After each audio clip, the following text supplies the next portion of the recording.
Ling inadvertently traversed into the world of beast tamers, only to discover that he had awakened an extraordinary beast taming talent. Customization. Skills, race, qualifications, and bloodlines could all be freely selected through customization. He could choose whatever was powerful, and skills could even be fused in pairs. The cliff bird, upon customization, transformed into the invulnerable divine grace bird. The spirit of water, after customization, became the spirit of order, master of control. The snowball, through customization, morphed into the fate-altering Laplace demon. While everyone in the beast tamer world sought survival under the shadow of divine beasts, all of Yuling's pets were mistakenly regarded as divine beasts by the masses. The crowd exclaimed, "How could a divine beast possibly be a pet of a beast tamer? And you have more than one divine beast as a pet? What a jest!" Of course, not all of them are divine beasts. There are also magical beasts, phantom beasts, and intelligent mechanical life forms. As time went on, Yuling gazed at the small creatures around him, each capable of apocalyptic destruction. Lost in contemplation, what to do when there are so many waiting to be fed? The crowd responded. "Don't give us any of that. The lengthy queue behind can stretch from Fenglong to the Louvre." Yuling replied, "Just think about it, they are all my children." The crowd retorted, "This is unscientific. This is unreasonable. This is impossible. Why should all your pets be divine beasts?" Yuling shot back, "We are all beast tamers here. What science are you talking about? I am terrifyingly powerful now, all right." Chapter 1. Customizing beasts begin only when satisfied. Fenglong Kingdom. The city-level beast tamer academy of karting. Atop the mountain's peak, on the vast expanse of Earth, a fierce contest between life and death was underway. A fledgling bird flapped its wings with all its might, its blood-stained feathers seemingly unable to withstand the heavy burden, continuously snapping in the face of the oncoming wind, drifting away behind it. A majestic eagle pursued the fledgling closely from the eagle's sharp gaze. One could discern its determination to capture its prey. Predation, this is the law of survival in the natural world, and few prey can escape the predator's grasp through sheer will to survive. The fledgling was no exception. It had exerted itself to the utmost in flapping its wings, yet its wounds multiplied, and its consciousness grew increasingly hazy. Gradually, the fledgling's eyes lost their spark, though it had yet to truly behold the world's splendor. Its injuries rendered it nearly incapable of commanding its wings to carry it aloft. Yet, if given the choice, it did not wish to become food. It simply wished to avoid becoming sustenance. As if resolute in its decision, the fledgling gradually folded its damaged wings to lessen the wind's obstruction, and finally, it slowly closed its eyes, diving headlong towards the mountain peak. There lay the domain of humanity, where wild beasts were forbidden to approach. To encroach recklessly would invite countless powerful prohibitions to shred their bodies. This applied to both it and the eagle lurking behind, poised to strike. In a moment of despair, it seemed the heavens played a jest upon it. It effortlessly passed through the very prohibitions that had marred its body countless times before. Indeed, its life was hanging by a thread. Moreover, it was merely a beast at the bottom of the food chain without a potent aura. How could it trigger the defenses meant to protect humanity? In a world teeming with life, some weaker beings struggle to capture human attention, especially when that fragile creature is on the brink of death. Alas, despite breaching the prohibitions, it could not survive. Its wounds were too grievous. In a daze, the fledgling's descent interrupted a young boy's tranquility. The boy felt a sharp pain in his chest, as if something heavy had struck him. The boy gradually awoke. Anger surged within him, fury rising to his throat. But upon truly seeing what had disturbed him, much of his wrath dissipated. He slowly raised his head, that a colossal creature with a wingspan of 3 meters loomed beneath the clouds. Its dark brown feathers, sharp talons, and beak glimmered like dragon scales reflecting sunlight. The Songlin eagle, a high-tier beast, was a ruler capable of dominating the skies of the city. A fierce cry shattered the tranquility of the mountains. The boy sensed the Songlin eagle's fury, yet he felt no fear. He knew that before the protective barrier, this creature was but a mere trifle. "Little one, you are fortunate to encounter me." Blood stained the boy's garments as a small bird, cracked and barely alive, lay on his chest, its breath shallow and fleeting. "Would you like to bestow the target with the skill Divine Favor 9 stars?" "Yes," the boy affirmed with conviction. That in the next moment, as if celestial dew descended, the divine graced the mortal realm. Soft green lights cascaded from the heavens, swirling around the small bird. The wounds on the bird's body healed at a visible rate under the green glow in less than 3 breaths. The bird miraculously returned to its former state. Not only were all wounds vanished, but the feathers that had fallen also sprouted anew. Chirp! In a daze, the bird slowly awakened. You're welcome. The boy gently caressed the bird's forehead. The boy's name was Ling, a transmigrator. Indeed, Ling was not a native but had crossed over. Since arriving in this world of beast tamers, Ling had joyfully discovered he could replicate the skills of beasts as long as he had witnessed a beast employing a skill he could copy it. Not only could he replicate, but he could also fuse similar skills in pairs, creating more advanced abilities. This stemmed from his awakened beast taming talent. Customization, no rank. With such an outrageous talent, Ling resolved to thoroughly experience the myriad wonders of this beast tamer world, starting with contracting a divine beast. Only a divine beast would be worthy of his extraordinary talent. Merely contracting a divine beast and endowing it with a plethora of extraordinary skills would ensure that he would be the ruler of the next world. Regrettably, divine beasts were not so easily found. Unable to locate a divine beast, Ling decided to temporarily embrace a laid-back existence. If all else failed, he could just contract some ordinary creature by the roadside. He could still easily overpower the South Mountain elderly home and kick the North Sea. Kindergarten. What was that saying? There are no worthless beasts, only beast tamers who fail to understand them. Clearly, he was extraordinarily powerful. Chirp! After a brief silence, the little bird seemed to realize that it was the boy before it who had saved its life. Suddenly, as if remembering something, the bird flapped its wings vigorously and began to rise slowly into the air. Hey, little one, you can't leave now, there's a barrier. Ling thought the bird was attempting to flee and quickly spread his hands to indicate he meant no harm. However, upon taking flight, the bird did not fly away. Instead, it circled around Ling, seemingly searching for something. After a complete circle yielded no findings, the bird contentedly returned to rest upon Ling's chest. The cliff bird realized that there were no beasts around this young man. This was of utmost importance. The cliff bird initiates a beast contract with you. Do you agree? Yes. No current contractable 0. 2. The cliff bird, a low-tier beast in the biological chain. Without the assistance of a beast tamer, in this survival-off-thefitist world, few cliff birds manage to reach their first evolution. A cliff bird that has not yet evolved is merely fodder for other beasts, a mere snack, hardly qualifying as a meal. There is no other choice. The cliff bird is simply too diminutive, insufficient even to fill the gaps for a slightly larger beast. Hey, little one, I have rescued you and bestowed upon you a life-restoring skill of 9 stars that even the most illustrious healer could scarcely fathom. How can you repay my kindness with such ingratitude? I am rather discerning. My first tamed beast must at the very least be a divine creature. From this day forth, you are transformed. As long as you refrain from courting your own demise, no one shall be able to harm you. Ling smiled and decisively shook his head. Having spoken, he chose to disregard the cliff bird and prepared to indulge in a brief slumber once more. Chirp, chirp, chirp. The cliff bird fervently flapped its wings. Immediately thereafter, a plethora of notifications appeared. The cliff bird is initiating a beast contract with you. Very well, little one. I can only bond with divine beasts. Ling replied with as much patience as he could muster. Little did he anticipate that, after his repeated refusals, the cliff bird would resort to violently tearing at the feathers on its own wings with its beak.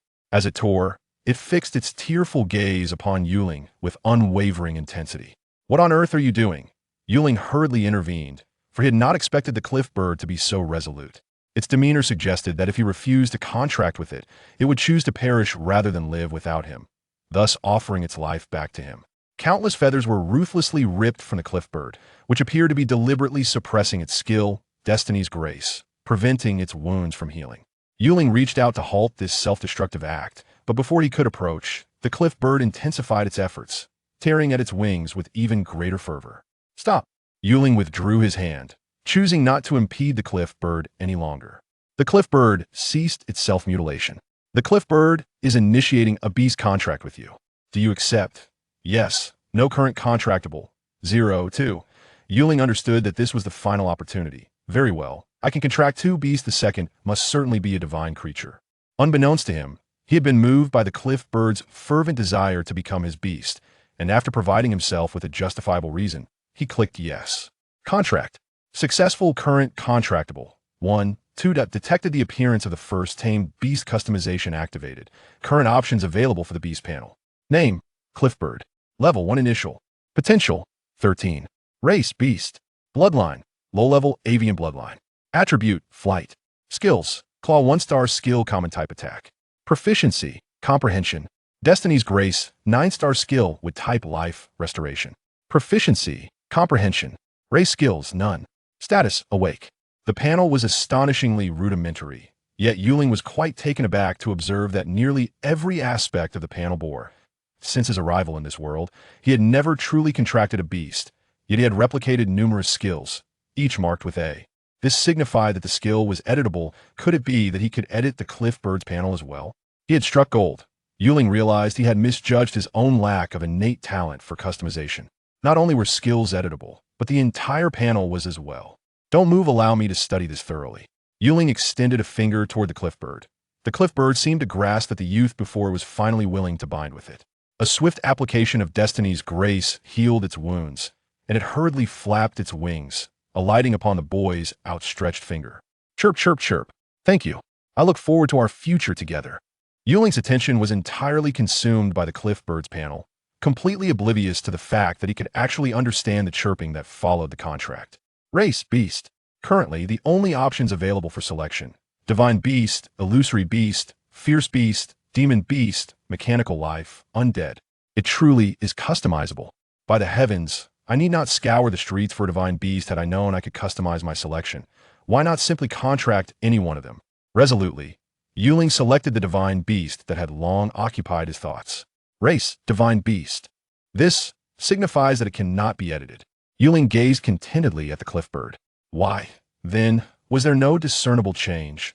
Shouldn't it be akin to the torturous experiences described in martial arts novels, where one must endure excruciating pain during transformation? Why did the Cliffbird show no reaction at all, even continuing to preen its feathers? Chapter 2. The Celestial Tower. Qualification, 13. Having secured the long-desired divine beast, Yuling redirected his focus to the matter of qualifications. The aptitude of magical beasts typically fluctuates between 1 and 29. The strength of a beast master is directly correlated to the qualifications of the magical beasts they contract. In fact, qualifications are also influenced by lineage. Magical beasts with lesser bloodlines rarely exhibit qualifications exceeding 15. Take the BU bird as an example. Among billions of them, the maximum qualification may only reach 15, and those truly reaching this pinnacle are exceedingly rare. Conversely, creatures of higher lineage generally possess qualifications that fall above 15. For instance, among the most sought-after beast masters Yuling has encountered, the qualifications of subdragon species typically range between 13 and 29. Upon first witnessing the BU bird's qualification of a solid 13, Yuling immediately comprehended why this little creature had managed to evade the grasp of its Songling eagle. Its qualifications were indeed remarkable, placing it at the forefront among its kind. Qualification, 14. Qualification, 15. Qualification, 29. Yuling, in a state of numbness, pressed the qualification button repeatedly until he reached 29, only to be astounded to discover that the parentheses following 29 had not vanished. What did this signify? It denoted that the theoretical knowledge he had amassed since his arrival was flawed. The limit of a magical beast's qualifications was not merely 29. It could indeed ascend further. Of course, the BU bird had transcended its previous status as a magical beast and had become a bona fide divine creature. Qualification, 30. Qualification, 31, After a few more presses, the BU bird's qualifications finally stabilized at 31, unable to increase further. He was struck with exhilaration. A qualification of 31. The limit was indeed 31. Yuling's hands trembled uncontrollably. A divine beast with a qualification of 31, even with its solitary attack skill claw, would surely possess world-shattering power. My treasure, go. Strike that great tree with your claw. With this thought in mind, he was compelled to take action. The BU bird obediently flapped its wings. Soaring from Yuling's fingertips to the tree he indicated, extending its tender little claws to make a gentle swipe. Boom. With a resounding thud, the tree, a sturdy 50-centimeter trunk, was effortlessly cleaved in two by the BU bird's delicate strike. The severed trunk sent forth a cloud of dust, prompting the BU bird to flap its wings vigorously, attempting to clear the debris before its eyes. He had struck gold. Yuling summoned the BU bird back to him. Just as he surmised, the attack skill of this one-star creature had undergone a dramatic transformation due to the changes in the BU bird's attributes. As for the BU bird, It seemed rather astonished that its claw could suddenly sever such a robust tree. If its claw was indeed so formidable, why had it fled from the Zhonglin eagle moments before? Wouldn't it have been better to turn back and retaliate? Bloodline, low-level avian bloodline. Striking while the iron is hot. Currently selectable, sacred avian mythical bloodline, comma. Bloodline, sacred avian mythical bloodline, comma. Attributes, flight. Currently selectable, sacred, Holy Spirit, chaos, annihilation. Attributes, flight, sacred, comma. Skill, destiny's favor, 9-star skill, wood type, life recovery. Proficiency, superior, comma. Skill, starfall, 9-star skill, flight type, fire type, attack. Proficiency, mastery, comma. For reasons unbeknownst to him. As Ling prepared to endow the Bu bird with an array of extraordinary skills he had painstakingly gathered, he found its panel could no longer be edited. It was to be expected. These 9-star skills had been painstakingly fused from countless magical beasts' abilities, and if he could indiscriminately bestow them upon a single creature, even the most mundane of beasts would wield cataclysmic power. It seemed the custom talents were not omnipotent. Their addition was likely restricted due to the Bu bird's diminutive frame being unable to bear such weight. Nevertheless, it mattered little. The current attributes should suffice to secure his dominance over the world. Name, Bu bird. Level, 1, initial. Qualification, 31, comma. Species, divine beast, comma. Bloodline, sacred avian mythical bloodline, comma. Attributes, flight. Sacred, comma. Skills, claw, 1-star skill, normal type, attack. Proficiency, comprehension, comma. Destiny's favor, 9-star skill, wood type, life recovery. Proficiency, superior, comma. Starfall, 9-star skill, flight type, fire type, attack. Proficiency, mastery, comma. Species skills, none. Status, awake. The Bu bird's current panel was transformed, a stark contrast to its previous rudimentary display, rendering the disparity almost unfathomable. Yet, inexplicably, even after customizing its panel, the Bu bird retained its appearance as a mere chick. To any observer, it remained at the very bottom of the food chain. Ling retained the Bu bird's sole initial skill, claw. After all, this was a combat skill, and should anyone encounter the Bu bird wielding Starfall, the world would surely descend into chaos. Indeed, Ling was not yet prepared to allow the Bu bird to attempt the Starfall skill, despite its current level being merely 1. Skill name, Starfall. Skill star level, 9-star skill. Skill attributes, flight type, fire type. Skill type, attack. Description, a 9-star skill capable of manipulating countless stars to descend, inflicting damage upon targets within a specified range. One glance at the description revealed the potential for catastrophic consequences if mishandled. Little one, since you have become my magical beast, allow me to bestow upon you a name. Given your dark hue, I shall call you Little Black. In due time, I shall procure a Little White. And thus you too shall be known as the Black and White Impermanence. How delightfully juvenile. Ling paid no heed to whether the Bu bird accepted its new name. His joy was paramount.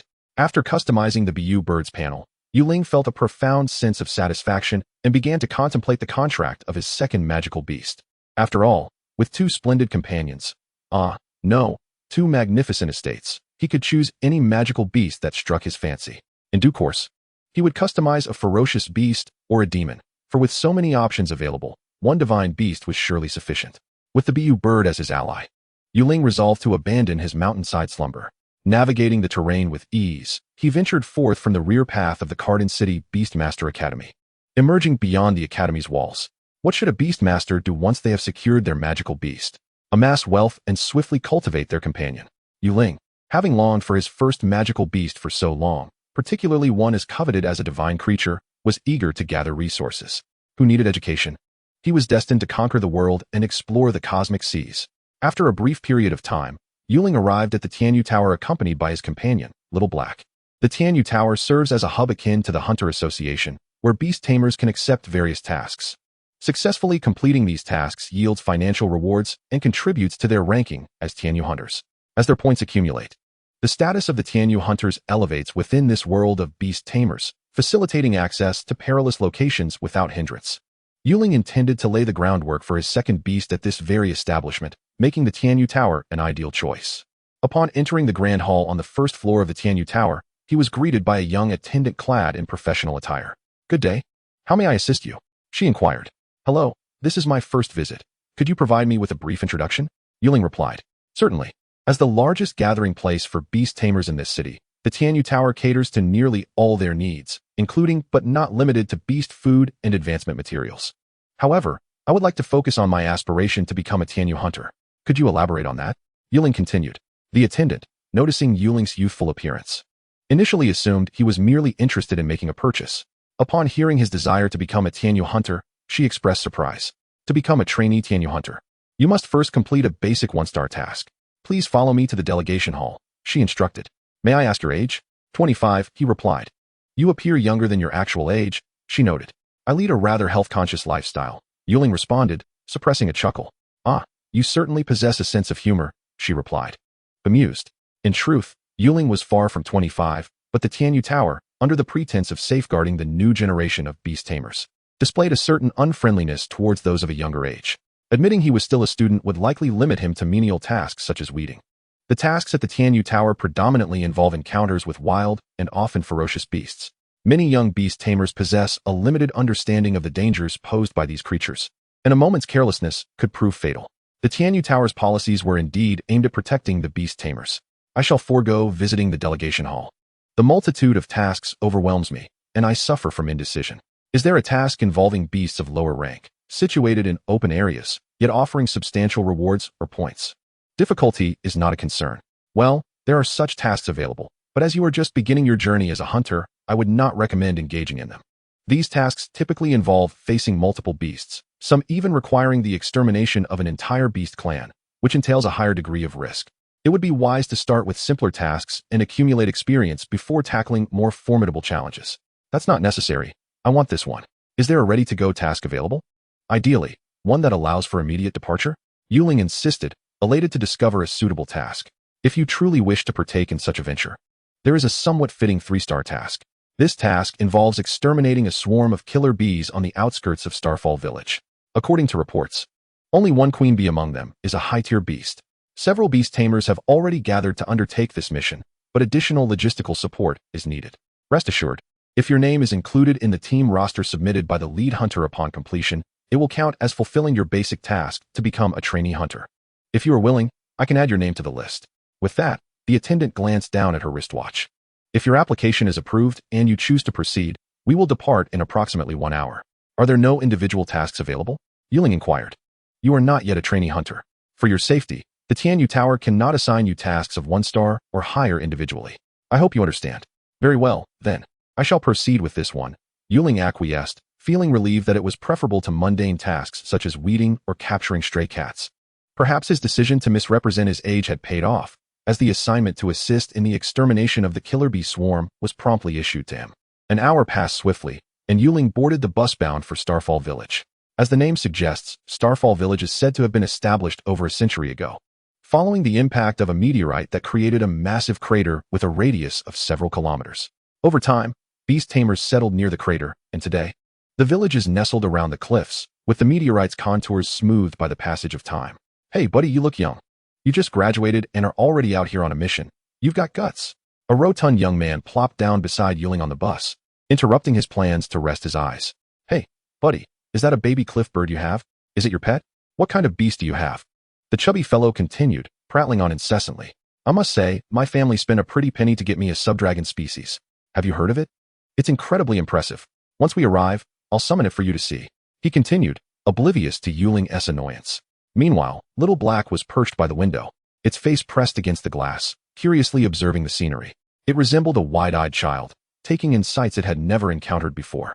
Given that the cliff bird occupies the lower rungs of the food chain, it seldom experiences such freedom, especially in human-populated areas where predators abound. Little Black, come here. Yuling called, turning to the chubby youth. Behold, this is my first beast, my companion. Don't be fooled by its small size. Subdragons are nothing compared to it. Cliff bird? Come on, buddy, are you kidding me? I can't believe you've contracted a baby cliff bird for such a dangerous task. The chubby fellow scoffed. No worries. Don't feel inferior just because I have a subdragon. We're buddies, after all. If danger arises during the mission, I'll protect you. Time flew by, and soon the bus emerged from the woods, arriving at a quaint village nestled against the cliffs. Though referred to as a village, it resembled a small town, exuding an ancient, serene beauty. Upon disembarking, the village committee head rushed out, flanked by a throng of villagers to welcome them. Of course, this had little to do with Yuling or the talkative youth, as their role was merely to transport equipment. Despite the chubby fellow's lengthy boasting, he ended up relegated to logistical duties. Given that the mission involved exterminating an entire beast clan, they did not head directly to the killer bee's location. Instead, they followed the village head to his home for a brief respite, followed by a lengthy discussion regarding the extermination plan that lasted over half an hour. Ling found himself utterly bored. As a member of the logistics team, it was not imperative for him to attend the discussions regarding the extermination plan. Thus, he decided to take a peaceful respite by the trees with his companion, Little Black. Hey, brother, why aren't you joining them to discuss the offensive strategy? Just as he managed to enjoy a moment of tranquility, the chubby fellow re-emerged from who knows where, and Ling felt an overwhelming urge to sew his mouth shut. Chubby, would you like to split the reward for this mission between the two of us? Brother, are you joking? If the team leader finds out about your idea, he will undoubtedly kick you out of the squad. The chubby one was quick to grasp the severity of the situation. What is there to be afraid of? They are merely a swarm of insects. Once we take down the queen bee, the entire colony will just be a bunch of larger insects. Think about it. This is a 3-star mission. If it's just the two of us sharing the spoils, wouldn't that be better than slaving away for a mere participation award? Brother, you make a valid point, but the queen bee is a high-tier beast. Can we really defeat her? The chubby one seemed to waver. Come on. Don't you have a dragonkin? Can't a dragonkin handle a queen bee? You're right, brother. I spent a fortune acquiring that high-quality dragonkin. How could I possibly fear a mere queen bee? And what of the extermination team? Who knows how long they will deliberate?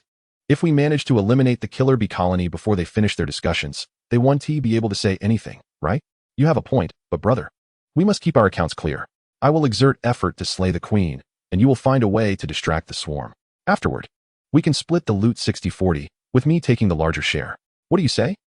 That's where you're mistaken. The queen bee is a high-tier beast. The swarm is insignificant in comparison. How about this? Whoever kills the queen gets 99% of the reward, and the rest gets 1%. How does that sound? Brother, you're talking about splitting with decimal points. Isn't this also for your benefit? You're right, let us go with that. And thus, the chubby one was easily lured onto the proverbial pirate ship by Ling's words. What was the reason for bringing along this cumbersome companion? It was no joke. The distance to the killer bee colony was quite substantial from Starfall Village. Relying solely on Ling to traverse the rugged mountain paths would leave him in tatters by the time he arrived, with his clothes and shoes in disarray. Didn't the chubby one claim he had a dragonkin? Even if it were merely a juvenile, the size of a dragonkin was not small. It could serve perfectly as a mount. Bring out your dragonkin and let it carry us there.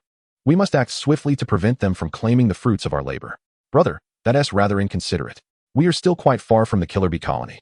If my dragonkin carries us both, it won't have the strength left to battle when we arrive. You fool. I have no beast capable of carrying us. If we don't do this, what chance do we have at the mission? You're right.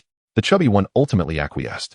Following the cliff's descent and overcoming numerous obstacles, Ling and the chubby one finally approached the vicinity of the killer bee colony. Notably, the chubby one had indeed contracted a dragonkin named Earth Dragon, which boasted jet black scales. 2 dragon horns atop its head, robust limbs, sharp claws, and wings the size of pigeon wings. Indeed, on a dragonkin nearly 2 meters long. Those pigeon-sized wings appeared as if they were 4 undeveloped tumors, an utterly uncoordinated sight. At times, one could not help but marvel at the wonders of nature and lament the occasional blindness of the creator. Brother, we should be about a kilometer ahead. We cannot approach recklessly any longer. Let us take a moment to regain our strength here. The chubby one dismounted from the earth dragon, and with his nearly 200-pound weight, it was indeed a struggle for the creature. All right, chubby, you've certainly earned your keep as our porter. Ling stood up from the earth dragon's back, stretching his arms in a vigorous yawn. The journey had nearly left his bones in disarray. It was not his intention to flaunt on the dragonkin's back, but rather, his legs had gone numb. At such an exhilarating moment, squatting on the ground to rub his legs would have been far too embarrassing. Brother, that's not fair. What do you mean by porter? Hurry down. We are quite near the killer bee colony. The earth dragon is a large target. I need to send it back to the beast space to rest, and we must find a place to hide. If we are spotted by the worker bees, it will be difficult to bypass them to kill the queen. Fine. I initially intended to interact with you as an ordinary person, but it seems that has only led to distance between us. I will no longer pretend. I lay my cards on the table. Little Black, 1 kilometer ahead, Starfall. Can you manage it? Ling gently tapped Little Black, perched on his shoulder, and pointed into the distance, exuding confidence from every pore. Chirp. Starfall. Little Black understood, flapping its wings gently to take flight, hovering before Ling. The young one still retained a certain youthful exuberance, needing to call out the name of the skill. Wait. Why do I understand what Little Black just chirped? Brother, what are you doing? Get down. The chubby one, seeing Ling still standing atop the earth dragon, could not help but glance nervously around, fearing that one moment of inattention would result in a swarm of killer bees charging at them. At that moment, he had to admit he had been a bit too bold. Who would have thought that this large brother would swagger so brazenly in front of an entire colony? Suddenly, the chubby one fell silent. He rubbed his eyes vigorously, seemingly unable to believe what lay before him. A brilliant crimson light pierced through the clouds from above, followed by a fierce wind that surged from the parted clouds, rustling the trees in the forest as if resonating with the earth itself. In a daze, a massive fireball radiated dazzling red light, nearly blinding the chubby one. What is this? He rubbed his eyes again, but that colossal fireball, akin to divine wrath descending from the heavens, remained ever present. In that instant, he seemed to forget how to think. Following this, an eerie silence enveloped the world. Beneath Yuling's feet, the earth dragon crouched low, covering its eyes with its claws, unable to witness the blinding divine fury or the surrounding foliage. All it could see was little black, floating slowly in the air, and its innate instincts compelled it to tremble in fear before the feathered creature resembling a fledgling. Chapter 4. The Second Spring of Starfall Village. Boss, look. What is that? In the home of the village committee director, a celestial hunter peered out the window, his expression one of disbelief. Following his gaze, one could see a glaring red light surging from the cliff beside Starfall Village. It was a great fire consuming the forest, a divine wrath descending to eradicate all living beings that had provoked it. Indeed, in such a display of overwhelming power, how could any life within possibly survive? Is that a meteor? Another meteor has struck near Starfall Village? The village committee director was even more astonished than the celestial hunters beside him. The entire history of Starfall Village was built around a massive meteorite crater. Although time had altered the landscape somewhat, it was still possible to discern the remnants of a circular pit. Now, with heavenly fire descending at its center, even if it did not carve out several kilometers of mountain as before, it would undoubtedly create yet another meteorite crater. The director had witnessed the entire sequence of the colossal fireball piercing through the clouds. Suddenly, the village committee chairman appeared to have an epiphany. The area ravaged by the wildfire seemed to coincide with the habitat of the murderous bee colony. How many could survive from an entire swarm amidst such divine retribution? The very thought of the murderous bees had pierced the chairman's heart like a thorn, rendering him sleepless through countless nights, his mind weary and his hair thinning. If a horde of beasts were to rampage through human settlements, the toll would be measured in countless lives lost. The chairman had escalated his appeals through multiple layers of authority, and after much anticipation, hunters had finally arrived to combat the murderous bees. Yet, could a natural calamity so unceremoniously alleviate the torment that had pricked at his heart? Heavenly protection for Xinghua Village. Oh, how it was needed. In that moment, the chairman's mind waged an internal war, ultimately succumbing to a peculiar notion that vanquished all rational thought. Their village was under the guardianship of divine beings. For generations, the inhabitants of Xinghua Village had thrived in the embrace of the meteorite crater, and now, with beasts threatening to encroach upon their territory and endanger their lives, the deities who had long shielded them could no longer remain passive. They would unleash their wrath. Indeed, it must be so. The gods of Xinghua protect our village. The hunters, taken aback, promptly prepared their gear to investigate whether any remnants of the murderous bee colony lingered. Among the stunned crowd, the leader of the hunting expedition, Yin Sheng, was the first to regain his composure. The murderous bee colony was established by a queen. As long as the queen remained alive, a new swarm could emerge anywhere. Even beneath the raging inferno, Yin Sheng doubted the queen's survival, yet he felt compelled to witness the truth for himself, to eliminate any potential threats. Moreover, the wildfire at the cliff's edge needed to be extinguished immediately, otherwise the entire populace of Xinghua Village would have to be evacuated. Yes, chief. At that very moment, an elderly man with a youthful visage and white hair gently blew on his teacup, the rich aroma of tea enveloping him, bringing him tranquility. Director, energy fluctuations indicative of at least a demigod-level beast have been detected in Xinghua Village, and it has been confirmed that they are not in our records. A soldier rushed to the elder's door, neglecting to knock, his tone urgent. Uft. The tea that the elder had just sipped was instantly spat onto the ground. How could there be divine beasts in Xinghua Village? Dispatch orders immediately. They must investigate thoroughly within 2 hours. I shall await the report. The serene and graceful demeanor of the elder vanished entirely, his voice now sharp and commanding. Below the cliffs of Xinghua Village. Ugh, cough, cough. You dead fatso, are you still alive? Ling, cradling the unconscious Bia bird in one arm and bracing himself on the ground with the other, knelt and continued to expel the soil that had found its way into his mouth. This has gone awry. Ling had severely underestimated the destructive power of the Starfall skill. Even at a distance of 1 kilometer from the explosion's epicenter, The shockwave had thrown him into disarray. Fortunately, the earth dragon was sturdy, and once he sensed danger, Ling quickly sheltered himself behind it, which absorbed most of the impact, allowing him to escape relatively unscathed. However, smoke and dust enveloped the area, and both Xiao He and the earth dragon had lost consciousness, while the whereabouts of the dead Fatso remained unknown. Indeed, after unleashing Starfall, Xiao He had succumbed to exhaustion, appearing utterly spent. Even the semi-passive ability granted by fate had proven ineffective. Ling surmised that the 9-star skill, Starfall, could not have been fully unleashed by the first-level Bia bird. Regrettably, Ling was only partially correct. Starfall had nearly drained the Bia bird of all its energy, allowing it to execute the skill, yet now it was nothing more than a one-time launcher of Starfall. One use, and it was utterly depleted. Ling silently resolved to nourish the Bia bird adequately. Even a divine beast with a potential of 31 still required fortification. Cough, cough. You dead Fatso, are you alive? If you don't answer, I'll take my leave. Gazing at the raging inferno before him, Ling felt a surge of anxiety, despite the Fatso's loquacious nature. It was not Ling's desire to see him perish in such an inexplicable manner. I'm here. The Fatso seemed fortunate. His voice, though faint, reached Ling's ears. You stubborn Fatso, your life is tenacious. Following the sound, Ling discovered the equally exhausted Fatso beneath a thicket. Thank goodness you're alive. Stay put. I'll check on the bee swarm. Cough, cough. With a fire this large, forget about the bee swarm. Pull me up. Let us get out of here. The Fatso, breathless, managed to speak, each sentence punctuated by coughs. Thankfully, he bore no obvious external injuries, indicating he would survive. Open your eyes and observe. This is my pet skill. What meteorite? Can't you see the surrounding flames gradually extinguishing? Ling kicked the Fatso in annoyance. It wouldn't he do for him to appear so disheveled without anyone to witness it? Ling, of course, was indifferent to the wildfire consuming the forest. The description of the Starfall skill clearly stated its fire elemental attribute, with no subsequent burning damage. Devoid of energy supply, this skill, entirely constructed from the energy bestowed by a pet, differed significantly from the true energy of the heavens and earth. The textbooks detailed this explicitly. To comprehend this world, Ling had invested considerable effort, having read extensively. Brother, even at this juncture, you still boast, the Fatso scoffed, not believing that everything that had just transpired stemmed from Ling's pet.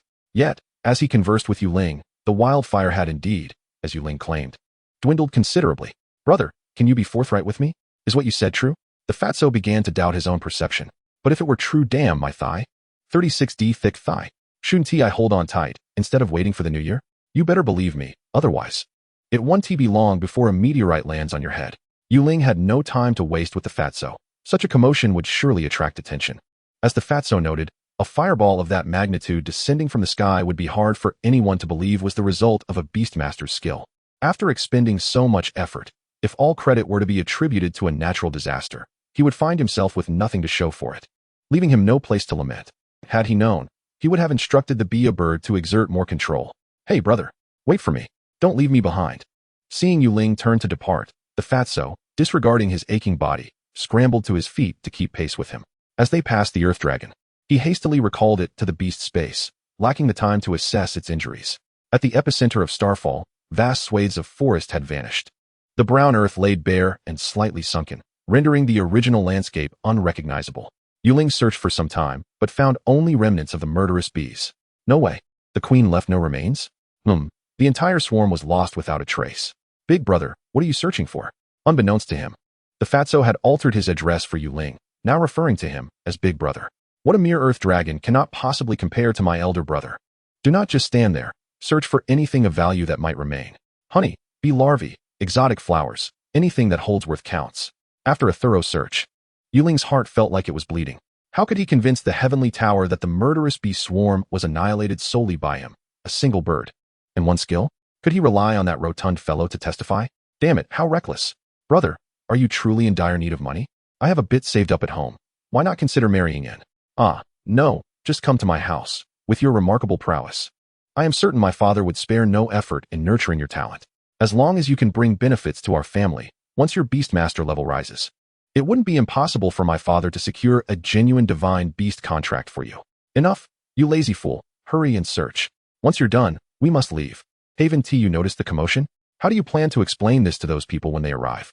Ultimately, Ling was still far too weak.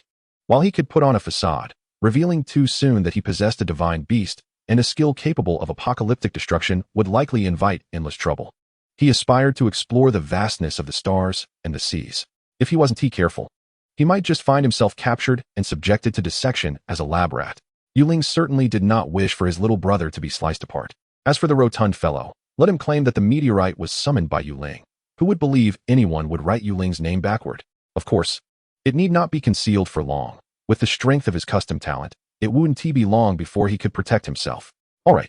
The rotund fellow was now completely unwilling to defy Ling, and thus, the ground had been thoroughly excavated, yet in the end, nothing was unearthed. Half an hour later, the hunter team leader, Yin Chung, arrived late, accompanied by the members of the expedition team. Gazing at the extinguished mountain fire and the desolate hillside, Yin Chung fell into contemplation. Chapter 5. A mother's love is like a mudslide. I extend my gratitude to all who joined me on this expedition. Although the murderous bee swarm was vanquished by a natural disaster, rest assured that the rewards for this mission will be distributed as promised. It is an honor to command you all. As evening approached, after delivering some formal remarks, team leader Yin Chung led everyone back along the same route. Perhaps due to the chaotic circumstances, the departure of Ling and the rotund fellow, being mere logistical shadows, went unnoticed. Ling did not scrutinize the exact amount of mission rewards received. It was likely a trifling sum, hardly worth celebrating. Regrettably, the entire murderous bee swarm left him with nothing of value. On the bus, Ling returned to the city with the team. Before departing, the rotund fellow fidgeted, clinging to Ling's hand like a bashful maiden.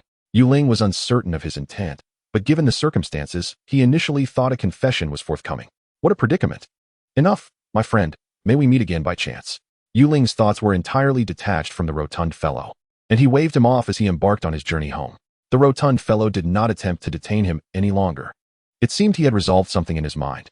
The journey remained silent until Ling swiftly arrived at the entrance of a comprehensive Beastmaster supplies store. Indeed, this store was his home.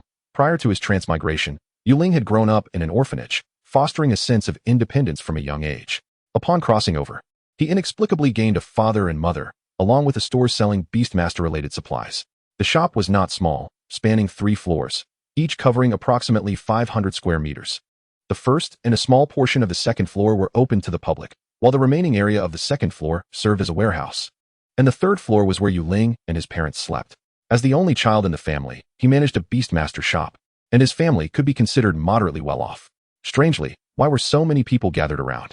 Standing at the entrance, Ling noticed numerous uniformed workers congregated inside the store, seemingly engaged in moving items.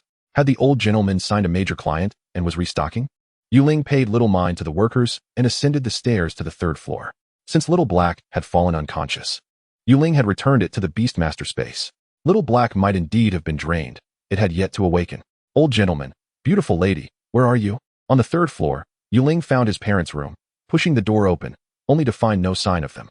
Just as he was about to breathe a sigh of relief and head downstairs to procure some supplements for Little Black, a sharp voice shattered his plans. You little rascal. The academy sent me a letter. Did you skip class again today? Beautiful lady, do not be angry. I have my reasons, Ling hastily explained. You little brat. Your father and I were both model students from a young age, and we fell in love at a prestigious Beastmaster Academy. Why did you not inherit our genes? A youthful and strikingly beautiful woman approached wielding a rolling pin. The woman's beauty was striking, as if time had not touched her visage, even though Ling, the son, had grown. His mother still resembled a naive young girl, her youth radiating from her face. What a striking resemblance to a fallen angel. Ahem, beautiful lady. Please do not be angry. Hear me out. I truly can explain. At that moment, the rolling pin was merely 0.01 centimeters from my throat. But after a mere 4 incense sticks, its owner will undoubtedly fall madly in love with me. I jest, for I possess a divine beast now. You little brat. Whom did you inherit this personality from? On a serious note, your father sold our shop, saved some money, and bought you a pet beast. You've always been so picky. I assure you, you will be satisfied with this one. Forget about divine beasts. Let us talk about reality. The beautiful lady set down the rolling pin, transitioning from fierce to gentle in an instant. Truly, it was a waste not to have pursued a career in performance arts with such acting skills and beauty. Our shop was sold. Ling was taken aback. Where would he live now? Sold. Dear, come here and let our son see the fruits of our labor. Coming. A gentle voice responded from within. And soon a kind-looking man emerged, cradling a fishbowl. Ling's affectionate terms for his parents were not without reason. His parents were indeed a perfect match, and whether they bore a son or a daughter, As long as they inherited even a fraction of their excellent genes, it would surely be a cause for celebration. Yet, returning to the matter at hand, at least within their home, the red flag remained upright, while outside, colorful banners fluttered without concern. Ling, as a son, certainly did not squander such advantageous resources, though he harbored no interest in romantic relationships. Women only hindered his reflexes. Old gentleman, our shop was not small. You sold it solely to buy me a pet beast? For reasons unbeknownst to him, Ling felt a sudden surge of emotion. His gaze fell upon the fishbowl held by the old gentleman. A small white fish rested at the bottom of the bowl. With its white scales, white fins, and flattened body, it bore a striking resemblance to a Gyarados. Perhaps a Gyarados afflicted with albinism? What was this fish doing? Upon closer inspection, Ling noticed the little white fish currently floated belly up at the bottom of the bowl, its head and tail fin occasionally colliding. The posture resembled that of performing sit-ups. Can you envision a small white fish, strikingly similar to a Gyarados, submerged at the bottom of a fish tank, attempting sit-ups? This is rather incongruous. Your father is training it.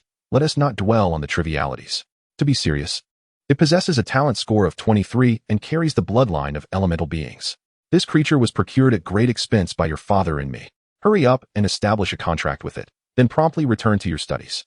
Dedicate yourself to becoming a formidable beastmaster. Do you understand? Stop dreaming about distant stars and oceans. Our family business has collapsed, and if you do not strive harder, your father and I may soon find ourselves in dire straits. The beautiful woman solemnly handed the fish tank to Ling.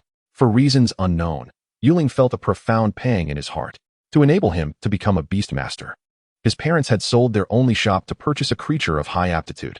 Having never truly experienced parental love, he couldn't help but be moved. They say maternal love is like rain after a drought. By the way, once you've signed the contract, focus on your classes. Your father and I are preparing for a trip, and we're uncertain how long we'll be away. We've worked hard for half our lives. Having finally sold the store, we intend to relish our time together as a couple. Here's the key. We've rented you a room nearby. Approximately 30 square meters, sufficient for your needs. Concentrate on your studies and refrain from incessantly calling us. Do not disrupt our time together. You've grown up and must learn to be independent. Do you hear me?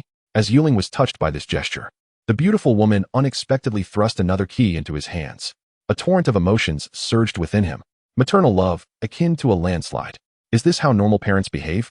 Why does it deviate so much from Ling's expectations? Why do other parents treat their children like precious treasures, while he appears to be an impediment to his parents' romance? Is there something amiss? At this moment, Ling's expression was utterly complex. He was momentarily at a loss whether to laugh or cry. As if mocking him, the handsome man gazed lovingly at the beautiful woman, clearly implying that his wife was always right. All right, you two go ahead. Don't mind me. I can fend for myself if I get hungry. Remember to pick up warm food, and try not to mooch off your Aunt Juan too often. The beautiful woman was unfazed. I've come to realize you truly are my biological mother, Ling mused.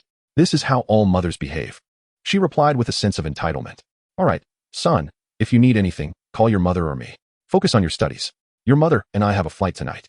We plan to explore domestically for a bit, and if all goes well, we might even travel abroad for a while. Make sure to eat well. We've left some money under your pillow in the rented room. You should prepare to move there soon, as this place is sold. Your Aunt Wong will oversee the move. You need not worry. The handsome man's words struck deep. Their home was gone. Listening to their travel plans, it was evident they lacked funds. Had most of the money from selling the shop gone towards their trip, leaving only a small portion for purchasing his beast? Without further admonitions, the handsome man and the beautiful woman hastily packed their belongings and departed, leaving Ling alone in an empty house. No, not even an empty house remained. Ling had intended to procure some supplements for his little black creature, but now the store was gone. It was as though he had been thrust back to square one. Ah, the love of parents. In the desolate room, Ling cradled the fish tank containing the small white fish, lost in contemplation. What was this melancholic and tragic scene? Was something amiss? From now on, I shall call you Little White. I also have a little black, who is currently asleep. You two shall henceforth be known as the yin and yang of my journey, the grim reapers of souls. Sounds delightfully dramatic. It seemed as though the heavens were playing a jest on Ling. When he had contracted Little Black, he had vowed to find a small white companion for it. And hardly had any time passed before Little White appeared. Why did it have to be a small bird and a little fish? Contract the water spirit. Yes? No. Currently available for contract 1, 2. Yes. Contract successful. Currently available for contract 2, 2. Ultimately, it was the goodwill of his parents that led Ling to decisively sign the beast contract with the little white fish. Name, Water Spirit. Level, 3, initial stage. Talent, 23. Species, Demon Beast. Bloodline, high-grade elemental being bloodline. Attribute, water. Skills, water gun, 1-star skill, water system, attack type. Proficiency, understanding. Rain summoning, 3-star skill, water system, enhancement type. Proficiency, understanding. Racial skills, water element affinity, 3-star skill, water system, enhancement type. Proficiency, understanding. Status, awake. In Chapter 6, Ling encountered his second beast. Upon viewing the panel of the little white fish, Ling realized he had misjudged the beautiful woman and the handsome man. This panel was infinitely more luxurious than that of the cliff bird. Moreover, Little White had a racial skill, while the cliff bird's racial skill section was entirely vacant. Elemental beings were highly sought after in the Beastmaster market and were priceless.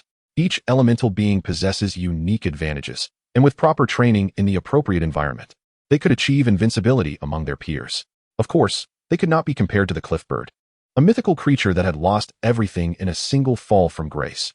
Although it lacked the capacity for a second strike, few beings could withstand such a calamity. Detected the appearance of a second beast, initiating custom panel. Currently available for custom operations on the beast panel. The custom panel activated as expected, but this time it was not as straightforward as when he edited the cliff bird's panel. Ling prepared to carefully consider the growth direction he should design for Little White. Species, Demon Beast. Currently, the only choices are Divine Beast, Illusion Beast, Fierce Beast, Demon Beast. Elemental Life, Mechanical Life, Undead. Compared to the cliff bird, Little White's selection of species included the option for Elemental Life. It seemed that the customizable types were likely linked to the initial talents of the contracted beasts, given that the little white fish belonged to the elemental being bloodline. It was only natural it could select Elemental Life. Damn it. When I first saw this option on the cliff bird, I wanted to complain. What are Mechanical Life and Undead? Ling chuckled ruefully. The earlier options like Divine Beast and Illusion Beast were understandable, but what were these later ones? Was it to say that one could ascend from flesh to machinery or from soul to spirit? Mechanical Life meant slaughtering Little White and replacing its flesh with mechanical parts? Undead implied discarding the physical form altogether to become a spirit? Ridiculous. While Ling was intrigued by these two options, he had no intention of selecting them in the short term. He already had a Divine Beast in Little Black, so that could be dismissed. Elemental Life sounded appealing. But comparatively, Ling was more curious about the Illusion Beast, Fierce Beast, and Demon Beast options. After much deliberation, Ling ultimately chose the Beast of Magic. Race, Beast of Magic, The aptitude points reached their zenith, which was hardly surprising. Aptitude, 31, To Ling's astonishment, although Xiaobai was not a divine beast, its aptitude could also ascend to 31. Ling began to grasp the nature of his customized talent. The options provided in the selection of races were likely all of the same caliber, each superior to the initial race of demon beasts. This implies that phantom beasts, fierce beasts, and even mechanical life forms, and the undead might very well be on par with divine beasts. It is also conceivable that certain races exist which he cannot select due to the absence of a corresponding initial bloodline in his summoned beasts. To be honest, Ling had been traversing this world for some time, and apart from demon beasts, he had only heard scattered descriptions of divine beasts from textbooks. Divine beasts are said to depend on a vast collective, revered as deities by the demon beast clans. It was this description that led Ling to conclude that his first summoned beast must be a divine one. However, he had no knowledge of which demon beast clan housed a divine beast, nor did he dare to recklessly venture into their territories, which is why he had patiently awaited the appearance of Xiaobai. Ling had considered casually summoning a demon beast, acquiring a plethora of formidable skills, and then boldly infiltrating the demon beast clan. Nevertheless, Ling was a person of commitment. He did not wish to replace his summoned beast. In this world of summoned beasts, the companions of a beastmaster are not merely pets. They are comrades who fight alongside one another, deserving of trust and the willingness to entrust one's life to them. Growing up in an orphanage, Ling had developed a profound sense of independence, making it difficult for him to fully trust others. He cherished the feeling of being able to trust someone unconditionally, even willing to forsake everything for it. Thus, he did not consider casually summoning a demon beast to capture a divine beast. When signing the contract with the Bai bird, Ling thought that even if he reserved a slot for the Bai bird, treating it merely as a pet was not a concern, as he had 2 slots available. The ability to alter the Bai bird's race through his customized talent was a delightful surprise. Bloodline, advanced bloodline of elemental beings. Currently available choices: mythical bloodline of chaotic fish, mythical bloodline of void fish, mythical bloodline of annihilation fish.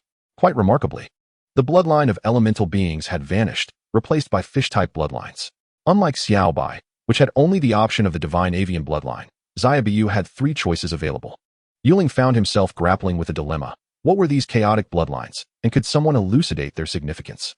Selecting a bloodline, he decided, bloodline, mythical bloodline of chaotic fish, well, not too shabby.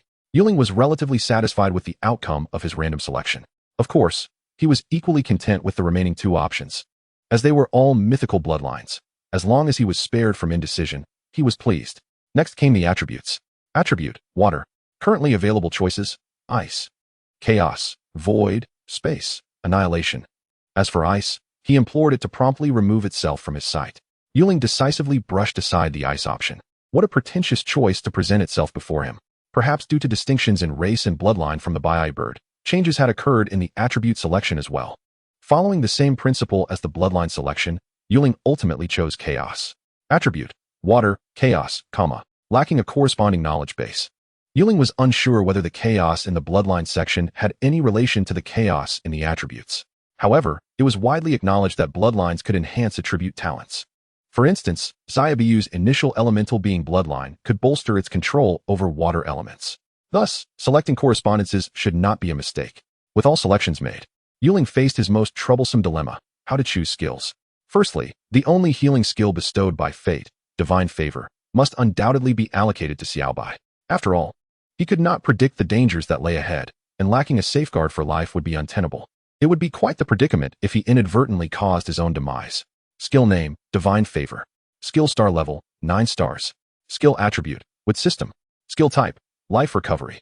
Description, a 9-star skill, bestowed by the deity of destiny, restoring all injuries, semi-passive skill, requiring no active guidance. Proficiency, supremacy, proficiency maxed out. From utilizing the panel thus far, Ling had summarized the tiers of skill proficiency. They range from low to high. Comprehension, proficiency, mastery, control, supremacy, 5 levels in total. Upon acquiring a new skill, the initial proficiency is classified as comprehension. Ling could increase the proficiency of skills through his customized talent, with the highest being supremacy. Whether a level beyond supremacy exists, he did not know, but it seemed unlikely. What more could surpass supremacy? With divine favor arranged, Ling could still augment Xiaobai with another skill. What to choose? Presently, Ling's skill library was somewhat limited, and the reason was straightforward. By observing demon beasts deploying skills, he could replicate those skills. Furthermore, through the fusion of skills of the same star level and type, he could create skills of a higher star level. However, the skills possessed by demon beasts in the city were mostly of 1 to 6 stars, and Ling had only ever encountered 6-star skills. 9-star skills were a product of countless fusions of lower-level skills. If he were to use 1-star skills for fusion, he could not even calculate how many 1-star skills would be needed to create a 9-star skill. Fortunately, the results of different skill combinations remain unknown, and using a skill does not cause it to vanish after a single use. Thus, the options available for Xiaobai now amounted to 5, which were the result of Ling's tireless observation of countless demon beasts employing their skills. These 5 options were Falling Stars, Earth's Collapse, Radiant Explosion, Impenetrable Fortress, and Wrath of the Sea King. Yet, recalling the experience of the Bai bird exhausting itself after using Falling Stars, Ling hesitated about whether to bestow a 9-star attack skill upon Xiaobai. He cherished his companions. If they were to engage, he wished for them to use only the finest. If necessary, he could have Xiaobai and Xiaobu each use a skill. Ultimately, Ling could not resist the allure of a 9-star skill. Beneath the banner of a 9-star skill, all beings are equal. Even if Xiaobai and Xiaobu could each only use 1 skill before being exhausted, it was not a grave concern. The worst outcome would merely be a mutual demise. Skill name, Wrath of the Sea King. Skill star level, 9 stars. Skill attributes, water system, space system. Skill type, attack. Description, a 9-star skill, capable of summoning torrential waters from the void, inundating all targets within a certain range, and inflicting significant damage.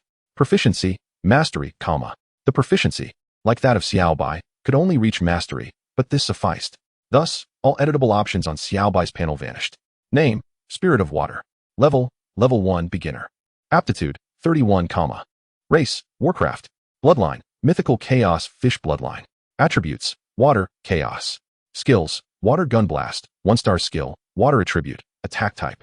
Proficiency, Comprehension. Rain Summoning, 3-star skill, Water Attribute, Amplification Type. Proficiency, Comprehension. Divine Favor, 9-star skill, Wood Attribute, Life Recovery Type. Proficiency, Supremacy. Fury of the Sea Emperor, 9-star skill, water attribute. Space attribute, attack type. Proficiency, mastery. Racial skills, none. Status, dazed. Unbeknownst to me, after customizing Xiaobai's panel, it inexplicably reverted from level 3 to level 1, and its racial skills vanished without a trace. This was to be expected, as Xiaobai's race had changed, and racial skills belonged to elemental beings. Their disappearance was thus quite reasonable. Wait a moment, why is Xiaobai still dazed? Yuling stared in astonishment at the fish lying belly up at the bottom of the fishbowl. Lost in contemplation. Chapter 7, Slice in Progress. Xiaobai, what has happened to you? Yuling scooped Xiaobai out of the fishbowl and held it in his hands. Attempting to perform CPR. The status section on Xiaobai's panel displayed dazed. What could have startled this little one? What's wrong? Why are you dazed? Glub. Don't press. Don't press. After just 2 presses, Xiaobai revived, bubbles emerging from its mouth, emitting a rather peculiar sound. Astonishingly, Yuling found himself understanding Xiaobai's glub. And the sound was quite tender, even somewhat melodious. Previously, when Xiaohong had unleashed the starfall, Yuling had realized he could comprehend Xiaohong's chirps. However, since Xiaohong had been in a coma thereafter, he hadn't had the chance to inquire further. Now, the same phenomenon was occurring with Xiaobai. Did this imply that he could understand the calls of the beasts he had contracted? There exists a mental connection between a beast master and their contracted beasts, yet it does not allow for complete comprehension of the specifics of their speech. The ability to understand entirely left Yuling feeling somewhat enchanted. From now on, you shall be my second pet. Your name is Xiaobai. I also have a Xiaohong, and from this point forth, you shall be a formidable duo. Glub. I don't want that. It sounds unpleasant. Xiaobai protested. Yuling exercised his veto power. Xiaobai's protest was in vain. All right, Xiaobai is quite a charming name. Don't be upset. After all, it is his own child. He must console it. Yuling did not wish to be like the old handsome guy or the stunning beauty, making his child believe his love was akin to a mudslide. Glub? What about Xiaohong? It's tired and resting in my beast space. Yuling didn't want to betray Xiaohong by saying it was exhausted. Glub? I feel something marvelous happening within me. Is it because of you? Why on earth does a glub convey so many meanings? I have enhanced your potential, but that does not imply you may rest idly. To grow stronger, you must exert your own efforts. Glub. How wondrous. I can sense an inexhaustible power within my being. Those skills of yours, especially the fury of the Sea Emperor, must not be used casually without my permission, understood? Yuling cradled Xiaobai, repeatedly caressing its little belly with his thumb. It feels quite nice. Wait, Xiaobai is a fish. Isn't it inappropriate to hold it like this? Ahem, Xiaobai, do you not feel suffocated? Glub. Indeed, how strange. I seem to not need water at all. Suddenly, Xiaobai flapped its fins and floated away from Yuling's hands. Then, like a magic trick, Xiaobai vanished, reappearing in another spot a second later. Can you imagine a little fish resembling Kyogre doing sit-ups? Can you fathom it flying as well? Xiaobai, is this part of your abilities? By heavens, this little fool, Yuling thought, unlike the curious bird, displayed a mastery over its powers that Xiaobai completely surpassed. Look, both possess a mythical bloodline with an inexplicable attribute. Why didn't Xiaohong develop new abilities right after its panel was modified like Xiaobai? Yuling was certain that Xiaobai's ability to vanish into thin air stemmed from its chaotic attribute. Meanwhile, Xiaohong, with its holy attribute, surely possessed unique abilities as well. It simply might not have had the opportunity to develop them yet. Or perhaps, as a bird that had long wandered, Xiaohong, having finally found a home, feared that any peculiar behavior might lead to losing it. No, I must guide the child's psyche. Glub. How marvelous. I truly seem to not need water. Xiaobai swam around the room, much like Xiaohong, a curious little one. Yuling had initially worried about having to carry the fishbowl around while Xiaobai's level was still low. But now it seemed the bowl was merely a burden that could be discarded. Xiaobai swam around the house, growing increasingly joyful, ultimately returning to the fishbowl and biting a hole in it that was disproportionate to its size. Water spilled from the fishbowl, flooding the floor. Xiaobai, why did you bite it? Are you hungry? What has gotten into this child? Being hungry does not justify eating the fishbowl. Wait, a Warcraft? No way. Under Yuling's astonished gaze, Xiaobai shattered the glass fishbowl in a few bites and swallowed it whole. Glub. I'm so hungry, so hungry. Gradually, Xiaobai's demeanor shifted dramatically as it began to gnaw on everything in the house. Tables, chairs, even the television. Xiaobai, stop. Yuling cursed under his breath, realizing he had acted rashly. A Warcraft might become uncontrollable. Why had no one warned him? Glub. I'm so hungry, so hungry. Yuling's attempts to halt Xiaobai seemed to awaken a flicker of awareness within it, but soon, that too waned. Xiaobai was no longer in control of itself. Damn it. Yuling pursued Xiaobai as best he could, aiming to capture it, and then find a way to calm it down.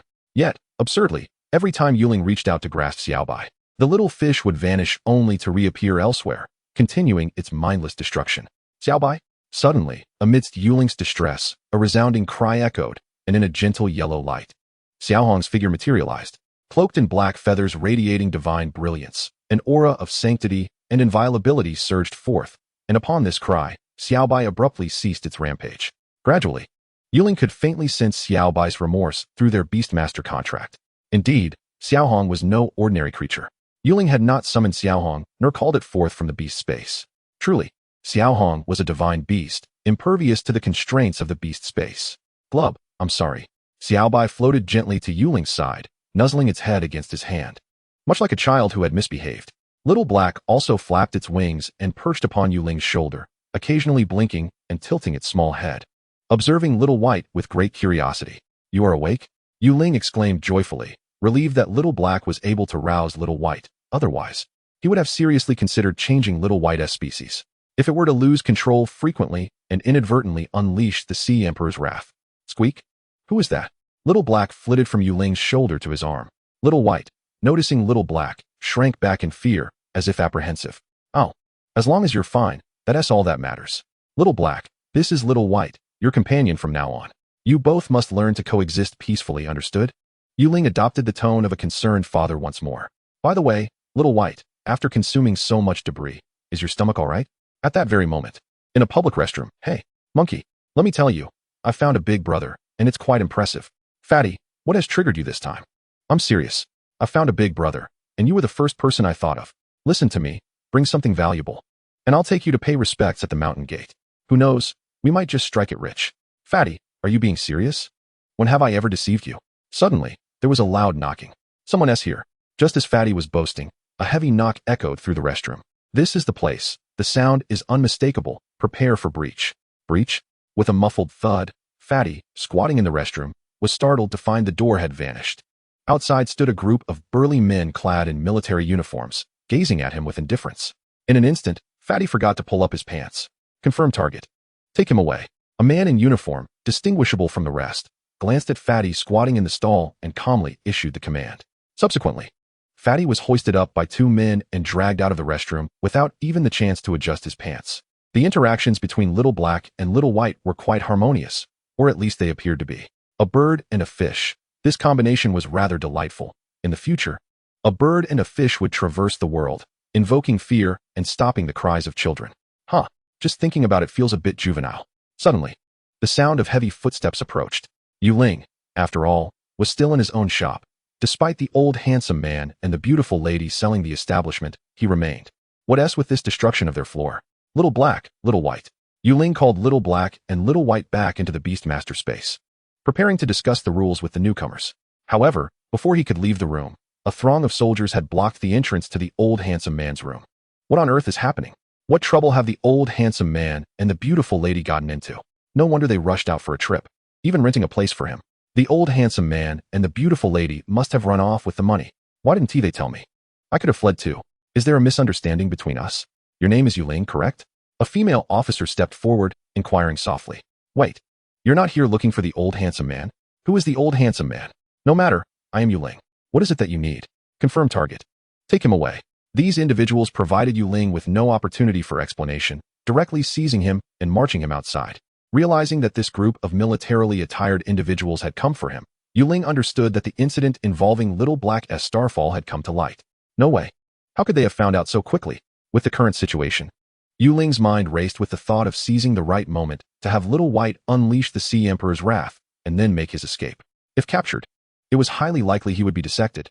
Two soldiers escorted Ling out of the shop. Outside, an unknown number of soldiers surrounded the area. The streets cleared of all passers-by, and even the workers transporting goods had vanished. In the distance, an armored vehicle towered among a dozen jeeps, surrounded by countless soldiers on alert.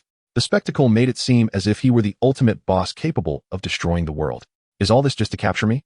Ling glanced at the female officer beside him, offering a wry smile. Chapter 8. Thankfully it's the director. Get in the vehicle.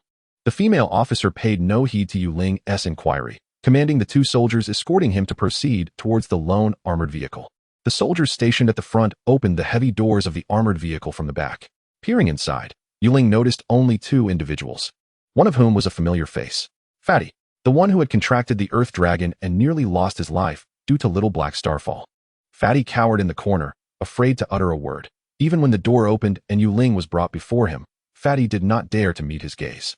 The other occupant of the armored vehicle was an elderly man, appearing to be in his 60s, with white hair and a kind expression. Come aboard, we must return swiftly. The elderly man glanced at the female officer beside Ling before addressing Ling directly. The two soldiers who had been holding Ling released him, allowing him to enter the vehicle unimpeded, as if they had no fear of him escaping. Old man, before I board, let me ask you, are you planning to dissect me for research? Ling flexed his sore arms, feeling quite fearless. Dissect? Huh. Young man, come aboard. We mean you no harm. The old man chuckled, shaking his head. Really? A gentleman's word is his bond. Ling cast a glance back at the two soldiers who had just escorted him, memorizing their faces. You're so rough. Aren't you worried about breaking my arm? Upon entering the vehicle, the heavy armored door closed behind him. The interior was suffused with a dim, cold light. Ling made himself comfortable as if returning home, choosing a spot to sit across from the elderly man. The armored vehicle's engine roared to life, and the convoy of jeeps encircled the armored vehicle as it sped away. Old man, what is the reason for capturing me? Ling glanced at Fatty. This Fatty is so timid. With only the three of them in the vehicle, Ling felt relatively untroubled. At worst, they could face the end together. A few hours ago, a meteorite fell in Starfall Village. You are aware of this incident, correct? The elderly man picked up a teacup from the side table, gently blowing away the foam before savoring the tea. It seemed the journey would be long, and the elderly man didn't mind passing the time with tea and conversation. I'm not aware. Ling, having nothing to lose, was unperturbed. No worries, I'll enlighten you. A few hours ago, a massive fireball plummeted from the sky, crashing into the valley near Starfall Village. Subsequently, the murderous bee swarm in the valley was entirely obliterated, with not a single one surviving. The elderly man gazed at Ling with a smile, unhurried. What does this have to do with me? Of course, this pertains to you. Through our investigations, we discovered that this meteorite was no natural disaster, but rather a skill unleashed by a creature of at least the Lord class among the subgod beasts. Upon thorough investigation, it was revealed that at the moment of the meteor's descent, both of you were situated precisely 1 kilometer from the epicenter of the impact. It appears that we simply had an unfortunate stroke of luck. This hardly signifies anything of consequence, does it? Ling cast a fleeting glance back at the rotund man, uncertain if he had already betrayed him. At that moment, the man lifted his gaze, and their eyes met, his eyelids fluttering uncontrollably as if afflicted by a spasm. My dear fellow, have you developed a twitch in your eyelids? Ling had assumed this chubby individual was merely a passerby, someone he would never encounter again. Who would have thought that merely a few hours apart would lead to this? Such a twisted fate. Ling, of course, understood that the man's incessant blinking was a covert signal, urging him to refrain from speaking indiscreetly. However, the elder was watching them intently from across the room. Such an overt suggestion could only be perceived by a fool. Ling had no desire to be betrayed by a clumsy ally, hence he felt compelled to caution him. Haha, enough now, little chubby one, speak your mind. The elder remained unperturbed, maintaining an air of leisure as if everything was under his control. Ahem, esteemed sir. The individual before you possesses an extraordinarily significant background. I have risked my life to keep my lips sealed until now, but if you don't, the chubby man's voice trembled, as if he had grasped at a lifeline. Who would have guessed? You seem to possess a fair amount of backbone. Upon hearing this, Ling realized that at least for the moment, the chubby man had not betrayed him. In the future, however, that could very well change. All right, little chubby one. It would be best if you fell silent for now. Ling, there's no need to play the fool. Once you reach my position, reading the room becomes paramount. Through our investigations, we have discovered that we were gravely mistaken. The fireball that fell in Xinglua village could not possibly have originated from a demigod beast, but rather from a genuine divine beast. While divine beasts are forbidden from entering human territories, a rule established through countless generations and innumerable sacrifices. Now, enlighten us on how you came to know this divine beast and why it chose to assist you. The elder raised his teacup high, draining it in one swift motion. Immediately, an intangible aura surged forth. If I were to claim that your words indeed concern me, what would you be prepared to do? Ling understood that he was at a disadvantage in this initial confrontation. The elder seemed to be privy to nearly everything, save for the fact that the divine beast in question was actually Ling's companion. Should this truly relate to you, we would like to extend an invitation for you to join the 7th Bureau of the National Security Agency. Would you be inclined to accept? The elder sighed deeply, as if deflating like a punctured balloon, the previous aura dissipating in an instant. The National Security Agency? What is that? It is a specialized department dedicated to the protection of the nation. Young man, not just anyone can enter. Had you not been acquainted with a divine beast, your academic standing would never have afforded you the opportunity to engage with us. The elder's confidence was palpable, and it was this condescending air of benevolence that Ling found particularly distasteful. You believe that merely inviting me to join means I must comply? Have you inquired about my combination technique of meteor fall and the wrath of the Sea Emperor? I decline. There is nothing more to discuss. Kindly let me disembark. Your assumptions are rather naive. Do you think we are to be trifled with? What? Shall we resort to coercion now? Brother, perhaps you should temper your words. The chubby man interjected, albeit inopportunely. Silence. Enough from you, little chubby one. Came the united rebuke from the two formidable figures. When the city gates catch fire, the fish in the moat suffer. With Wang Lao and Jia Duo clashing, the latter has vanished. Old man, to be frank, I am not a mere clay figure for you to mold at will. If you allow me to depart, I assure you I will not cause you any trouble. Is that not agreeable? You possess quite the audacity, do you not? I'm jesting. I am indeed very brave. Old man, I assure you, this is for your own good. Haha, do you truly believe that the divine beast you know could come to your rescue here? Xiaohei, emerge and demonstrate your prowess to the elder. Squeak. What is the matter? Xiaohei seemingly materialized from thin air, fluttering its tiny wings as it landed upon Ling's shoulder. Is this a cliff bird? Haha, young man. Have you indulged a bit too much? Buzz Director, we have detected energy fluctuations from the divine beast. Confirmation, it is indeed within our vehicle. Following a crackling sound, the intercom relayed a message that left the elder nearly breathless. Stop the vehicle. Immediately halt. With a sudden screech, the armored vehicle along with the entire convoy came to an abrupt stop. Fortunately, they had already traveled quite a distance, far removed from the bustling city center. Elder, are you now willing to engage in a civil discourse? Young man, how did you accomplish this? In the elder's gaze, Ling discerned a fervent anticipation. What do you mean? How did I accomplish this? Ling gently stroked Xiaohei's head, feeling a sense of satisfaction. Behold, this is indeed a fine companion. Summon it. And it instantly comes to my aid. Is this your companion beast? What else could it be? Calm yourself. Do not become agitated. The elder's benevolent demeanor faded, replaced by a glint of cunning in his eyes, his hands trembling uncontrollably despite his words of calm. Immediately confirmed the source of the nearby beast reactions. All is normal. Shortly thereafter, a response echoed from the intercom. Ling. Wait, you told me not to become agitated, yet you appear far more agitated than I. First, remove this little chubby one. The armored vehicle's door swung open, revealing several soldiers outside. The elder remained silent, merely glancing at the chubby man, who obediently exited the armored vehicle. Just before stepping down, he cast a knowing glance back at Ling, a look he recognized all too well. One he had noted when he first memorized the soldiers' appearances. After the chubby man exited, only Ling and the elder remained within the armored vehicle. They exchanged glances, each searching the other's eyes, but words eluded them. Young man, do you harbor any dreams? The elder suddenly inquired. Ling. In an unfamiliar room. Neat and pristine, not a speck of dust could be seen. The window was ajar, a gentle breeze wafting through, invigorating the spirit. Gazing out, one could behold verdant mountains and waters, with fields of wheat and winding mountain paths visible in the distance. The phrase remote mountainous area abruptly surfaced in Ling's mind.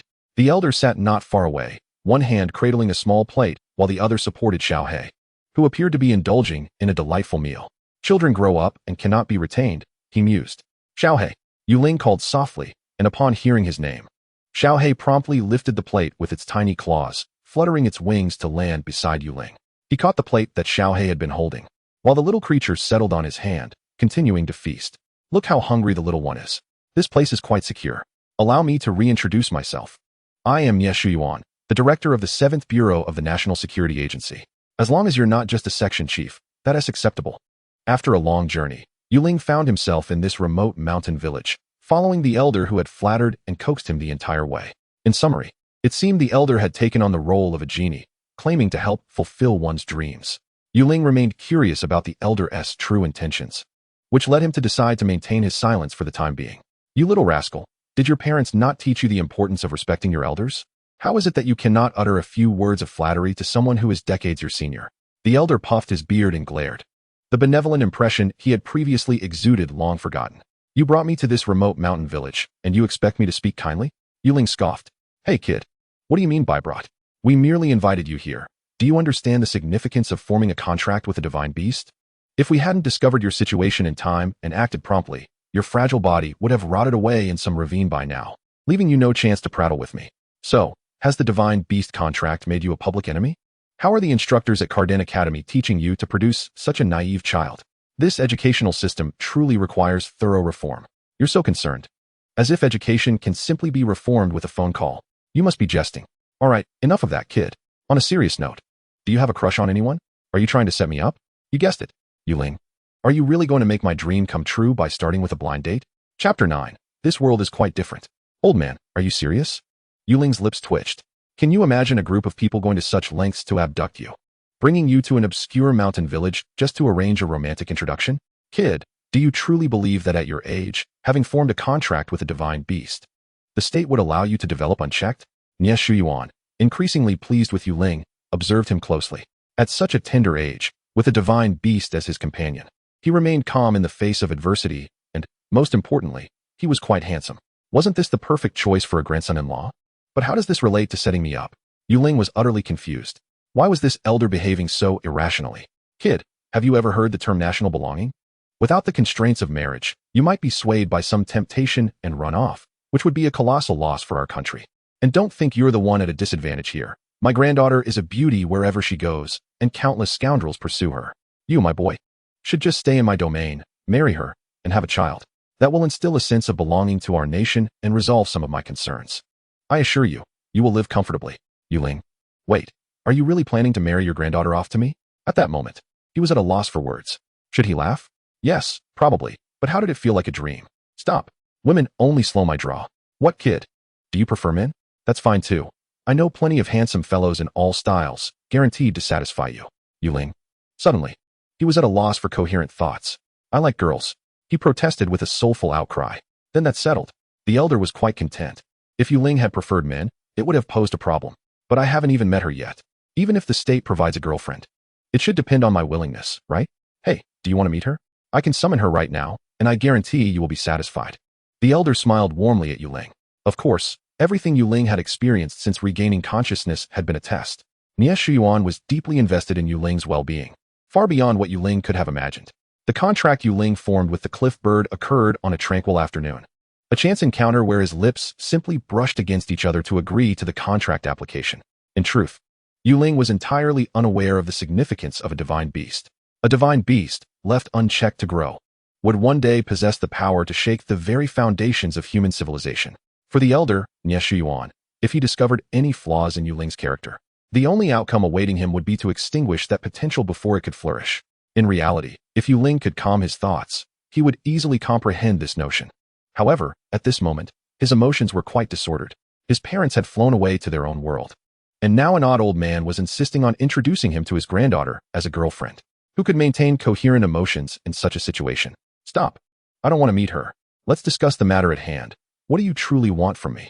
Ling forced himself to regain his composure, focusing on the elder. Quite simply, as the divine beast contractor, you are to help the state secure greater benefits. Under this premise, I will do my utmost to fulfill your requests, as long as they do not contravene principles of righteousness and morality. The elder's gaze remained shrewd. For now, he was indeed quite satisfied with Ling. This satisfaction, however, was based on a low threshold. As long as Ling did not show anti-human tendencies or harbor thoughts of world destruction, he would generally be accepted. Is it solely because I contracted a divine beast? What do you mean solely? Do you even understand what a divine beast is? I don't. Please enlighten me. Ling admitted his ignorance. Very well, let me educate you. A divine beast, as the name suggests, is a beast that possesses the potential to ascend to godhood. Have you ever seen a world map? I haven't. Just tell me. I know nothing. Nie Shuyuan's emotions were also becoming disjointed. How had this boy grown up without such knowledge? The world maps that circulate are actually edited versions. No one knows how vast the world truly is. The realm we inhabit is likely just a small fragment of the entire world. Beyond our world lies the inner sea. And beyond that, the dark beyond sea, which no one has ever truly reached. What lies beyond the dark beyond sea remains a mystery, and no one can ever hope to know. Some pessimistic scholars suggest that we are merely domesticated creatures, raised by entities from beyond the dark sea. At this point, Ling couldn't help but gasp, contributing ever so slightly to global warming. He had seen a world map, and although it differed significantly from what he knew, he believed its land area was probably not too dissimilar from that of Earth. The difference was that in this world, the world map depicted land masses completely surrounded by oceans. Ling had initially thought it was an unfolding map, but now, listening to the elder, It seemed there was an even larger world beyond. However, with such a vast expanse, wouldn't gravity increase exponentially? Come on, divine beasts can attain godlike powers. And beast tamers exist. What does gravity even matter? Ling felt a bit absurd. This world could not be explained by science. And the anatomy of the locals might differ significantly from that of ordinary people before his transmigration. After all, who had ever heard of someone possessing a beast-taming space within their body? So, divine beasts are located beyond the Dark Sea? Ling inquired. Kid, I already said no one can cross the Dark Sea. How could there be beings from beyond it? Divine beasts are born from the offerings of numerous beast clans, existing only when countless clans converge to give rise to one. Such rarity indicates that humans could never obtain divine beasts? Ling inquired further. Oh, allow me to elaborate slowly. According to certain historical records, long ago, divine beasts were the sovereigns of the land we inhabit. They commanded the demon beasts, each divine beast governing its own territory, entirely independent of one another. During that era, humanity existed merely as vassals to these divine beings. However, it seems that a cataclysmic event transpired in this world, and based on scant remnants, it seems to be related to the demon beasts. This calamity nearly exterminated all divine beasts, possibly leading to their extinction. Demon beasts? No, that can't be right. Although Ling lacked historical knowledge, he knew that Xiaohe was a divine beast and Xiaobai was a demon beast. Both were of the same rank, and when Xiaobai had lost control, Xiaohe had awakened him with a single call. Furthermore, once Xiaobai regained consciousness, Ling could distinctly sense a faint tremor of fear emanating from him through the beast contract. Demon beasts might very well fear divine beasts. Ling was certain of this. But why would the elder claim that demon beasts were responsible for the downfall of divine beasts? What do you know about the secrets of demon beasts? Elder Nyeshuan observed Ling's hesitation and couldn't help but feel intrigued. I don't know. Please continue, old man. If all divine beasts are extinct, where do the current divine beasts originate from? Ling denied, thinking it best not to reveal that he also possessed a demon beast, lest it lead to significant trouble. Divine beasts may be extinct, but some of their bloodlines still linger within the bodies of existing demon beasts. The demon beast clans are not chaotic. Some truly ascended demon beasts possess the ability to transform into humans and articulate human speech. Among countless demon beasts, if one were to revert to the bloodline of a divine beast, the entire clan would go to great lengths to nurture it until it truly ascends to divinity, becoming a deity. This particular bird of yours is likely a reversion of the divine beast bloodline. Strangely enough, I have never heard of a bird capable of ascending to divinity, nor have I heard of any divine beast displaying such formidable power in its youth. Ling was uncertain whether the bird could ascend to divinity, but he knew that Xiaohe could not be classified as a bird. Xiaohe's talents were entirely derived from his custom-designed abilities, and as for his skills, the 9-star abilities did not simply materialize. They were an amalgamation of countless skills fused together. Thus, you should understand that if the demon beast clans, particularly the bird clan, were to discover you possess one with the potential to ascend to divinity, they would go to any lengths to reclaim it. If one day you find yourself besieged by millions of birds seeking your demise, do not be surprised. Ling exclaimed. Is it truly that perilous to contract a divine beast? Is it too late to regret now? Not only demon beast clans, but there also exist certain organizations among humanity that do not wish to see unforeseen individuals contract with divine beasts. Among these is an elite group called Pure Land, which erroneously believes that humanity should not exist and that the world should be returned to the demon beasts. Had they discovered you before we did, they would also stop at nothing to eliminate you. Is there truly no room for regret? Ling pondered, feeling increasingly bewildered by the elder's insistence on matters of procreation. Enough, I believe I have spoken sufficiently. You must now grasp the significance of divine beasts. This bird is now irrevocably connected to you. Forcibly severing that bond would be fatal for you, given your physical constitution. Of course, we would not take such a course. True divine beasts possess sentience. Should we kill its beast master, reconciliation with that divine beast would become impossible, and it would forever tread the path of vengeance on your behalf. At that moment, Ling comprehended the elder's motives for luring him over with kind words, even going so far as to introduce his granddaughter to instill a sense of national belonging within him. So, old man, you bring me here against my will, and I should thank you for it? Upon hearing Elder Nyeshuan's words, a weight lifted from Ling's heart. The significance of divine beasts was far greater than he had imagined. Indeed, if he possessed an official background, it would undoubtedly facilitate his future endeavors. Wait a moment. You're not planning to confine me here, are you? My aspirations lie beyond the stars and seas, not trapped in some remote mountain. If you wish. I would not mind creating opportunities for you and my granddaughter, For the feelings of the young must also be nurtured. What if I do not fancy your granddaughter? Ling felt a surge of panic. Are you truly suggesting I should procreate? Indeed, if you are not inclined to have children, I could pen a letter of recommendation for you to join the military, where you could undergo training and learn to place your trust in comrades, experiencing the valor of our iron-blooded men, which would undoubtedly foster your identification with this nation. Ling understood that this elder genuinely wished for him to develop a sense of belonging and identification with the country. After all, he now represented a high-end talent, a figure coveted by various nations. The elder's approach was remarkably gentle, considering they could not forcibly sever his bond with Xiaohe. Although his time with Xiaohe had not been extensive, Ling had developed a considerable trust in him. Since the moment their contract was established, the emotional exchanges between them had frequently conveyed Xiaohe's feelings. Through these exchanges, Ling sensed an unwavering reliance from Xiaohe. The elder spoke truthfully. Divine beasts possessed sentience. Xiaohe's attributes, bloodlines, and skills had undergone significant transformations, and it was impossible for him to remain unaware. Yet, throughout it all, Xiaohe never posed any questions to Ling. He simply complied with all his commands without hesitation. This was not due to ignorance. On the contrary, Xiaohe comprehended everything but chose to remain by Ling's side in quiet loyalty.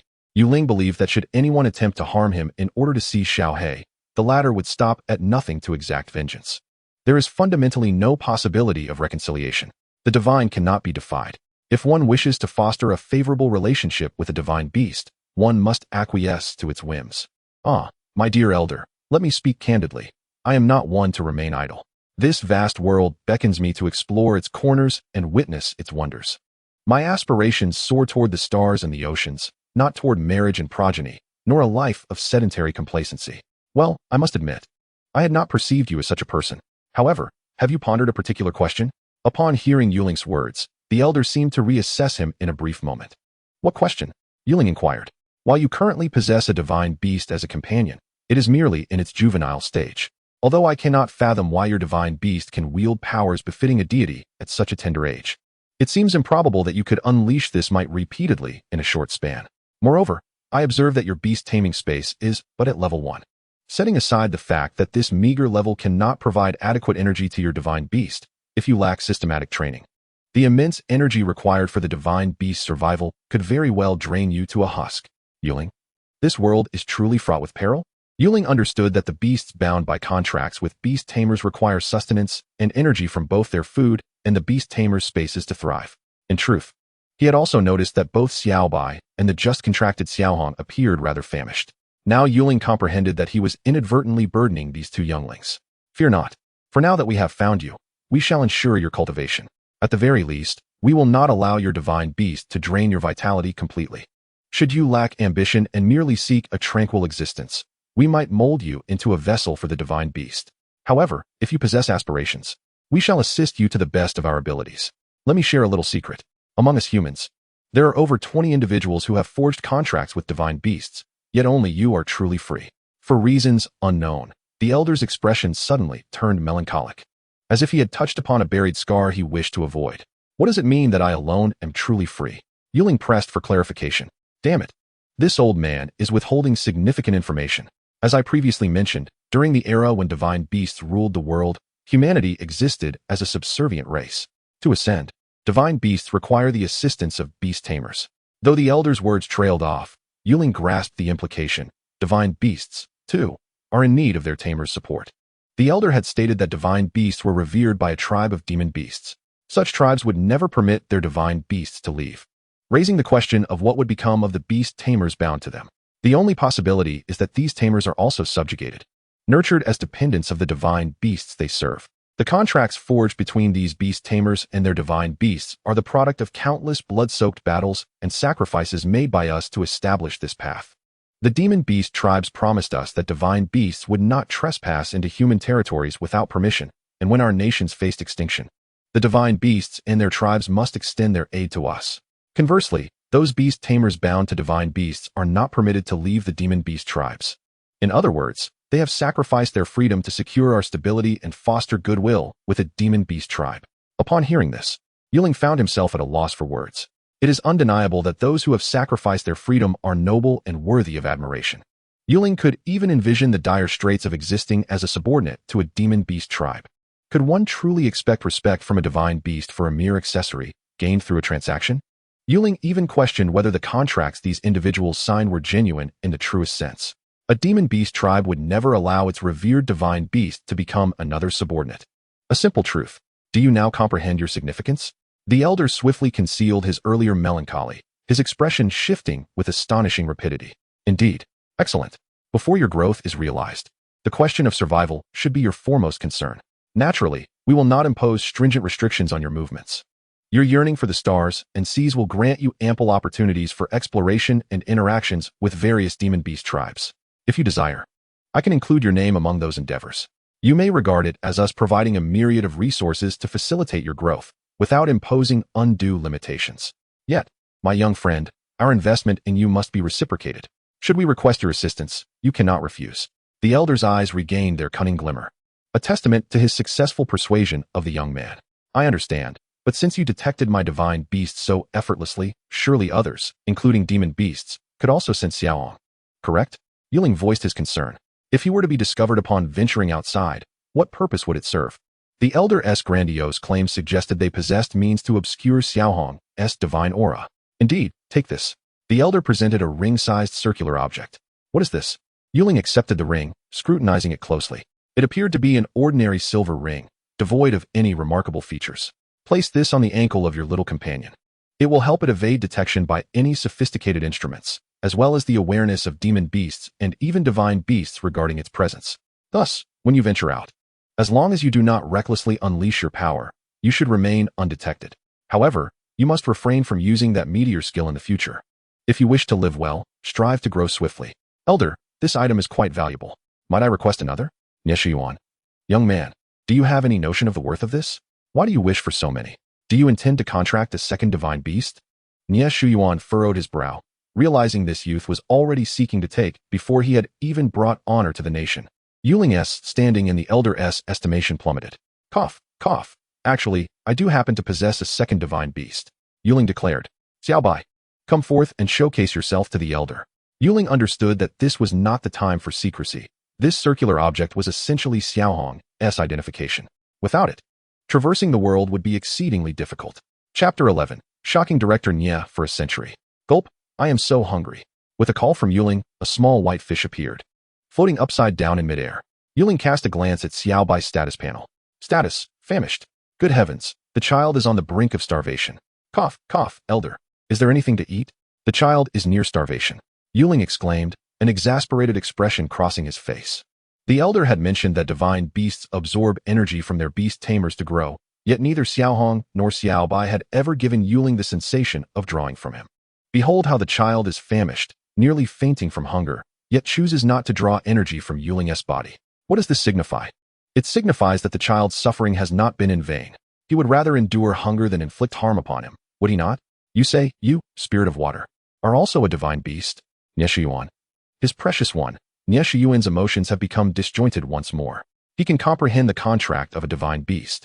But to have contracted a second divine beast within a level 1 beast mastery space, has this young lad saved the world in his past life? By what right has he not been drained to a husk? Yuan suddenly questions whether he is dreaming, that all he perceives is but a figment, an ephemeral illusion. But Little Black is indeed real. Could this lad possibly demand treasures that conceal the aura of divine beasts for a mere spirit of water? Would he? Surely not. Yet, why does it feel so unreal? His precious one, what has transpired in this world? Truly, which divine beast is not encircled by layers upon layers of monstrous clans? Even a fly must seek permission from its kin to catch a glimpse of a divine beast. And now you tell me that 2 divine beasts have encountered one another? Their respective clans did not engage in conflict? They have harmoniously become the companions of a mere youth? Yuan. Old man. Upon witnessing the elder lost in bewilderment, Ling finally wore a satisfied smile, radiating joy. After all this time, it is finally my turn to astonish you. Are you certain this spirit of water is a divine beast? Yuan questioned with the intensity of his very soul. You can ascertain that for yourself. I too am uncertain, but you had best bring me another ring like that.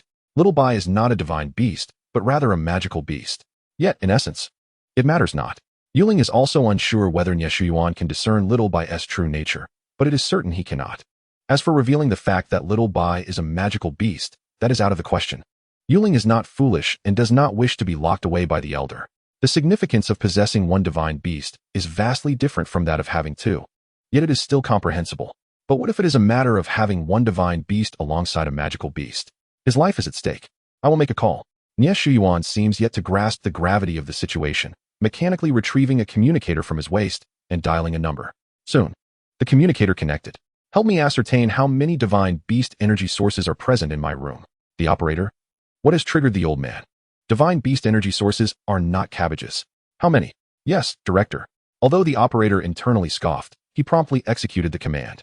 In truth, the Elder's room was beyond their detection range, and the reason was simple. The Elder possessed a subdivine beast. If energy detection were continuously activated, the machines would constantly set off alarms. The operator swiftly adjusted the machine's power, locking onto the Elder's quarters. A massive red dot unmistakably covered the entirety of the Elder's room. This much the operator could comprehend. Little Black and Yuling were indeed in Director Nie's chamber, a fact known throughout the entire 7th Bureau. Oddly, is this energy response not a tad excessive? The operator pondered as he observed the overwhelming energy response enveloping the Elder's room. But soon, a ludicrous thought emerged, one that he could not shake off. The operator quickly differentiated the energy response, further segmenting it until 3 distinct energy feedbacks, 2 large and 1 small, appeared on the screen. Director 3, 3, 3, with 2 significant response sources and 1 minor. Thud. The communicator slipped from Nie Shuyuan's grasp, yet remained undamaged, its quality impeccable. What do you think? Seeing the old man unable to hold on to his phone, Yuling knew that Little Bai's identity as a magical beast had been successfully concealed. Did you perhaps save the world? Perhaps. Being a hero is occasionally one of my interests. Ha! Delightful. I shall astonish you to no end. Just wait. Just wait. The Elder seemed to have an epiphany, quickly bending down to retrieve the communicator. Bring that wretched girl back to me. Immediately. Right now? Yuling. Is he intending to marry off his granddaughter at once? No longer will he be coy. You young man. Nie Shuyuan could no longer maintain his calm. 2 divine beasts, appearing simultaneously at the side of one individual. And that individual is the beast master of both. Nie Shuyuan felt as though today heralded the apocalypse. The world could have been destroyed, and it would have felt more plausible than a mere child with a first-level beast mastery space, contracting 2 divine beasts as companions. Does he even comprehend the significance of divine beasts? No, wait. Are divine beasts truly that vital? Why have 2 genuine divine beasts manifested so incongruously? His precious one. The Elder's emotions had completely unraveled. He must not be allowed to escape. Tonight, they shall wed. Tomorrow, they shall bear children. Disconnecting the communicator, the Elder's hands trembled. Fortune has smiled upon us. A great blessing for our nation. Cough, cough. Old man, please do not become overly excited. Do not become overly excited? Young man, just you wait. You will reap the consequences. Yuling, what does this mean? Has love turned to hatred? Should I not have revealed Little Bai's identity? Old man, perhaps I should forfeit that ring. Let us pretend nothing has occurred. Just wait. Thus, Yuling and Nie Shuyuan sat there, locked in a silent stare. Meanwhile, Little Black had satisfied his hunger, while Little Bai had completely fainted from starvation. Little Bai had been starving all night. Were it not for Little Black being at his side, Yuling believed that not a single piece of furniture in the Elder's house would have escaped unscathed. All would have been shattered by Little Bai's teeth. Little Bai is indeed a master of destruction. It is no exaggeration to say he once took a bite out of a television. Knock, knock, knock. Soon, a gentle knocking resounded. Following this, a melodious female voice entered the room, reminiscent of the sun's rays cascading upon a campus, evoking Yuling's fond memories of his first love. Please analyze what this passage aims to express. What a predicament. Come in, the Elder replied, as the door slowly opened. A young woman, in the prime of her youth and adorned in a floral dress, gracefully entered the room. She was fresh, elegant, and untouched by worldly grime. All descriptions of beauty could aptly apply to this girl, and none would find it out of place. The duality of the neighborly girl and the refined young lady manifested in this singular being, wielding an immeasurable charm over Yuling, a young man who had never experienced romantic entanglements. Was I too hasty? Had I known your granddaughter was so stunning, I would not have hesitated. May I inquire when the wedding will take place? Grandfather, the girl softly called out to the Elder, and for some reason, she seemed somewhat anxious. Allow me to introduce you. This is my granddaughter, Nie Shuyuan. This is Yuling, a rather decent young man. The marriage of a granddaughter is indeed a significant matter, naturally. Nie Shuyuan would not make hasty decisions. Initially, Nie Shuyuan served as a test for Yuling peers can perceive more profound qualities, such as character and true nature, in one another, which are all of utmost importance. However, the Elder's emotions have become disjointed, his attention drawn to the two divine beasts, Xiao He and Xiao Bai. Stabilizing Yu Ling must take precedence. Should the two young souls cultivate affection, that would be ideal. However, if Yu Ling's character proves flawed, he may find himself ensnared in a life brimming with security measures, making the prospect of demise elusive until he matures. Naturally, any improper behaviors would be nipped in the bud. Hello. Nie Qiantong greeted Yu Ling with politeness, yet there was an undeniable sense of dissonance. It was as though she sensed the elder had summoned her to introduce her to a potential partner, provoking a deep-seated resistance within her. Hello. Yu Ling responded courteously to Nie Qiantong. Was this girl perhaps lacking in the element of wood? Why did her name contain so many characters related to it? Although Yu Ling was unaware of the elder's intricate plans, he found himself rather disinterested in the notion of being assigned a girlfriend by the state. As the saying goes, the first sword upon reaching land is to eliminate the beloved. Tong, this young man possesses two divine beasts. Nie Qiantong initially responded mechanically, but soon realized something, issuing an incredulous query. Ahem, here's the plan. I will draft a recommendation letter for your principal, and you shall escort him to your school for enrollment. His identity must remain confidential, and you will also sign a non-disclosure agreement with him shortly. Given that you are of similar ages, I trust you will assist him in comprehending the world of magical beasts, as he would otherwise find his education futile, lacking understanding in many areas. Understood. Nie Qiantong quickly regained her composure from the surprise of Yu Ling possessing two divine beasts, her gaze towards him now more complex. Very well, you may prepare yourself. He will accompany you to school for enrollment this afternoon. Sure. With that, Nie Qiantong departed. Old man, your daughter seems to hold little interest in me. I suggest you refrain from meddling in matters of love, Yu Ling remarked. Moreover, I have no desire to attend school. Fool, do you have any idea how many individuals are eager to gain entry to Qiantong's esteemed academy? Rejoice in your fortune without attempting to feign modesty. And do you truly believe that without resources, you can sustain two divine beasts? The elder produced a fruit from seemingly nowhere. Originally, Xiao Bai was sprawled in midair, lazily basking, but upon the appearance of the fruit, he vanished. When he reappeared, the fruit in the elder's hand had mysteriously disappeared. As for Xiao Bai, it seemed the child was still unsated, casting glances between Yu Ling and Nie Qiantong, as if querying, may I devour this individual? Ahem, old man. The child has quite the appetite. Do not be so stingy. Provide more. That is outrageous. Do you have any idea what I just fed him?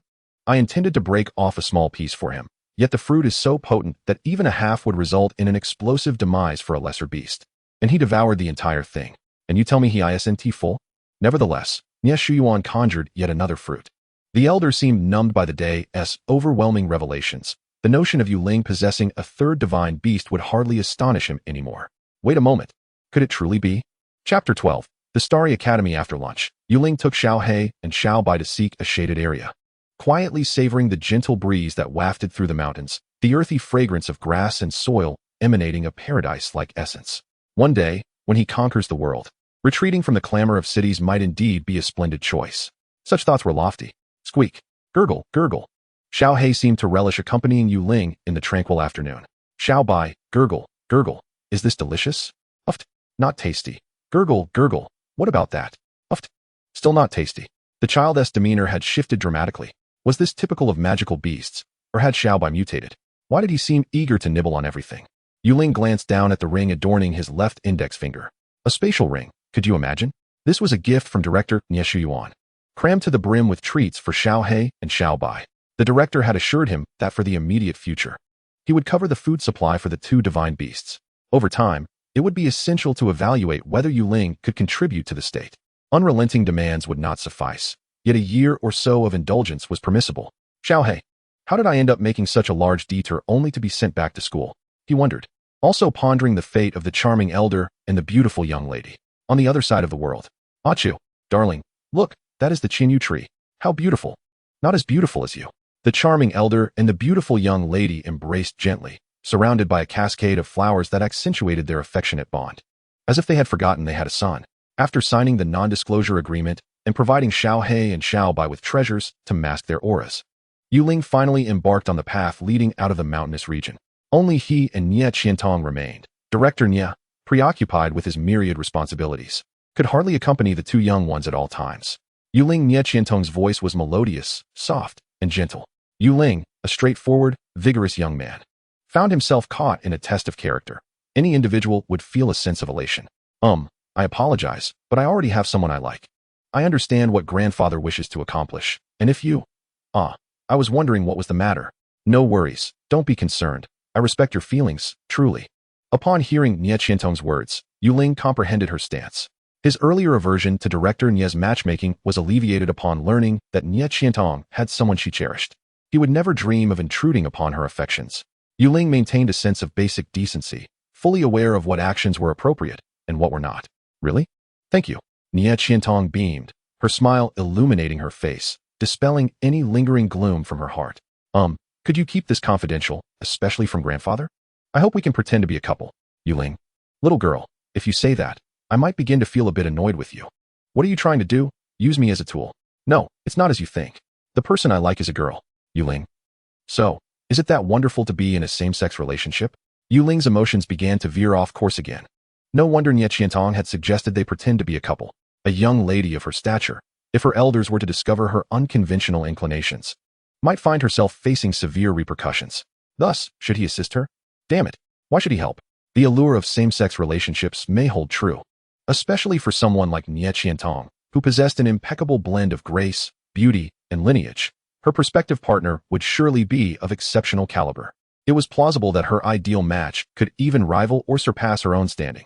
If fortune favored him, securing one could potentially yield a 2-for-1 deal. Yet, Ling found himself disinclined to pursue such actions. He found it quite troublesome. I apologize, but I am unable to assist you with this matter. However, I hold you in high regard and shall keep your secrets. This was all he could offer. Ling was genuinely curious about the mysterious figure who had managed to sway Nie Qiantong. From that point onwards, silence enveloped them. Upon returning to the city, it was approximately 3 in the afternoon.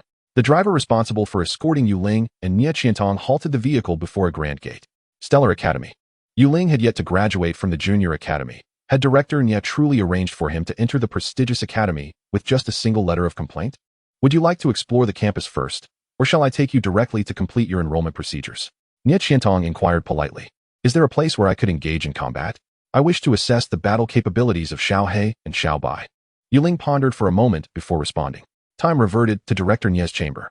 To speak frankly, the skill possessed by your Xiao He, which allows for the summoning of meteorites, must not be used lightly. Its destructive power is immense and uncontrollable, likely bringing you endless trouble and potentially draining its innate potential as a divine beast. The might of the divine is beyond human comprehension, necessitating an incredibly vast amount of energy to sustain it. If you squander it recklessly, you will only invite misfortune. What if someone threatens my life? Ling asked.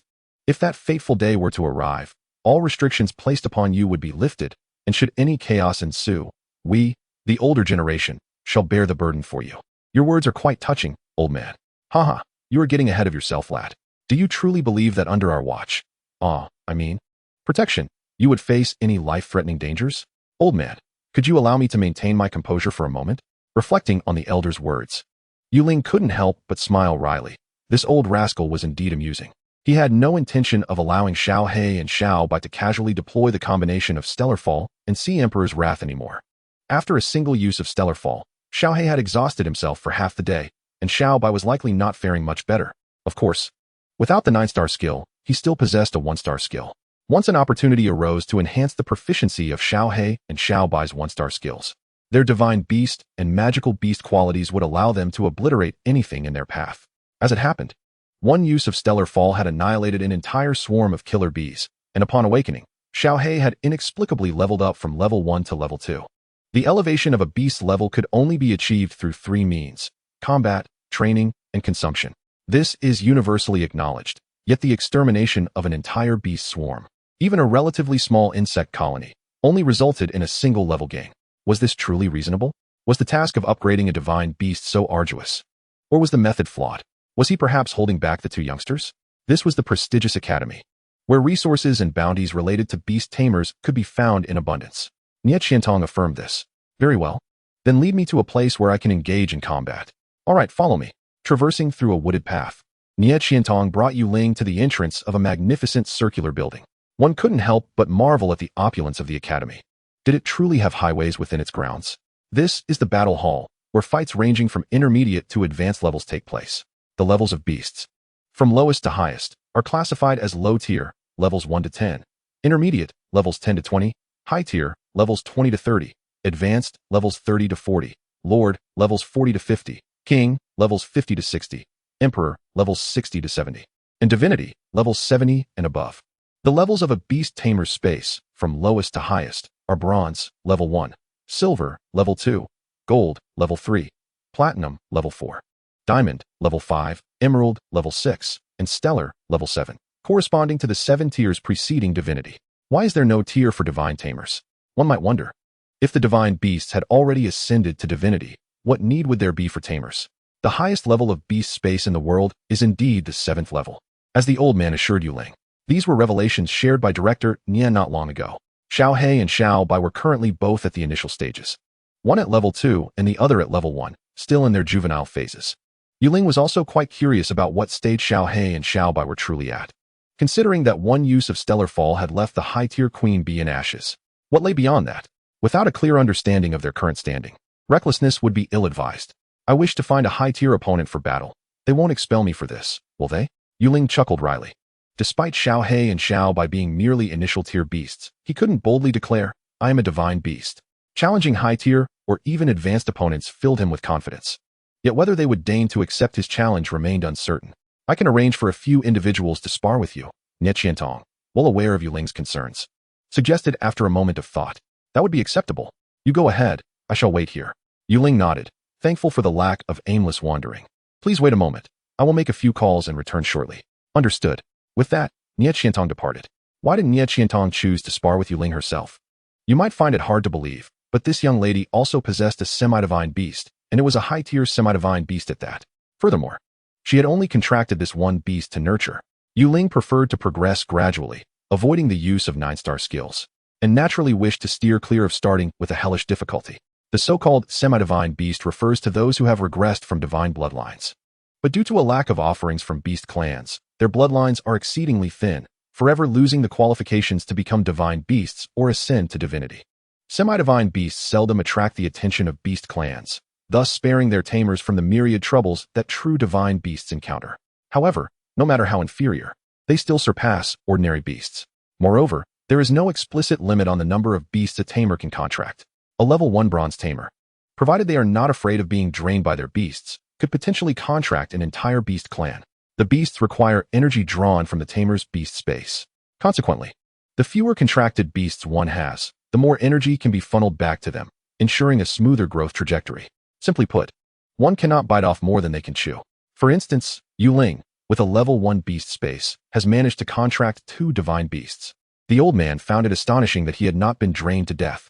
As for why Ling could only contract 2 beasts, he suspected it was a limitation imposed by his customized talent, perhaps to prevent potential complications should he exceed that number.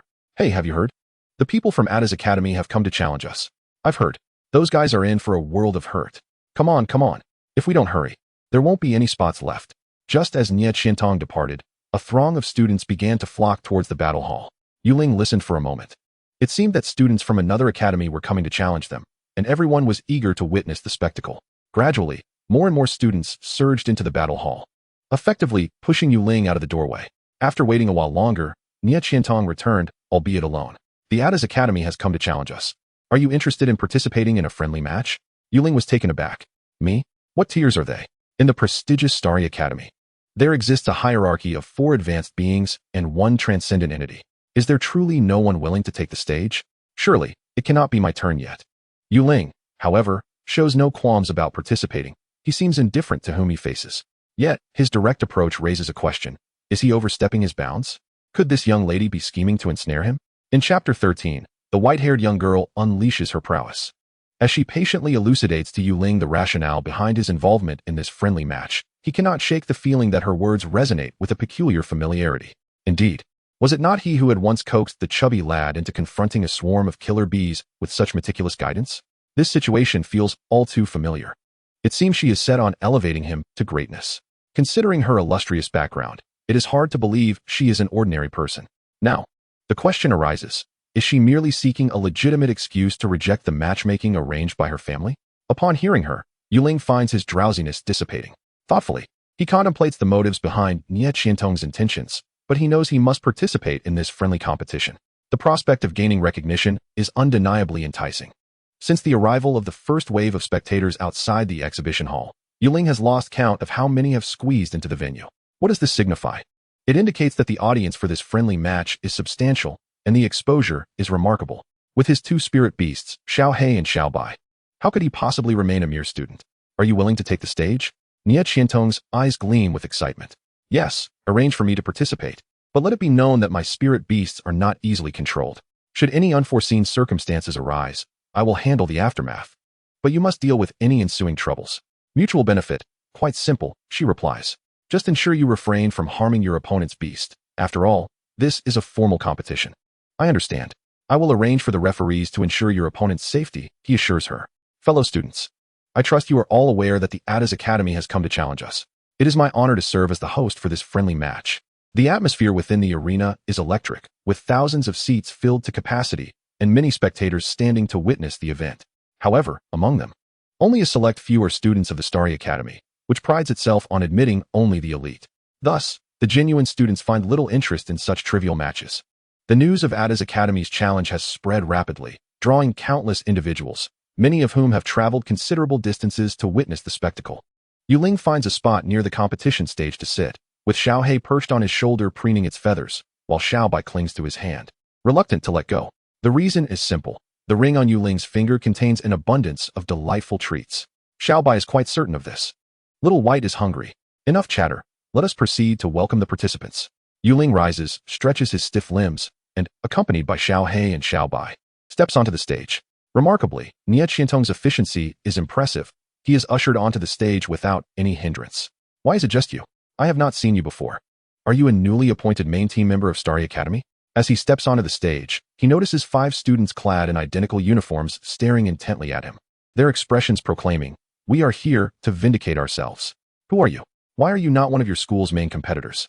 Ling, though unfamiliar with the academy's structure, has been on campus long enough to notice the absence of any uniformed students. Why, then, are these 5 dressed in uniforms? It is evident. They are here to challenge the academy, eager for everyone to know from whence they hail. Such confidence, unashamed of potential embarrassment.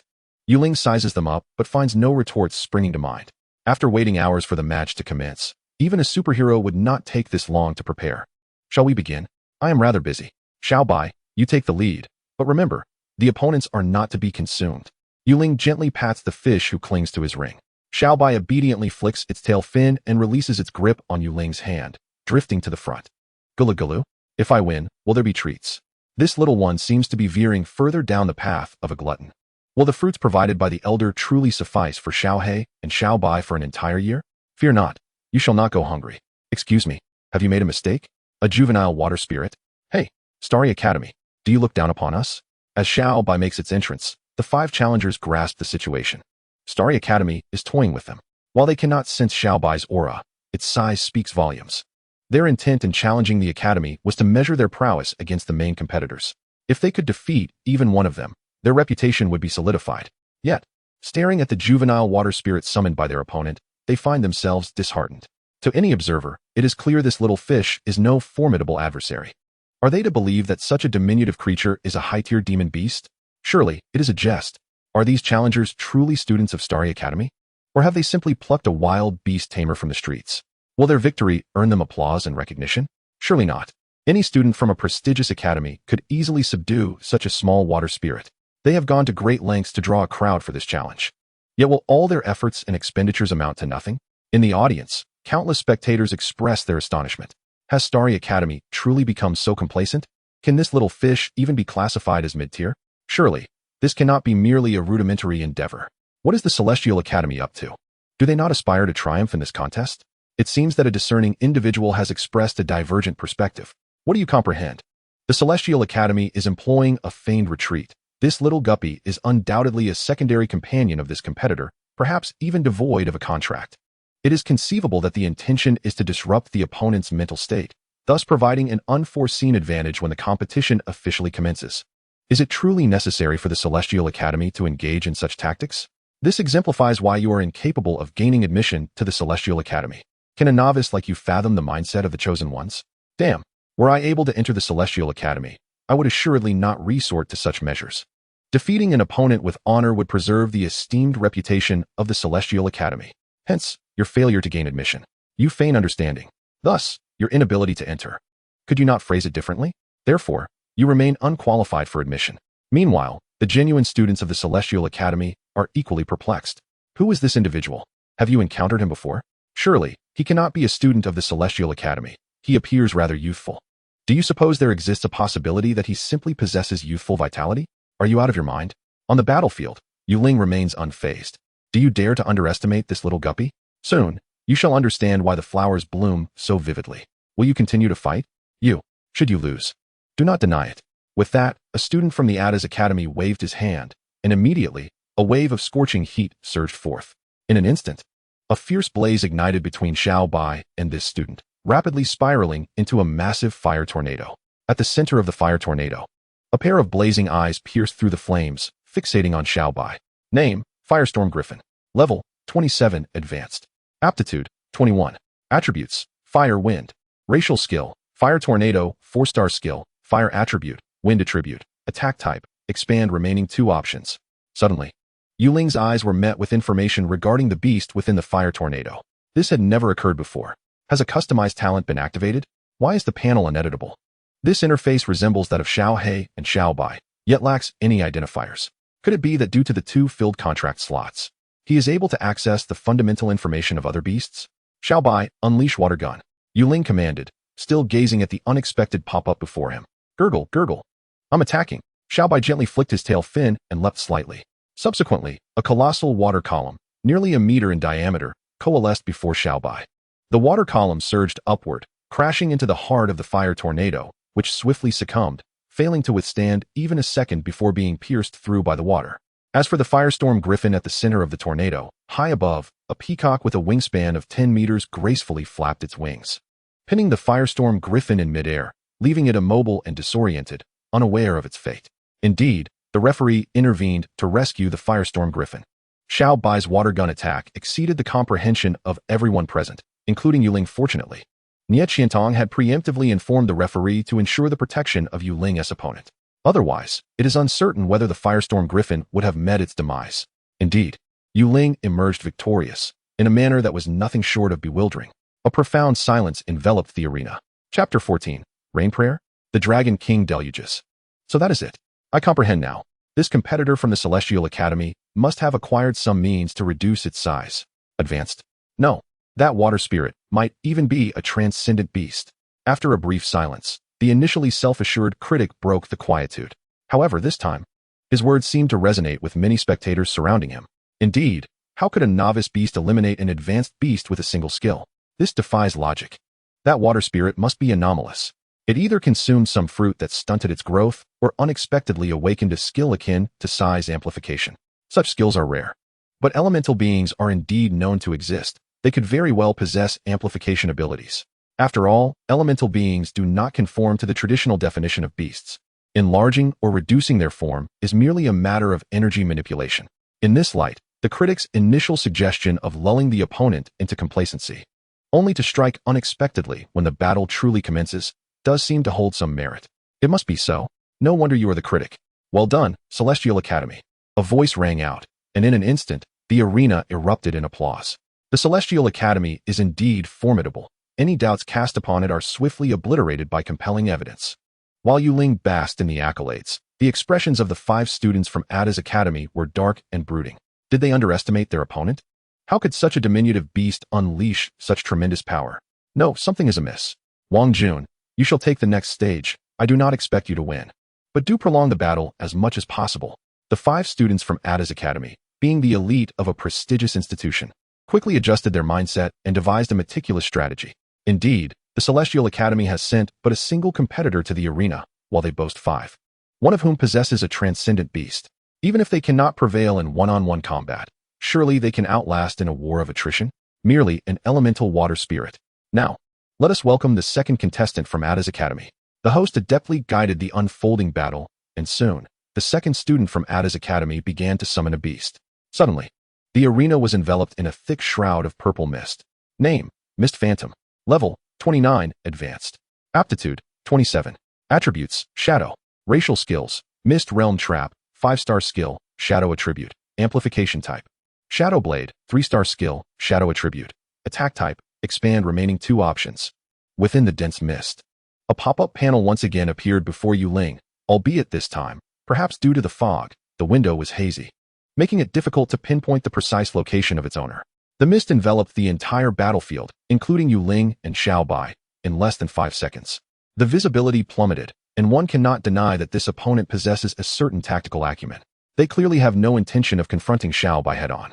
Xiaobai's only offensive skill is directional. Once it loses the precise location of its target, landing a hit becomes exceedingly challenging. However, you possess an amplification skill. And so do I. Xiaobai, use Rain Prayer. Gazing into the vast expanse of fog, Ling issued the command for Xiaobai to unleash its skill. In the audience, countless spectators' gazes converged on the arena, yet the dense mist obscured their view. The arena fell into silence. They could not even ascertain whether the two sides had engaged. Why is there no movement? Tens of thousands of spectators yearned to disperse the heavy fog that enveloped the arena. Is this what one calls a competition? Can a contest truly be conducted while obscuring the view of the audience? Is it raining? A single droplet fell upon the head of an onlooker, who found themselves seated in an unshielded spot where they could gaze skyward. Indeed, it was raining. Soon, more spectators tilted their heads to the heavens as droplets cascaded down, prompting some to rise and seek refuge from the downpour. Yet, their attempts at evasion proved futile as more and more individuals found their garments thoroughly soaked. It seemed as though no matter where one sought shelter, the rain was inescapable. But wait, this was a skill. The students of the Celestial Star Academy were the first to discern the anomaly. The rain was not descending from above, but rather permeating the entire arena. This implied that no matter where they retreated, they could not evade the deluge. They were destined to be drenched. Gradually, the rain intensified, obscuring all within the arena. In the midst of the battlefield, the figure of Xiaobai vanished, shrouded within the curtain of rain. The mist, too, began to thin under the relentless assault of the raindrops. Before long, a spectral beast, entirely cloaked in a purplish-gray hue and resembling a ghost, began to reveal its elusive form. This was the Mist Phantom, which, while the thick fog enveloped the arena, could utilize the feedback from the mist to lock onto its opponent's position. However, its beast master had commanded it to delay its attack, and thus the Mist Phantom refrained from striking. Yet now, despite the fog not having completely dissipated, its ability to sense its adversary had faltered. It was certain that its opponent was no longer present in the arena. Where had they fled? A howl escaped the Mist Phantom as it had grown accustomed to toying with its prey, relishing the scent of fear that emanated from them, only to find itself disoriented within its own fog.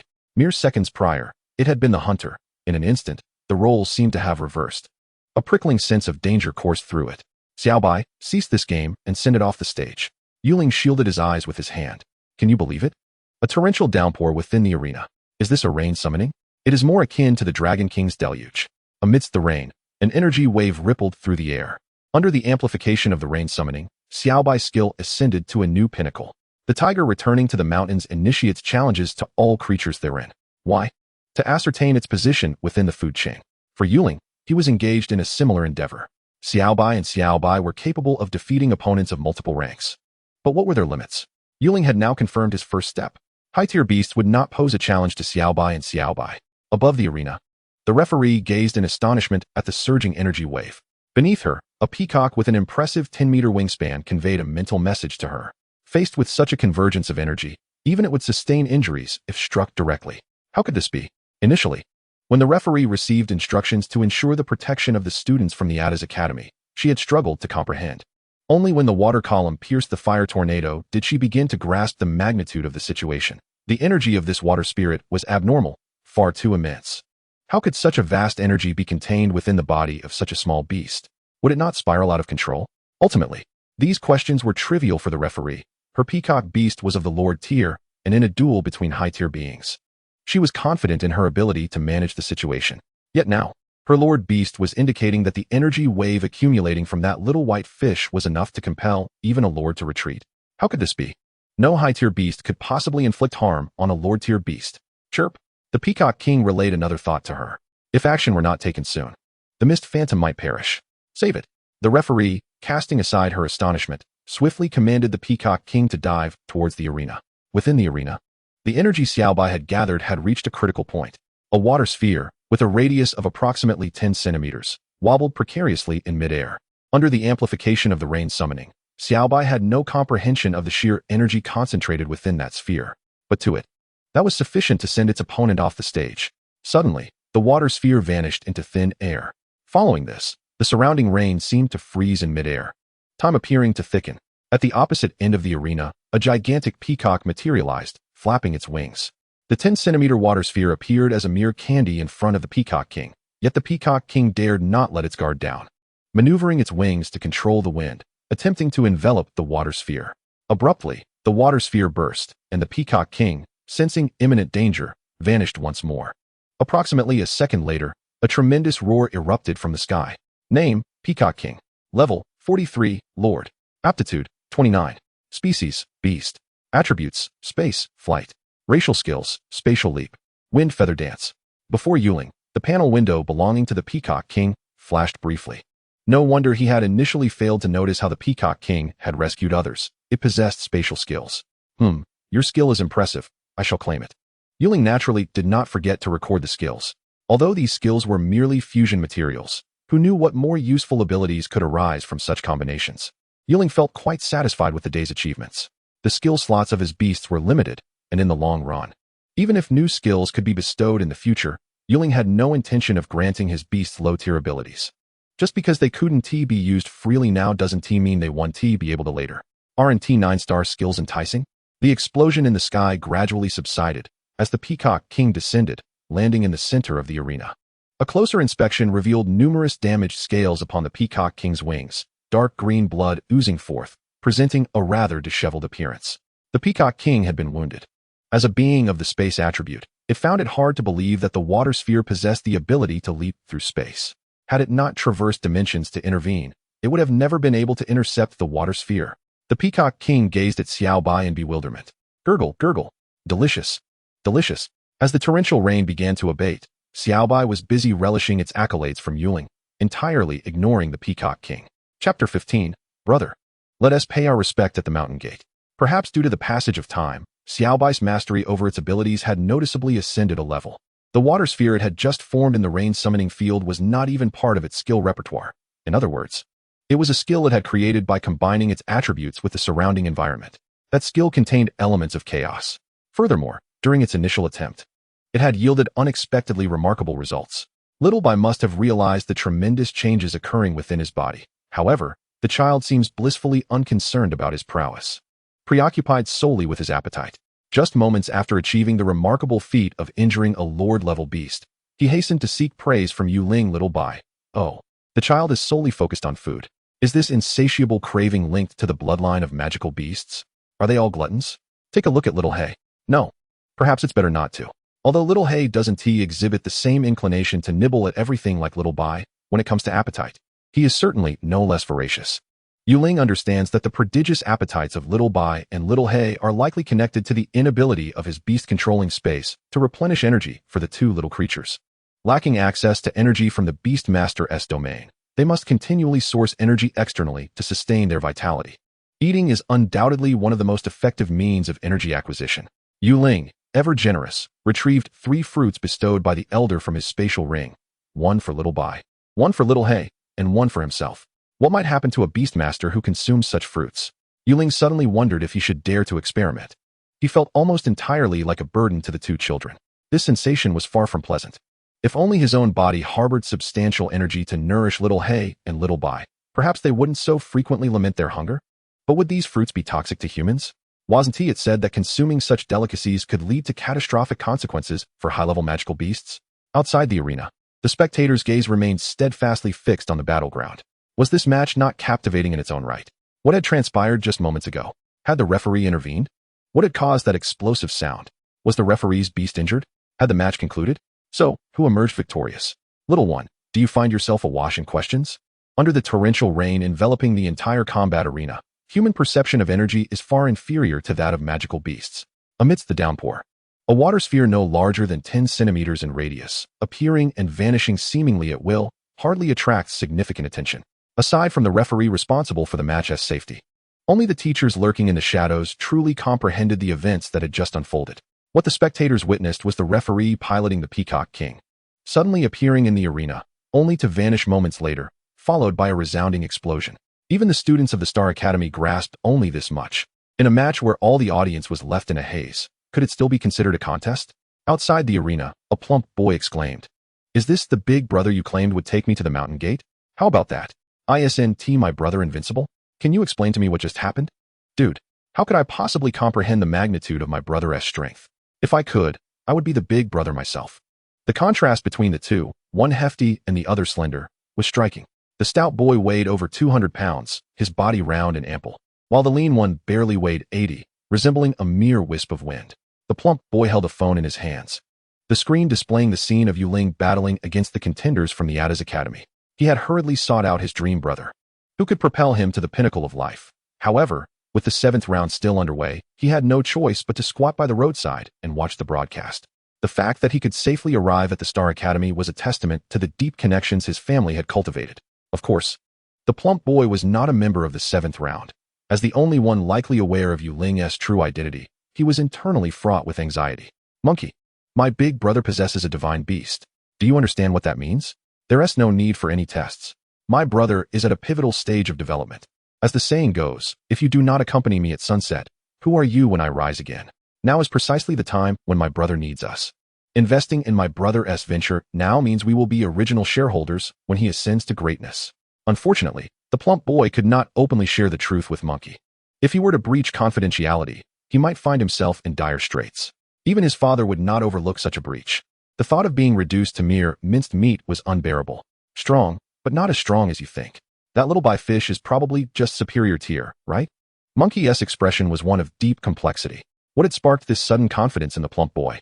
Even when it came to lord-level beasts, they remained at the bottom of the food chain in this world's brutal hierarchy. Hadn't he that Lord Beast endured little by carefully charged attack to protect the Ada's Academy contender? In a true confrontation with an actual lord, would the lord simply stand still and allow you to strike? Did he think Lord Beasts were mere wooden stakes? Monkey and the plump boy had been friends since childhood, both possessing traits that often led others to underestimate them. One was as rotund as a pig, while the other was so slender he could be whisked away by the wind. In their small circle, they were not particularly well regarded, fostering a sense of camaraderie in their mutual plight.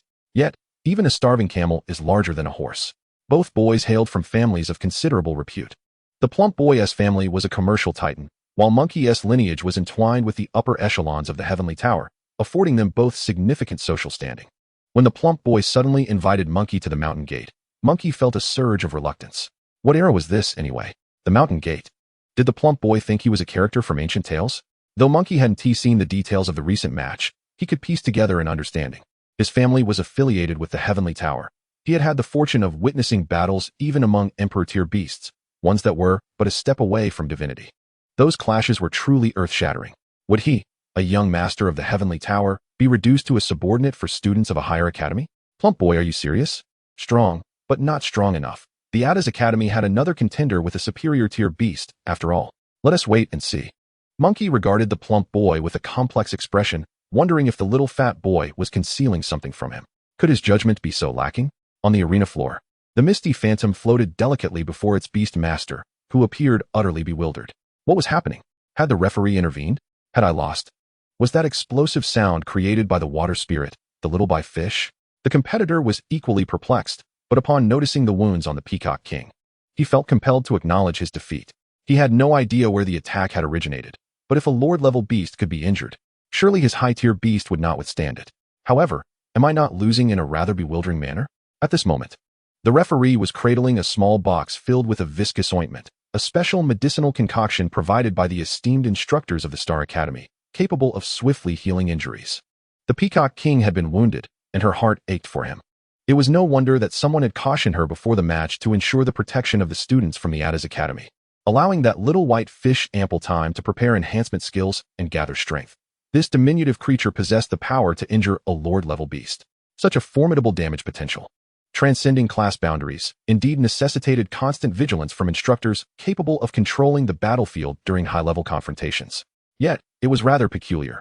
Was that little white fish truly a transcendent beast? A transcendent beast of such small stature? The Peacock King had already conveyed her thoughts through the Beast Master contract, expressing that the little white fish was unusual, lacking even a hint of beastly aura, making it impossible to discern its precise rank. However, the referee recognized the elemental spirit of water. It bore a striking resemblance. Clearly a low-level water spirit. Upon reaching the high level, such spirits would undergo their first evolution, resulting in a change of appearance. Would a beast master forcibly suppress their familiar, preventing it from evolving even to the transcendent level? How absurd. The referee was quite certain that the little white fish could not possibly be a transcendent beast. It lacked all the fundamental characteristics inherent to such beings. And the referee held great confidence in her expertise. She continued to tend to the Peacock King's injuries while casting her gaze towards the little white fish frolicking nearby with Ling. This young man likely harbored an extraordinary background. Would they continue to fight? After addressing the wounds, the referee shifted her attention to the individuals from the Ada's Academy. The Peacock King had already sustained injuries. Even with the application of medicine, full recovery would necessitate a period of rest. She sincerely hoped that the members of the Ada's Academy would recognize the difficulty and withdraw, for it was quite exhausting to protect them. Of course, we admit we underestimated the situation, but my transcendent beast has yet to make an appearance. How could we so inexplicably concede defeat? The transcendent beast master from the Ada's Academy stepped forward, indignant. That little white fish is not transcendent, but if you wish to engage, I hope you remain on high alert. The members of the Ada's Academy were left in bewilderment. What does it mean that it is not transcendent? Not high level, not transcendent. Could it possibly be at the Lord level? Chapter 16. Completion of the Beast Master Space. Over with Ling. His thoughts were far from his opponent. Instead, he was contemplating the fruit in his hand, uncertain whether to take a bite. Surely, it wouldn't lead to an explosive demise, would it? The fruit, given to him by Yuan, was entirely black, its skin adorned with raised spots. If Ling were to describe it, he would liken it to a black dragon fruit. Yet, unlike dragon fruit, this one did not require peeling to access the flesh. It could be consumed whole, skin and all, which the two little ones, Xiaohei and Xiaobai, had already devoured 3 or 4 of. He pondered the taste. Ling harbored concerns about whether he could withstand the immense energy contained within the fruit. However, since familiars could draw energy from their master's beast master space, he reasoned that if he were unable to digest the surplus energy within him, the two children would surely assist in siphoning it away. After all, they were both insatiable. After much hesitation, Ling took a bite of the fruit.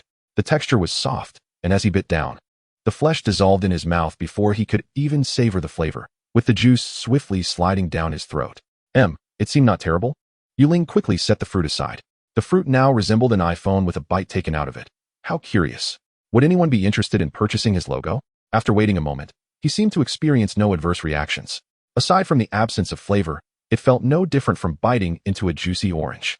Ling glanced at Xiaohei and Xiaobai. The two children had already finished their fruits, leaving no remnants behind. Their eyes were fixated on the fruit in Ling's hand, and even without words, he could sense their yearning for it through the Beast Master contract. Ling pondered. Is it a bit wasteful for me to consume this fruit? Clearing his throat, he added, Come now, don't be so stingy. I'll just have a taste for you. He retrieved 2 more fruits from his spatial ring, tossing one to each child. As for the fruit in his hand, Ling contemplated for a moment before consuming it in a few bites.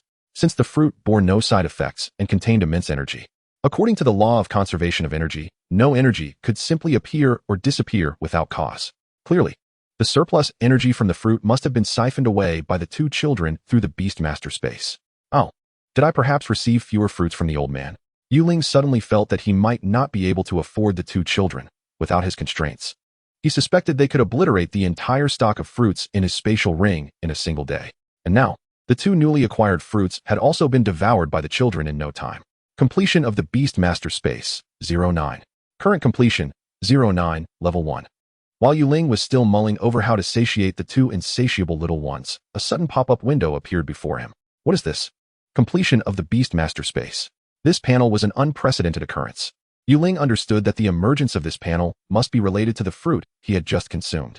He could eat this fruit, and finishing it would enhance the completion of the Beast Master Space. To validate this hypothesis, Ling took out another fruit and swallowed it in a few bites. Completion of the Beast Master Space, 08. Current completion, 17, Level 1. Indeed, this pop-up regarding the completion of the Beast Master Space was indeed connected to the fruits he consumed. No way, I truly did receive fewer fruits from the old man. Now he had to compete with the 2 children for food. What a predicament. Hey, you from the Star Academy. Just as Ling was contemplating whether to eat a few more fruits to see if he could elevate the completion of the Beast Master Space to 101 go, a voice called out from across the arena. How could you be so oblivious? Ling shook off his thoughts. There was no choice but to finish the match. After all, having Xiaobai fight high-level beasts was merely a matter of 1 or 2 skills. The competition to determine the position within the food chain is drawing to a close. Let's skip the higher tiers and bring forth the, I am pressed for time. And after dealing with you, I have other matters to attend to. In the distance, the last rays of the setting sun gradually fade away as the night takes over. Ling arrived at the arena in the afternoon, feeling an unsettling sense that he might have forgotten something important. It seems I haven't completed my enrollment procedures yet. Right? Rest assured, we are self-aware, but before the match begins, I must inquire. Is your beast of the Lord class? Ling. Lord class. You truly overestimate me. Today marks merely my second day as a beast master. Both Xiaohei and Xiaobai are but novice beasts. Of course, Ling refrained from voicing these thoughts. Fear not, for if I possessed a Lord-class beast, I would not need to engage in such trivial skirmishes with you. Ling waved his hand dismissively. Very well, let us commence. With that, the beast from the Ada's Academy finally took the stage. The ground trembled slightly, and clouds of dust and debris surged up, coalescing on the arena. In a breath, a towering stone giant, standing at least 7 or 8 meters tall, swung its robust arms and gradually rose to its feet upon the arena. Name, Stone Giant. Level, 32. Aptitude, 3. Attribute, Rock. Racial skills, Earth Pact, Stone Spear, Sandstorm. Aptitude 3. A window displaying the stone giant's information appeared before Ling, and everything seemed perfectly normal. The massive frame, the hardened body composed of rock, belonging to the beast classification. Yet, why did this stone giant possess an aptitude of only 3? Ling found himself puzzled. Would a high-ranking academy's beastmaster contract a beast with such low aptitude? It appeared quite intimidating, but could it be merely a paper tiger? Xiaohei, you shall take the stage for this one. There is no need for a swift resolution. Spend some time playing with it, and you shall experience the power of a beast. Xiaobai has already fought twice, and this match against the beast should be the final bout of this friendly competition. Ling intended for Xiaohei to also gain some experience. This was one reason. The second was that the rock attribute is weak against water. But Xiaohei possesses flying attributes, which counter the rock type. Upholding the principle of avoiding unnecessary risks, it is indeed more prudent for Xiaohei to take the field. Wait, doesn't Xiaohei lack flying skills? It matters not. Worst case, it's a falling star. With a flap of its wings, Xiaohei took to the air from Ling's shoulder, hovering not far from the stone giant. This colossal creature certainly looked fearsome. Go, Xiaohei. While observing the match, Ling took the opportunity to examine the new fruit. Beast Space Completion won the crowd from Ada's Academy. What is going on? We are all fired up, prepared to let the beast redeem itself by defeating that seemingly abnormal water spirit. Why have you suddenly switched to a low-tier beast like the Bia bird? Do you look down upon us? Surely, you must think little of us. The Bia bird, a common low-tier beast seen throughout the city, is familiar to both the students of Ada's Academy on the field and the audience eagerly anticipating the unusual little white fish to achieve more remarkable feats. What is happening now? Does this contestant from Xingqian Academy possess some peculiar penchant for playing the underdog? It's one thing to contract an elemental spirit like the water spirit, but a distinguished student from a high-ranking academy choosing a lowly Bia bird as a companion beast? This is a battle of beasts, after all. Don't tell us this evidently juvenile Bia bird is also a beast? Stone Giant, utilize the Earth Pact. Regardless of the astonishment and confusion among the spectators, the match must proceed. Responding to its beastmaster's command, the stone giant abruptly raised its arms and crashed them down onto the arena. Instantly, a cloud of dust rose, and hard stone spikes erupted from the ground. In mere moments, the arena was transformed beyond recognition. The Earth Pact is a buff skill, akin to the fog concealment skill, designed to utilize the terrain to limit the opponent's mobility. Xiaohei, give it a couple of swipes. Ling swiftly retreated with Xiaobai. Wary of the stone giant's extensive attack range, he did not wish to be caught in the crossfire. With a chirp, the Bia bird flapped its wings and dove towards the stone giant. The stone giant raised its palm, attempting to capture the flying Bia bird. Yet the latter's small size and the former's sluggishness made it resemble a fool trying to swat a fly. Stone Giant, unleash the sandstorm. Crack. Just as the stone giant received the command, a massive arm suddenly detached from its shoulder, crashing heavily to the ground.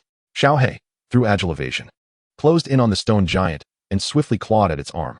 However, no one anticipated that the diminutive Bia bird harbored immense strength within, with a mere light grasp. It snapped the stone giant's arm clean off. Such fragility. This stone giant truly is a paper tiger.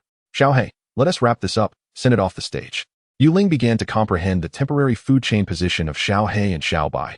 Without employing the 9-star skills, they could contend with beasts and, when charged, could injure a Lord-class beast. Perhaps they are in the upper echelon of? Suddenly, a sharp bird call echoed through the arena, snapping Ling from his thoughts. He looked up, startled, to see Xiaohei enveloped in a dazzling yellow light. From the severed arm of the stone giant, several indistinct shadowy figures began to emerge. However, these shadows seemed to fear the radiant aura surrounding Xiaohei, daring not to approach. Yet, these shadows appeared to have another target, Ling. In an instant, a multitude of shadows surged forth like a tide, the bond of the beast contract resonating with Xiaohei's fury. For some inexplicable reason, Ling felt an ominous sensation. These shadows wished to kill him. Chapter 17, The Undead of the Pure Land. From the moment those strange shadows erupted from the severed arm of the stone giant to the overwhelming surge of shadows now advancing towards Ling, this series of unexpected events unfolded in the span of mere breaths. Everything transpired far too suddenly. The referee, who had been observing the match, immediately sounded the alarm.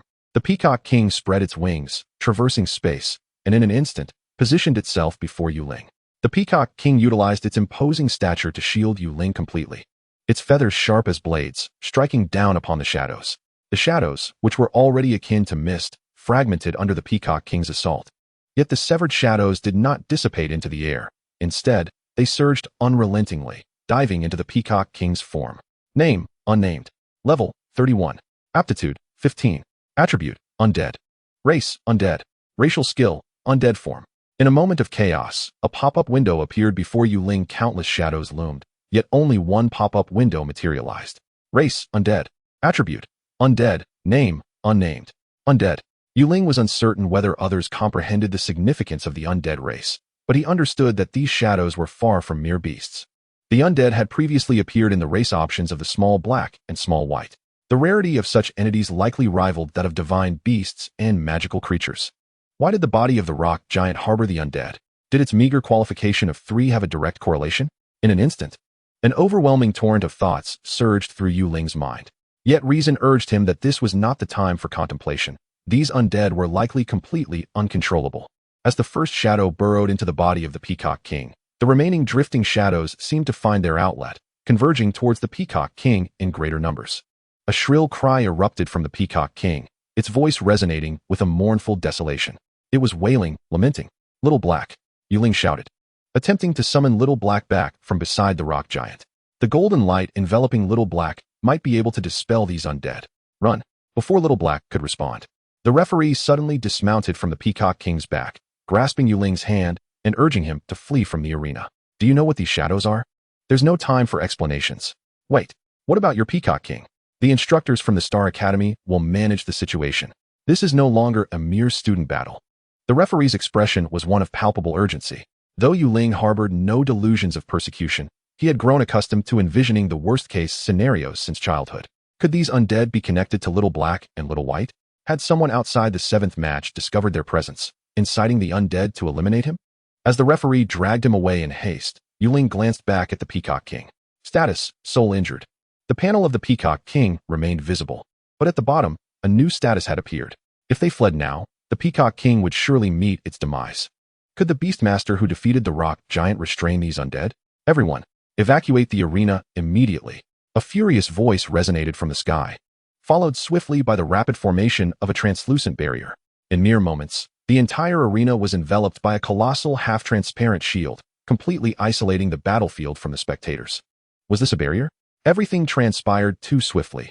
The referee had no time to escape with Ling before being cut off by the translucent barrier. Gradually, the referee halted. In that instant, she comprehended the rationale behind the emergence of the protective barrier. The Star Academy, considering the safety of the populace, was likely prepared to sacrifice those unable to escape. Indeed, if the tainted entities of the Pure Land were not contained immediately, how many lives would be lost? Outside the barrier, I, representing the director of the Fenlong National Security Bureau, demand that you open the barrier at once. Nie Qiantong was surrounded by members of the 7th Division. From the moment the incident unfolded in the arena, all personnel responsible for Ling's safety had acted swiftly, prepared to do whatever it took to extract him. However, the speed of the protective barrier's descent was overwhelming. They hadn't even had the chance to rush into the arena. Now that the barrier had formed, any attempt to breach it for rescue would require brute force to shatter it. But, Qiantong, those are entities from the Pure Land. They must be contained at once. Opening the barrier now would unleash them, risking the lives of everyone at the Star Academy. An elderly man, over 50, firmly rejected Nie Qiantong's demands. His name was Xie Zihua, the current principal of the Star Academy, and it was he who had activated the protective barrier in the first place. The identity of that student in the arena is of utmost importance. more so than my life or my grandfather's. He cannot die. He must survive. If he lives, he may one day possess the power to save countless lives, even single-handedly alter the conflict between us and the beasts. Nie Qiantong was equally fraught with turmoil. Ling was trapped within the protective barrier, imprisoned alongside the tainted entities of the Pure Land. While Little Black and Little White were indeed divine beasts, they were still in their juvenile phase. Could they protect Ling from the clutches of the Pure Land? Nie Qiantong had been observing the match from a corner of the audience when Little Black severed the rock giant's arm. Apart from the referee, she was the first to realize the necessity of rescuing Ling and the first to take action, yet she was still a step too late. Before she could approach the arena, the protective barrier obstructed her passage. The first to act, Nie Qiantong, failed to breach the barrier, as did the other members of the 7th Division assigned to safeguard Ling. A moment too late, and every moment thereafter was a step missed. Who was that person? At this point, Xie Zihua hesitated slightly. He could tell that Nie Qiantong was not jesting, yet opening the barrier. How could Nie Qiantong articulate Ling's identity now? This time, Nie Qiantong did not linger. Inform my grandfather about the situation here, immediately. The rest of you, join me in assaulting the barrier. Have you lost your mind? That person inside cannot die. He must live. On one side stood a beast master with divine beasts, while on the other, the potential sacrifice of an entire city loomed. This dilemma, regardless of the choice made, would yield no favorable outcome. Whichever option was chosen, the one making the decision would become a villain. The burden of this choice now rested upon Nie Qiantong's shoulders. How should she decide? Should she stand idly by as Ling was slain? Or should she allow the tainted entities of the Pure Land to spread forth, potentially threatening countless others? If Ling could one day ascend to become a divine beastmaster, could he not save more lives? To date, no divine beast had willingly heeded human commands, and even a simple negotiation proved exceedingly difficult. Why had the 7th Division allowed Ling to grow at his own pace? Ultimately, it was in hopes of forging a profound bond with the divine beasts. Within the protective barrier, Little Black flapped its wings and slowly returned to Ling's side. In the face of the surrounding shadows, Little Black appeared exceedingly enraged. Yet just yesterday, it had been a mere cliff bird. Where did this anger stem from? Little Black, can you attempt to dispel the undead within the Peacock King's body? I'll give it a try. The golden light enveloping Little Black gradually expanded, resembling a flickering yellow lantern in the air. Subsequently, Ling, accompanied by Little White, cautiously approached the Peacock King, following Little Black. What do you intend to do? It's dangerous there. You'd best keep your distance. The referee remained silent for a long while. She understood that she might never escape this arena. Yet, she could not bring herself to utter words urging someone to abandon their life. At this moment, Ling remained oblivious to the perilousness of his situation, still yearning to approach the Peacock King, which was being engulfed by a multitude of dark shadows. It was only natural that he felt compelled to voice a warning. The Peacock King had succumbed to the shadows in a bid to rescue Ling. Had the referee commanded the Peacock King to flee at the earliest opportunity, her ability to traverse dimensions would have allowed her to escape before the protective barrier descended. Alas, the Peacock King was incapable of carrying Ling to safety. Its spatial leaps required a brief moment of recuperation before being unleashed again, and the circumstances at that time left no room for delay. Furthermore, the fact that the specters could infiltrate the bodies of the beast was something the referee had never anticipated. She certainly wished to wait for the spatial leap to be released before hastily departing with Ling, but once the first specter entered the Peacock King's body, it became uncontrollable. Thus, the scene unfolded where the referee grasped Ling and fled. Ling harbored a profound admiration for this referee. As a mentor, she seemingly placed her own life and that of her cherished companion last. With a creak, the Peacock King's body began to tremble violently as the dark entity drew near. Through the Beast Taming contract, the referee could sense the profound anguish that resonated deep within its soul. Tears unwittingly slipped from the corners of her eyes. Yet soon, tendrils of black smoke began to emanate from the Peacock King's form. Was there hope yet? An increasing amount of black smoke escaped from the Peacock King, only to coalesce anew in the sky. Finally, as the last wisp of black smoke detached from the Peacock King, Little Black flapped its wings vigorously twice. But its body grew heavier and heavier. Little Black. Ling had been closely monitoring Little Black's condition, and upon noticing its evident distress, he immediately reached out to catch the faltering creature. Cradling Little Black in his hands, he watched as its radiance gradually dimmed. Little Black, how are you? Do you feel unwell? Ling understood that Little Black, ultimately, was still too low in rank. The golden light capable of dispelling the specters emanated from Little Black's divine attributes. However, attributes do not equate to skills. Having persevered until now and aided the Peacock King in evading the specter's threat, Little Black had done all it could. Peacock. The referee also recognized the current plight of the Peacock King and hurriedly rushed to its side, fervently embracing it as if to gauge its warmth. It appears they intend to sacrifice us. Ling gazed skyward, where countless shadows swirled above him. The implication of being trapped within the protective barrier alongside these specters was all too clear. Then let us kill. Let us slay them until the heavens and earth are in chaos. In the arena, thousands of spectators swiftly evacuated under the guidance of the instructors from the Star Academy. Meanwhile, two figures, one plump and the other slender, cautiously maneuvered against the tide, seizing the opportunity amidst the surrounding chaos to infiltrate the arena. Monkey, something must have happened to the boss. You must listen to me. We need to find a way to rescue him. The chubby one exclaimed. Are you certain you can shatter the protective barrier of the Star Academy? Then we cannot merely stand by. Once the protective barrier descended, the broadcast of this friendly match ceased. The monkey and the fatty were only aware of the vague presence of dark shadows and the barrier's descent, trapping their boss within. But the specifics of the situation remained unclear to them. However, with the entire audience evacuating and the protective barrier enveloping the venue, how could this matter be trivial? Listen to me. Our strength is too feeble. Not to mention we are utterly in the dark regarding the current happenings inside the arena. Even if you entered, I can assure you that you would be of little assistance. What we must do now is inform your family and summon a beast tamer capable of addressing this situation. Monkey, you truly possess a sharp mind. I will immediately call my father, and you should do the same. Ask Uncle Tong for assistance. Within the protective barrier, Little White. What should we do if someone seeks to kill us? Without the radiant protection of Little Black. Ling was acutely aware that the specters swirling above would soon launch another assault upon him, leaving no time for hesitation. Then let us kill. Let us spill rivers of blood. Let us plunge the world into darkness. Ling sighed in disbelief. What a tumultuous outburst from a child. Where has Little White learned such expressions? Perhaps I should enroll him in a counseling course. Yes, then let us kill. Little White, within this protective barrier, aside from us. I do not wish to see any survivors. Is that achievable? Rivers of blood. Surveying the protective barrier, aside from Ling and the referee, there was also an elite beast tamer from the Ada's Academy trapped within. However, Ling had no intention of rescuing him. Why did the specters inhabit the body of the rock giant? Why did they attack Little Black, him, and the Peacock King, yet leave the elite beast tamer unharmed? Why was the rock giant unaffected by the specters? There were far too many unanswered questions. Ling was not inclined to delve deeper. After all, he was merely a minor character. How much could one expect a minor character to understand? Moreover, bereft of Little Black's protection, Ling lacked the ability to rescue anyone. Peering through the protective barrier, Ling could still see a dragon exceeding 30 meters in length standing at the edge of the barrier, isolating it from Nie Qiantong and a dozen others. Behind Nie Qiantong were numerous beasts of various forms. But it was evident that escaping the clutches of that dragon would require considerable time. It was worth noting that the fatty's earth dragon paled in comparison to this colossal dragon. Indeed, there were quite a few sent to protect me.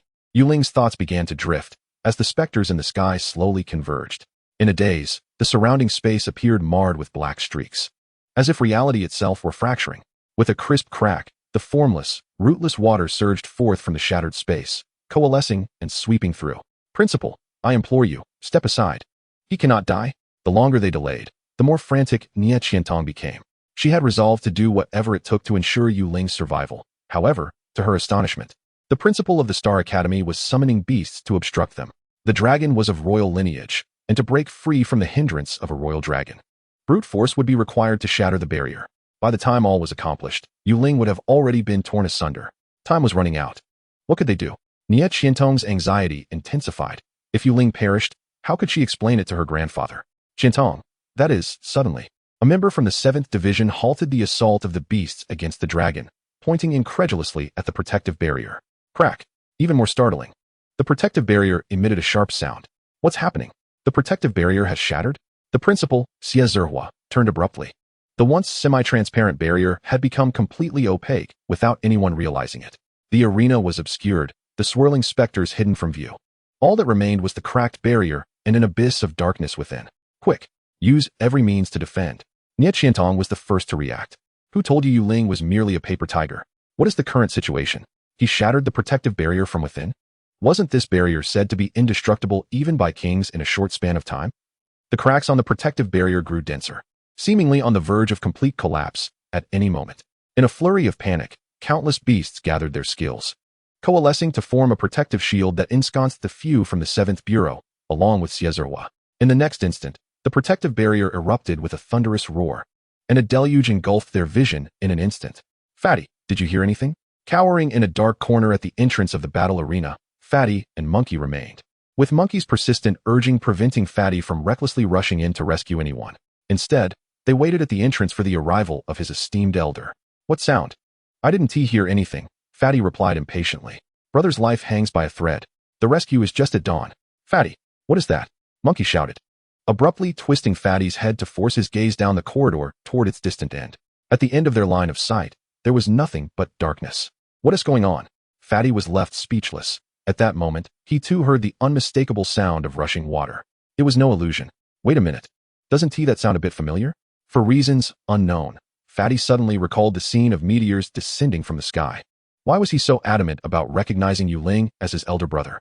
Have you ever seen a beast master commanding their pets to strike with meteors merely by a wave of their hand? Although the meteors had not appeared, how reminiscent was this scene of a tsunami? Earth Dragon, come to the rescue, Fatty shouted, and the Earth Dragon materialized out of thin air. Earth Dragon. The Earth Dragon, still reeling from the shadow of the meteors, was summoned by Fatty with reluctance. Yet soon, a wave of danger surged forth. The Earth Dragon shivered violently, curling up and trembling in fright. Protect me, you fool, Fatty yelled, only to find himself lying on the train tracks as a locomotive barreled toward him, colliding with a force that left him breathless. In a daze, warmth spread through Fatty's heart. It was his elder brother, the familiar sensation. Outside the battle arena, the evacuation of thousands of spectators was a time-consuming endeavor. Despite the faculty of the Star Academy striving to disperse the crowd, thousands remained at the entrance, unable to escape in time. What is that? Someone shouted, and shortly after, a tsunami of water surged toward the crowd, engulfing the entrance of the arena. Countless individuals turned to flee, but ultimately, they could only curse their lack of longer legs. The crowd was swept away like a line of dominoes by the rushing waters. Fortunately, the water that burst forth from the arena had been tempered by layers of obstacles. Its force diminished. After scattering the crowd, the swelling waters gradually calmed. In the end, many found themselves either sprawled helplessly on the ground or lying on their backs, contemplating the meaning of life. Some unfortunate souls were even swept into the trees. Of course, some fortunate ones summoned flying beasts at the first opportunity, soaring into the sky to escape the calamity. The deluge came swiftly and receded even faster. At this moment, people could not help but reflect. Flooding in the battle arena, can you believe it? Where did this water come from? Could a burst pipe possess such devastating power? So first, the Dragon King unleashed a torrent, then a downpour in the arena. And now a tsunami? The crowd? Inside the arena, Ling was thoroughly satisfied with his initial attempt at the wrath of the Sea King. Apart from himself, the referee, the Peacock King, and the small black and white creatures at the center of the tsunami, the surroundings were undeniably desolate. Oh, the air is so fresh. The referee beside Ling wore an expression of disbelief. So what just transpired? What about the protective barrier? The shadow of the Pure Land? The rock giant? They couldn't have all perished, could they? Cough. Teacher, I mentioned earlier that a deity intervened to save us. Do you believe that? The referee. So, was that your beast's skill? Just like when Little Black released the falling stars for the first time. After Little White unleashed the wrath of the Sea King, it too fainted from exhaustion. Ling, cradling Little Black in his left hand and Little White in his right, gingerly held the two unconscious little ones. Sigh, they need to recover. I can't have them relying solely on Little Black and Little White when trouble arises, can I? Ling still wished to observe the combination technique of the wrath of the Sea King and falling stars. However, given the current situation, perhaps it was best to reconsider. While the spectacle of a tsunami combined with meteors appeared grand, the reality was that if it failed to vanquish the opponent, he would become nothing but a fish on the chopping block, utterly at the mercy of others, with no capacity for resistance. How could it be? Surely, the hidden teachers of the Star Academy intervened. After all, the Star Academy is a prestigious institution. It would be reasonable for there to be a hidden master among them. Right? The referee. I've been a teacher at the Star Academy for many years. How could I not know of any hidden power there? That is utterly unreasonable. Yet to claim that everything that just occurred stemmed from the youth before her, and the little white fish in his hands seemed to suggest the involvement of another hidden force. When Little White unleashed the wrath of the Sea King, Ling and the referee stood at the epicenter, and the torrent seemed to deliberately avoid them. Still, being in the midst of it, the referee understood better than anyone just how perilous the situation had been. One misstep could lead to being obliterated. Chapter 19, Competing with a Child for Food. At this moment, the referee regarded Ling and the small black and white creatures he cradled with an indescribable complexity. Who exactly was this youth? Was he truly a student of the Star Academy? Most importantly, there was that overwhelming sense of surviving a calamity, despite not knowing why. Both she and her Peacock King had survived. In life, one should be a bit more carefree. Some questions need not be asked, and some words need not be spoken. In an instant, the referee hastily recalled the severely injured Peacock King to the Beastmaster space. She turned to leave, as if resolved to make a certain decision, without casting another glance at Ling. Where are you going? Ling's expression darkened. What was up with this referee? Ling attempted to call out to the referee, but she did not look back, her steps quickening as if she were fleeing from a plague. Ling. Very well, so that is how it is. Teacher, I'll come looking for you again next time I'm at the battle arena. The referee, already in a hurry, accidentally stumbled as she hastened away. Plague. This kid is undoubtedly a harbinger of misfortune. Anyone who associates with him is bound to suffer. Didn't she see that if not for her repeated interventions to save the day, not a single one of the beasts belonging to the students from Ada's academy would have survived? She must have incurred divine retribution. It is the entanglement with this young man that has inflicted harm upon the soul of the Peacock King. It must be so. The referee hastened her pace, growing ever more rapid, when suddenly, a colossal dragon claw erupted from the earth before her. In a moment of carelessness, the referee collided with the dragon claw, feeling it as unyielding as stone. Principal. The referee stumbled back several paces, her hands instinctively massaging the bump that had formed on her head. She recognized this dragon claw. It belonged to Principal Zhao Zerhua's Azure Dragon, the Xian Dragon. Wait a moment. If the bump on her head was caused by the principal's beast, could this be considered a work-related injury? Would she be able to claim insurance? The dragon soon broke free from the ground, revealing Zhao Zerhua, Nie Qiantong, and a dozen others beneath it. The group appeared disheveled, but, fortunately, uninjured. Teacher Zhua, you are still alive? Principal Zhao Zerhua was the first to spot the referee, and upon seeing her unharmed, he could not help but express disbelief. Just moments ago, torrential waters had shattered the protective barrier, and he was among the few who had felt its overwhelming power firsthand. Otherwise, there would have been no need to burrow underground for safety. As the ruler, even his Xian dragon would be in peril if caught in such chaos. How had the referee survived while trapped within the protective barrier? The referee, Principal, is this how you show concern for your teachers? Reluctantly, she nodded. For the sake of her year-end bonus and overtime pay, in the midst of her thoughts, Nie Qiantong swiftly maneuvered from beneath the Xian dragon and landed back on the ground. Surveying her surroundings, she spotted a youthful figure not far away. Thankfully, he was still alive. A weight lifted from Nie Qiantong's heart, and she felt considerably lighter. Yujing, she waved to beckon him over. I'm so glad to see you unharmed. You are celebrating too soon. Return for now. The rest of the troubles will be handled by us in the 7th Division.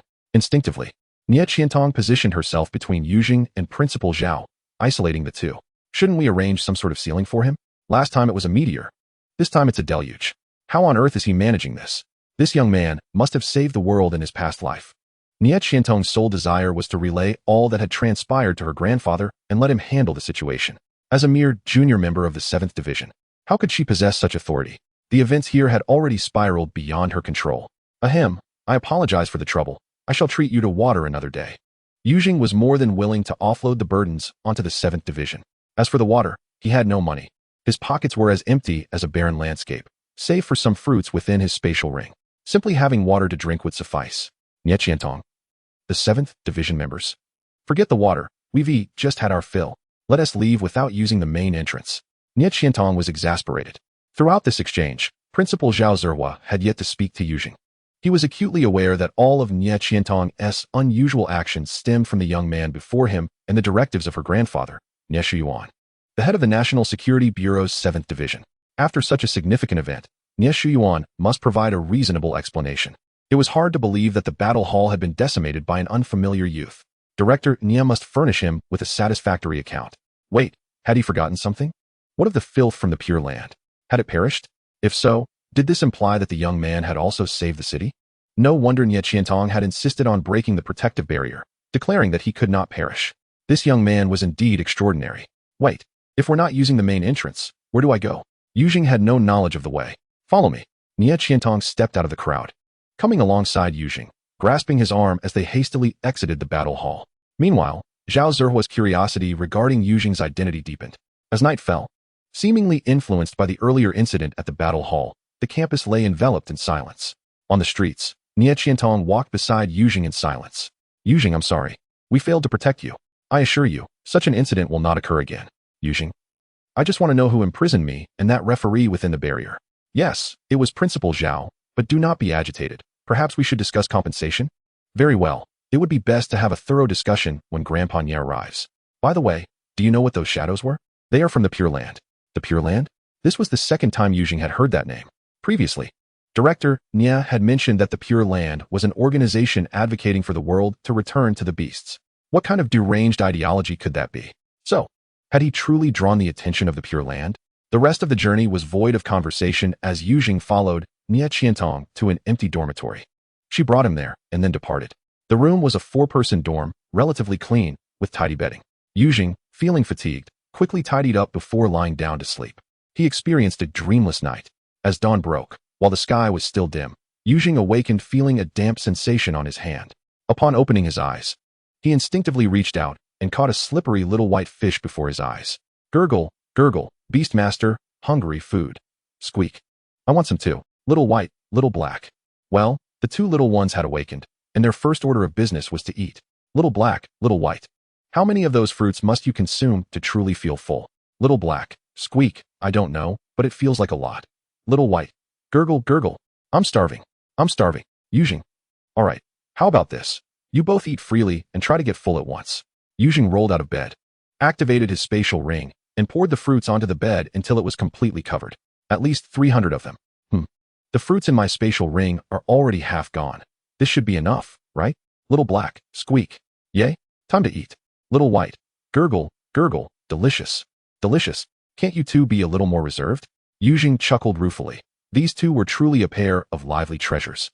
As he spoke, Yujing also reached for a fruit and brought it to his own mouth. He hadn't eaten dinner the previous night, and he was hungry too. Beastmaster Space Completion, 07. All right, it's time to compete with the children for food. With that, little black, little white, and Yujing entered a frenzy of consumption. 08, 11. Current Beastmaster Space Completion, 977, Level 1. The last fruit on the bed was swallowed, and the completion of the Beastmaster space halted at 977. So, did they really finish off all 300 fruits in one go? Gurgle, gurgle. Beastmaster. Is there more? Is there more? Chirp. I'm still a tad hungry. Ling. Damn, the old man has deceived my feelings. Wasn't he said that this fruit could last for over a year?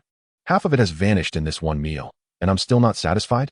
My beast space completion isn't even maxed out yet. Ling felt his head spinning. If every meal demanded this much, it would be quite the challenge to sustain 2 children. Yet, he didn't dwell on it too long. If he was going to eat, he might as well eat to his heart's content. Worst case scenario, he could go without the next meal. With such a commotion erupting at the Starry Academy, the old man would surely come looking for him. When that time came, he would request a few thousand more fruits. If one space ring couldn't suffice, he would simply acquire more. Yes, indeed.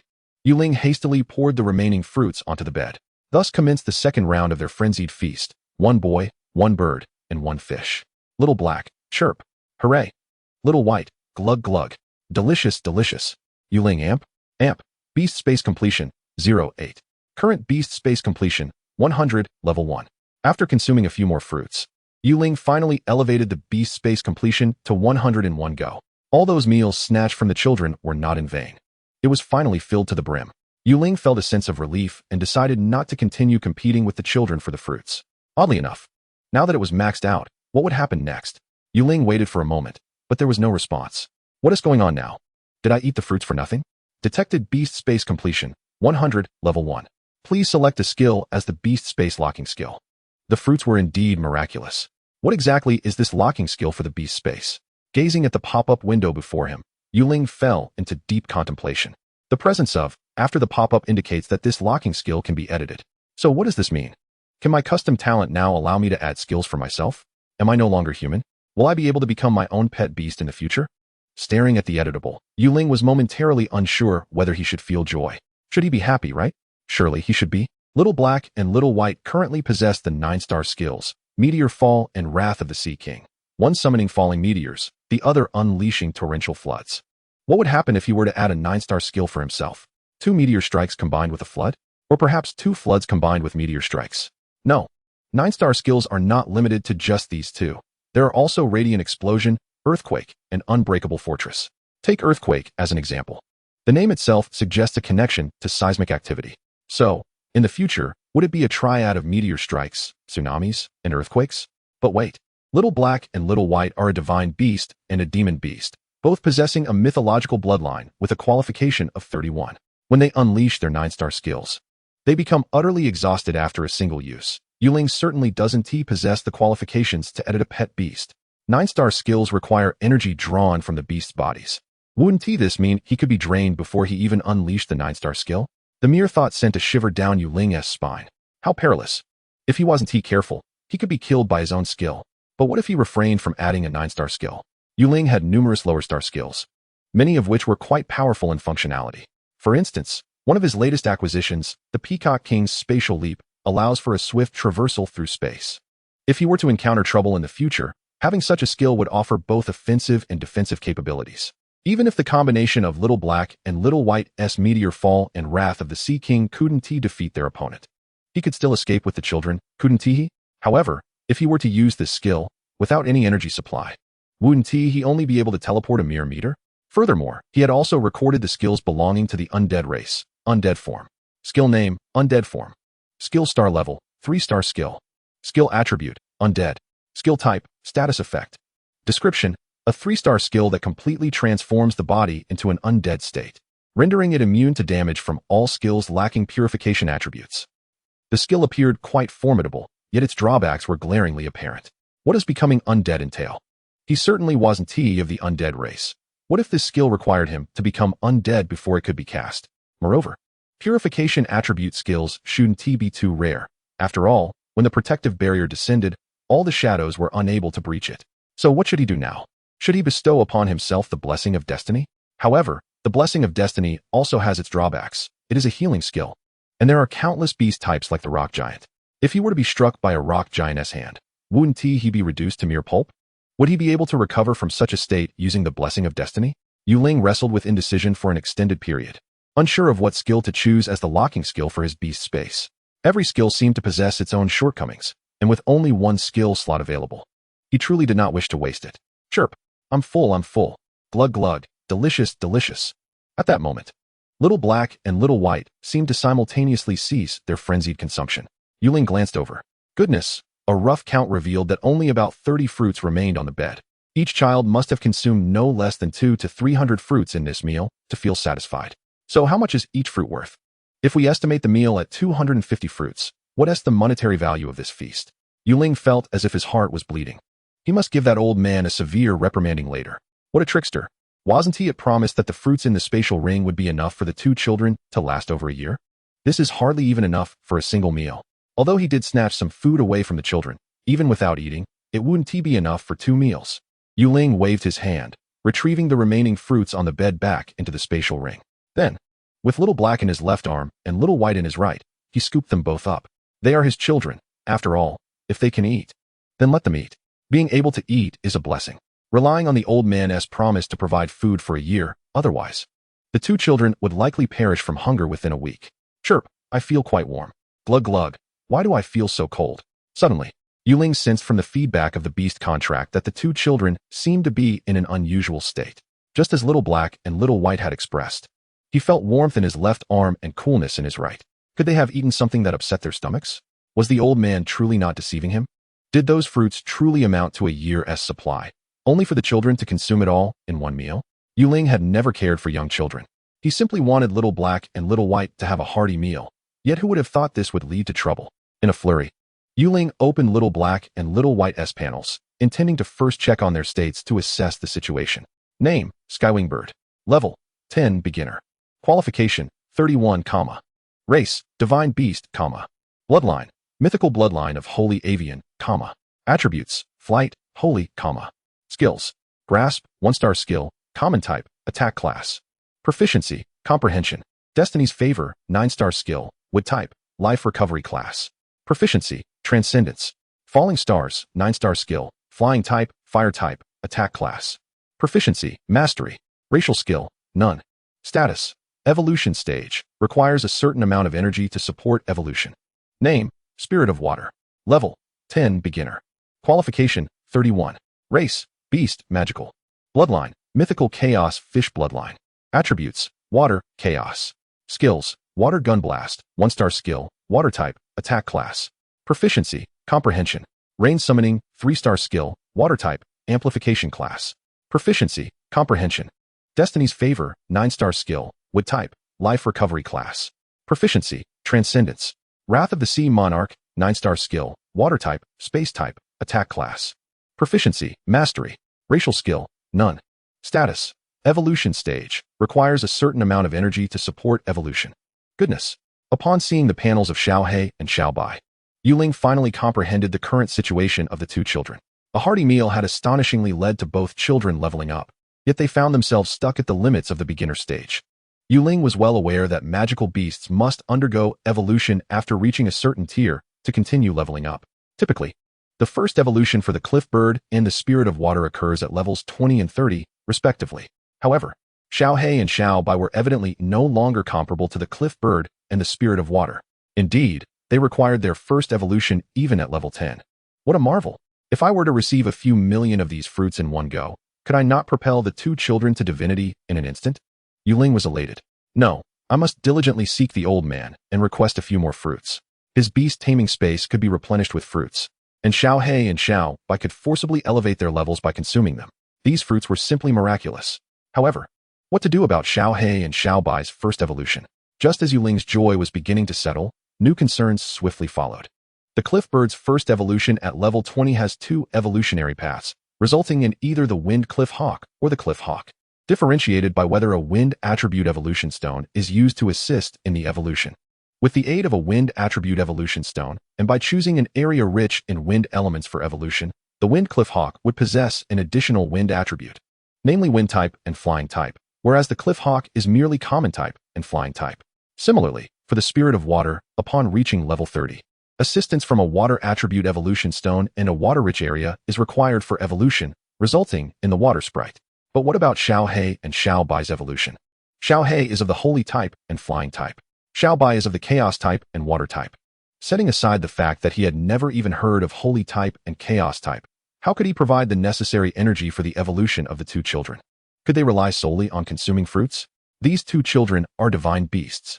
If evolution is performed haphazardly without proper understanding, it could jeopardize their qualifications. No, this matter must be thoroughly discussed with the old man. Ling understood that now was not the time for secrecy.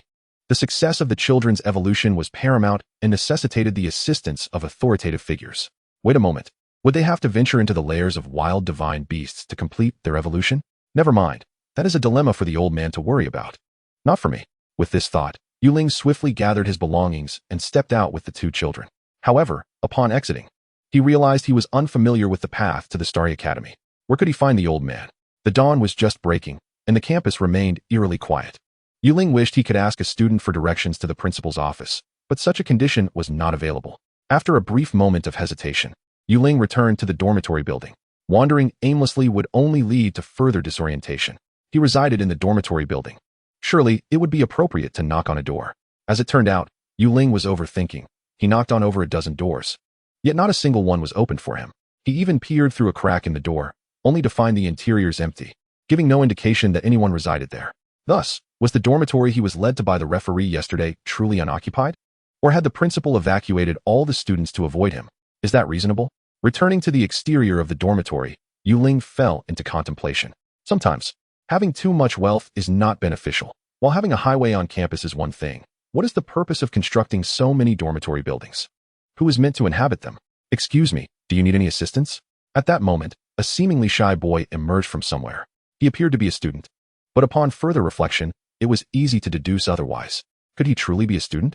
Such a treasure of a student surely must be someone sent by the 7th Bureau to ensure his safety. The very opening line was problematic. Who approaches a stranger and inquires if they need help? I urgently need to see Director Nye Shuyuan. Please, lead the way. Ling took a deep breath. Is this protection? Would he not sneak a peek while he bathes? Chapter 21. The Mother Earth's Remnants. In silence, after twisting and turning for an unknown distance, Ling followed the timid boy to a grand 3-story building. Upon entering, he noticed a few large characters. Basic testing building. Ascending the stairs to the 3rd floor, the boy finally stopped at a door in the corner of the hallway. Knock, knock, knock. Please, come in. A familiar voice resonated from within. The boy opened the door for Ling, yet he did not enter, but instead stepped aside to allow Ling to pass. Ling did not hesitate and walked into the room. Ah, old man, you're up quite early. At this moment, The sky had just begun to brighten. It seemed that the old man hadn't slept. Perhaps he had been awake all night. The room was modest, perhaps around 15 to 20 square meters in size. It contained a sofa, an office desk, and a tea table, beside which sat two elderly men. One was Nie Shuyuan, while the other was Zhao Zihua, the principal of the Starry Academy, and owner of the 30-meter-long giant dragon whom Ling had encountered yesterday. However, the principal's left eye was swollen and bruised, clearly indicating some distress. What could have transpired? Had negotiations between Nie Shuyuan and the principal fallen through? Was it a matter of reasoning in the physical sense? He had appeared perfectly fine upon leaving yesterday. What had happened overnight? Or perhaps the old man was attempting to alleviate his burden. A sudden warmth spread through Ling's heart. Ahem, Ling, you've arrived at just the right time. I was about to call for you. Nie Shuyuan spoke first, gesturing toward the nearby sofa. Old man, I actually have important matters to discuss with you. Ling cast a glance at the principal. With him present, how could he broach the subject of the fruits and pass the responsibility for Xiao He and Xiao Bai's evolution to him? Allow me to introduce to you the esteemed Principal Zhao of the Starry Academy. Nie Shuyuan gave Ling a knowing wink. Ling? No, old man. Please don't make me guess riddles. May we discuss the topic of divine beasts? Old man, are such matters permissible? No worries, speak freely. In fact, Principal Zhao was once a member of our 7th Bureau before he ascended to his current position. I've already elucidated the previous matters to him, so you can express yourself candidly. Nie Shuyuan waved his hand dismissively. Ling. So, it is indeed a peace talk in the physical sense? Well then, old man. To be honest, I came to you today with something of great importance. You see, Little Black and Little White have now reached the limits of their initial stage and require evolution. I would like to inquire if you could assist me in this regard. Naturally, upon meeting the old man, Ling prioritized the most pressing issue. The evolution of Little Black and Little White is of utmost significance. Other matters can be temporarily set aside. Nie Shuyuan. Evolution? Wasn't Little Black and Little White still in their infancy just yesterday? Why the sudden urgency for evolution today? Ahem, old man. The fruits you provided me. I intended for the two children to have a hearty meal this morning. But they devoured every single one you gave me in one go. And now, here we are, they require evolution. Ling retrieved a fruit from his spatial ring, cradling it in his hand and shaking it gently so that Nie Shuyuan and Zhao Zihua could see it clearly. Nie Shuyuan. Zhao Principal. Nie Shuyuan. Zhao Zihua. What is this? A formation of question marks. What seems to be the issue? Observing the incredulous expressions on the faces of the two elderly gentlemen, Ling felt a mix of surprise and embarrassment. Young man, do you have any idea of the value of this fruit? Are you telling me that you allowed those two little rascals to consume them all yesterday? Not quite all. There are still about 30 left. Isn't that different? Nie Shuyuan suddenly erupted in fury. Young man, how are you acquiring your knowledge of beast taming? I dare say, there is likely no other beast tamer in our nation who cultivates creatures quite like you. Ling. So how much is this fruit worth? Nie Shuyuan. Is that even the pertinent question? The real issue is why you are still alive. Nie Shuyuan felt a sudden pang in his heart. Should I perhaps give this lad a crash course in beast taming knowledge? At this rate, can he truly survive until Little Black and Little White ascend to greatness? Young man, do you realize how much energy is contained within this fruit? By energy conversion standards, a mere fragment of this fruit could cause a typical high-tier magical beast to explode, and a single bite would spell doom for even a super-tier beast. You mean to tell me that you allowed those two little ones to finish off the several hundred fruits I provided you? Nie Shuyuan. Wouldn't that lead to indigestion? What on earth is going on? How is this lad still so lively? Old man. Shall we first discuss the evolution of the two children? Fortunately, Ling refrained from mentioning that he himself had consumed over 100 of the fruits. If it's merely evolution, the Academy possesses the requisite facilities and materials. Ling, I hereby take the liberty to declare that our Starry Academy shall assist you in this evolution free of charge. Thank you, Principal Zhao. Before Zhao Zihua could finish his sentence, Ling hurriedly expressed his gratitude. What a kind-hearted individual. Look, the burden has been lifted. Initially, Ling had considered leveraging the support of the 7th Bureau or the Starry Academy to facilitate the evolution of Little Black and Little White. These two entities, one being a leading academy and the other a special department of the state, possess undeniable strength. If neither could successfully assist Little Black and Little White in their evolution, he would have no choice but to seek out wild divine beasts. Alas, while others have entire magical beast clans to worship their divine beasts, Little Black and Little White would be perilously close to starvation if left to fend for themselves. Ahem, Ling, while our Starry Academy will not charge you for this assistance, there are still rules in place. Henceforth, you must lend me a few small favors. Zhao Zihua quickly called out to Ling. He intended to do a good deed, but could not afford to leave empty-handed. Given that I am now considered a student of the Starry Academy, We are family. You cannot cast me aside, can you? Moreover, regarding yesterday's incident, shouldn't Principal Zhao provide me with an explanation? This. Zhao Zihua was acutely aware of what Yuling meant by an explanation, and it truly left him in a predicament. Yuling, yesterday's incident was merely a misunderstanding. Here's the deal. Allow Principal Zhao to oversee your evolution, and please do not take it to heart, alright? Nie Shuyuan interjected, attempting to smooth over the situation. Deal. Yuling did not dwell on the matter further. The developments had already proven favorable. First, they would facilitate the evolution of Little Black and Little White, and then the subsequent matters could be negotiated. He understood that he could not expect to receive resources without any cost. Had it not been for yesterday's mishap, these two would surely not be so accommodating. Now that the issue of Little Black and Little White's evolution was resolved, Yuling found that he no longer harbored ill feelings toward Principal Zhao. He is indeed a good person. Yes, as long as there is compensation involved. Everyone is a good person.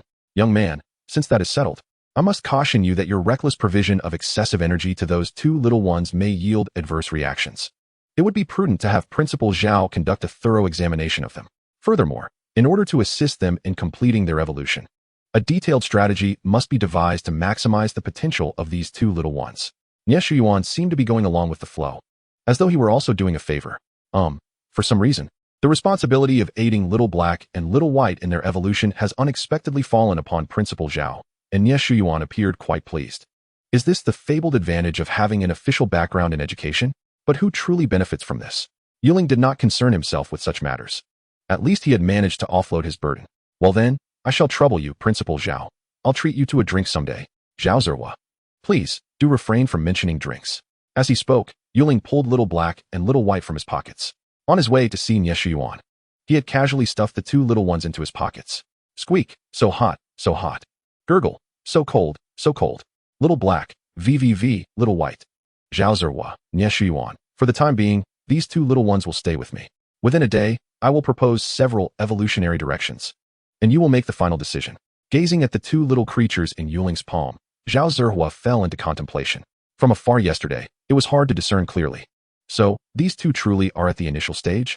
Zhao Zihua still found it hard to believe that these tiny creatures, still in their infancy, had managed to shatter the protective barrier from within. Certainly, it is true that everyone, including Yuling, remains oblivious to the fact that the wrath of the Sea Emperor shattered the protective barrier not solely through brute force, but rather by employing the principles of spatial oscillation to disrupt the surrounding space of the barrier. As the fabric of space deteriorated, the protective barrier, which was intricately woven into that space, inevitably crumbled. There exists an element of cunning in this approach.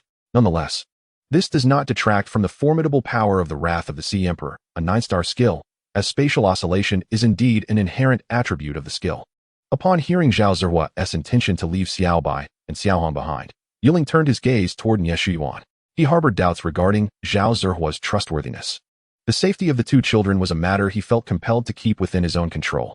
How about this? You return for now, while Principal Zhao and I discuss a few matters. In the afternoon, you can bring these two little ones over, and we shall collaboratively devise a plan for their evolution. Naturally, Nie Shuyuan discerned Yuling's unspoken thoughts and, after some contemplation, agreed that there was no necessity to leave the two children behind. This was not solely due to Yuling's concerns, but rather because the divine beasts were not to be trifled with. Very well, I appreciate the assistance of both esteemed elders.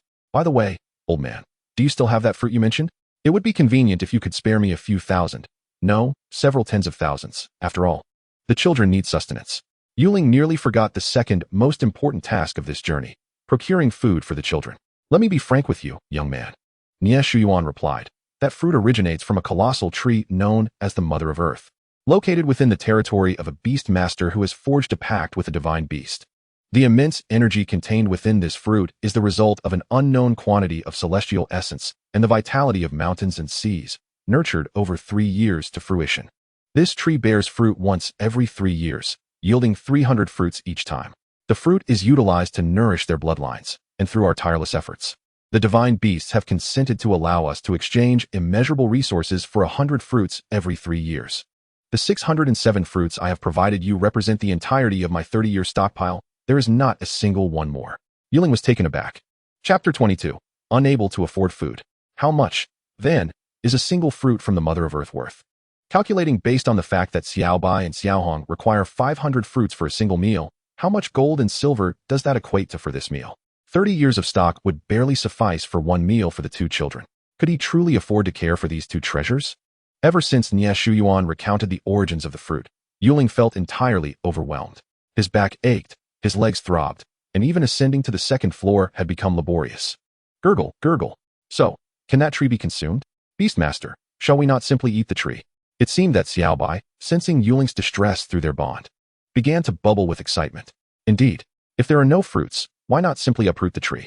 The fruits birthed by this Mother of Earth are imbued with vast energy. Would consuming the tree not provide a lasting solution? What madness! Yuling felt that ever since he contracted Xiaobai and Xiaohong, his thoughts had become increasingly disjointed. He was genuinely contemplating the feasibility of uprooting this Mother of Earth to cultivate his own fruits. So, esteemed elder, what should my children eat to fill their bellies? Yuling felt a sudden loss of motivation to strive. Alone, he could not possibly sustain Xiaobai and Xiaohong. If he could not afford to care for them, should he not simply resign himself to inaction? His beloved, if he were ever to contract a third or fourth pet, would his daily consumption for these creatures surpass the annual GDP of Fenlong Nation? Is that reasonable? What absurdity! What could be done? Logically, beasts contracted with a beast master should not require such exorbitant energy, as the beast space is supposed to provide sustenance to maintain their life force. However, given the current low level of his beast space, coupled with the presence of both Xiaobai and Xiaohong, it was only natural that the energy demands would be overwhelming. Yet, the energy requirements of these two little ones were indeed excessive. Nie Shuyuan was unable to provide Yuling with a definitive suggestion. After all, true beast masters who have forged contracts with divine beasts seldom have direct contact with them, and no one has ever undertaken the cultivation of a divine beast from its infancy. As for how the beast clans sustain divine beasts, that is a closely guarded secret and would never be divulged to avoid inciting a full-scale war with the beast clans. Thus, the Seventh Bureau naturally lacks any relevant documentation for reference. In truth, everyone is currently navigating this path with utmost caution, and even Yuling is unaware that every action taken by Xiaobai and Xiaohong is meticulously recorded and classified as top secret. The significance of nurturing two divine beasts from infancy is a monumental achievement for humanity. Therefore, the first page of the records concerning Xiaobai and Xiaohong undoubtedly bears a striking statement. The first meal of a divine beast can consume 250 pieces of Mother of Earth fruit. In a daze, Yuling gazed at the window displaying his chosen beast space locking technique. He sensed that this choice was of paramount importance, and the completion of this beast space was far from as simple as it appeared. Yet, what skill should he select as the locking technique for the beast space? Never mind, let us first wait for Xiaobai and Xiaohong to complete their evolution. Old man, I shall ponder further. But is there anything in our bureau similar to the Mother of Earth fruit that could serve as sustenance for the two children to alleviate this pressing concern? These words represented Yuling's final hope. If these two little ones continued to demand such vast quantities of energy, relying on the beast clans might be the last resort to prevent their starvation. Yet, Yuling must understand that such an action would be tantamount to betraying Fenlong Nation. I understand. Let us first focus on their evolution. Old man, we shall meet in the afternoon. With that, Yuling rose, cradling Xiaobai and Xiaohong as he exited the room. After his departure, Nie Shuyuan and Zhao Zihua exchanged silent glances, until, after a prolonged silence, Nie Shuyuan finally spoke up. Wait, did we not summon this lad for a specific purpose? Indeed, Zhao Zihua replied. Ever since Yuling entered the room, his barrage of questions has left us both utterly bewildered. We needed to discuss matters with him. First, they had agreed to assist the two divine beasts in their evolution. Then there was the issue of their meals. And now he had simply walked out. What was going on? Nie Shuyuan, Zhao Zihua. In that moment, both elders felt their emotions were utterly disjointed. What kind of situation is this? As Yuling meandered through the campus, many thoughts raced through his mind. Ultimately, an absurd notion lingered that he could not shake off. If all else fails, perhaps he could seek out a less formidable divine beast and seize its nest or clan. He could not allow the two children to go hungry. They were at a crucial stage of growth. If he were to act, he should aim for something substantial, striving to resolve their food predicament for several years in one fell swoop. Squeak, I can eat a little less, but please don't abandon me. The call of shall we brought Yuling's thoughts back to the present. Ah, the two children truly understood everything. Rest assured, shall we, no matter what happens, I will never abandon you. A warmth enveloped Yuling's heart as he observed how considerate his children were. Gulu Gulu, Beastmaster, why don't we go eat some trees instead? Yuling, can't you let me have a moment of emotional coherence? Suddenly, Yuling was taken aback to find a car blocking his path directly ahead. Clearly, the newcomer did not come with good intentions. However, being on the grounds of the Star Academy, Yuling felt a sense of security. After all, Who knows how many agents from the 7th Bureau were lurking around to protect him. With a sharp sound, the car door swung open, revealing a man of considerable girth. Adorned with a plethora of rings, 13 to be exact, who was also bedecked in an array of jewels that exuded the unmistakable aura of a nouveau riche. The man appeared to be in his 40s or 50s, sporting an extravagant hairstyle that exuded an absurdly ostentatious vibe. You are Ling? The man inquired first. Yes. And you are? Ling retorted. Might I ask where the esteemed members of the 7th Bureau are? This fellow clearly has ill intentions. Want to you show yourselves? From the shadows, members of the 7th Bureau emerged.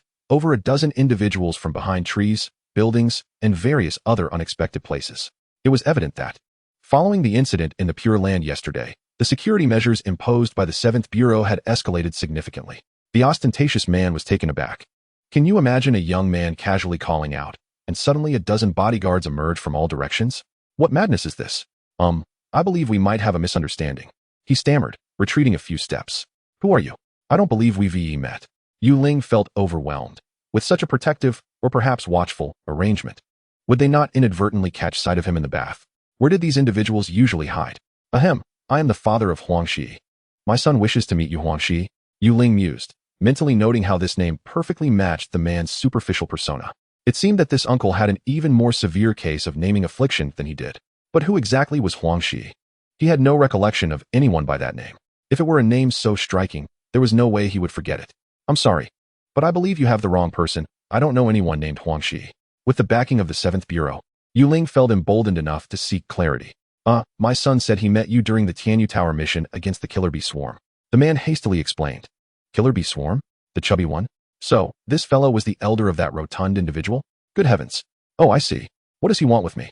Well, my son is currently in the hospital, and he insists on seeing you, young man. Would it be convenient for you to accompany me? Of course. If it's not possible, I completely understand. The man's tone had noticeably lightened. Ling couldn't shake the feeling that this man had a rather dubious past. One might suspect that a thorough examination of his financial dealings could yield some shocking surprises. I'm sorry, I'm quite busy. What is the compensation? Let us go? Where to? Ling thought about what he was most lacking at the moment. Money. The man before him screamed nouveau riche. The members of the 7th Bureau melted back into the shadows as if they had never existed. Clearly, they knew this man. Otherwise, they would not have allowed Ling to enter the car. This thought eased Ling's mind considerably. Yet, where exactly did they usually hide? What about meals? Restroom breaks and sleep? Did they not take time off? Wasn't it a bit excessive to have so many people safeguarding him? What madness? Ling couldn't help but feel a sense of discomfort. Why couldn't his emotions connect coherently? The journey was silent, and soon, Ling found himself face to face with two mummies, one stout, weighing over 200 pounds, and the other emaciated, resembling a skeleton. Both were swathed in bandages, and the thin one had a breathing apparatus inserted into his mouth, visibly struggling with each breath. What on earth? What was the situation with these two mummies? Big brother. The stout one's eyes glistened with tears upon Ling's arrival. His long-awaited big brother had finally come to see him. Look, this is what attracts me the most about you, big brother. You actually care about me, Ling. What happened to you, fatty? Despite being wrapped like a mummy, Ling could still recognize the stout one. Big brother. The Great Flood. Tears streamed down the stout one's face. The Great Flood? So you were in the battle hall during that time? Weren't all the students and teachers evacuated? Ling. Good heavens. This chubby fellow was truly blessed. First, he survived the meteor impact during the fall of the star, and now he had encountered the aftershocks of the Sea Emperor's wrath. Of course, it was merely aftershocks. Ling had no faith that the stout one could have escaped unscathed from the clutches of the Sea Emperor's wrath. Big brother. Woo-woo. At this point, the stout one was in tears, lamenting how he had rushed into the battle hall, ready to sacrifice himself to save his big brother, only to end up in this state without even seeing him. Woo-woo, what a wasted effort. Chapter 23. The Eve of Evolution. Woo-woo. Big brother, you finally came. I've missed you so much that I couldn't eat or sleep. I've lost so much weight. Big brother, do you think I have lovesickness? Can you imagine a rotund individual, entirely wrapped in bandages, surrounded by a haphazard array of medical equipment, lying in a hospital bed while sobbing about how much he misses you? Ling. The first time Ling met this stout one, he sensed something was off about him. So what was the situation now? Were they no longer pretending? Were they laying everything bare? Ling. He felt as if a dark shadow loomed over him. This was no longer just a head full of dark lines. It was as if the dark lines had solidified. Fatty, I believe if you truly have lovesickness, I recommend you consider undergoing a course of electrotherapy. A little shock therapy should do the trick. As he spoke, Ling began rummaging through the room, searching for anything that could potentially eliminate this stout one. I'm perfectly normal, you know? Fatty protested. Big brother, you truly are a miracle worker. I feel my lovesickness fading away. As Ling pulled out 2 defibrillators from seemingly nowhere, Fatty gulped nervously. Why on earth were there defibrillators in a hospital room? Uncle Huang, could you please close the door? Ling was oblivious to Fatty's plea, as he continued searching for the defibrillator switch. Meanwhile, the thin one spoke up. Can you imagine a stout man entirely wrapped in bandages professing his affection for you? Now, can you picture a thin man, equally swathed in bandages, who, in order to speak, forcibly removes the breathing apparatus from his throat? Ling. So what exactly are these 2 mummies up to? Haha. All right, you young folks have your chat. Outside, the rotund Huang Shi, that ostentatiously adorned elder, has truly brought the hospital door with him. Ling. With no one around, should I just eliminate these 2? Ling, allow me to introduce myself. I am Tong Bingho. The lanky one spoke, breathless as he did so. Ling genuinely feared he might pass away from lack of breath. Ahem, I know you both are injured. Ling initially intended to apologize for the plight of these 2 mummies and make a hasty exit. However, upon reflection, it struck him that the elder clearly hadn't slept a wink last night. Otherwise, he wouldn't have frivolously given Principal Zhao an electric shock, right? One eye swollen shut, he was relying on the other, lest Principal Zhao be mistaken for a rare, endangered species. Thus, what could Yuan have been doing all night? Surely, he was dealing with the aftermath of the Sea Emperor's fury. May I inquire about the cause of your injuries? Well, fortunately, Ling was astute. Ahem, Ling. We are aware of confidentiality protocols. We cannot say anything, nor can we ask anything. However, this hefty fellow hails from a wealthy family. While I am from the upper echelons of Tianyu Tower, I have come to understand that you have no friends. Would you be interested in assembling your own team? Ling. You have no friends. Your entire family has no friends. Assemble a team? Are you 2 contemplating pooling resources to support me? Fatty Huangxi. Monkey Tong Bingho. Fatty, does he harbor some preconceived notions about you? The monkey fell into contemplation. Ever since Ling entered the room, the atmosphere had shifted dramatically. Brother, my homesickness has subsided. Could you kindly set down that defibrillator? Ling, I'm just giving it a try. I've never used one before. At this moment, Ling found the power switch. Although he had never used it, a heart pacemaker was straightforward. Pressing it firmly on the chest should yield results. He must strive to cure Fatty's homesickness within a single treatment cycle. How about a lightning mage? We can financially support you. The monkey hastily called for Ling to stop. The fate of Fatty was inconsequential. The current investment must proceed. Support me? Upon hearing of wealth, Ling's demeanor brightened. Fatty, woo-woo, this is terrifying. Indeed, this world is far from safe. Sooner or later, both I and Fatty will have to choose a side. Until then, we hope to chart our own course. The monkey continued, his breath becoming increasingly labored. Ling, perhaps you should reconnect your breathing apparatus. I fear you may not survive the day. Monkey, I understand what you 2 are implying. I will give it serious consideration. Ling also grasped what these 2 mummies sought from him. It was undoubtedly Fatty who had conveyed the fall of Little Black Star to the lanky one through some means, leading them to decide to board his proverbial ship, crossed out, invest in him. I must say, Fatty is quite swift in his actions. Ling indeed wished to establish his own team. Future matters would certainly require it. He couldn't undertake everything personally. The 7th Bureau, to put it plainly, is fully subordinate to Feng Long. It is impossible to agree unconditionally to everything, especially since some matters cannot be made public.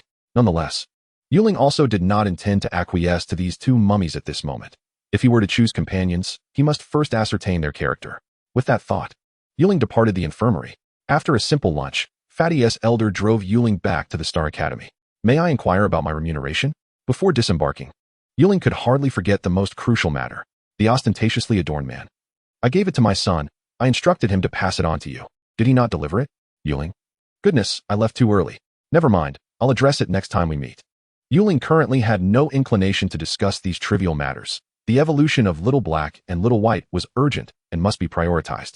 Relying on his memory, Ling took over 10 minutes to find the basic testing building again, ascending to the 3rd floor via the stairs. He knocked on the door where Yuan and Zhao Zerhua had been. Come in. Upon hearing Yuan's voice, Ling pushed the door open. You've arrived? Yes. Elder, how are the preparations coming along? Inside was only Yuan, the room infused with the fragrant aroma of tea, quite pleasant indeed. However, drinking so much tea, will you be able to sleep at night? Am I really supposed to ponder such matters? Let us go. For safety's sake, we will first evolve Little Black. And based on the results, we will attempt to evolve Little White. Under Yuan's guidance, Ling took the elevator down to the basement. The underground space was a veritable wonderland, filled with an array of high-tech instruments. It resembled a hidden laboratory concealed beneath the surface. Surrounding Zhao Zerhua were a dozen individuals clad in research attire. Indeed, it exuded an overwhelming sense of technological prowess. Wait, is it truly wise to discuss divine beasts in front of so many people? Surely, there are no traitors among them? Fortunately, Ling soon recognized more than one familiar face among the crowd, including the shy-looking boy and the member of the 7th Bureau who had come to his aid during Huang Shi's ambush. So, it seems these researchers are likely all part of the 7th Bureau? Zhao Zerhua also noticed Ling and Nie Shuyuan. After a brief exchange, he led everyone over. Nie Shuyuan, let us summon Little Black first. We need to conduct an examination. Squeak, so hot, so hot. Upon hearing this, Ling summoned Little Black and realized that the little one indeed seemed quite hot, persistently fanning himself with his wings. Little Black, be obedient, let them examine you, and report anything unusual to me immediately. After giving a few simple instructions to Little Black, Ling handed him over to Zhao Zerhua. Generally speaking, the evolution of a demon beast involves 3 steps. First, the Beastmaster's beast space must reach the corresponding level. Second, energy sources aligned with the beast's attributes must be provided in an energy-rich environment. Third, one of the beast's racial skills must be advanced to a certain proficiency. Ling, the evolution of a divine beast is crucial. Thus, how prepared are you for these 3 requirements? Ling. First, his beast space completion was stuck at the first level, at 100, awaiting the selection of a beast space locking technique. Second, Little Black was of the holy and flight attributes. He had never even heard of what the holy attribute entailed.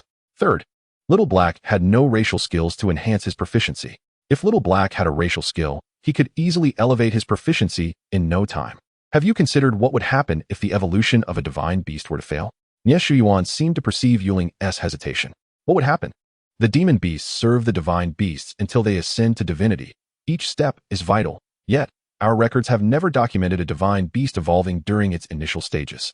Ling, could it be that the initial evolution of divine beasts is so subtle that it requires no elaborate process, allowing for a simple transformation?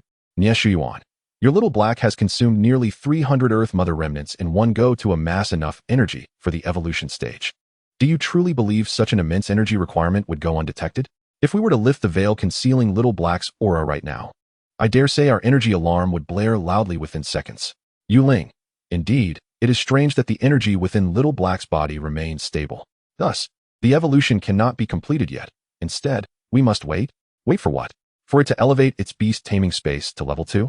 Or for Little Black to conjure a racial skill out of thin air? Ling can endow Little Black with skills through customized talents. Yet these skills are not racial ones. The evolution of divine beasts differs entirely from that of ordinary beasts. We have previously received intelligence indicating that the evolution of divine beasts may also necessitate the bones of other divine beasts. Ling hadn't yet contemplated how to resolve this quandary when Nie Shuyuan struck again. So, to assist Little Black and Little White in evolving, I must first slay 2 divine beasts and extract their bones?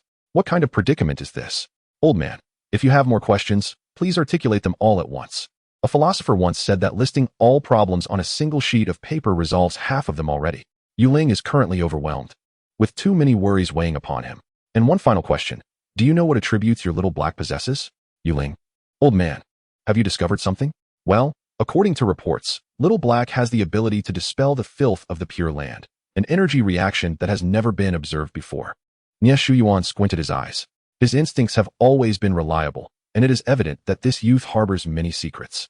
Chapter 24. Little Black's evolution shakes the nation. Old man, I wish to inquire if you have heard of the attribute known as holy.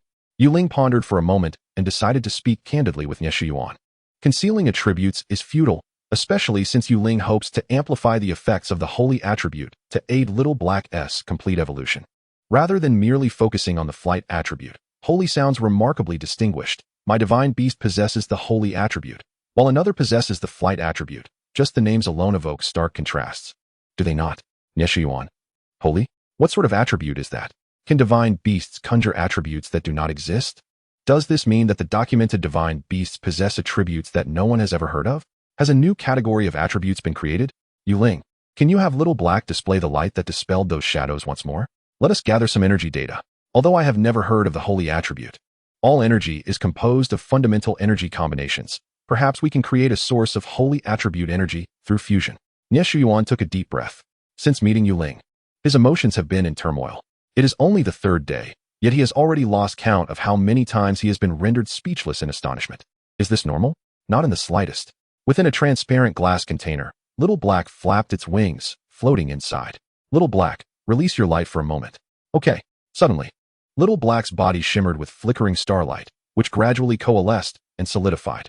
Soon, Little Black resembled a small lantern, radiating blinding yellow light. During the previous occasions when Little Black utilized this ability, Ling had not focused on Little Black. However, this time he understood. It seemed that Little Black's body was emanating numerous luminous specks, which gathered to form the yellow light. This indicates that Little Black is not the source of light. Instead, it guides light from within its body to envelop itself. The experimental results were in Light Attribute 25, Fire Attribute 13, with the remaining 62 comprised of unknown energy. This radiance can stabilize the light factors in the air. Experiments indicate it may possess purifying and buffering effects. A dozen experimental personnel nearby were fixated on the screen. The birth and discovery of a new attribute marked a significant milestone. But why does it feel so surreal? How did this attribute awaken? Is there some underlying catalyst? Light Attribute, Fire Attribute Old Zhao. Isn't there a light incandescence tower at the Starry Academy? If we prepare sufficient fire attribute energy sources, would that not be a suitable place for this little one to evolve? After a brief silence, Nie Shuyuan spoke. The light incandescence tower must endure continuous impacts of superclass light energy. Are you certain you wish to choose that location for this fledgling to evolve? Zhao Zihua was not being stingy. Rather, he found it hard to believe that this little creature had indeed birthed a new attribute. Could this attribute serve as a solution to counter the Pure Land? Ling, at the Starry Academy, there exists a place called the Light Incandescence Tower, where the light energy is incredibly dense.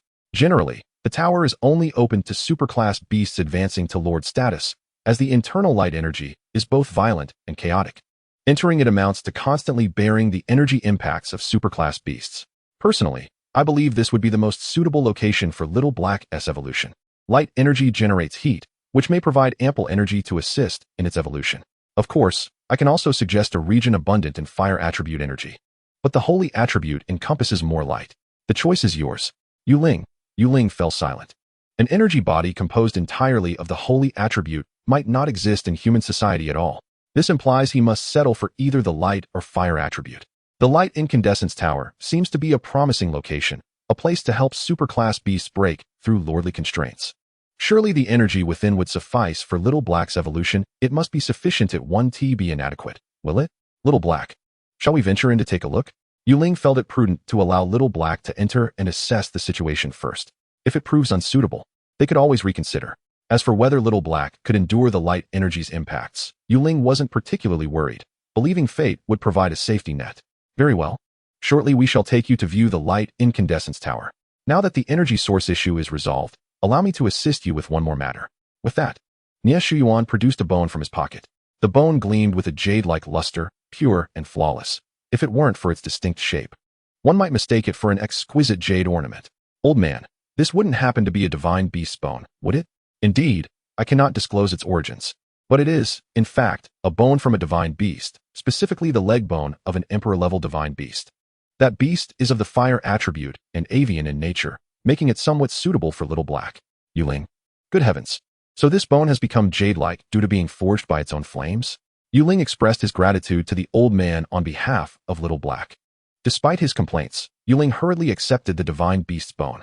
It felt warm and gentle to the touch, radiating a soothing warmth. The broth made from these bones is surely delectable. What madness is this? Having resolved the issues concerning the bones of the divine beast and the place of evolution, what remains are merely the matters of the beast control space's level and the racial skills. Old man, let us attempt this evolution first. But I wish to inquire if I may accompany Little Black into the Radiant Tower. For its first evolution, I must be by its side. Nie Shuyuan. Zhao Zihua. Youngster, have you not heard that within lies a constant assault of superclass light attributes? As a mere human, how do you intend to survive in such a perilous environment? Nie Shuyuan felt a headache coming on. It was imperative to thoroughly impart the knowledge of beast control to this lad. Otherwise, he might one day bring about his own demise. Old man, is there anything in the 7th district that could help me endure a superclass attack for a certain duration? Nie Shuyuan. Youngster, defensive artifacts certainly exist. I can provide you with items that withstand royal assaults, but these defensive tools are predominantly one-time use. Have you considered how long Little Black's evolution will take? Half an hour. Just help me withstand for half an hour, and as long as Little Black successfully enters the evolution phase, I shall retreat. Yuan. No, your life is more precious than mine at this moment. I cannot allow you to take this risk. Old man, if Little Black fails to evolve, I believe you would not be able to shoulder that responsibility, would you? Yuan. 15 minutes, at most 15 minutes. You must exit the Radiant Tower. Agreed. Ling understood that Little Black was particularly reliant on him. For such a momentous occasion as its first evolution, he truly worried about what might happen without his presence. All right, let us proceed to the evolution. Youngster, are you certain that you will not be drained of life due to the energy demands of the divine beast's evolution? Yuan was still somewhat uneasy. Rest assured, old man, I am well aware. 3 hours later, guided by Zhao Zerhua and Yuan, Ling had traversed an indeterminate distance, ultimately arriving at a desolate, sprawling ruin. As he surveyed the surroundings, all he could see were remnants of ruins and dense woodland. Wait, where is the Radiant Tower? Please do not tell me this pile of rubble constitutes the Radiant Tower? Teacher Ming, could you kindly activate the entrance to the Radiant Tower? Zhao Zerhua called out, yet Ling did not even see a person, nor did he hear a response. Suddenly, a shimmering barrier materialized beside the ruins. This barrier appeared mere 3 to 4 meters in front of Ling, and it seemed remarkably unstable. Ling? So, is this so-called Radiant Tower concealed within a different dimensional space? Let us enter. First, we shall check if Little Black shows any signs of evolution. If not, we will retreat immediately. Additionally, if Little Black exhibits any inclination towards evolution, you may only remain in the Radiant Tower for a maximum of 15 minutes. Beyond this limit, no one will be able to save you. Yuan patted Ling on the shoulder. The evolution of the divine beast represents a crucial step for humanity, leaving no room for error. Ling? Old man, if I do not emerge, can you not rush in to save me? Youngster, do you think the Radiant Tower is a place one can simply enter and exit at will? Yuan glared with eyebrows raised. The evolution of the divine beast must not falter. Recklessly breaking the seal of the Radiant Tower from the outside may provoke a violent surge of light elements, rendering the situation even more perilous. You must exit within 15 minutes. Zhao Zerhua took on the role of translator. Very well, I understand, old man. Is there anything else you wish to convey? Leave Little White behind. Ling? Ahem, I shall be out in a quarter of an hour. It shall be fine.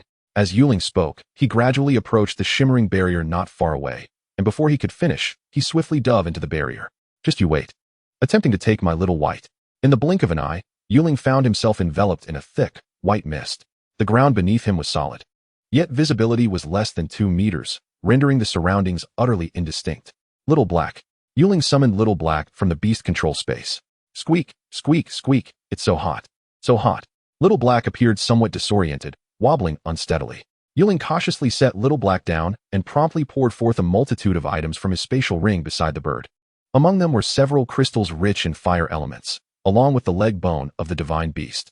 According to Yuan, these items would surely suffice to replenish the energy required for Little Black's evolution. However, to avert any unforeseen circumstances, Yuan had prepared additional materials that might assist in Little Black's evolution. Their value was immeasurable. They were indeed fine treasures. One could say that Yuan was making quite a sacrifice this time. With Fenglong as his backing, he was indeed affluent. Yet one must admit that he was essentially selling himself to Fenglong passively. Having expended such resources, how could Fenglong not demand something in return? Speaking of which, is the old man trying to deceive me again? After completing the preparatory work, Ling suddenly realized that something was amiss. Was it not stated that one must constantly withstand superclass light attribute energy impacts within the Radiant Tower? So, where was the impact? Boom. Suddenly, the ground trembled violently. Ling nearly lost his footing. An earthquake? Before Ling could comprehend what was happening, the thick mist around him gradually solidified and emitted an intensely blinding light. In an instant, Ling found himself enveloped in darkness, his eyes burning with pain. Ling? I was careless. I didn't dodge. Could this possibly blind me outright? Amidst the blinding light, Little Black floated aimlessly. The surrounding mist, now a brilliant manifestation, coalesced into a massive vortex spanning several kilometers. Little Black was situated at the very center of this colossal whirlpool, which surged forth into its body like a torrent. A milky white light of evolution flickered, gathering around Little Black to form a cocoon of luminescence. As the vortex churned, the crystals and divine beast bones that Ling had set upon the ground were swept away, all swirling into Little Black's form. In that moment, Little Black resembled a black hole, voraciously consuming all surrounding energy without restraint. On the other hand, Ling felt a sudden searing pain throughout his entire body. So, the old man said he would be able to stay within the Radiant Tower for a full 15 minutes. Did that defensive artifact trigger? All Yuling could feel was the pain in his eyes. He could see nothing and was utterly unaware of what transpired around him. Outside the Radiant Tower. What on earth is happening? Quick, open the seal of the Radiant Tower. The external situation had descended into chaos. The entire Radiant Tower ruins surged with tumultuous waves of light, the surrounding foliage snapping like twigs under the onslaught, and subsequently being ground to dust by the following waves. Zhao Zerhua's Upper Zai Yin Dragon utilized its powerful royal physique to encircle Nie Shuyuan and the others, shielding them from the waves of light. Yet, this was hardly a sustainable solution. Yuling was still within the space of the Radiant Tower. Nie Shuyuan now realizes that he should never have assumed that Yuling was a normal person. How long has he been inside? Perhaps 5 minutes? What on earth is happening within the Radiant Tower? Has it exploded? Not only around the Radiant Tower, but the once tranquil Star Academy has suddenly been pierced by a blinding beam of light that reaches into the heavens, stirring the celestial phenomena into a frenzy. In the distance, a young couple appears to be quarreling. Unless the sun rises in the west, I will never forgive you again. The girl's words tighten the boy's heart, prompting him to instinctively gaze skyward. Below the heavens, 2 dazzling orbs of light hang prominently. One is the sun, and the other. Darling, look. The sun has truly risen in the west. The girl exclaims, baffled. Inside the Energy Detection Division of the 7th Bureau, the incessant blaring of alarms fills the air. As for the energy detection systems, countless advanced machines are emitting thick black smoke. The energy levels have long since exceeded the limits. The members stationed in the 7th Bureau find themselves lost in contemplation. What exactly is happening? Are divine beasts launching a massive assault on human cities? Such anomalies have nearly caused a violent upheaval across the entire territory of Fenglong, prompting every combat department to be on high alert. Their gaze fixed on the city where the Star Academy resides, in the realm of the demon beasts. A cacophony of cries fills the air as the creatures scatter in all directions. Compared to humans, demon beasts are far more attuned to fluctuations in energy. At this moment, nearly every group of demon beasts is gripped by a profound sense of trepidation. Is this the ascent to divinity? In the no man's land, near the human shepherd clan, the entire demon beast population has united their strength today, striving to assist their revered divine beast in breaking free from the Emperor's shackles and embarking on the path to divinity. Countless rare flowers and extraordinary plants blanket the divine ascent platform, where a peculiar creature with a human face and a horse's body, adorned with wings, stands ready. The path to divinity lies before them, yet suddenly, a violent wave of energy surges from the sky, causing the path to crumble before their very eyes. With a splutter, a mouthful of dark green blood sprays from this extraordinary being's mouth and nose. Their path to divinity has been severed. What on earth has transpired? The creature, capable of human speech, howls in fury towards the heavens, its voice reverberating across the skies. The celestial phenomena seem to resonate with the world, as the elements in the sky swirl into a tempest of energy. Countless beast masters find their demon beasts uncontrollable, collapsing to the ground in trembling fear. Those demon beasts accompanied by their masters fare somewhat better. Their masters, upon noticing the abnormal behavior, can swiftly withdraw their beasts into their respective spaces.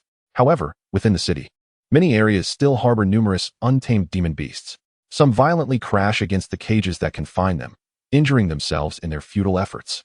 Others let out mournful cries, as if lamenting or perhaps celebrating.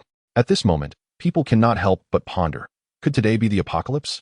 Within the Radiant Tower, the evolution of Little Black continues unabated.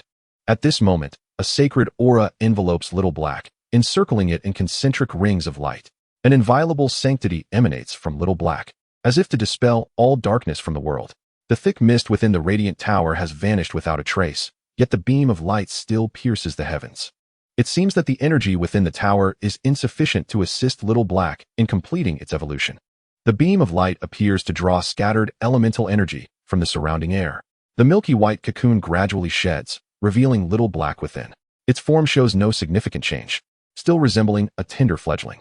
However, the black feathers that cloak its body have transformed, shifting from pure black to a gradient of yellow and white, glimmering with a faint metallic sheen. Yuling's vision begins to clear, and aside from a lingering dizziness, he appears to be in good health. Thank goodness he is not blind. He raises his hand to shield his eyes from the glaring beam, glancing around in search of Little Black. Gulyalu. Little Black is amazing. Little White, having emerged from the beast space at some point, bubbles and gazes intently at the center of the beam. Wait, why doesn't Little White find it blinding? Chapter 25. The Divine Grace Bird.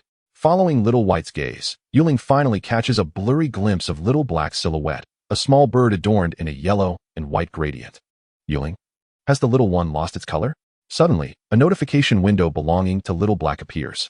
Ling merely casts a glance, and an indescribable thrill surges through him. Name, Divine Grace Bird. Level, 10, Intermediate. Qualification, 31, Race, Divine Beast, Bloodline, Mythical Bloodline of the Sacred Flying Birds, Attributes, Flight, Sacred, Skills, none.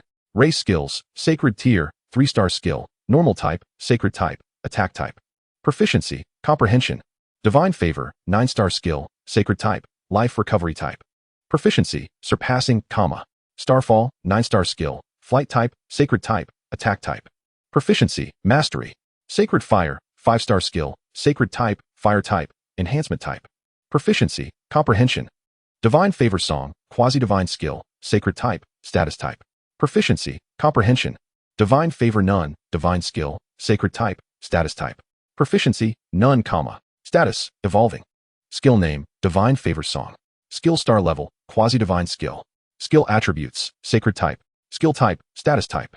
Description, Quasi-Divine skill. Proficiency, Comprehension. Skill name, Divine Favor None. Skill star level, Divine skill. Skill attributes, Sacred type. Skill type, Status type. Description, Divine skill. One-time skill, Shatter Divine Favor. Ignite the path of Divine Favor. Proficiency, None, Ling. In that instant, a multitude of thoughts flood Ling's mind, clamoring for expression. So Little Black's name has changed from the Abyss Bird to the Divine Grace Bird? Was the naming perhaps premature? Why is Little Black no longer black? Moreover, the skills he initially bestowed upon Little Black have now transformed into its racial skills. Does this mean that for his customized talents to fully manifest, he must wait until after editing the panel and undergo the first evolution? But what is this Divine Favor Song and Divine Favor None skill? What are quasi-divine skills and divine skills? Why does the skill description for Divine Favor Song consist of 3 question marks?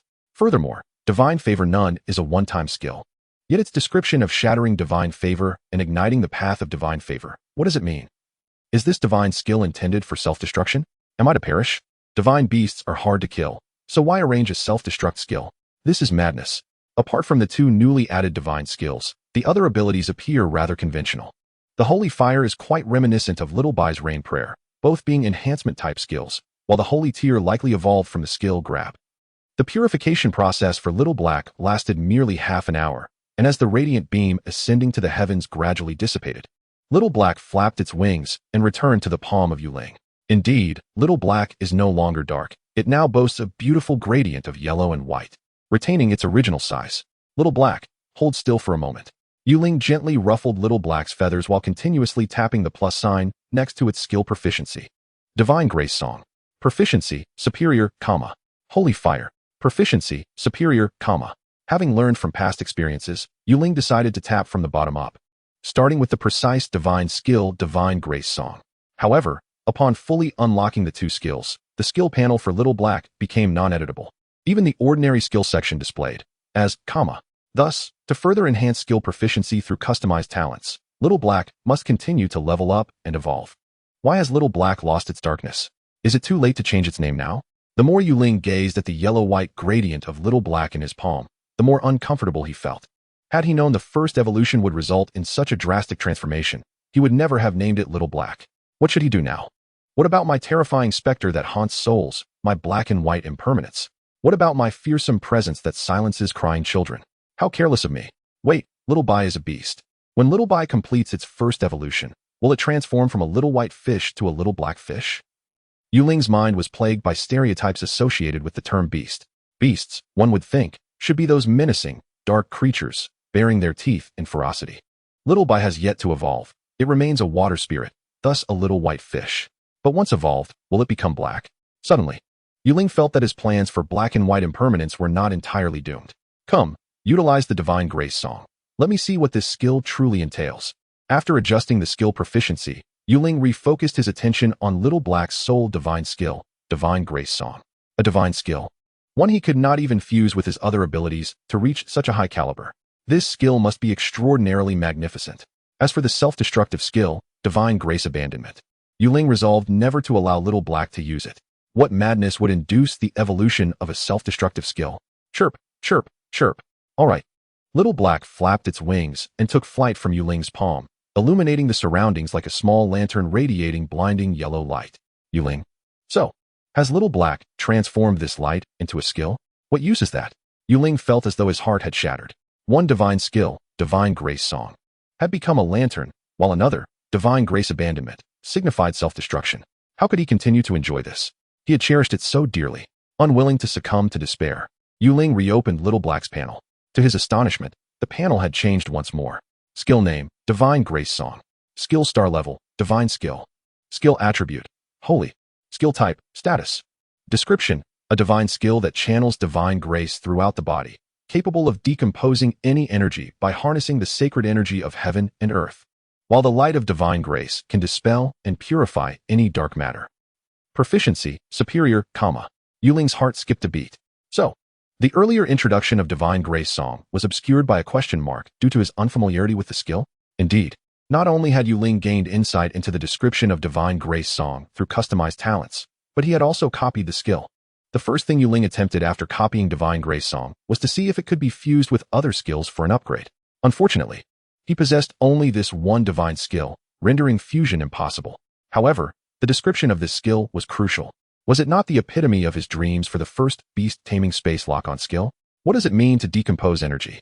Perhaps attacks composed of energy would no longer harm him. Moreover, this skill does not require his own energy. It can utilize the energy present in the air. Absolutely perfect.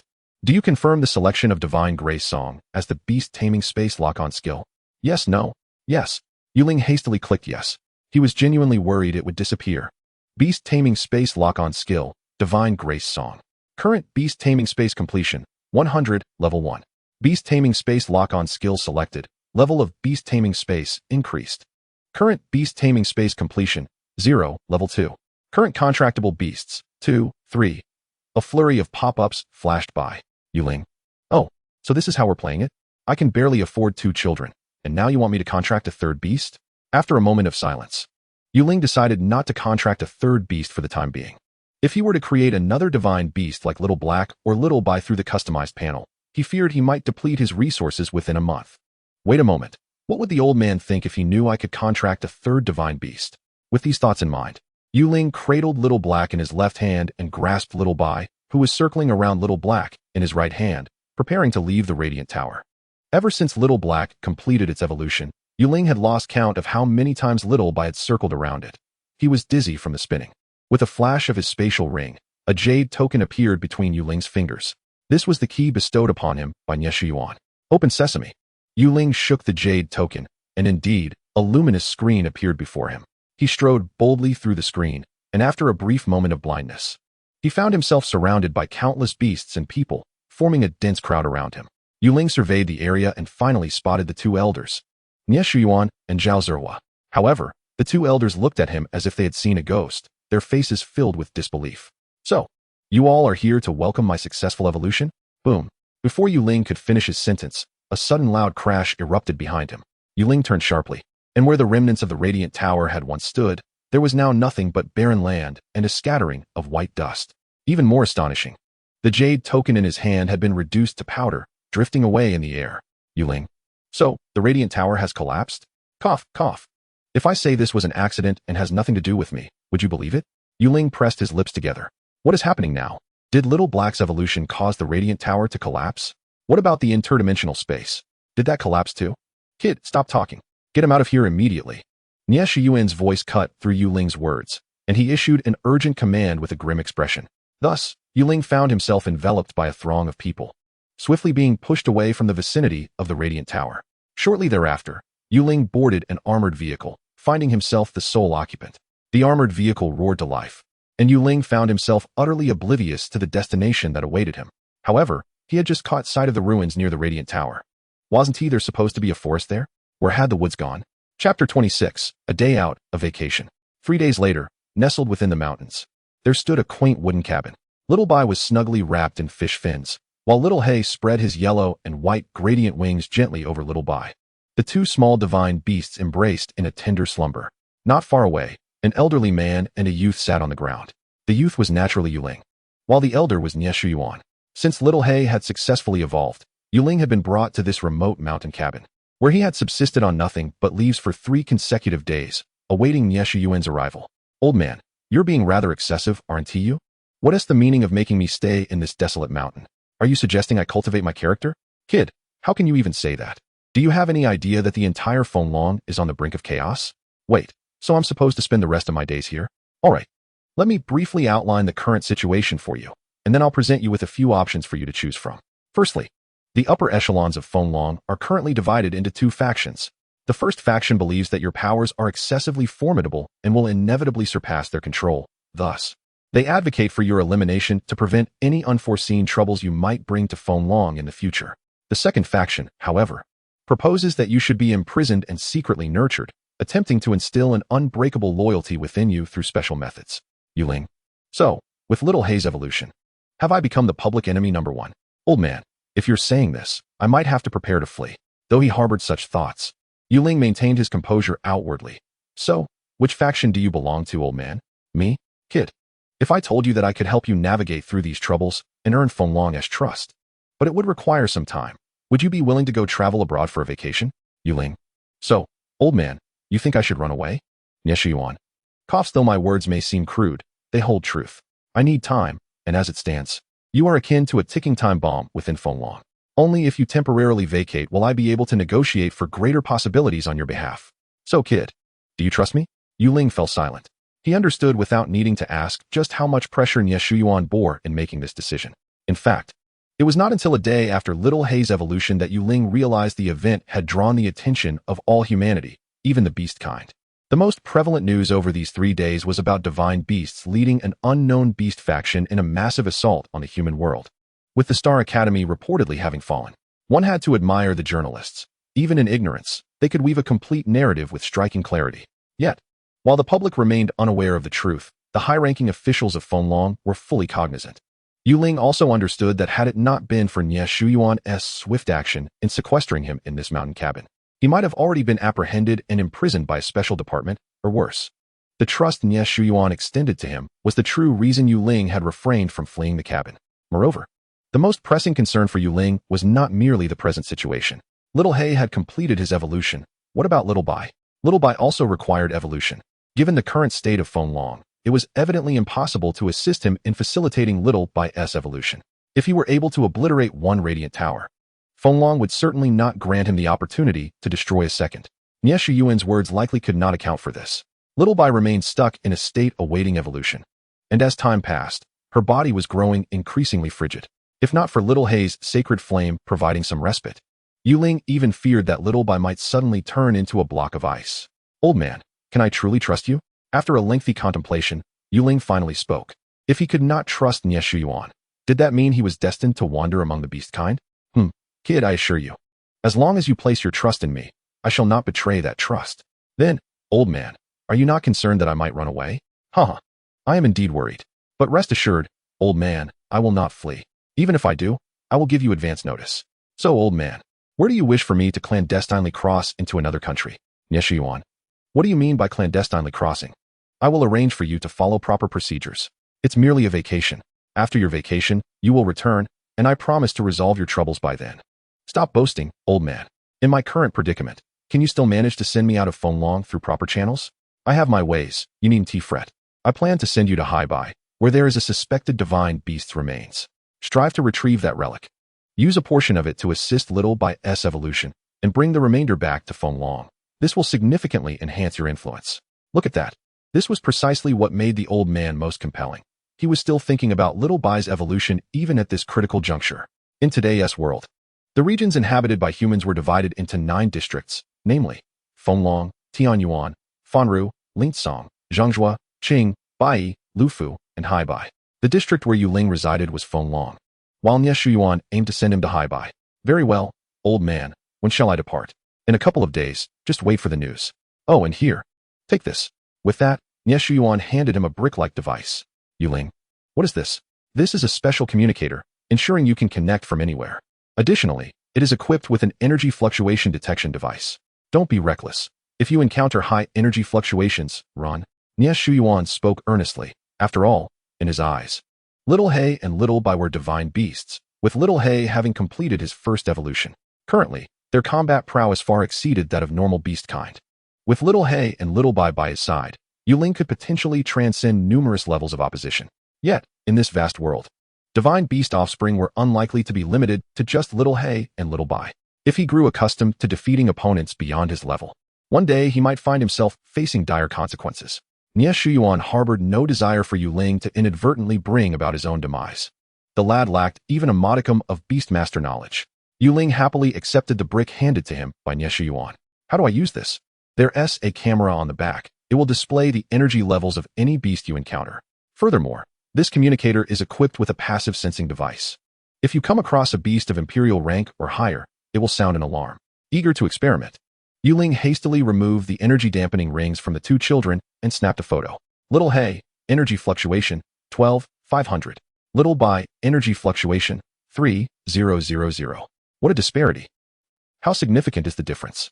Nie Shuyuan cast a curious glance. 12,503, 000. Yu Ling replied nonchalantly. Nie Shuyuan. Indeed, a divine beast. Young one, remember that the energy fluctuations of initial tier demon beasts are approximately at 100, while mid-tier demon beasts hover around 100, 900.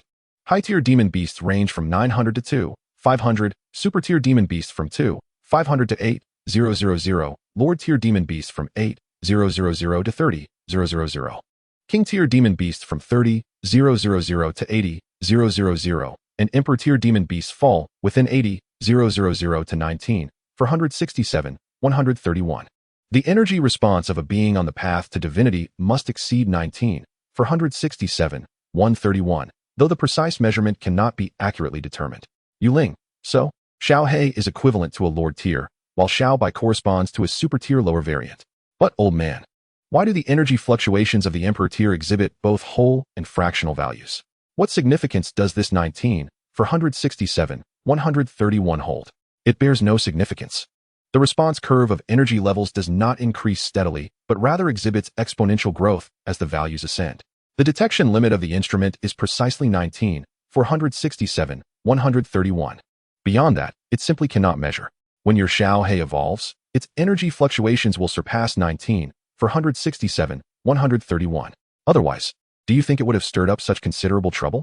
Yu Ling. Ah, I see. So it's a matter of inadequate technological capability. No wonder the path to divinity cannot be measured. If it's off the charts, what is there to measure? All right, old man, I understand. I will keep this in mind. By the way, old man, my handsome father and beautiful mother have gone on a trip. I must take my leave, and I hope you can look after them, at the very least ensuring that those with ill intentions towards me do not harm them. Nie Shuyuan. Who are your handsome father and beautiful mother? Ah, they are my parents. Nie Shuyuan. Rest assured, send me their photos, and I will ensure their safety without delay. You must have thoroughly perused my file by now. You even know where I study. So how could you not know what they look like? Nie Shuyuan. All right, I'm just being polite. You really don't know how to give me an out. Nie Shuyuan huffed, his irritation palpable. 2 days later, on the tranquil sea, a cruise ship exceeding 30 meters in length slowly departed from Fenglong. Only 5 individuals were aboard, 4 men and 1 woman. The woman was Nie Qiantong. According to old man Nie Shuyuan, this departure from Fenglong might not be for an extended duration. The 2 young ones, experiencing the trials of nature together, might just ignite some sparks of romance. Old man Nie Shuyuan's hopes remained undeterred. Among the 4 men was Yu Ling. Another appeared to be a scruffy man in his 30s, his beard unkempt, hair disheveled, dressed in a white shirt with a couple of buttons missing, exuding an air of weariness and hardship. This individual was named Fan Beihai, and according to the old man, he possessed significant strength and was responsible for their safety. Yu Ling remained skeptical of this assertion. The remaining 2 young men were a plump fellow with a splint and bandages on his hands, and another who was as thin as a rake, leaning on a crutch and sitting in a wheelchair, even carrying in 4 drip. These 2 were the rotund Huang Shi and the frail Tong Bingho. Seriously, you 2 are in such a state, yet you still have the energy to accompany me abroad. Do you think we are off to the west for scriptures? Yu Ling had a myriad of grievances for the 2. What purpose do you 2 serve in following me, as mere burdens? Why did Nie Shuyuan insist on bringing them along? Ahem. Brother, please calm down. The situation is as follows. You are aware that your identity is somewhat sensitive lately. My old man has allied with numerous business associations, and Tong's father, Uncle Tong, has also gathered some influential figures. We collectively pledge to guarantee your safety, and thus, the plump one hesitated. Given our current precarious situation, we thought it prudent to accompany you abroad to evade the storm temporarily. This way, our fathers can pursue the possibility of securing you a rightful position without concerns for our safety. Tong interjected. Yu Ling. I genuinely misjudged you both. Huang. Tong, considering your willingness to assist in this predicament, I accept you both as my comrades. Yu Ling felt a warmth in his heart. No wonder Nie Shuyuan allowed these two patients aboard. It turned out they were risking their own safety to assist him. Chapter 27. The initial manifestation of divine grace. After drifting at sea for 2 days, Yu Ling felt utterly overwhelmed by the smell of fish. He had never spent such an extended period on the ocean, subsisting on canned and instant food, and his palate had grown weary. Xiaobai now slept for 17 to 18 hours a day, while Xiaohei assumed the role of a caretaker, periodically using divine fire to warm Xiaobai and prevent him from freezing solid. Notably, both Xiaohei and Xiaobai were no longer easily famished. Xiaohei could sustain himself on a single Mother Earth's remnant for about 3 days, while Xiaobai had lost his appetite entirely.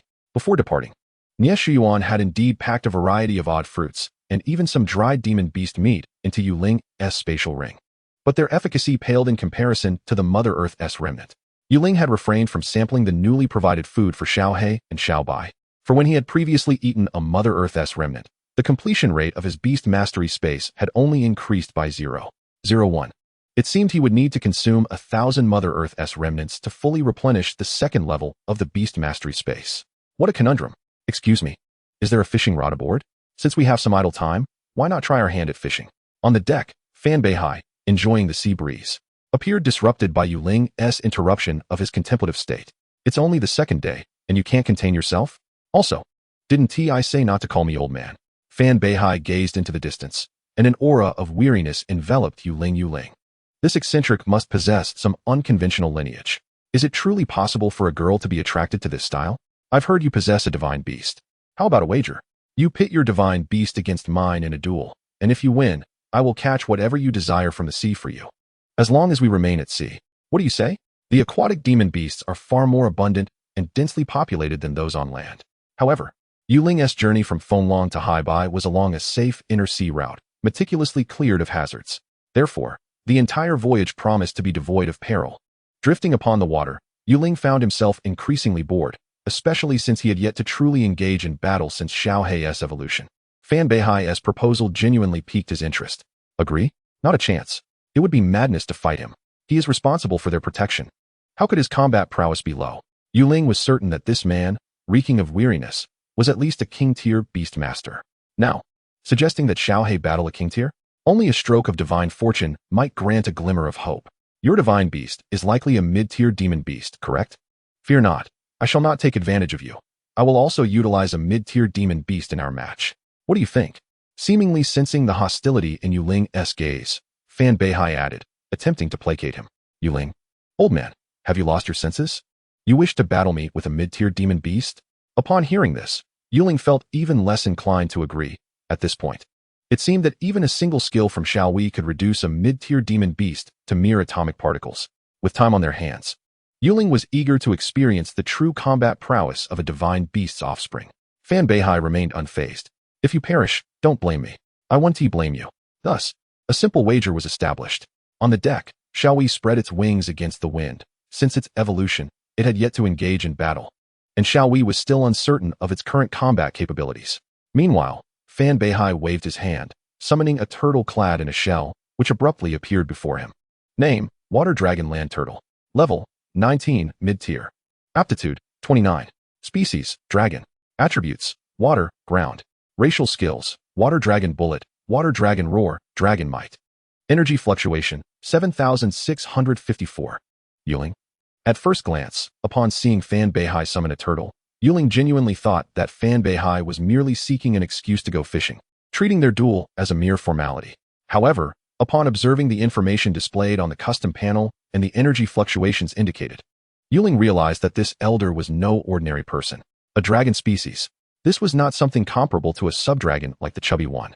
Being a true dragon species suggested that this mid-tier turtle likely possessed genuine dragon blood, making it a true dragon. But why did this dragon resemble a turtle so closely?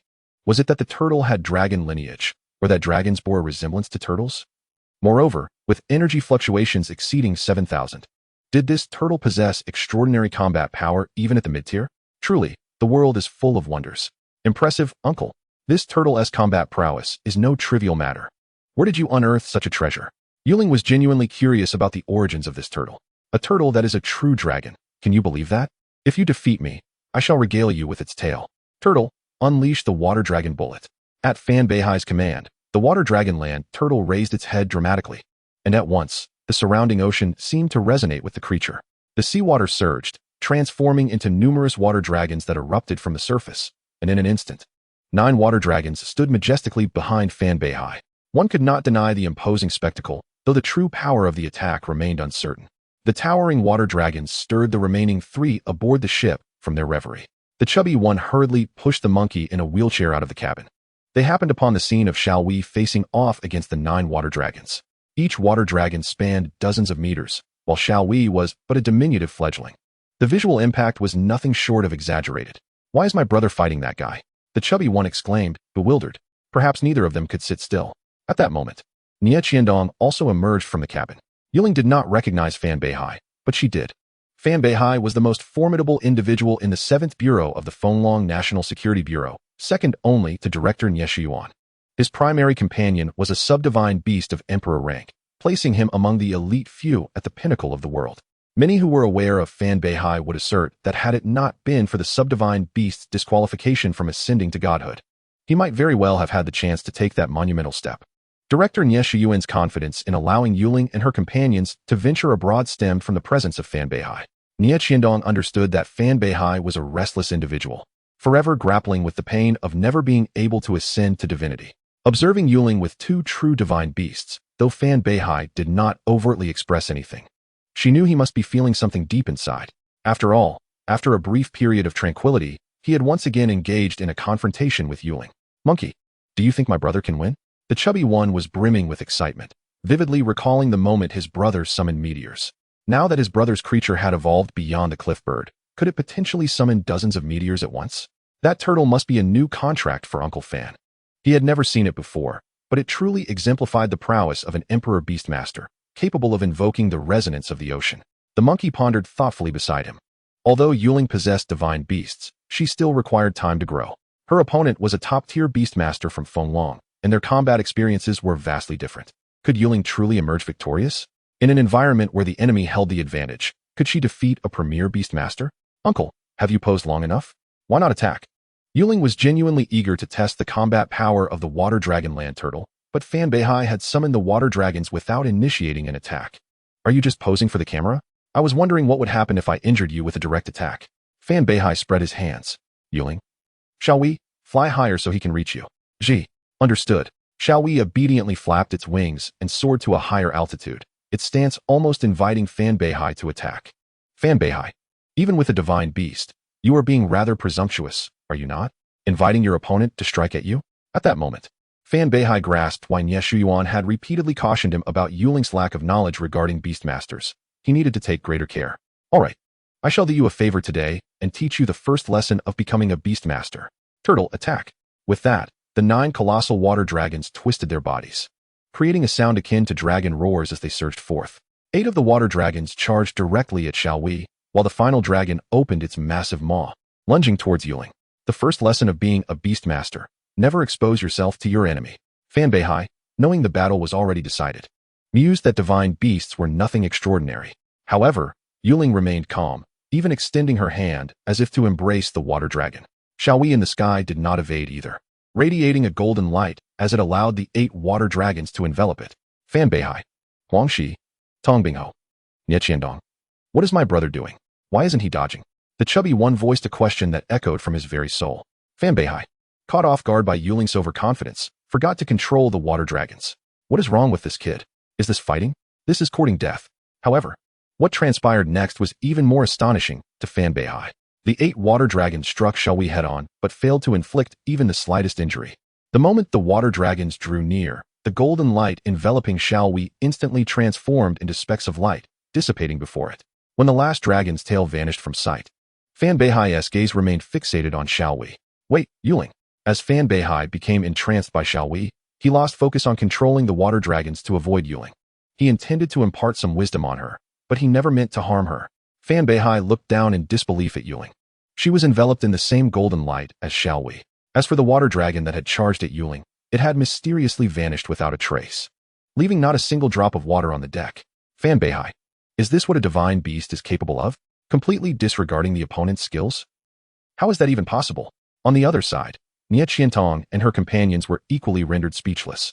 9 water dragons had vanished without a trace, having caused no harm whatsoever, simply because Yu Ling and Xiao He were enveloped in a radiant yellow light. Is this reasonable? Such absurdity. Do divine beasts possess such powers? In Chapter 28, the National Security Bureau's 7th Division, Fantasies. The brief interlude of gambling was but a ripple upon the tranquil surface of the sea. Yu Ling felt quite satisfied with his initial attempt at the Divine Grace Song. After Yu Ling and Xiao He had employed the Divine Grace Song to neutralize the 9 water dragons, Fan Beihai lost all desire to continue the battle. However, the notion of abducting a divine beast hatchling had taken root in Fan Beihai's mind, sprouting and proving difficult to eradicate. Nearby, there was just enough to make do. Fan Beihai shouldered a 3-meter-long water serpent onto the shore and casually tossed it onto the deck, before sitting down on the ground. Name: Winged Water Serpent. Level: 21, High Tier. Species: Demon Beast. Attribute: Water. Status: Deceased. Yu Ling. Good heavens, did this fellow truly intend to go fishing, and thus caught a high-tier demon beast as sustenance? At this moment, the trio of the fatty, the monkey, and Nie Qiantong gathered around. Monkey, do you think this creature is palatable? The flesh of serpent-like demon beasts is generally firm, so it should not be too unpalatable. Yu Ling. Wait. You two are adapting rather quickly. Half an hour later, 5 individuals sat around a grill, where the meat of the winged water serpent sizzled and released an enticing aroma. Yu Ling was genuinely curious as to why Fan Beihai's spatial ring contained a grill and charcoal, along with jars of seasoning. Were you here on a mission? Or on a camping trip? Please, enlighten me about your transformation into a light bulb skill. How did my water dragon projectile vanish upon contact with your yellow light? Fan Beihai held a salt shaker in one hand while attending to the roasting meat with the other. It must be said that this uncle, exuding an air of disarray, had clearly engaged in outdoor barbecuing numerous times. Otherwise, why would it seem so seamless? The topic Fan Beihai raised immediately captured the attention of everyone except Yu Ling. Nie Qiantong had witnessed Xiao Hei's radiant yellow light skill before, but when did this skill also become capable of deflecting the attacks of other demon beasts?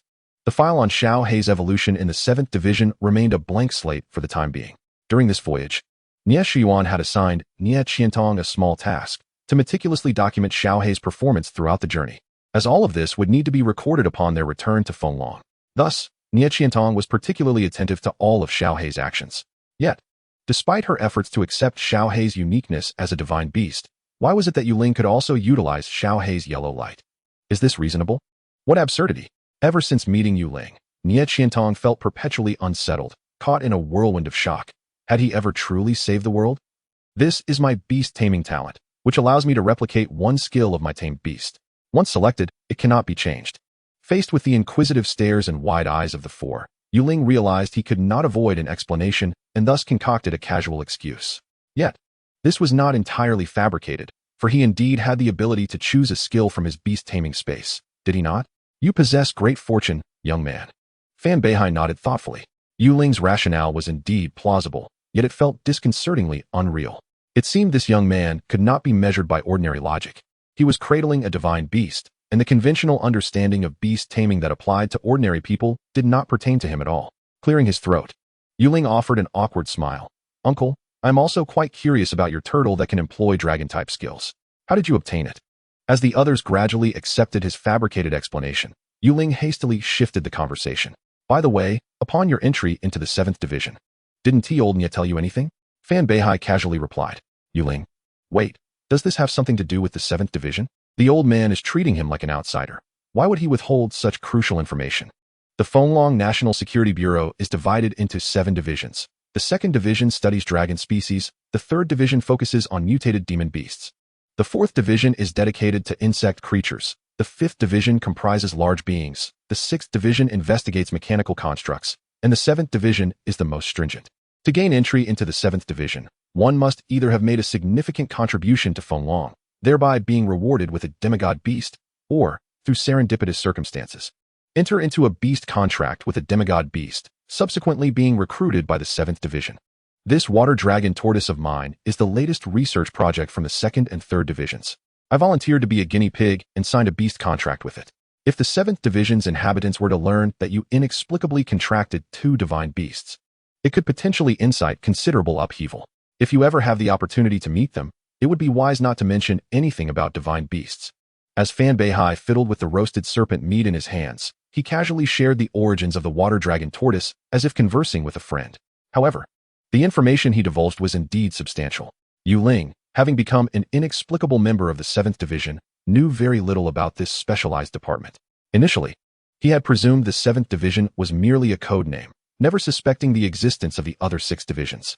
The 2nd, 3rd, and 6th divisions, dragons, mutated demon beasts, mechanical constructs. By their literal meanings, Ling could grasp the projects overseen by these 3 divisions. The Dragon Division likely referred to true dragon-like beings, such as the water dragon tortoise, while lesser dragon species were undoubtedly barred from entering the 2nd Division's doors. Mutated creatures likely referred to demon beasts that possess multiple bloodlines, resulting in a genetic anomaly. Mechanical constructs were the easiest to comprehend. When Xiao He and Xiao Bai chose their races, their unique talents included options for mechanical life. Though it remained unclear whether the 6th Division had reached the level of creating mechanical life forms. Beyond these 3 divisions, the 4th Division seemed straightforward, suggesting a focus on insect-like demon beasts akin to murder hornets. Then there was the 5th Division, which dealt with large entities. What could that possibly entail? Wait, where was the 1st Division in all this? What was its function? Could it be that the 1st Division serves as the logistics department? Ridiculous. The 1st Division likely holds highly confidential authority, one that he was not yet qualified to know, which could explain why Fan Beihai refrained from mentioning it. Alternatively, perhaps Fan Beihai was simply unaware of the 1st Division's purpose. As for the living dead that Fan Beihai referred to in the 7th Division, Ling knew without being told that this term undoubtedly denoted those beast tamers who had integrated into demon beast societies and contracted with divine beasts. Cough, uncle. I too have only recently joined the 7th Division and am quite unfamiliar with the entire Fonglong National Security Bureau. Please, enlighten me further. Also, you didn't mention the 1st Division. What is its purpose? Ling glanced back at the fatty and the monkey. There exists another possibility. The 1st Bureau must not allow the 2 of them to be aware of it, for they are not members of the Homeland Security Bureau. Are they? Shouldn't we find a reason to send them away for the time being? There's nothing to hide. The 1st Bureau primarily focuses on the study of fantasies. However, since its inception, it has made no progress whatsoever, rendering it somewhat of a mere FAAD. At this moment, the barbecue skewer in Fan Beihai's hand was perfectly cooked. He took a bite himself and, finding the flavor delightful, proceeded to share it with Ling and the others. Fantasies? Ling inquired, taking a casual bite of the barbecue, but quickly resumed his questioning. His mind was wholly preoccupied with the 7th Bureau of the Homeland Security Bureau. He had no inclination to indulge in barbecue at that moment. Wait, this is truly delicious. The cooking is spot on, the seasoning just right, the meat tender, and the fish skin crisp and delectable. Does this uncle possess such culinary skills? Is he truly a legitimate beast master? I shall elaborate. Before Fan Beihai could respond, Nia Qiantong interjected. It is said that fantasies were first discovered when my grandfather led members of the 7th Bureau to an underwater ruin, where they unexpectedly came across stone tablets inscribed with ancient characters. After retrieving the tablets from the ocean floor, my grandfather spent 3 long years translating them, ultimately uncovering that they chronicled a unique life form known as fantasies. Unlike regular monsters or divine beasts, fantasies were conceived during the era when divine beasts ruled the world, imagined by individuals distanced from the divine beast clans. Remarkably, due to the overwhelming faith of the people, these fantasies indeed manifested and served as protectors for those individuals, shielding them from the onslaught of monster clans for 300 years, allowing them to establish a sanctuary. The tablets detail that the fantasies take on various forms, sometimes a white deer, at other times a gigantic white eagle, or even a white serpent stretching dozens of meters in length. Its true appearance remains a topic of debate. But one thing is certain. It is adorned with extraordinary patterns and does not require a contract with humans to ascend to divinity. Ling. Upon hearing Nia Qiantong's description, Ling's heart raced. Was this not the optimal choice for a 3rd pet? No need for offerings from monster clans. No requirement to forge a beastmaster contract. One could ascend to divinity independently. It was akin to saying he could achieve divinity with just a sip of water, without the need for sustenance. For someone like Ling, who struggled to sustain his own pets, where could he possibly find such an easygoing companion? No. If he ever comes across the option of fantasies in the custom talent choices, he must select it. But is it possible that these fantasies do not actually exist? That the inscriber of the stone tablets merely fabricated them? Now that Ling was fixated on the idea of acquiring a fantasy as his 3rd pet, his interest in learning more about them surged to an unprecedented level. He even contemplated that upon returning to Fonglong, he must pay a visit to the 1st Bureau. After so much time studying fantasies, they couldn't possibly have made no progress whatsoever, right? Just a hint of advancement would suffice. He had a custom talent after all, and he was curious about which beast lineage could provide him with the option of a fantasy. Wait a moment, Ling seemed to have stumbled upon a blind spot. It appeared that the race options for Xiao He and Xiao Bai had included the option for a fantasy beast. Could it be that fantasy beasts are indeed fantasies? Ling found himself regretting that his custom talent lacked a user manual. There was far too much chaotic information he had never encountered, leaving him bewildered about its potential uses. Chapter 29. The Secret Realm of the Bone Ruins. As for fantasies, our understanding is quite limited. Only true divine beasts can ascend to divinity. Humanity has never ceased its pursuit of means to counter such ascension, yet to this day, apart from you, no one has truly been able to command divine beasts in battle. However, the researchers at the First Bureau, after decades of study, seem to have concluded that the necessary condition for fantasies to manifest is that someone must genuinely believe in their existence. In essence, it could be said that fantasies are entirely idealistic. As long as one believes in their existence with unwavering conviction, they will respond to such expectations. Nie Qiantong pondered for a moment before replying. Ling. Before his transmigration, Ling had been a staunch materialist. But given the absurdity of his current situation, he could no longer uphold such beliefs. Therefore, to contract a fantasy, must I first confirm its existence in my heart? This is preposterous. If it were that simple, how could the First Bureau have struggled with fantasies until now? They must have overlooked something crucial, leading them to embark on the wrong research trajectory from the outset. Based on the information recorded on the tablets, under what conditions did fantasies appear? They emerged during the reign of divine beasts and their associated monster clans, in an environment where humans could not survive. A single fantasy appeared to protect those displaced individuals who refused to align with divine beasts. Can fantasies simply materialize out of thin air? That is absurd. Ling reasoned that the most plausible explanation was that perhaps the fantasy had been peacefully slumbering in a certain location when a horde of wild individuals barged into its domain. Lamenting, "We are so pitiful, woe is us, we have no place to dwell." And in a moment of goodwill, the fantasy took them in. That seems far more reasonable, doesn't it? According to Nie Qiantong, the actual narrative is that these displaced humans prayed for divine mercy, and then, with a flash, the fantasy appeared, selflessly protecting them for over 300 years without seeking anything in return. How could that be? It's evidently unreasonable, while the true circumstances remain shrouded in mystery. Ling is genuinely intrigued by this fantasy. At the very least, it's a delightful thought that it could help him save on formula expenses, right? Xiao Bai is still stuck in a state of waiting to evolve, unsure where to go for that evolution, until he possesses the means to adequately care for his pets. Ling is not inclined to contract another little glutton that consumes over 200 Mother Earth remnants in a single meal. Lost in thought, Ling absent-mindedly took bites of the succulent barbecued winged water snake meat. Truly delicious. By the way, Uncle, our objective this time is to seek the remains of the divine beast and find a way to bring it back to Fenglong, right? Do you have any valuable suggestions for me regarding this matter? After some contemplation, Ling decided to set aside the notion of contracting a fantasy for now, as he could not ascertain whether a fantasy was indeed a fantasy beast. If it were not, he would be burdening himself with yet another mouth to feed. After all, only the pets he had contracted could have their panels edited using his custom talent, couldn't they? Don't tell me you know nothing about our destination for this journey. Fan Beihai, seemingly accustomed to Ling's obliviousness, casually retorted. Ling, is there indeed something I am unaware of? Could the old man not convey everything in one go? I shall remember this grievance. Never mind. Judging by your expression, it's clear you know nothing. I can hardly imagine how you would manage to survive in this world without a divine beast by your side. In today's world, numerous skeletal remains of monstrous beasts are scattered across various regions. The majority of these remains, upon approach, draw one into enigmatic dimensional relics, where only by overcoming the trials of these relics can one truly touch the bones. Among these remains lie those of divine beasts as well as ordinary creatures. Until one successfully navigates the trials of the relics, the true identity of the original owners of these bones remains shrouded in mystery. Some scholars, who consider themselves to be well-versed in such matters, have proposed two hypotheses regarding the emergence of these relics and remains.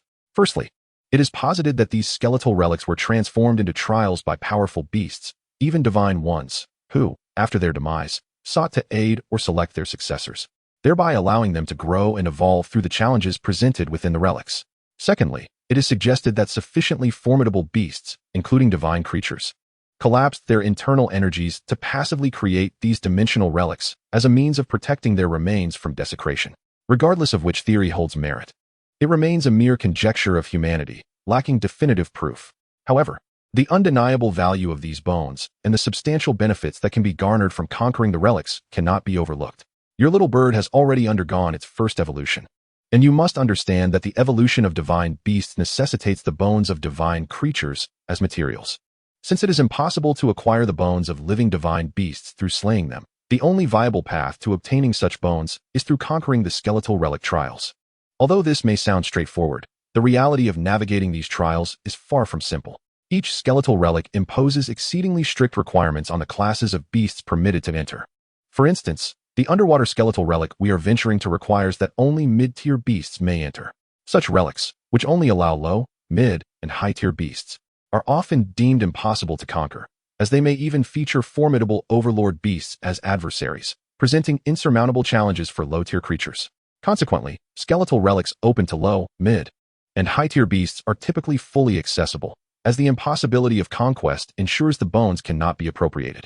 In contrast, skeletal relics of super tier and above are tightly guarded by nations worldwide, prohibiting any outsiders from approaching due to the potential for successful conquest.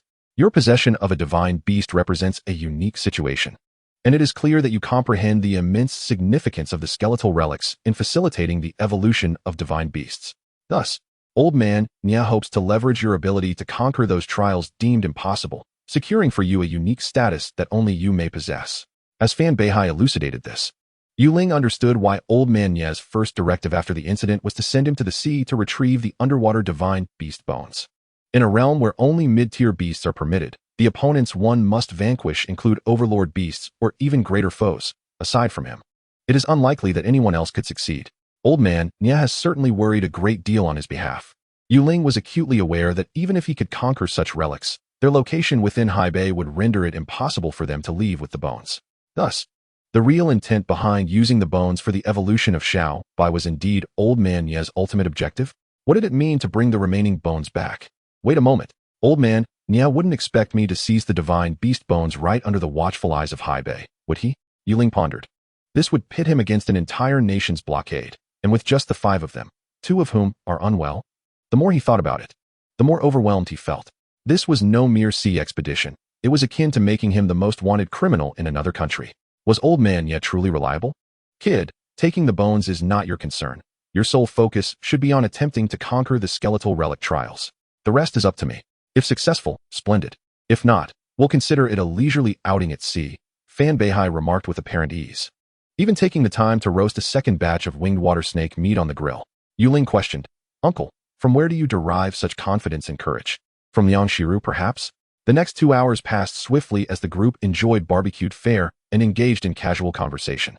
Throughout this time, Ling contemplated the possibility of successfully conquering the skeletal relic trials and the likelihood of escaping the armed forces of High Bay to return to Fenglong. Ever since he had contracted Xiao He and Xiao Bai, Ling had not experienced a single normal day. From being discovered by the 7th Bureau to now setting sail for High Bay, he felt as if he were living in a dream. Hadn't they agreed that he would first attend the Starry Academy, then assist Old Man Nya with some troublesome matters, and afterward pursue whatever he wished? Old Man Nya had surely deceived him. As night descended, the tranquil sea stretched endlessly into darkness. Suddenly, Ling spotted distant flickering lights. All right, it's about time. Can you all swim? Fan Beihai, having noticed the lights, stood up and calmly stretched his limbs. Nya Qiandong replied, Yes, Brother Beihai, see you later. Meanwhile, the plump companion quickly hoisted the monkey, who in turn stored away the 4 drip and wheelchair into his spatial ring. Ling exclaimed, What are you all doing? It's like this. Brother Beihai stirred up quite a bit of trouble in High Bay before, so he cannot enter through the proper channels with us. Therefore, we must part ways for the journey ahead. Nya Qiandong swiftly organized her belongings. All the while clarifying matters for Ling was taken aback. Before he could fully process the situation, Fan Beihai suddenly crouched down, pressing his hand against the deck. In an instant, the entire cruise ship vanished without a trace. Ling felt the ground beneath him vanish, and an immediate sensation of weightlessness and the chilling embrace of seawater enveloped him. Fan Beihai, gurgle gurgle. You rascal, gurgle gurgle. A deluge of seawater surged into Ling's mouth, salty beyond comparison, more briny than pickles aged for 30 years. Though Ling could swim, the sudden disappearance of the cruise ship into Fan Beihai's spatial ring was utterly unimaginable. Just then, a large hand grasped the back of Ling's shirt, and the suffocating sensation quickly dissipated. Upon regaining his composure, Ling noticed that the monkey was not far from him. being hoisted above the water by a pair of strong hands. Below, he saw the plump companion, one hand supporting him and the other lifting the monkey, both of them raised above the surface. As for the plump companion, gurgle gurgle, he was entirely submerged, yet such loyalty from him was commendable. Chapter 30. Departure to the Skeletal Relic Trials. To prevent the plump companion from drowning, Ling did his utmost to stabilize himself in the water, ensuring he would not sink straight to the seabed. He tugged at the plump companion's collar, pulling his head above the water like uprooting a carrot. The plump companion, gurgle gurgle. Look at him. The plump companion was completely dazed from choking. Ling surveyed his surroundings, only to find that Fan Beihai had vanished without a trace, seemingly not having plunged into the sea alongside them. Soon, a flotilla of 4 or 5 patrol boats encircled Ling and his companions. Each patrol vessel was accompanied by a colossal creature exceeding 15 meters in length, resembling a shark, yet leaner in form, unlike the robust great white shark. Name, Sharpflow Shark. Level, 37, Supreme. Aptitude, 25. Species, Demon Beast. Attribute, Water. Racial skills, Wave of Water, Shatterbite, Rocket Headbutt. A panel materialized before Ling, revealing the identity of the Sharpflow Shark, a supreme demon beast. Upon closer inspection, he noticed that each Sharpflow Shark bore a rider upon its back. Shark riders, is that a thing? Who are you? One of the shark riders spoke first, his tone laced with tension. The language he spoke was the native tongue of Haibei, leaving Ling puzzled and contemplating whether he ought to learn their language. Alas, he had truly believed that the old man had prepared the proper documentation for their smooth entry into Haibei's territory. Yet, the current situation felt akin to smuggling. I am Nie Qiantong from the 7th Bureau of the Fenglong National Security Agency. Here is my identification, and these individuals are all members of my bureau. We have submitted an application for entry. Ling. Nie Qiantong floated nearby, clearly having anticipated the unfolding situation, as evidenced by her readiness with the documentation. One couldn't help but wonder if the old man had forgotten to issue Ling his own identification upon joining the 7th Bureau. Should any complications arise, how would he prove his affiliation? Pull her up. I need to see her identification first. A patrol boat approached, dropping a life buoy, which was tethered with a rope. Nie Qiantong climbed aboard the patrol boat using the life buoy. Monkey, this is the life I crave. How exhilarating. The plump man had also regained his composure and, surrounded by patrol boats and shark riders, displayed not an ounce of fear, but rather an infectious excitement. Could it be that he possessed a hint of pirate ancestry? Was there truly no inquiry into his family's financial dealings? Nie Qiantong seemed to engage in seamless communication with the patrol boat personnel, and within a minute, 3 more life buoys were tossed down, allowing Ling and his companions to board the patrol vessel. The solid ground beneath him felt reassuring, given that they were within the safe shipping lanes of the inland sea, free from any oceanic demon beasts. They could afford to plunge directly into the water without fear of being devoured by the lurking monsters. Fan Beihai, you precious gem. Is there a blanket or towel available? My companions need to dry off. Once aboard, Ling noticed Nie Qiantong still conversing with the 2 Haibei patrol officers. Hello, here is a towel for you to dry off. Shortly thereafter, one of the patrol officers approached Ling, extending a towel while speaking haltingly in Fenglong's language. Does the entire world converse in Fenglong? Thank you. Ling offered little more, accepting the towel and giving his hair a cursory wipe before tossing it aside. The briny scent of the sea clung to him, and a proper wash and change of clothes would be in order at the earliest opportunity. His spatial ring held a change of garments. It was unclear what Nie Qiantong had discussed with the patrol officers, but to Ling's surprise, the patrol boat diverged from the flotilla and delivered them to a small island, departing shortly thereafter. As night fell, rest was imperative before embarking on the exploration of the underwater skeletal ruins at dawn. The night passed without incident, and the following morning, Ling rose early. Good morning. Xiao He had awoken even earlier, and upon seeing Ling stir, he flitted to his side. Morning. Ling cradled Xiao He in his hands, stroking his feathers before placing him on his shoulder. Communicating with the beast control space, a flash of white light revealed a small white fish in Ling's palm. The little fish curled its fins tightly around itself, seemingly in a deep slumber, though its body felt icy to the touch, nearly devoid of warmth. The condition of the little fish was deteriorating, and its evolution was imminent. To be honest, Ling was uncertain whether the evolution process for Xiaobai, as a magical beast, mirrored that of Xiao He, or if it could be replicated. Moreover, Xiao He's divine attribute had been aided by the light incineration tower and fire energy crystals during his evolution. What about Xiao Bai's chaotic attribute? Ling had an instinctive feeling that Xiao Bai's chaotic attribute might possess some connection to spatial attributes. Before his evolution, Xiao He radiated yellow light, which transformed into the divine skill Divine Grace Ballad post-evolution. Xiaobai, prior to evolving, had the ability to vanish into thin air and execute skills that transcended space to strike foes. Would this ability also evolve into a divine skill? Ling sighed deeply. He was determined to acquire the underwater skeletal ruins this time, as the bones could facilitate Xiaobai's evolution. As for the other demands, he would have to tackle them as they arose. Ideally, he would draw inspiration from Xiaohei's evolutionary process. For Xiaohei's evolution did not solely rely on the light incineration tower. During a chat with Nie Shuyuan, he had mentioned that Xiaohei had absorbed a vast amount of energy particles from the air, culminating in that towering beam of light.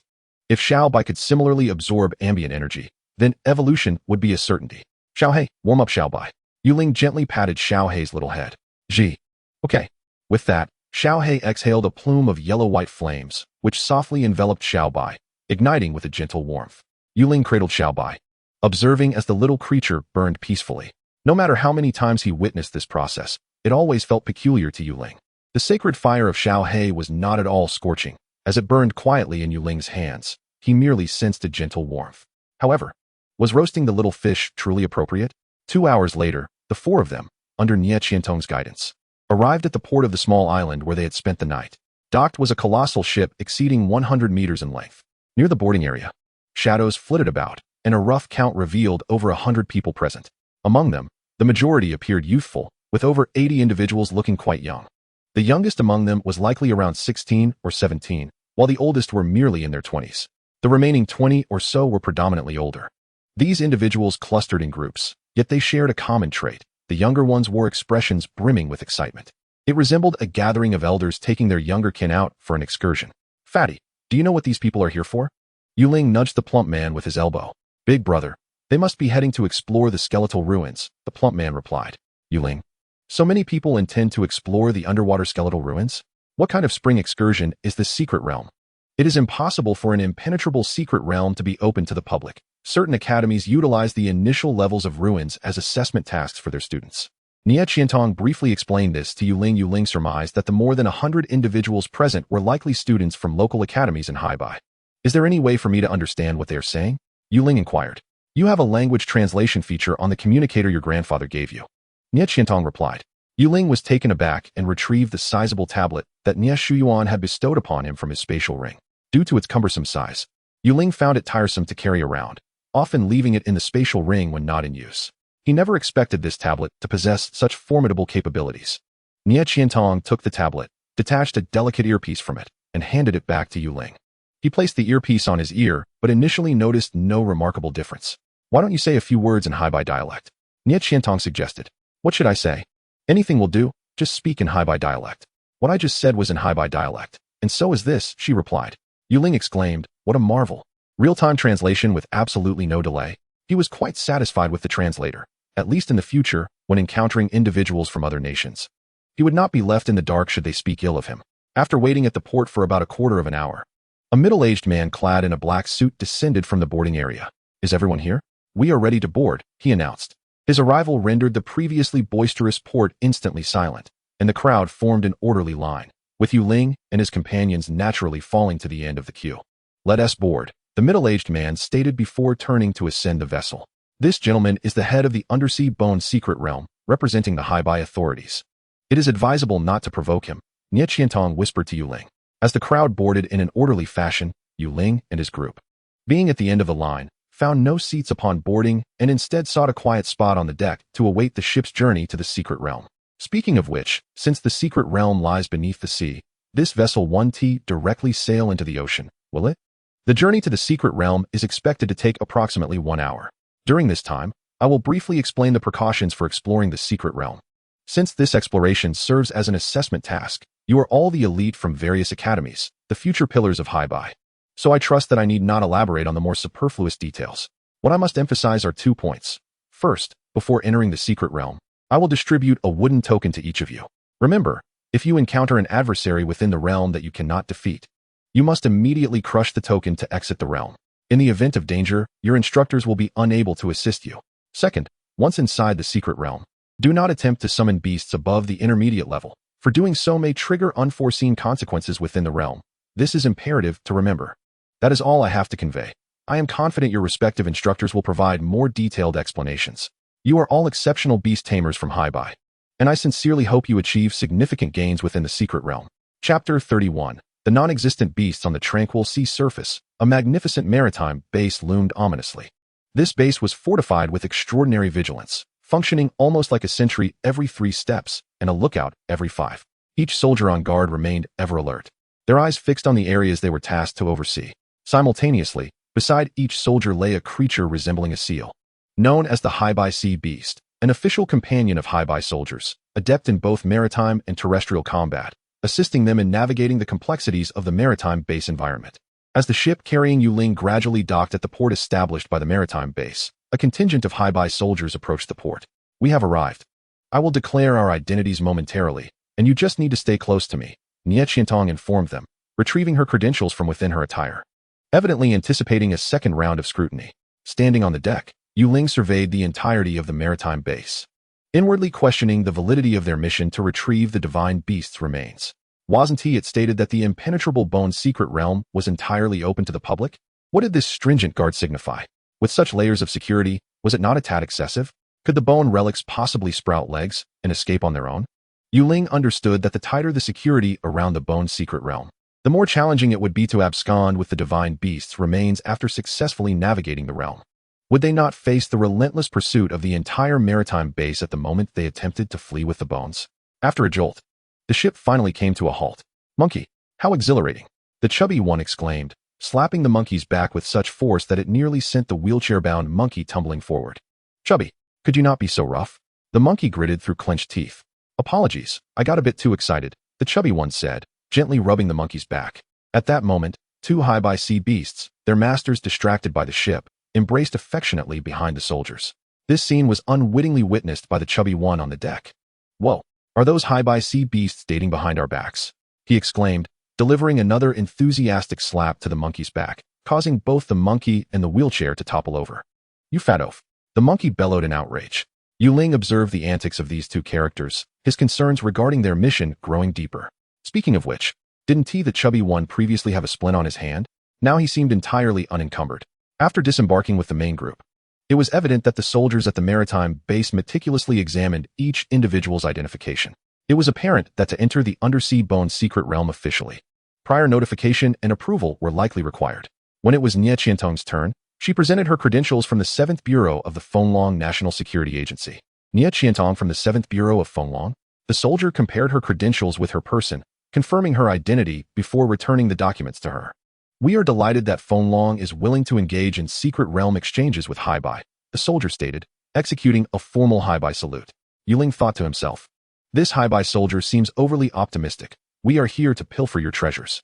These are my subordinates, Nie Qiantong indicated, and following her lead, the High-By soldiers ceased further checks on Ling and his companions, moving past them to conclude the identity verification process. Is it appropriate for us to be so brazenly parading around with official identities? Ling quietly inquired of Nie Qiantong after the soldiers departed. Can you believe it? We are here to steal from someone's home, yet must declare our identities. It's as if we are openly inviting them to seek revenge should something go awry. She replied, shouldn't we concoct some sort of false identity and, upon departure, engage in a little sleight of hand, slipping away unnoticed? There exists an unwritten rule among the 9 nations that permits foreign entities to enter each other's bone secret realms. Should a foreign party successfully navigate the realm during an exchange visit, the ownership of the remains is predominantly transferred to them. Bai had engaged in similar endeavors numerous times. Our objective is simply to navigate through the secret realm and subsequently transport the remains back to Fonglong. The rest will be handled through communication between Fonglong and High-Bay, Nie Qiantong softly elucidated. Ling, is this the advantage of being backed by the state? This behavior bears a striking resemblance to the United States' pursuit of oil. But the pressing question remains, can they truly return to Fonglong safely with the remains? Moreover, where on earth has Fan Beihai vanished to?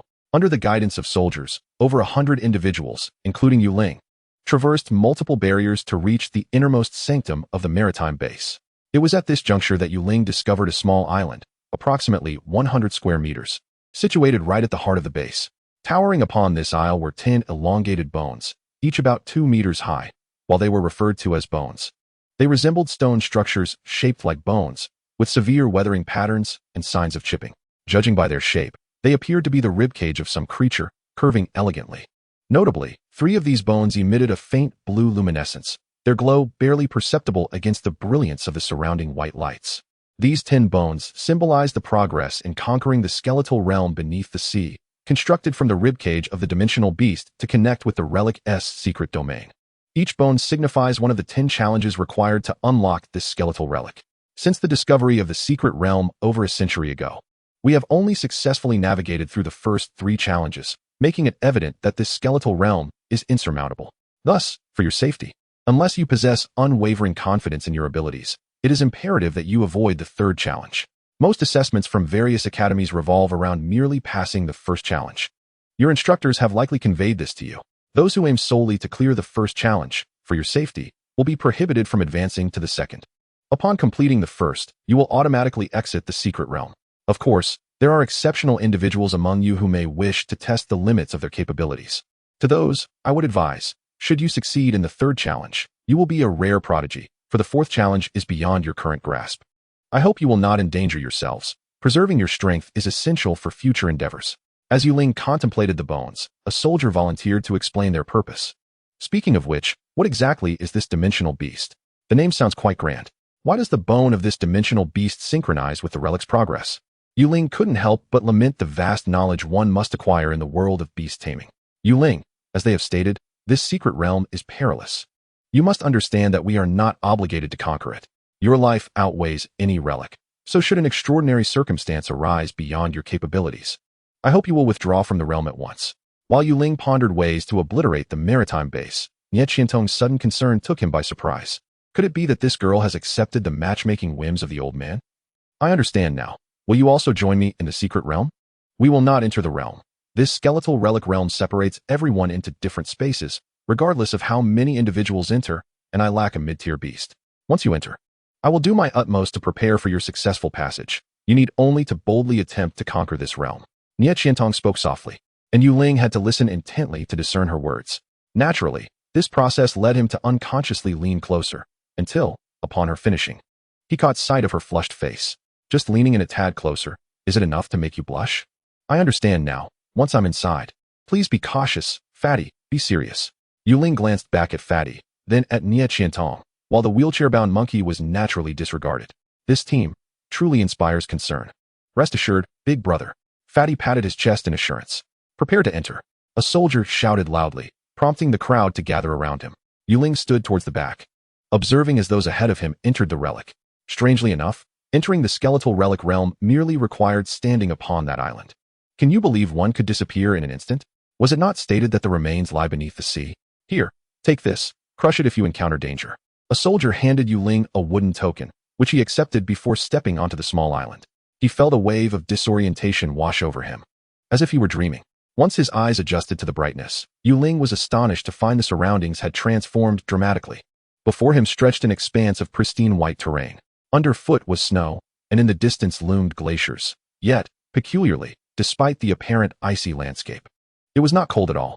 Ling crouched down and scooped up a handful of snow, discovering it was indeed warm to the touch. What does warm snow feel like? Foam.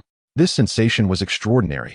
Ling pondered for quite some time, unable to comprehend why the snow he held was devoid of chill, even showing no signs of melting. Thus, this world might not truly exist. Bang! Suddenly, a muffled thud echoed from nearby, and in an instant, a creature resembling a white leopard lunged forth from the snow. Xiaohei, sacred rending. Ling did not evade. He summoned his beast space, and in an instant, Xiaohei appeared before him. With a gentle swipe of its paw, the charging white creature was instantly obliterated. Name, Ling Xuesha. Level, 19, mid-tier. Aptitude, undetermined. Race, beast. Attribute, ice. Racial skills, ice spike thrust, ice fong rend. Status, non-existent. Ling. Although Ling Xuesha was shredded by Xiaohei's paw, Ling still beheld its status screen before him. However, something felt amiss. What does non-existent signify? At the maritime base, near the small island connecting to the relic, there was uncertainty whether anyone would successfully navigate the 3rd challenge. As Ling and others prepared to confront the relic, the remaining elders naturally expressed concern for their students and what achievements their children might attain. Could anyone pass the 3rd challenge? This was undoubtedly of paramount interest, for only mid-tier beasts could assist a beastmaster in traversing further within the secret realm. In simpler terms, among mid-tier beasts, Those who could advance further in the secret realm would signify the superior aptitude of their tamed beasts. Madame Avamo, I hear your son is determined to conquer the third challenge this time? A man clad in a dark red suit with long hair approached a noblewoman, inquiring politely. The third challenge? Yes, I am confident. My child will undoubtedly succeed in overcoming the third challenge. The noblewoman's voice resonated with assurance. Her declaration drew the attention of many around her. To progress beyond the third level is not merely a matter of wishful thinking. For over a century, the best performance in the secret realm has been limited to that very third level. Where does Lady Avamu derive her confidence? The title of the undefeated legend of Chapter 32, Within the Ruins of the Secret Realm. Has the first level already commenced? After Xiao He vanquished the Lingxua beast with a divine tear, Ling found himself lost in contemplation, gazing at the custom panel that had appeared before him. Outside, the Haibai soldiers had extolled the wonders of this skeletal ruin to the heavens, leaving Ling nearly bereft of confidence. And yet, it turned out to be merely a mid-tier demon beast? Xiao He's claw could not even piece together the corpse of the Lingxua beast. Is it true that the demon beasts within the secret realm, like the Lingxua beast, are not truly existent? Xiao He, come here. Ling beckoned, summoning Xiao He back to his side. Heaven knows what they might encounter in this skeletal realm. Having Xiao He nearby offered a greater sense of security. Once Xiao He was back, Ling rolled up his sleeves, clearly aware that a fierce battle might lie ahead. If it had been before Xiao He's evolution, Ling would have harbored little confidence in allowing either Xiao He or Xiao Bai to confront a lord-level demon beast alone. Yet now, with Xiao He having completed his first evolution, Ling felt compelled to reassess Xiao He's position within the biological hierarchy. Perhaps they could indeed engage in a contest of strength with a lord-level beast? Thus, Ling stood still, waiting for quite some time. Ling, is something amiss? Have I already passed the first level? How then do I challenge the second level? Shouldn't there be a portal or some means to descend? Have I been too hasty? As time slipped away, Ling thought, enough waiting. If you don't come out, I shall force you to. Xiao He, unleash the divine fire and incinerate this wretched secret realm. Xiao He VVV. Squeak, do we really have to do this? Xiao He flapped his wings twice. Would igniting the secret realm directly be inappropriate? Yet, they could not afford to flounder about like headless chickens. Xiao He squeak. All right. As he spoke, specks of starlight radiated from Xiao He, dispersing outward. Upon contact with the air, the starlight ignited, expanding into swirls of yellow and white flames. Soon, vast stretches of the snow-covered ground were ablaze, and after about 3 to 5 minutes, a roaring inferno engulfed the area within a kilometer radius of Ling and Xiao He, the flames reaching for the heavens, yet miraculously not scorching hot. Perhaps due to Ling's mastery of the divine fire skill, Xiao He wielded it with remarkable control. This bore a resemblance to the rain summoning technique previously used by Xiao Bai, both serving to create an environment, or perhaps a domain, suitable for themselves. Within this domain, Xiao He could summon the power of the divine fire at will, which also amplified his abilities, perhaps spurred by the divine fire's emergence. The ground beneath Ling trembled violently. Shortly thereafter, a muffled sound echoed nearby. Ling quickly steadied himself and turned to the source of the sound, where a massive creature, entirely white, loomed into view. Name: Ice Ground Mammoth. Level: 25, High Tier. Qualification: Undetermined. Race: Demon Beast. Attributes: Ice, Ground. Racial skills: Tremor, Glacier, Fierce Charge. Status: Non-existent. Energy fluctuation: 0. Ling even took a moment to gauge the energy reaction of this Ice Ground Mammoth with a brick, only to find it yielded no readings whatsoever. Ling. Good heavens, not only is it a non-existent creature, but its energy response is also 0. What, then, are the demon beasts inhabiting this secret realm? Could they possibly be fashioned from snow? Perhaps one could make a snowman? With its pristine white fur, porcelain-like tusks, enormous stature, robust limbs, and bulging muscles, the ice-ground mammoth stood an impressive 5 meters tall and stretched over 10 meters in length. It was indeed a behemoth. The creature possessed 2 sharp tusks, yet unlike the ivory Ling envisioned, these tusks curved inward, bending from its jaw up toward its neck. How could it not impale itself on its own teeth? What madness! Finally, it has emerged. Xiao He, use divine tear and eliminate it. The appearance of the ice-ground mammoth filled Ling with elation. The presence of a foe confirmed he had not erred in his path. ISNT this how the plot unfolds in first-person shooter games? Upon receiving Ling's command, Xiao He instantly folded his wings. Surrounded by the raging divine fire, Xiao He, defying the laws of gravity, dove toward the ice-ground mammoth with an unearthly grace. The ice-ground mammoth, sensing Xiao He's approach, disregarded the surrounding flames. Crouching low as its hind legs propelled it forward. In an instant, The snow beneath its feet was crushed into a massive pit. The ice-ground mammoth barreling toward Xiaohei like a heavily armored tank. Fierce charge, the racial skill of the ice-ground mammoth. In the blink of an eye, Xiaohei had reached the mammoth's neck. With a swift motion, he spread his wings, halting just beneath the creature's neck. The latent danger erupted, and a series of pale yellow light spots flared, swiftly revealing 3 horrifying gashes upon the ice-ground mammoth's neck. These wounds nearly severed a substantial portion of its neck. And had it not been for the mammoth's colossal size and exceptionally tough skin, Xiaohei's divine tear might have cleanly decapitated it. Nevertheless, Ling was quite satisfied with such damage. After all, wasn't the divine tear still merely at the initial stage of proficiency? The wounds on its neck instantaneously drained the ice-ground mammoth of its vitality. Ugh! The charging mammoth lost its balance, careening away like a derailed train. After 3 breaths, it carved a deep trench in the snow, approximately 4 to 5 meters wide, half a meter deep, and stretching for several meters before finally losing momentum. The fallen ice-ground mammoth turned its gaze back toward Xiaohei, bewildered, as it could not fathom how such a diminutive creature, no larger than its eye socket, could possess such immense power. The light in the mammoth's eyes gradually dimmed until it faded completely. Well done. Ling traversed through the roaring flames, reaching the side of the ice-ground mammoth. Along the way, he made sure to praise Xiaohei. Xiaohei, squeak, he. The praise from Ling clearly delighted Xiaohei, though the responding squeak seemed somewhat lacking in substance. Ling understood this little one was simply chuckling. Observing Ling examining the ice-ground mammoth, Xiaohei realized that his divine fire might be somewhat obstructive, and with a few flaps of his wings, he extinguished the flames surrounding the mammoth, clearing a space untainted by fire for both Ling and the ice-ground mammoth. The child is becoming increasingly perceptive. Ling felt a sense of pride. What further purpose does this giant hold? It is said that upon successfully navigating the ruins, one ought to receive some form of reward, is it not? Ling patted the icy ground mammoth, the texture akin to that of stone. Indeed, a solid strike would surely leave one bruised and battered. In the outside world, a gasp escaped as someone announced that a challenger had already conquered the second stage. How little time has passed since the commencement. A voice rang out, capturing the attention of nearly everyone present on the island, including Nie Qiandong and the stationed Haibai soldiers. Before them, 2 of the 10 bones of the world-breaking beast stood tall upon the island, 2 of which emanated an exceptionally vibrant blue glow. This blue luminescence served as Haibai's method for detecting the skeletal realm. Each time an individual triumphed over the skeletal realm, the corresponding bone would illuminate in blue. However, this glow would not endure indefinitely, gradually dimming over time until it reached a certain threshold, wherein it would persist for a longer duration. This process typically spanned several days. Ling observed that the dullness of the glow on the bones was due to the passage of time since the last successful challenger, as the light from prior victories had faded. In truth, only half an hour had elapsed since the first contender entered. The fact that someone had surmounted the second stage in such a brief span suggested the presence of a remarkable talent among this cohort of students.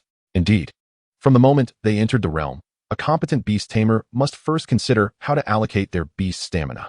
Intermediate-level monsters possess a rather limited reserve of energy. Upon entering the realm, the beasts of the second stage do not immediately emerge. Rather, one must embark on a search. During this process, beast tamers can utilize potions and rest to aid their creatures in recuperating stamina.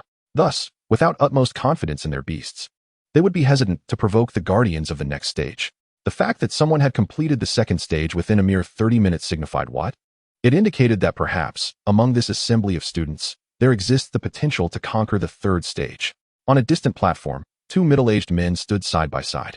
One, clad in a black suit, was Rick, the individual responsible for guiding those like Ling who wished to challenge the underwater realm to the maritime base. Beside him stood Sakali, the overall commander of the maritime base. Both held significant power within Haibai, and witnessing the rise of their nation's new generation, akin to the sun's ascent, filled them with immense satisfaction. Rick, who do you suppose is the student who has swiftly overcome the second stage? Sakali inquired, hands clasped behind his back, a broad smile gracing his face. Sir, I suspect it is the second son of Lady Avim, a lad I have encountered on several occasions. He possesses commendable potential. I intend to invite him to the military for further training after his graduation, Rick replied earnestly. Is that so? Should he conquer the third stage? Ensure he is brought to me, Sakali responded. Suddenly, a commotion erupted below, as if cold water had been poured into a boiling pot of oil, igniting a wave of excitement. Gasps of astonishment filled the air, particularly surrounding Lady Avim, who found herself enveloped by a throng of admirers. Tears of joy welled in her eyes. Her youngest son had triumphed over the third stage of the underwater realm, a feat that represented the pinnacle of achievement for an intermediate beast tamer. Indeed, whoever conquered the third stage would be regarded as a legendary figure, unparalleled within the domain of intermediate-level monsters. And her son had accomplished just that. Chapter 33. Pride? No.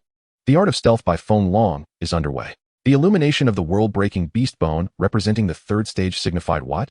Feng Long had a saying. 1 surge of energy leads to success, while 2 weaken, and 3 exhaust. To directly vanquish the first 3 stages indicated that the beast tamer who succeeded in the third stage was indeed formidable. They had not relied on extensive recuperation to manage their beast stamina, but had surged through the third stage in a single effort. Nearby stood several friends from Feng Long. Witnessing the unfolding events, Lady Avam's emotions were tumultuous, her gaze fixated on the island before her. Her youngest son had successfully completed his mission and would soon emerge. Before setting off, she had cautioned him repeatedly. If he defeated the third stage, he must not recklessly challenge the fourth but should withdraw from the realm immediately. The underwater skeletal realm had existed for over a century, and familiarity with the first 4 stages was paramount. The first stage required confronting a peak intermediate-level beast, the Ridge Snow Lynx, while the second stage demanded facing the formidable high-level beast, the Icy Ground Mammoth. The third stage required confronting the super-level beast, the Tsangshua Pine Eagle, alone. This adversary, spanning 2 major tiers, had thwarted countless young beast tamers of Haibai from advancing to the 4th stage, creating an insurmountable chasm. Defeating an opponent across 2 major tiers was far beyond what even a well-qualified beast could confront. Lady Avam's confidence in her son's ability to defeat the third stage stemmed from the fact that he had contracted a demigod beast and undergone numerous trials against super-level monsters. Should he successfully conquer the third stage, it would mark an achievement that many young beast tamers could only dream of. The 4th stage, however, was an entirely different realm of impossibility. The guardian of the 4th stage was a genuine Lord-class beast, the Snowfield Spirit Deer. The disparity between intermediate and Lord-class was vast. Not only would defeating this opponent be an arduous task, even inflicting the slightest damage would be nearly impossible. Suddenly, a pearlescent glow flickered on the island as an exhausted beast tamer, battered and breathless, collapsed onto the ground. In that instant, Lady Avam's heart tightened. Her son had not heeded her warnings and had ventured to challenge the Lord-class beast, had he? She hastily navigated through the crowd, her emotions reaching a boiling point. Prepared to weep when she suddenly realized that the exiting beast tamer was not her son, Lady Avam. In that moment, her emotions became disjointed. Thank goodness it was not her son. Yet, why had he not exited the realm? As she hesitated, the soldiers stationed nearby swiftly dragged the exiting beast tamer from the island, immediately arranging for medical assistance. What is your name? Halel. How many stages did you conquer? The first stage. The beast tamer named Halel hesitated slightly. Evidently, he had underestimated the lethality of the second stage's Icy Ground Mammoth, challenging it recklessly and sustaining grievous injuries in the process. As time passed, an increasing number of beast tamers exited the realm. August, 1 stage completed. Ilfu, 1 stage completed. Bard, 2 stages completed. For each exiting beast tamer, the soldiers of Haibai diligently recorded their respective accomplishments. Meanwhile, Lady Avam's anxiety was palpable. Why was her son so disobedient? Having already passed the third trial, why did he not immediately exit the secret realm? Did he truly lack an understanding of the Lord's beast? Or had he, perhaps, already fallen victim to its onslaught? Avam's heart sank deeper into despair. Suddenly, a flicker of light broke through the gloom as her youngest son, battered and limping, emerged onto the small island. In that instant, the surrounding sea-based soldiers and fellow beast tamers participating in the challenge instinctively halted their movements. A profound silence enveloped the crowd. Mother, I did it. I passed the third trial. Though Desai, Avam's youngest son, appeared disheveled, he stood tall and proud, akin to a seasoned warrior returning home triumphant, ready to receive adulation. Bravo, you are my pride. Tears streamed down Lady Avam's face. At that moment, she could utter no words of reproach. Ignoring the soldiers' attempts to restrain her, she rushed forward and embraced her son tightly. Hooray! Someone shouted, and an uproar of thunderous applause erupted from the crowd. Indeed, they were witnessing the rise of a legendary beast tamer from Sea Bay. Furthermore, he had taken a critically important first step. Over the past century, every beast tamer who had successfully navigated the third trial had become a local legend. Now, another legend was born. To tame a mid-level beast and defeat a lord-level beast was an extraordinary feat. Not far away, officials Rick and Sakarli of Sea Bay felt immense pride. Behold, this is the youth of Sea Bay. How vibrant. Come, let us go see this remarkable lad. He is splendid, Sakarli exclaimed joyfully, no longer willing to wait passively. He was eager to witness this rising star of Sea Bay. Indeed, Rick concurred, filled with relief. This lad has not disappointed my expectations. Wait, why is the bone of the boundary beast for the fourth trial glowing? Just as the crowd was celebrating and congratulating Lady Avim and her son, an ill-timed voice broke through. The entire assembly turned in unison to behold the glowing bone of the boundary beast. Indeed, it shimmered with a radiant light, signifying the fourth trial. Lady Avim, Sakarli, Rick, Desai, who had recently experienced the formidable third trial. In that moment, silence once again descended upon the crowd, so quiet one could hear a pin drop. Was it possible that the bone of the boundary beast was defective? How could anyone possibly succeed in the fourth trial? What a farce. How could the bone of the boundary beast malfunction? The crowd began to murmur restlessly. Indeed, it was inconceivable that anyone could defeat a lord-level beast with a mid-level beast. No one could achieve that. Rick, we have a situation. Immediately disperse the crowd and seal this place. Also, summon that Nia Qiantong from Fenglong to see me. And spare no effort to find out who Fenglong sent into the secret realm. Sakarli halted in his tracks. While others might suspect the bone was faulty, he would not make such a rudimentary error. If the bone was glowing, it meant someone had indeed passed the fourth trial. For over a century, no one had succeeded in the fourth trial of Sea Bay, and now someone from Fenglong had broken through. Was it merely coincidence? Only a fool would consider it mere chance. No, why should Fenglong have been able to pass the fourth trial? Could they truly defeat a lord-level beast with a mid-level one? Why did the world feel so unreal? At that moment, Sakarli finally understood why Lady Avim's son had not exited the secret realm despite having passed the third trial.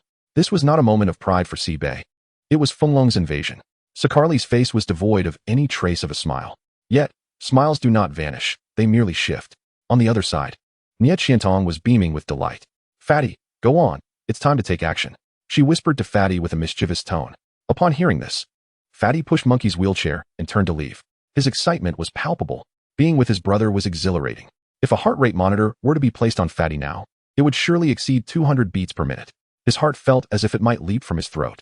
What is excitement? How could these mere mortals comprehend the might of my brother? Fatty, slow down. Are you trying to race in my wheelchair?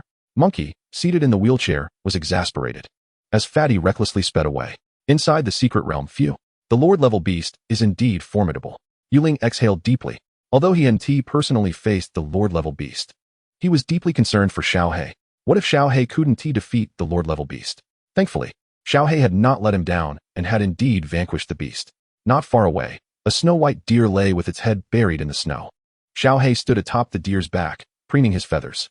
Not a scratch on him. Name, Snowfield Spirit Deer. Level, 43, Lord. Qualification, unmeasurable. Species, beast. Attribute, ice. Racial skills, spirit of the snowfield, control of ice and snow. Status, non-existent. Why, oh why, was this cursed bone of the secret realm allowing only mid-level beasts to enter? Yet the fourth trial required facing a lord-level beast? What lay beyond the fifth trial?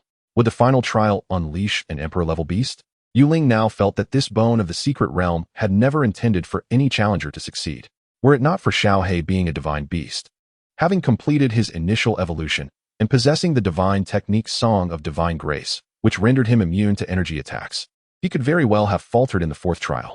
Could this lord-level deer truly manipulate the entire snowfield to launch an assault?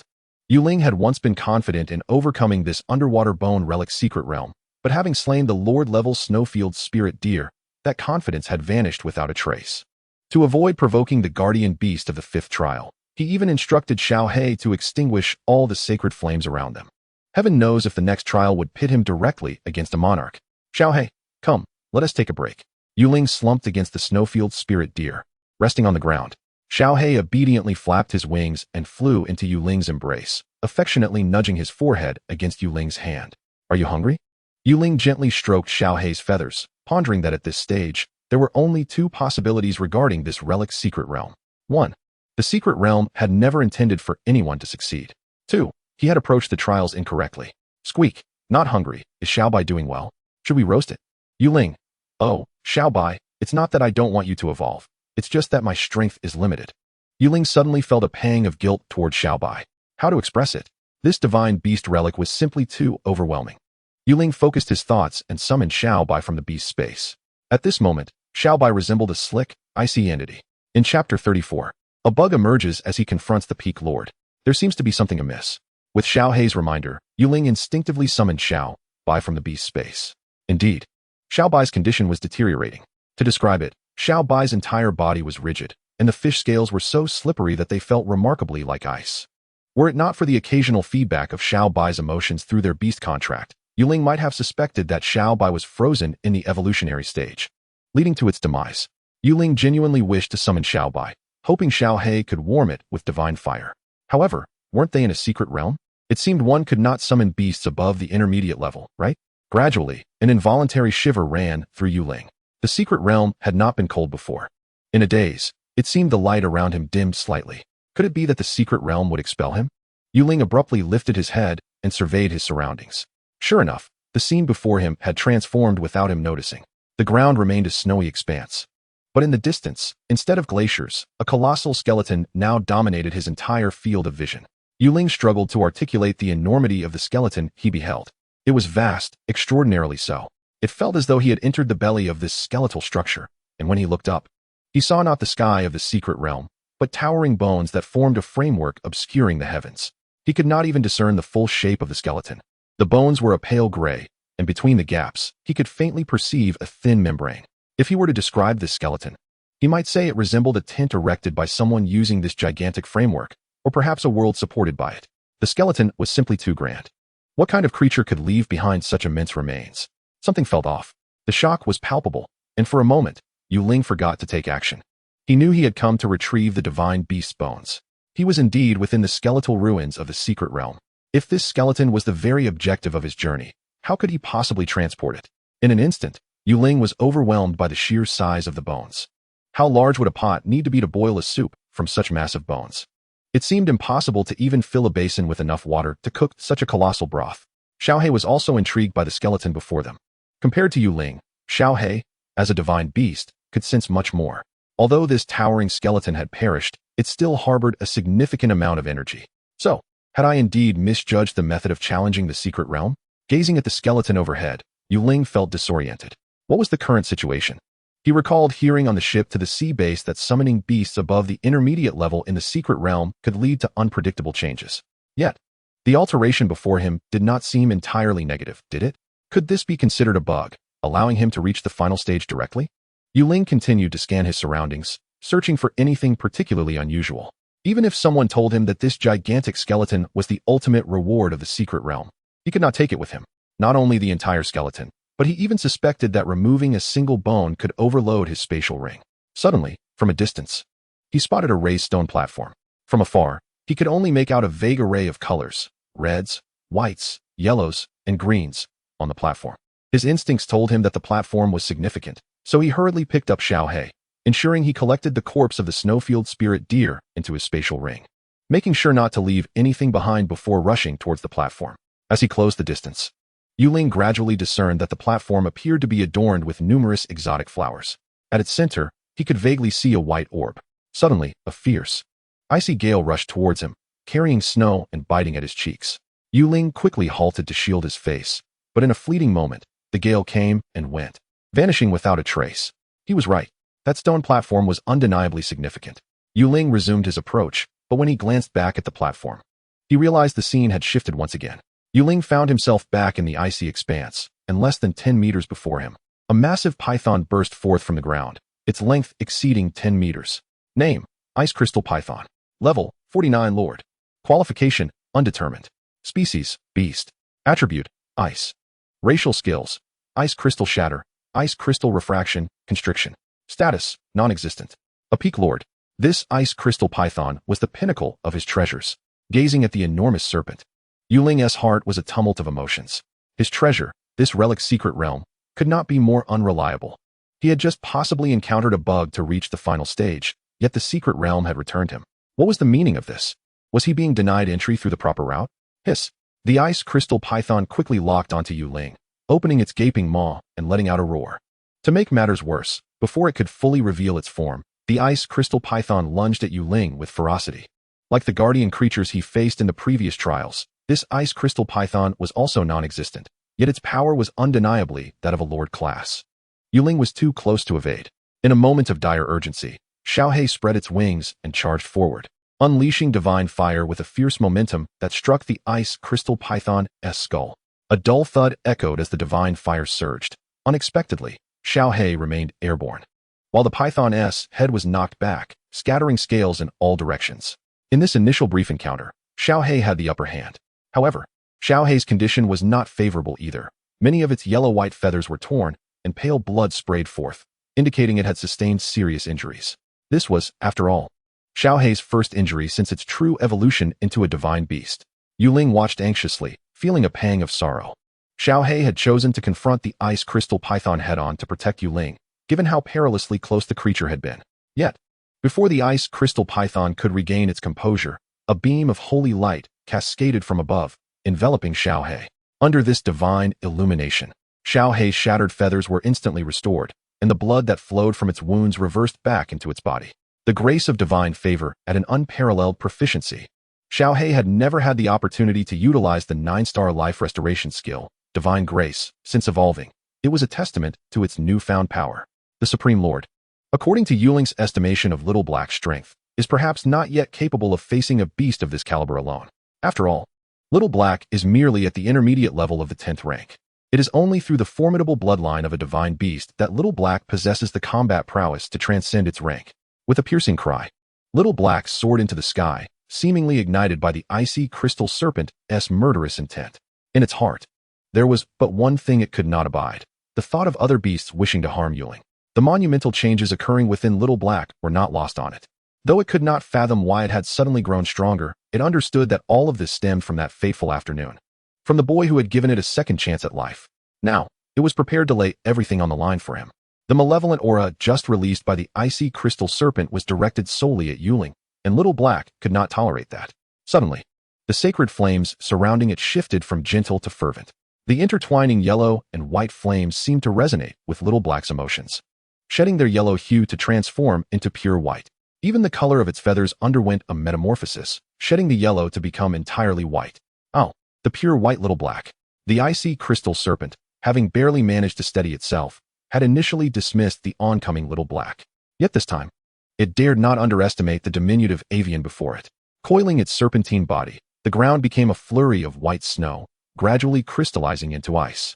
Regrettably, before the ice could fully form, the sacred flames incinerated the crystalline shards into mere ash. Ling witnessed this spectacle. Since the emergence of the icy crystal serpent, he had been contemplating a strategy. However, now, within the realm of Little Black's sacred flames, even the Peak Lord, the icy crystal serpent, found itself unable to summon its powers. Thus, it would have to rely solely on its formidable physique in the ensuing battle. Ah, how the child has grown. Truly worthy of being a divine beast. Little Black had initially possessed no combat experience, but now its understanding of skills was gradually being honed through the crucible of battle. In an instant, swathes of white flames converged around Little Black, transforming it into a sphere of pure fire. Then, the fireball ascended, soaring high into the sky before plummeting downwards with a swift arc. How reminiscent it was of a miniature star falling from the heavens. Boom! A resounding thud echoed. A blinding white blaze erupted above the icy crystal serpent's head. The serpent emitted a pained howl, as a Peak Lord. Its serpentine form began to show signs of melting under the relentless heat of the sacred flames. Yet, it had not completely lost its fighting spirit, continuously thrashing its tail in an attempt to strike Little Black. Little Black, agile and evasive, danced around the serpent's attacks. As the surrounding flames continued to gather, Little Black once more transformed into a white fireball, soaring upward like a meteor, only to descend with fervor. In the outside world, what was transpiring? Shouldn't we be given an explanation? Madame Avim was astonished to find soldiers dispersing those who had come to challenge the ruins. Ever since the fourth bone of the boundary beast illuminated, an absurd thought emerged in her mind. Had someone truly defeated the fourth trial of the secret realm? Defeating a lord with an intermediate beast? Surely, this was no jest. Apologies, we cannot disclose any information, Madame Avim. Please follow me. The soldiers, merely executing orders, were unable to provide her with explanations. I demand to see your commander. Having held a high position for so long, and with her young son recently becoming the new legend of Haiba, Madame Avim's words carried weight. If someone had indeed passed the fourth trial, wouldn't that be monumental news for all of Haiba? Could it be that Haiba wished to suppress information about this challenger? Madame Avim persisted, her gaze frequently drifting towards the illuminated boundary beast bones.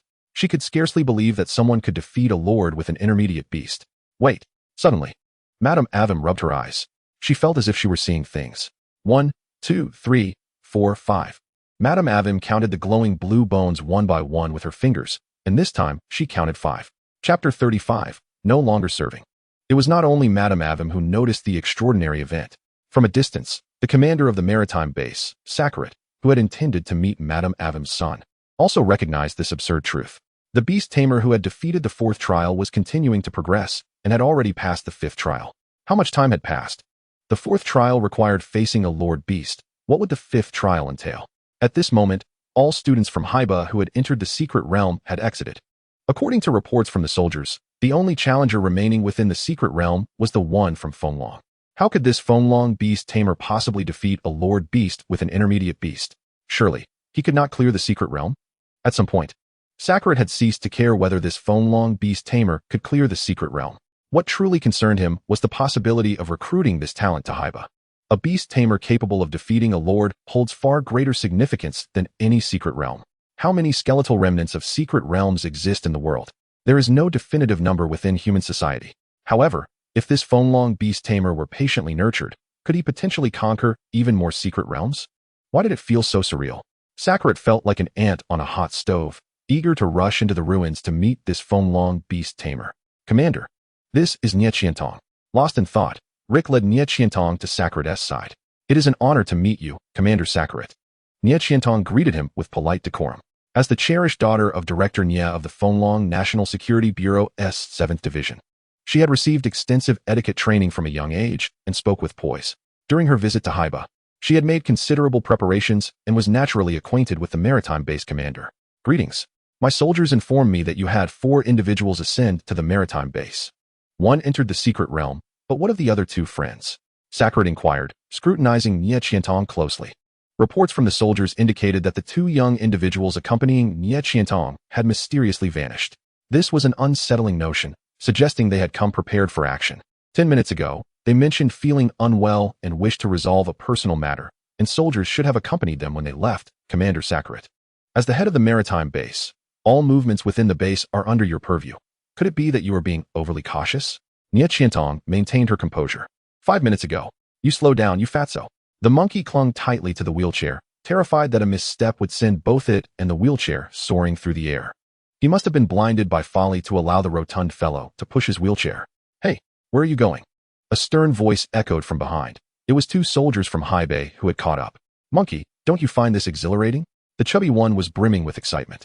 At that moment, what he was doing was strikingly reminiscent of the secret agent he had envisioned in his memories, delving deep into the enemy's lair, plotting an escape. I need to relieve myself. I can't hold it any longer.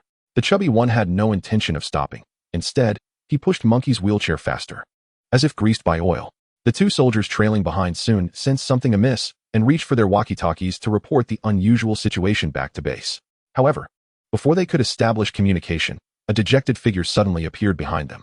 As if greeting old friends, he effortlessly draped an arm over each soldier's shoulders and, with a gentle but firm tug, brought their heads together for an intimate encounter. Stop running, chubby. I haven't had the chance to disable the surveillance ahead. After dealing with the 2 soldiers, Fan Beihai quickly called out to the fleeing rotund figure. The chubby one slammed to a halt, nearly sending Monkey flying from his wheelchair. Thankfully, Monkey held on tightly. Haha, Uncle, you're here. The chubby one pulled the wheelchair back towards Fan Beihai. Just as they reached his side, Fan Beihai gave the top of the chubby one's head a solid thump. Ouch! The chubby one clutched his head, gasping as if contributing significantly to global warming. Little chubby, who gave you permission to call me uncle? Fan Beihai wiped the grease off his knuckles, asking with a hint of annoyance. Ahem, Beihai, big brother. My own brother calls you uncle, so if I were to call you brother, wouldn't that be taking advantage of my brother? It would mess up the hierarchy. The chubby one hastily explained. Fan Beihai, why is this gluttonous focus on such trivialities? Enough with the banter. Time is of the essence. I have 2 plans, one conservative, the other more audacious. Which do you prefer? Fan Beihai glanced at the chubby one, then at Monkey. Chubby, the audacious one. Monkey, I choose the conservative option. Fan Beihai, which is it? The chubby one swiftly covered Monkey's mouth with his large hand. The audacious one. I crave excitement. And I'm already embodying the role of an elite agent. The chubby one was quite animated. Monkey, MMM. Even if Monkey weren't confined to a wheelchair, he would still struggle against the chubby one's large hand. They had grown up together, and he had attempted to break free countless times, yet never with any tangible success. All right then, since we're going for the audacious option, take this. Fan Beihai nodded in satisfaction. It's the thrill that matters. Spending all day in the 7th district was suffocating. After all, Nialautu had finally let him out to let loose. So how could he not seize the opportunity? Fan Beihai removed one of his many spatial rings from his finger and handed it to the chubby one. Wait for my signal. Do you understand? The chubby one replied, understood. Inside the secret realm, gazing at the pristine little black creature, Yuling fell into contemplation. Perhaps it truly was time to rename Little Black? Previously, the yellow and white combination had been tolerable, but now that it was entirely white, how could it still be called Little Black? Yuling extended a finger, allowing Little Black to perch upon it. With his other hand, he activated a spatial ring to store the ice crystal flood dragon. Well, it might fetch a good price if taken out. Even if it can't be sold, it should at least be able to barter for something for old Master Nya, right? Speaking of which, shouldn't there be rewards for defeating each opponent in this secret realm? Where are the rewards? Yuling sighed deeply, pulling out Little White from his pocket. Toasting Little White fish, JPG. Unexpectedly, Little Black seemed to understand the need to roast Little White, shaking its feathers until they gradually returned to the yellow and white pattern. A burst of yellow-white flames was spat upon Little White. All right, let it burn. Little White remained outside, but no further changes occurred within the space. Although Yuling was reluctant to admit it, to return to the skeleton's location, it seemed he would have to genuinely pass through all 10 levels. Let us continue advancing through the levels. Yuling wandered aimlessly with Little Black and Little White. One reason was to restore some stamina, and the other was to search for anything resembling a spatial teleportation portal. The location where the skeleton resided was clearly not the same as this icy expanse. Suddenly, the snow beneath Yuling trembled. Yuling was already familiar with this sensation. In the past, it indicated that the guardian beast was about to emerge from the ground. Why, however, would the guardian beast hide in the snow? Did the designer of this secret realm play whack-a-mole too often? There must be some peculiar preference at play. Little Black, let us seize the moment. Yuling steeled himself. Little Black's divine fire transforming into a white form could restrain ice-type skills, an unexpected yet crucial discovery. Just right, as this ruin was filled with ice-type beasts. If the lordly beast could not unleash its abilities, it would be no more formidable than a sturdy post. Slowly wear them down, and they would eventually fall. Yes. Roll up our sleeves and get to work. Bang, bang, bang, bang. 5 resounding thuds echoed as 5 massive creatures emerged from the snow from all directions. Yuling. What happened to the 6th level? What is going on? A panel popped up before Yuling. A glance was enough to plunge his heart into despair. 5 peak lords, can you believe it? The chilly wind howled, mingling with snowflakes that were decidedly unchilly as they struck Yuling's cheeks. 5 peak lordly beasts emerging all at once for the 6th level. This was impossible. This was utterly unplayable. This wretched, cursed ruin had no intention of allowing anyone to pass. The 4th level's requirement of defeating a mid-tier lord was already outrageous. The 5th level demanded a battle against peak lords. Were it not for Little Black's divine fire restraining the opponent's skills, he would have had to rely on the Song of Divine Grace to withstand the Lord's abilities and hope for an opportunity to win. Now, the 6th level demanded the defeat of 5 peak lords at once. What the hell? Have you ever seen a mid-tier beast master win against 5 peak lords? Little Black. We're not fighting anymore. This secret realm has no desire for us to pass. Starfall. Blow this place to smithereens. Yuling felt a surge of unbridled fury. This cursed ruin wouldn't he let him pass? Then he would drag the entire ruin down with him. Squeak. Starfall. Little Black dramatically called out the name of the skill. And in an instant, a blazing inferno ignited the entire sky. Divine wrath descended from above, compared to the orthodox Starfall. This time Little Black's evolved form of Starfall seemed to have transformed. Indeed, it was no longer a single massive fireball, but a sequence of 9 grand fireballs that nearly enveloped Yuling's entire field of vision. You want to push me, huh? None of you will survive. The wrath of the 9 gods descended from the heavens. Due to the limited space, Yuling, wishing to shield himself from the impact of falling stars, swiftly withdrew Xiao He and Xiao Bai into the Beastmaster space. Subsequently, he crushed the wooden token used to exit the secret realm. Whoever desires to conquer this unfortunate secret realm may do so. I shall no longer serve it. The brilliance accompanying the falling stars was overwhelmingly dazzling, leaving Yuling with a vision of pure white. Indeed, his eyes burned painfully. The might of the falling stars was formidable, yet it bore no distinction between friend and foe. It was only when his eyes gradually adjusted to the darkness that Yuling slowly opened them. What met his gaze was a colossal skeletal structure. Chapter 36. Wild Subdivine Beasts. Wild Fantastical Species. Outside, Miss Nia Qiantong, as a guest of Fenglong. We at Haibai extend our warmest welcome. However, I hope you understand that this is a military base of Haibai, And even with your friends, such reckless behavior is unwarranted. I trust that before any unforeseen incidents arise, you will retrieve your two friends. Otherwise, I fear the consequences will be unwelcome to us all. Sakali's eyes narrowed with curiosity regarding the plans of Nie Qiantong before him. One of his three friends had entered the secret realm, while two were missing, leaving only her behind. What did this signify? Was Fenlong intending to use this young girl as a hostage? Commander Sakali, I believe they are merely lost. You must know they cannot have left this maritime base. Perhaps you should dispatch some soldiers to search for them? Nie Qiantong hesitated slightly. In the midst of their conversation, the soldiers below suddenly erupted in exclamations. Sakali furrowed his brow, preparing to ascertain the cause of their commotion when a soldier rushed over in haste. Commander Sakali, the 10 bones of the world-breaking beast have all shattered. Sakali, what did you say? His face reflected disbelief as he looked down. Indeed, on the small island in the center, there was no longer any trace of the world-breaking beast bones. They had been reduced to a pile of rubble, shattered beyond recognition, as if they could not even be pieced together. Sakali, what has transpired? Who can provide me with a reasonable explanation? Sakali was seething with rage. Commander, before the bones shattered, it seemed that all 10 glowed with fluorescence, but it was merely a fleeting moment. We cannot be certain. Sakali, what? He abruptly turned to look at Nie Qiantong. Her expression was a tapestry of emotions, shock, confusion, and perhaps a hint of inevitability. Rick, secure her Beastmaster space. The notion that someone had cleared the 4th level was already absurd enough. Now, what was this situation? Had that Beastmaster from Fenlong completely cleared the secret realm? Sakali had no time to dwell on such matters. The pressing urgency was to dive into the depths of the sea and retrieve the divine beast bones. With the barrier of the secret realm removed, the bones were ripe for the picking, awaiting their master's harvest. Commander Sakali, I am, after all, a member of the National Security Bureau of Fenlong. Is this action not a violation of international conventions? Nie Qiantong furrowed her brow. Compared to Sakali, she was more inclined to believe that Ling had indeed cleared the ruins. After all, he had 2 divine beasts by his side. Although they were still in their juvenile stages, their power was undeniable. It could be said that among all mid-tier beast masters globally, none could best Ling in that realm. The improbable was possible for him. After all, with 2 divine beasts present, what could be more outrageous? Now, all she needed to do was wait for Ling to exit the secret realm. Rick, what are you waiting for? Sakali paid no heed to Nie Qiantong's words, reiterating his command. Miss Nie, I apologize for our rudeness. Rick stepped forward slowly, fastening handcuffs around Nie Qiantong's wrists. She offered no resistance. Commander Sakali, I will report this incident unaltered to Fenlong, and I hope you are aware of the implications. Nie Qiantong remained poised, her demeanor unyielding. The 7th Bureau's standing internationally was indisputable, and with Fenlong as her backer, Haibai dared not act against her. Moreover, Nie Qiantong's current task was to wait for Ling to emerge from the secret realm. The rest was for Fan Beihai to handle. Within the secret realm, Ling found himself momentarily incredulous.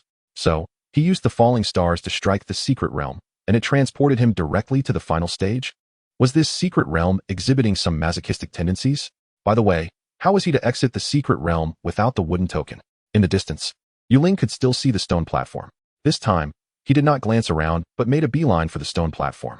Upon reaching it, he discovered a plethora of exotic flowers and herbs atop the platform, though they were not growing there, but rather collected and piled up. Amidst the myriad of unfamiliar flora, a peculiar fluffy sphere stood out conspicuously. At the center of the fluff ball protruded a completely white bone. How to describe it? It resembled a ball formed from soft cotton. Adding the bone into the equation, it looked a bit like a giant chicken-like plushie. What was this? Just as Ling was about to reach out and poke the round sphere, a notification window suddenly appeared before him. Name, Snow Fluffball. Level, 19, mid-tier. Qualification, 1. Race, Subdivine Beast. Attribute, Ice. Racial skills, Dice Roll Split. Status, Severely Damaged Foundation, in Slumber. Ling? Instinctively, he held his breath. This fluffball was indeed real, unlike the guarding beasts he had encountered previously, and it was even a subdivine beast. A wild subdivine beast. But why did this subdivine beast possess only a qualification of 1? What did a severely damaged foundation imply? He had seen beasts with a clear distinction between qualification and status. The rock giant harboring the undead had caught Ling's attention because it possessed only a qualification of 3. Thus, what parallels existed between this snow fluffball and the rock giant? Ling had speculated on why the rock giant's qualification was only 3, likely due to the undead siphoning its life force for growth, resulting in its abnormally low qualification. How could a high-ranking super-tier beast master possibly contract a beast with only a qualification of 3 and nurture it to a super-tier? It was simply unreasonable. So now the question arose, should he take this wild subdivine beast home? Ling had one Beast Master slot remaining in his Beast Master space and had contemplated for a long time what his third contract should be. Undoubtedly, a wild subdivine beast, particularly one residing at the final stage of the secret realm, could offer him an array of unexpected options for his customized innate abilities. But what if he couldn't afford to raise it? Ling still preferred that his third contract be a fantastical species. However, the Fantasia species Fenlong has made no progress over the years, making it truly difficult to place one's hopes upon it. Perhaps one should consider trying the illusory beasts? Or perhaps harbor hopes for the demigod beast with its initial bloodline, wondering what delightful options its customized talents might yield? Lost in thought, Ling casually picked up a fruit from the stone platform, entirely black and cold to the touch, reminiscent of the small white creature's icy texture. It bore a slight resemblance to a frozen pear, which was acceptable. With a crunch, Ling naturally took a bite of the fruit. It was frozen solid, nearly threatening to chip his teeth, and he could discern no sweetness, only the chilling sensation on his teeth. In a few bites, Ling devoured the fruit. Beast Mastery Space Completion, 13. Current Beast Mastery Space Completion, 131, Level 2. Ling. Goodness, this fruit is worth more than the Earth Mother's remnants. The Earth Mother's remnants currently only increase his Beast Mastery Space Completion by 0.01, while this fruit adds 13. Remarkable indeed. It's a pity there are so few on the stone platform. Amidst a jumble of various flowers and plants, he wondered if their effects would be similar. Ling had unconsciously developed a habit of testing the value of fruits by tasting them for the sake of his child. The effects are outstanding. Without further ado, Ling hastily gathered all the extraordinary flora from the stone platform into his space ring, leaving only the demigod beast Snowball and the bone protruding from it. Was the bone embedded in its body, or had it simply fallen asleep while clutching it? Ling tugged at the bone, which was surprisingly secure and refused to budge. Suddenly, a gurgling sound emanated from Snowball. Ling glanced once more at Snowball's status, and indeed, the status section indicated that Snowball had awakened. Meow, it softly called. Are you here to take me away? Snowball's voice was reminiscent of a tiny kitten's mew. After hearing Xiaobai and Xiaohong speak for so long, Ling had grown accustomed to understanding them. Yet, he had not yet contracted this Snowball. On what basis could he comprehend its meows? Hello, I am Ling. A beast master. I happen to have a position for a beast, and I can take you with me. However, I am quite curious as to why you are here. After a brief hesitation, Ling decided to engage the creature in conversation, hoping to extract any useful information. Thank you. I hope for your guidance in the future. Snowball has initiated a beast master contract with you. Do you agree? Yes, no, current allowable contracts, 2, 3. Ling? This scene feels oddly familiar. What is going on with this wild demigod beast? Xiaobai was one thing, but now this demigod beast is eager to become its pet? In the moment of his astonishment, Ling looked back at Snowball. It had fallen asleep again. The status section still clearly stated it was in a deep slumber. So, the little fellow had merely been dozing off, lost in dreams. Well, a demigod beast is still a demigod beast. Ling sighed deeply. A wild demigod beast requesting a contract.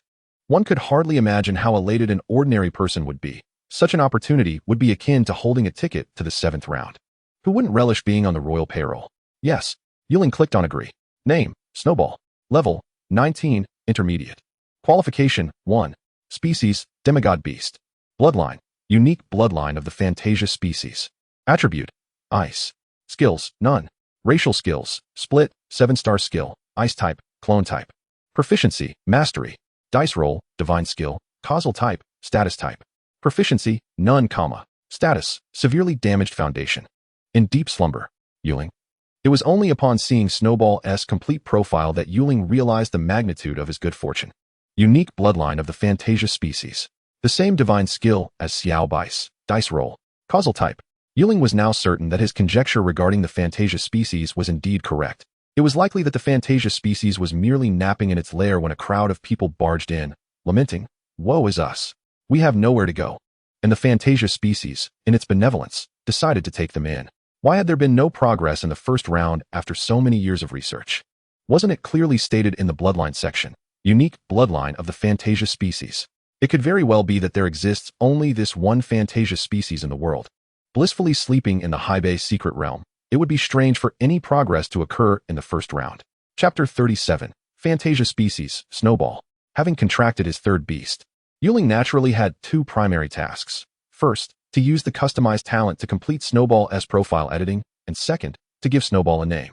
First, to alter fate, then to name. Ling had learned his lesson to avoid the situation like Xiaobai's color-changing incident. Species, Demigod Beast. Currently only selectable, Divine Beast, Illusory Beast, Elemental Life, Demon Beast. Ling had initially thought that as a demigod beast of the Fantasia species, Snowball would provide him with numerous species options. However, he was surprised to find only 4 options. The last one was even a demon beast. Was it because Snowball is, in fact, a Fantasia species that mechanical life and undead options were not available? Just what exactly is the Fantasia species? Could it be that the Fantasia species is not a tangible entity, thus unfit for transformation into mechanical form? Ling was eager to inquire of Snowball regarding the Fantasia species. He felt that all the information the 7th round possessed about the Fantasia species might very well pertain solely to this Snowball before him. It was quite possible that this was the only Fantasia species throughout history. This meant that Snowball might have experienced the era when divine beasts ruled the world. If Snowball retained memories of the past, how many secrets would it unveil that humanity has yet to discover? Species, Illusory Beast, After a brief contemplation, Ling selected Illusory Beast. Since he already had Xiaobai and Xiaohong as divine and demon beasts, Illusory Beast seemed more fitting in alignment with the Fantasia species. Qualification, 1. Qualification, 30, Strangely, Snowball's qualification could only reach a maximum of 30. Ling felt a twinge of regret. Could it be that the qualification cap for Illusory Beasts is indeed 30? Previously, Ling had assumed that the racial options provided by the customized talent were all equivalent. Now that the option of Demon Beast had appeared among Snowball's racial choices, Ling realized that these options were not all on the same level. After all, wasn't Demon Beast a tier lower? If the maximum qualification for Illusory Beasts is only 30, does that imply they are considered a lower tier compared to Divine and Demon Beasts? I must ask, is it possible to retract my choice? Ling turned back to select the race option, but alas, it was no longer changeable. Well, he thought, let us proceed onward. Bloodline. Unique mythical bloodline of causal fantasy species. Currently available choices. Unique mythical bloodline of causal fantasy species. Unique mythical bloodline of void fantasy species. Unique mythical bloodline of annihilation fantasy species. Once again, a familiar formula, accompanied by a plethora of incomprehensible attributes. However, since the Snowball possesses a divine ability of the causal system, let us opt for this one. Bloodline. Unique mythical bloodline of causal fantasy species, Attributes. Ice. Currently available choices, wind, water, fire, thunder, rock, wood, light, darkness, causal. The racial options for Snowball encompass over 30 selections, nearly encompassing all elemental attributes. At this moment, Ling finally comprehends why there exists a section for elemental life within its racial options. It is, after all, a treasure of elemental affinity in fantasy species. Compared to Xiaobai's elemental spirit bloodline, the elemental affinity of fantasy species is remarkably more extravagant. Were it not for the fact that it was a mythical beast selected from the racial options, Ling would genuinely wish to experiment with whether Snowball could wield multiple elemental attributes simultaneously. Nonetheless, for now, the causal aspect sounds far more impressive. Attributes. Ice, causal, With the attributes and race finalized, the most vexing task for Ling arises. He does not possess a 9-star skill of the ice system. Is it necessary to accumulate more and attempt to forge a 9-star skill to see if it fits? Perhaps not. After all, the skills granted upon initial evolution will evolve into suitable racial skills. The Earthfall skill seems more fitting. How should one put it? Earthquakes and meteor tsunamis are a better match. Skill name, Earthfall. Skill star level, 9-star skill. Skill attributes, ground, space. Skill type, attack. Description, a 9-star skill that induces tremors within a certain radius, capable of altering terrain and inflicting substantial damage on all targets within the area. Proficiency, mastery. Ling halted upon reaching mastery, for he still needed to bestow the skill of celestial benevolence. After all, while one may wish to indulge, life remains paramount. Should the target be granted the 9-star skill, celestial benevolence? Yes, no. Yes, let it be fully bestowed. Thus, Snowball's panel underwent a splendid transformation. Name, Snowball. Level, 10 novice. Aptitude, 30, Race, mythical beast, Bloodline, unique mythical bloodline of causal fantasy species, Attributes, ice, causal, Skills, celestial benevolence, 9-star skill, wood, life recovery. Proficiency, supremacy, Earthfall, 9-star skill, ground, space, attack. Proficiency, mastery, Racial skills, split, 7-star skill, ice, clone. Proficiency, supremacy, dice throw, divine skill, causal, status. Proficiency, none, status, foundation severely damaged, evolution stage, requires certain energy to support evolution. Behold, truly deserving of its title as a fantasy species. Not a single racial skill vanished upon editing the panel. Skill name, split. Skill star level, 7-star skill. Skill attributes, ice. Skill type, clone. Description, a 7-star skill that allows a portion of the body to split into a separate entity, which can exist independently. And upon the demise of the original body, the split entity can facilitate rebirth. Proficiency, mastery, skill name, dice throw. Skill star level, divine skill. Skill attributes, causal. Skill type, status. Description, a divine skill that can be used up to 5 times, divided into passive and active components. Passive, increases the probability of all hopeful futures occurring. Active, currently available, 4, 5. Proficiency, none, Ling. Behold, this is the might of fantasy species.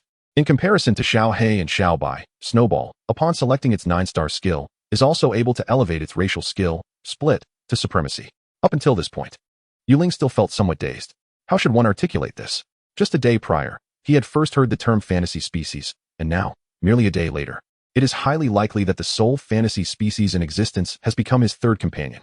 Moreover, it was the fantasy species that actively sought to form a beast contract with him. Why does this feel so surreal? Is there something awry? Suddenly, Ling recollected the description of fantasy species mentioned by Nie Qiantong. It seems that fantasy species may require one to completely believe in their existence. Only then will they respond to one's expectations. Does Ling believe in the existence of fantasy species? Not to mention that he has already completed the contract with Snowball. Even prior to this, from the moment he first encountered the name fantasy species, Ling had believed in their existence. After all, he possesses a custom talent. As long as the options provided by his custom talent include a fantasy species, Ling dares to choose it. In retrospect, perhaps the initial description of fantasy species was not incorrect. Is there a mutual pursuit between the fantasy species and him? Could this be akin to love? Ling is not particularly inclined to believe in coincidences. He has always felt that everything in the world exists for a reason. Moreover, Snowball possesses a divine skill with a limited number of uses, just like Xiao Hei. This divine skill indicates available uses of 4 and 5, suggesting that Snowball has indeed actively utilized this skill. What did Snowball accomplish with this skill? The passive aspect appears to enhance luck, but what about the active? Additionally, regarding the emergence of the fantasy species, Snowball, and the entire underwater skeletal secret realm, Ling harbors a rather bold conjecture. Firstly, the guardian beasts outside are not originally present within the ruins, but are likely split off by Snowball utilizing its skill. Furthermore, this secret realm may have been cleared by Snowball eons ago, allowing it to occupy this domain and recuperate. Perhaps if Snowball were to utilize the split skill once more, it could confirm whether this conjecture holds true. Is there really any need to speculate? Would it not be better to simply inquire once Snowball awakens? Having successfully contracted a fantasy species as his third companion, Ling is still reveling in joy. Well, all joyous matters have been attended to. Now comes the time for concern. The evolution issue with Xiao Bai remains unresolved, and now Snowball has also entered the pre-evolution stage. How shall Snowball evolve? Goodness gracious. Is this how we are to play? Ling tugged at the bone that Snowball was clutching. Still unable to extract it. So now that we have cleared the challenge, how do I take this skeleton with me? Gurgle, gurgle. I can't hold it anymore. Can I evolve here? Unbeknownst to him, both Xiao Hei and Xiao Bai had emerged from the beast space. Xiao Bai had already awakened, while Xiao Hei curiously gazed at the curled-up Snowball on the stone platform, and the bone stick in its embrace. Ling. Xiao Bai, can you evolve here? Truly, there is no end to the paths of heaven. Ling was overwhelmed with joy, tears streaming down her face. At long last, Little Bai was about to undergo evolution. Although another being now required evolution, the completion of one was still a significant achievement, was it not? Little Bai chirped. Gulu gulu. This place suits me perfectly, and I have a use for that. It seems to resonate with me. With a determined gaze, Little Bai looked up at the colossal skeletal structure that overshadowed the sky above. Indeed, like Xiao Hei, evolution also necessitated the use of divine beast bones. Even the child was aware of this. How, one might wonder, did Little Bai acquire such knowledge? Could it be that beasts emerge from the womb with this wisdom? After all, Little Bai was not born from a beast's belly. How absurd. Why ponder so much? Let us focus on completing the evolution first. Little Bai, use what you need without hesitation. Moreover, among these, choose wisely and see if anything can aid your evolution. As long as it proves useful, utilize it boldly. Ling emptied the contents of her spatial ring onto the ground. After all, her child deserved the very best. Chapter 38. Little Bai's tribulation evolution, the snowball's subtle evolution. In the external world, beneath the sea, dozens of high-bi submarines gathered on the ocean floor. Not far away, a massive skeletal structure lay quietly on the seabed. A thin membrane resembling skin enveloped the entire skeleton, and if it weren't for the membrane sagging, revealing the bone structure, people might have doubted the existence of this colossal being.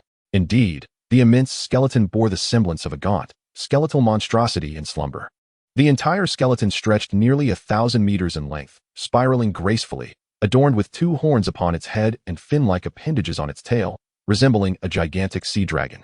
Previously, any entity that approached within 500 meters of the skeleton would be instantly transported to a secret realm. However, this time, the submarines drew within 100 meters of the skeleton without any spatial transfer occurring. Now, the soldiers of Haibai could no longer deny the reality. Fenglong's Beastmaster had truly passed the trial of the secret realm and could retrieve the bones. At the maritime base, Sakali and Rick stood side by side, their gazes fixed on a colossal screen before them. The display reflected the scene from beneath the sea. They were astonished that they had indeed cleared the trial. Yet, why had he not exited the secret realm? Sakali murmured to himself. Although the secret realm had been passed, as long as the bones remained with Fenglong, there was still room for negotiation. Why had Sakali not dispatched the entire maritime base's soldiers to conduct a thorough search for the missing Fatty and Monkey? Upon noticing the anomaly, Sakali's first action was to prepare all soldiers for deployment, ready to seize the bones by force. In Sakali's mind, Fatty and Monkey were inconsequential figures. What truly mattered to Haibai was the skeleton. Fortuitously, he had reacted in time. He had not anticipated that the secret realm would be cleared. Yet, ultimately, he was the more skilled. Sakali's anxious heart gradually found calm. He turned swiftly to Nie Qiandong, personally unlocking her handcuffs. The situation was settled. The bones could not be taken now, and the next step was to devise a diplomatic strategy with Fenglong to secure greater benefits. Although the secret realm had been cleared by them, the divine beast's bones were still located within Haibai's territory, were they not? The entire skeleton spanned nearly 1,000 meters. Surely, gifting Fenglong a piece or 2 of bone would be acceptable. Miss Nie, I apologize for my previous rudeness. I hope you can forgive me. Your friend has successfully cleared the secret realm, yet why has he not emerged? The swiftness with which Sakali's demeanor shifted was remarkable. Moments ago, he was fuming. And now he spoke with courtesy. Commander Sakali, any number of unforeseen events could occur within the secret realm, as you should be more aware than I, Nie Qiandong replied. Her curiosity piqued. Ling had cleared the secret realm, yet so much time had passed. Why hadn't he emerged? Suddenly, a violent tremor shook the entire maritime base. Sakali whipped around, staring at the display screen. It was engulfed in darkness, indicating a severed connection with the submarines below. What has happened? Sakali exclaimed, hastily retrieving his walkie-talkie. ZZ, Commander, ZZ, a massive black vortex has appeared beneath the sea. We are retreating, The transmission was filled with static. Nie Qiandong could hear the words clearly through the crackling device. A gigantic black vortex? How reminiscent it was of the scene when Xiaohei evolved in the Guangzhou Tower. Merely a change in color. Sakali and Rick, the high-ranking officials of Haibai, could no longer concern themselves with appearances. They hurried to the maritime base platform. Only upon witnessing the turbulent sea did they comprehend why all communications with the submarines had been severed. The maritime base was completely encircled by a colossal whirlpool, and the surging waves tossed the nearby vessels like mere toys, rocking violently with the swell. Standing on the platform of the maritime base, Sakali could even hear the foundational structure of the base straining under the pressure. So what was the situation now? Had the skeleton revived? Or was it that the skeleton had never truly died, merely entering a state of feigned slumber? Sakali found himself doubting the reliability of the entire maritime base's detection equipment. If the skeletal remains beneath the sea were indeed alive, how would the maritime base contend with it? After all, it was a creature exceeding 1,000 meters in size. If it were truly alive, what level of being would it be? Ascendant? As a senior member of Haibai, Sakali had witnessed countless storms and tempests.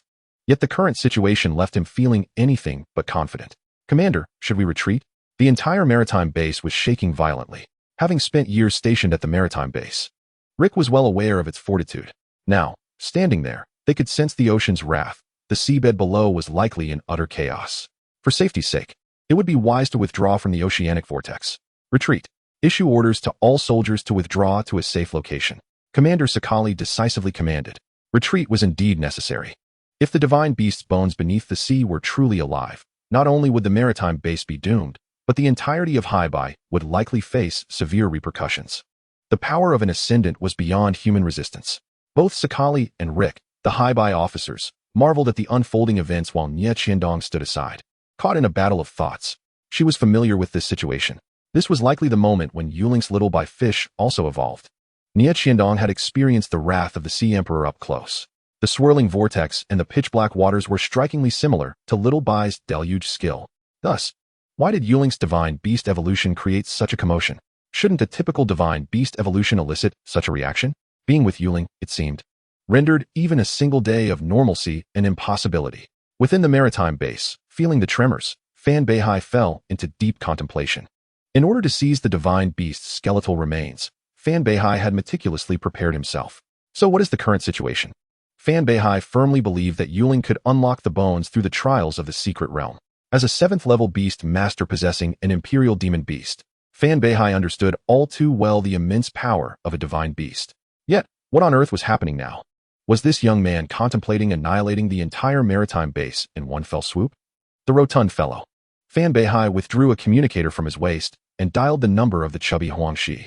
"This is Dong Yao, please advise." The voice of the portly man immediately echoed through the device. "Fan Beihai. This rotund man must be somewhat unhinged. Plans have changed. Rendezvous with me. We must vacate the maritime base." "Brother Beihai, why?" "My brother is still within the secret realm. What will happen to him if we leave?" "I have no time to explain. Hurry and come to me." Fan Beihai irritably hung up the communicator. The unpredictability of plans. Heaven knows whether this maritime base can withstand the encroaching ocean. Yuling has yet to emerge, which surely indicates something unforeseen has occurred. The pressing priority now is to find a place to retreat and observe the developments quietly. Within the secret realm. Yuling gasped heavily for breath. His precious. Was there truly a tornado raging through the entire secret realm? Yuling clung tightly to the stone platform, terrified of being swept away like a mere leaf by the tempest. Having experienced the evolution of Xiaohong, Yuling had mentally prepared himself for Xiaobai's transformation. Who could have anticipated a tornado would manifest within the secret realm? Fortunately, he had been quick enough to retract the treasures he had recently gathered for Xiaobai's evolution back into his spatial ring. Otherwise, they would surely have been whisked away by the fierce winds. Speaking of which, Yuling could not help but marvel at the might of the divine beast.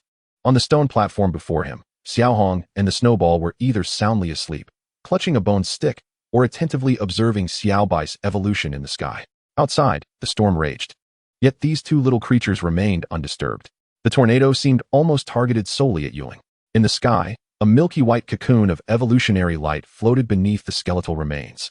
Large fragments of bone were torn apart by the tornado, drawn into the evolutionary light cocoon surrounding Xiaobai, disappearing without a trace. The process bore many similarities to Xiaohong's evolution. Yet it was far more intense. This ordeal had persisted for quite some time, showing no signs of abating. Xiaohong's entire evolution had lasted merely half an hour. Why was Xiaobai taking so long? Could it be that the demon beasts were inherently different? Meow? It lacks the necessary energy. If this continues, it may very well fail to evolve. Just as Yuling was lost in contemplation, he suddenly heard a soft, plaintive meow. He swiftly looked down at the snowball. Indeed, the little creature had awakened at some point, stretching its paws like a kitten. Previously curled up, the snowball now unfurled, allowing Yuling to behold it fully. It possessed a tail twice the length of its body, adorned with fluffy white fur, round ears, and sharp little claws. While Xiaohong and Xiaobai resembled small birds and fish, lacking the tactile pleasure of being petted, the snowball was different. Its fluffy tail appeared incredibly soft, and one could only imagine how delightful it would be to stroke. An exquisite hand-warmer, indeed. How absurd. Yuling marveled at himself. Even at this moment, he still had the leisure to indulge in petting a cat. As the snowball stretched its form, two objects tumbled from beneath its fluffy belly. One was the bone stick it had been clutching, and the other was a small ornament, dark green and reminiscent of bronze, shaped like a coiling snake with its head biting its tail. "Little one, what do you mean by this?" The snowball was a creature of fantasy, perhaps having lived for countless years. Just as Yuling anticipated the snowball's forthcoming substantial opinion, he eagerly inquired, "Meow? Why did you make me wait so long, Yuling?" Goodness, judging by the snowball's slightly reproachful tone, they were indeed engaged in a mutual pursuit. "Meow? If you retract the secret realm, the chaotic space may aid it. Meow? It is a demon beast, after all. Its existence is intolerable to the heavens and earth, and its evolution may invoke the heavenly tribulations. Meow? The heavenly tribulations could very well assist in restoring my foundation and perhaps facilitate my own evolution. Meow? This is my bone stick. Hold on to it tightly, and do not let that little demon beast snatch it from me."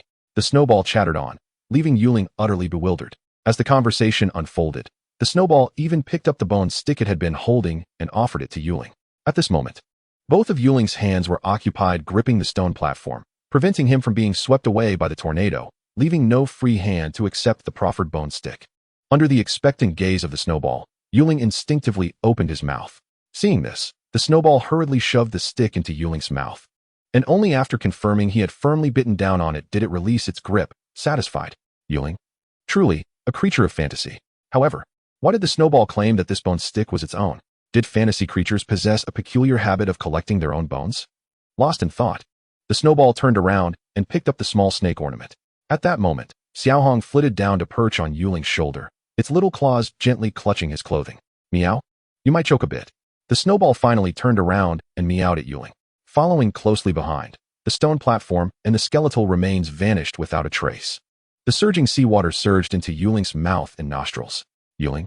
How could Yuling maintain his composure now? That snake-shaped ornament must be the controller of the entire secret realm. The snowball had just retracted the realm. The secret realm lay beneath the sea. In an instant, Yuling's mind went blank. This time, he was truly doomed. The water pressure would likely crush him into a mere photograph.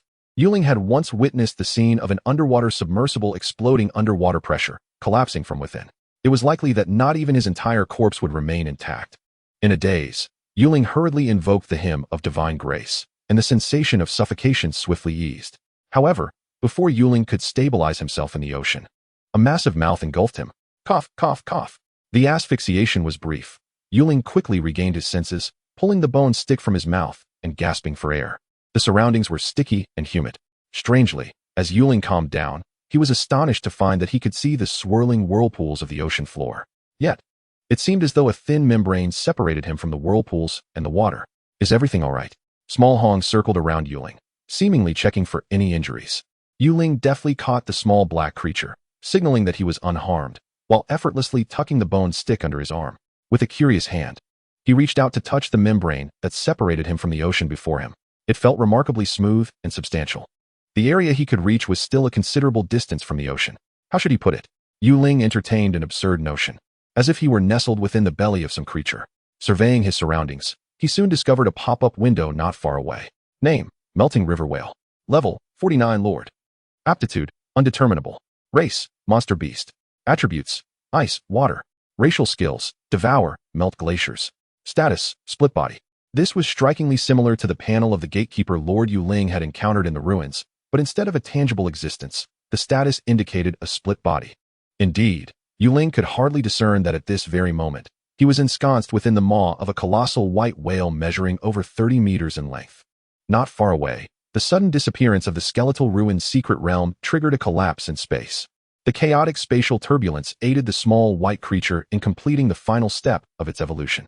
The roiling black vortex gradually calmed, and the cocoon of evolution at its center began to shed, revealing a small fish, murky and grayish throughout. In the external world, aboard a warship, Sakali gazed intently at the gradually subsiding oceanic whirlpool in the distance. For a moment, he found himself holding his breath involuntarily. Was the resurrection of a divine beast imminent? The answer was about to unfold. Suddenly, Sakali's vision darkened.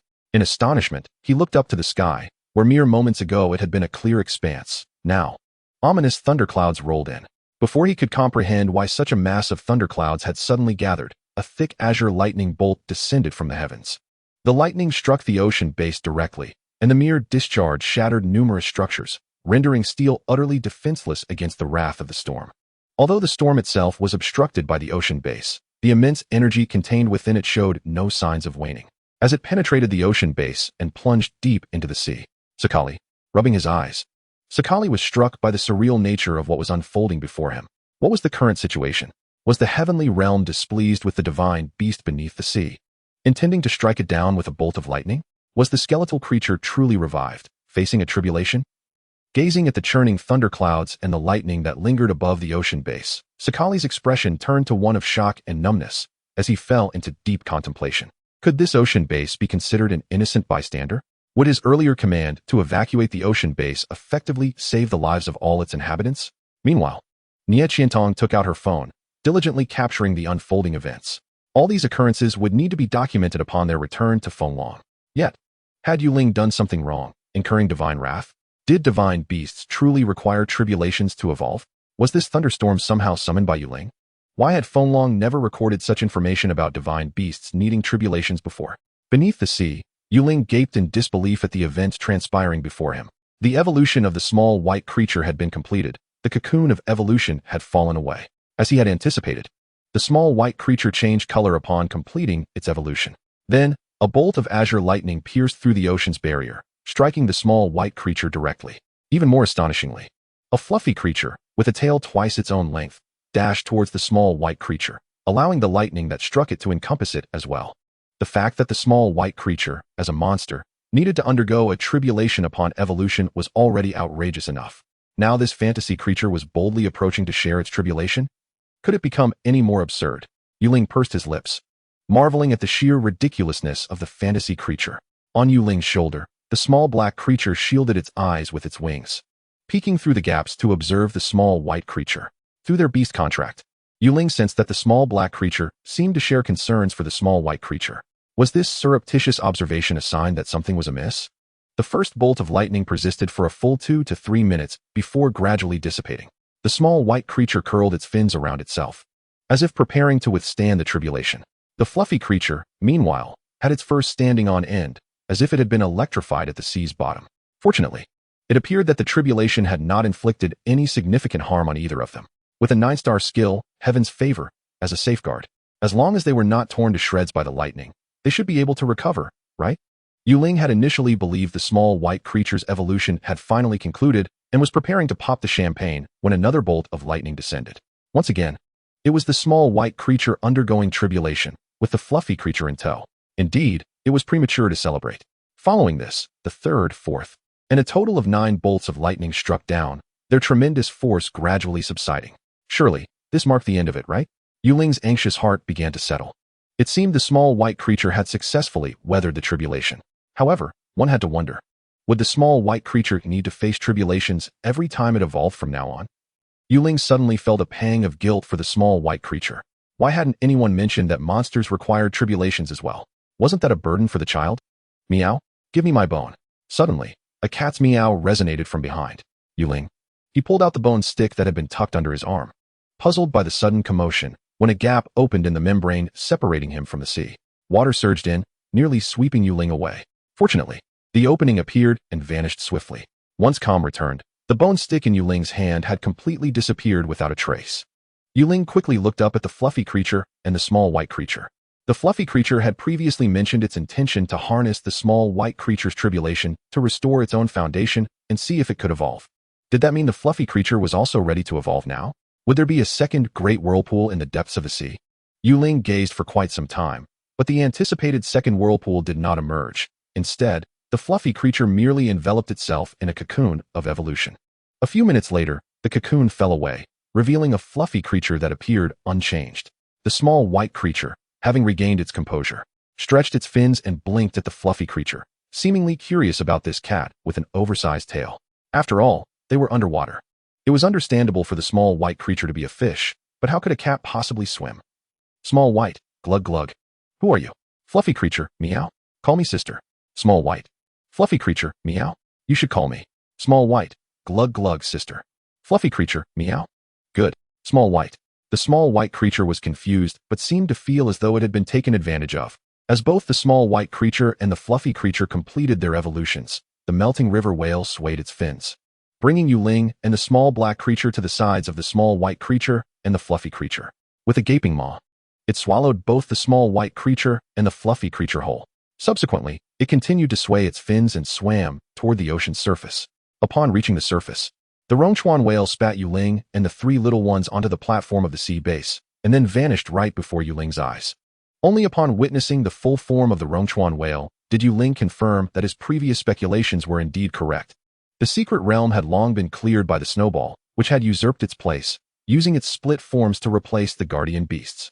It's no wonder that the guardian beasts were all peak-level lords. Speaking of which, shouldn't the snowball, as a fantasy species, have already ascended to divinity? What is the current situation? Has the fantasy species undergone a reformation? A rebirth of someone who was once a divine powerhouse? With such thoughts swirling in his mind, Ling focused his gaze on the evolved snowball and Xiaobai. After its evolution, Xiaobai had indeed changed color, but instead of turning black, it resembled a chaotic starry sky, appearing predominantly grayish-white, with specks of starlight visible in certain areas. A starry Xiaobai? The snowball, however, exhibited no significant changes. It still possessed a long tail, its entire body remaining pure white. Ultimately, which one is the true essence of the fantasy species? The introduction of the split ability in the fantasy species racial skill indicated that upon the demise of the original body, rebirth could be achieved through the split forms. Thus, does this imply that the fantasy species does not have a fixed form? Can it transform into a snowball when desired, or into a Rongchuan whale when needed? Ling was undeniably curious about the fantasy species. Chapter 39, Spirit of Order, Laplace Demon. Ling rubbed his hands together, attempting to rid himself of the lingering misfortune. Akin to unboxing a mystery box, with a heart full of trepidation, he successively opened the panels of the evolved Xiaobai and Snowball. Name, Spirit of Order. Level, 10, Intermediate. Aptitude, 31, Race, Beast, Bloodline. Mythical Chaos Fish Bloodline, Attributes, Water, Chaos, Skills, None, Racial Skills, Orders Chain, 3-star Skill, Water, Chaos, Attack Type. Proficiency, Comprehension, Chaotic Water, 5-star Skill, Water, Chaos, Amplification Type. Proficiency, Supremacy, Orders Benevolence, 9-star Skill, Chaos, Life Recovery Type. Proficiency, Supremacy, Wrath of the Sea Emperor, 9-star Skill, Water, Chaos, Attack Type. Proficiency, Mastery, Orders Synchronization, Quasi-Divine Skill, Chaos, Status Type. Proficiency, Supremacy, Orders Dust Realm, Divine Skill, Chaos, Attack Type. Proficiency, None, Status, Awake. As Ling browsed through Xiaobai's panel, he clicked on all the editable sections. He started from the bottom and worked his way up. Xiaobai, utilize Orders Synchronization. Seeing that a quasi-divine skill had indeed appeared in Xiaobai's skill list, Ling felt quite at ease. Xiaobai, gurgle, what is it? In a flash, Xiaobai vanished from the spot, only to reappear moments later in another location. Skill name, Orders Synchronization. Skill star rating, Quasi-Divine Skill. Skill attributes, Chaos. Skill type, Status Type. Description, Quasi-Divine Skill that allows the user to temporarily merge with the chaotic order, gaining control over the fluctuations of order rules within a certain range. Proficiency, Supremacy, Skill name, Orders Dust Realm. Skill star rating, Divine Skill. Skill attributes, Chaos. Skill type, Attack Type. Description, Divine Skill, a one-time skill that uses oneself as a conduit to communicate with the Order's Dust Realm. Proficiency, None, Goodness. After their evolution, Xiaobai and Xiaohong were largely similar, with all skills transforming into racial skills, adding one-time divine skill and one quasi-divine skill. Moreover, this quasi-divine skill was the same one that Xiaobai would often lose at will before its evolution. Merging into order. Ling felt a strong premonition that this skill was likely akin to Xiaohong's Divine Grace Anthem. The Divine Grace Anthem could deconstruct energy, essentially allowing one to disregard all energy-based attacks. If Order's Synchronization integrates into Order, does that mean it can ignore physical attacks? It's taking off, indeed. As for the one-time divine skill, Order's Dust Realm, Ling promptly dismissed it. Considering Xiaohong as a divine beast, awakening a self-destructive skill was one thing. But why would Xiaobai, a beast, also awaken a self-destructive skill? What madness! Divine Skill, Attack Type. It's clear that Order's Dust Realm must possess a power far exceeding that of 9-star skills like Meteor Tsunami. But what does it mean to use oneself as a conduit for the skill? Is it a mutual destruction tactic? Name, Laplace Demon. Level, 10, Intermediate. Aptitude, 31, Race, Mythical Beast, Bloodline, unique mythical bloodline of causal fantasy species, Attributes, Ice, Causality, Skills, None, Racial Skills, Fate's Benevolence, 9-star Skill, Causality, Recovery Type. Proficiency, Supremacy, Second Calamity, 9-star Skill, Causality, Ground, Space, Attack Type. Proficiency, Mastery, Fourth Calamity, 9-star Skill, Causality, Ice, Wind, Attack Type. Proficiency, Mastery, External Body, 9-star Skill, Ice, Clone Type. Proficiency, Supremacy, Fate's Revelation, Quasi-Divine Skill, Causality, Status Type.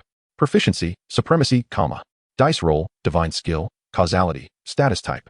Proficiency, None, Fate's Symphony, Divine Skill, Causality, Status Type.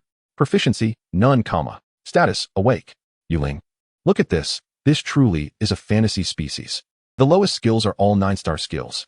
One quasi-divine skill, 2 divine skills, and 4 9-star skills. Ling still had Snowball utilize Fate's revelation, not only to observe the skill information, but also to ensure he could replicate it. However, when Snowball cast the skill, it seemed that nothing happened. Not even a flicker of light. Skill name, Fate's revelation. Skill star rating, quasi-divine skill. Skill attributes, causality. Skill type, status type. Description, quasi-divine skill that grants insights into fate, allowing one to foresee the past and future. All gifts of fate are secretly marked with their value. Proficiency, supremacy, comma. Skill name, Fate's symphony. Skill star rating, divine skill. Skill attributes, causality. Skill type, status type. Description, divine skill, a one-time skill that disrupts fate. Proficiency, none, comma. Ling. This divine skill doesn't seem very impressive at all. What does it mean to disrupt fate? Is this skill something that can be casually tested? After all, the fantasy creature can't die, right? Well, at least it's not a suicidal skill, which brings some comfort to Ling. Should it be time to name the Snowball? It's no longer called Snowball. It's now referred to as Laplace Demon. Ling feels a twinge of regret. Perhaps the name Little White would suit the fantasy creature better. Gazing at the fluffy white ball before him, Ling falls into contemplation. Never mind, he thinks. Naming is not my forte. It's fluffy, ice type, frost and snow. Let us call it Frostfall. That sounds quite melodious. From now on, your name shall be Frostfall. At least this satisfies Ling meow. Call it whatever you like. I'm not picky. The Snowball quickly scuttles up Ling's pant leg and finds a comfortable position on his shoulder, curling its tail around his neck as if fearing it might fall. Is this a real mink fur scarf? Little White. Gurgle, gurgle, shall we extinguish the flames? Ling. It is only now that Ling realizes how unbearably hot it is around him, feeling the waves of heat rolling from behind. He turns around in astonishment. Gone is the once heavily guarded ocean base. What greets his eyes are towering flames and dilapidated structures. So, this ocean base was rendered obsolete by the thunder calamity summoned by Little White? This can't be my fault, can it? Hey, why are you dazed? A large hand slaps Ling's back. The person is none other than Fan Beihai. Cough, cough, uncle, you're here? Ling smiles wryly. Thankfully, this isn't within the jurisdiction of Fenglong. Otherwise, what would he do if they demanded compensation? This time Little White has also completed its evolution. It has even gained the fantasy creature Frostfall. If Fenglong's higher-ups still cling to him upon returning, should he confront them? Kid, did you cause all this commotion? Fan Beihai surveys the entire ocean base, seemingly quite exhilarated. Would you believe me if I said this has nothing to do with me? I wouldn't. What is that? Fan Beihai notices Frostfall, who is napping on Ling's neck. Did this kid bring back another pet from the secret realm? It looks rather ordinary. What on earth is he thinking? 2 divine beasts are not enough for him, and he has the leisure to raise a third? This is my newly contracted pet. By the way, Uncle, Director Nya from the 7th Bureau gave me 2 rings that conceal the aura of divine beasts. Do you still have one of those rings? I need it for little Frostfall's identification. Although this time it's not a divine beast. It is a fantasy creature that you searched for fruitlessly for so long in the 1st Bureau. Ling is genuinely curious to see the expression on old Nya's face if he discovers that Ling has brought home a fantasy creature. Fan Beihai. Kid, don't tell me this fluffball is also a divine beast? Fan Beihai trembles as he pulls out the communicator provided by the 7th Bureau and scans Frostfall, who is draped around Ling's neck. Compared to Ling's brick-sized device, Fan Beihai's communicator appears quite compact. Old Nya is hiding something. Energy fluctuation, 0. Fan Beihai? Is the energy detection system malfunctioning? In Fan Beihai's experience, there are no creatures, be they demonic or divine, that exhibit an energy fluctuation of 0. The only 2 possibilities for the result being 0 are, either this fluffball is not a living being, or the instrument is broken. Fan Beihai pats the communicator in his hand and rechecks it. The result remains 0. What's wrong? Ling is equally curious. He retrieves his brick from the spatial ring and checks Frostfall as well. Energy fluctuation, 0. Goodness, just like the guardian beasts in the ruins. The Snowball's energy response is actually 0. If this is the case, how can he obtain a divine beast identification for little Frostfall? Is this little one a divine beast? Fan Beihai inquires in a deep voice. Uncle, shouldn't we leave first? The heat waves behind them are relentless. If we don't leave soon, Ling genuinely fears the ocean base might explode. Kid, do you really think it's that easy to leave? The Haibai military has likely completely surrounded this area. Now you have 2 choices. One is more aggressive, and the other is more conservative. Which do you choose? Fan Beihai summons a water dragon earth turtle from his beast space while speaking and conducts an energy test on it. Energy fluctuation, 7,654. The instrument is not broken. This fluffball truly has no energy fluctuation? Ling, can you be more specific? What does the aggressive option entail, and what about the conservative one? Ling has always felt that Fan Beihai is unreliable, and now it seems to be confirmed. The aggressive option is to fight our way out, while the conservative option is for me to leave with the skeleton first, and you all wait for Fenlong to come and ransom you. By the way, where is the divine beast skeleton? Still at the bottom of the sea? Uncle, can you be any more unreliable? What kind of genius concocts such a plan? This is the Haibai military base, for goodness sake. To break out? Uncle, you're quite audacious. Little Frostfall, where's the skeleton? Frostfall suddenly retracts the ruins. And Ling has no idea where the skeleton went. It's definitely not at the bottom of the sea. Meow? It's with me. Little Frostfall asserts confidently. Ling, from the looks of it, you don't plan to return it to me? Is it not bad for a fantasy creature to live too long? It makes it harder to deceive. With me. Ling relays Frostfall's words verbatim to Fan Beihai. Fan Beihai. Where?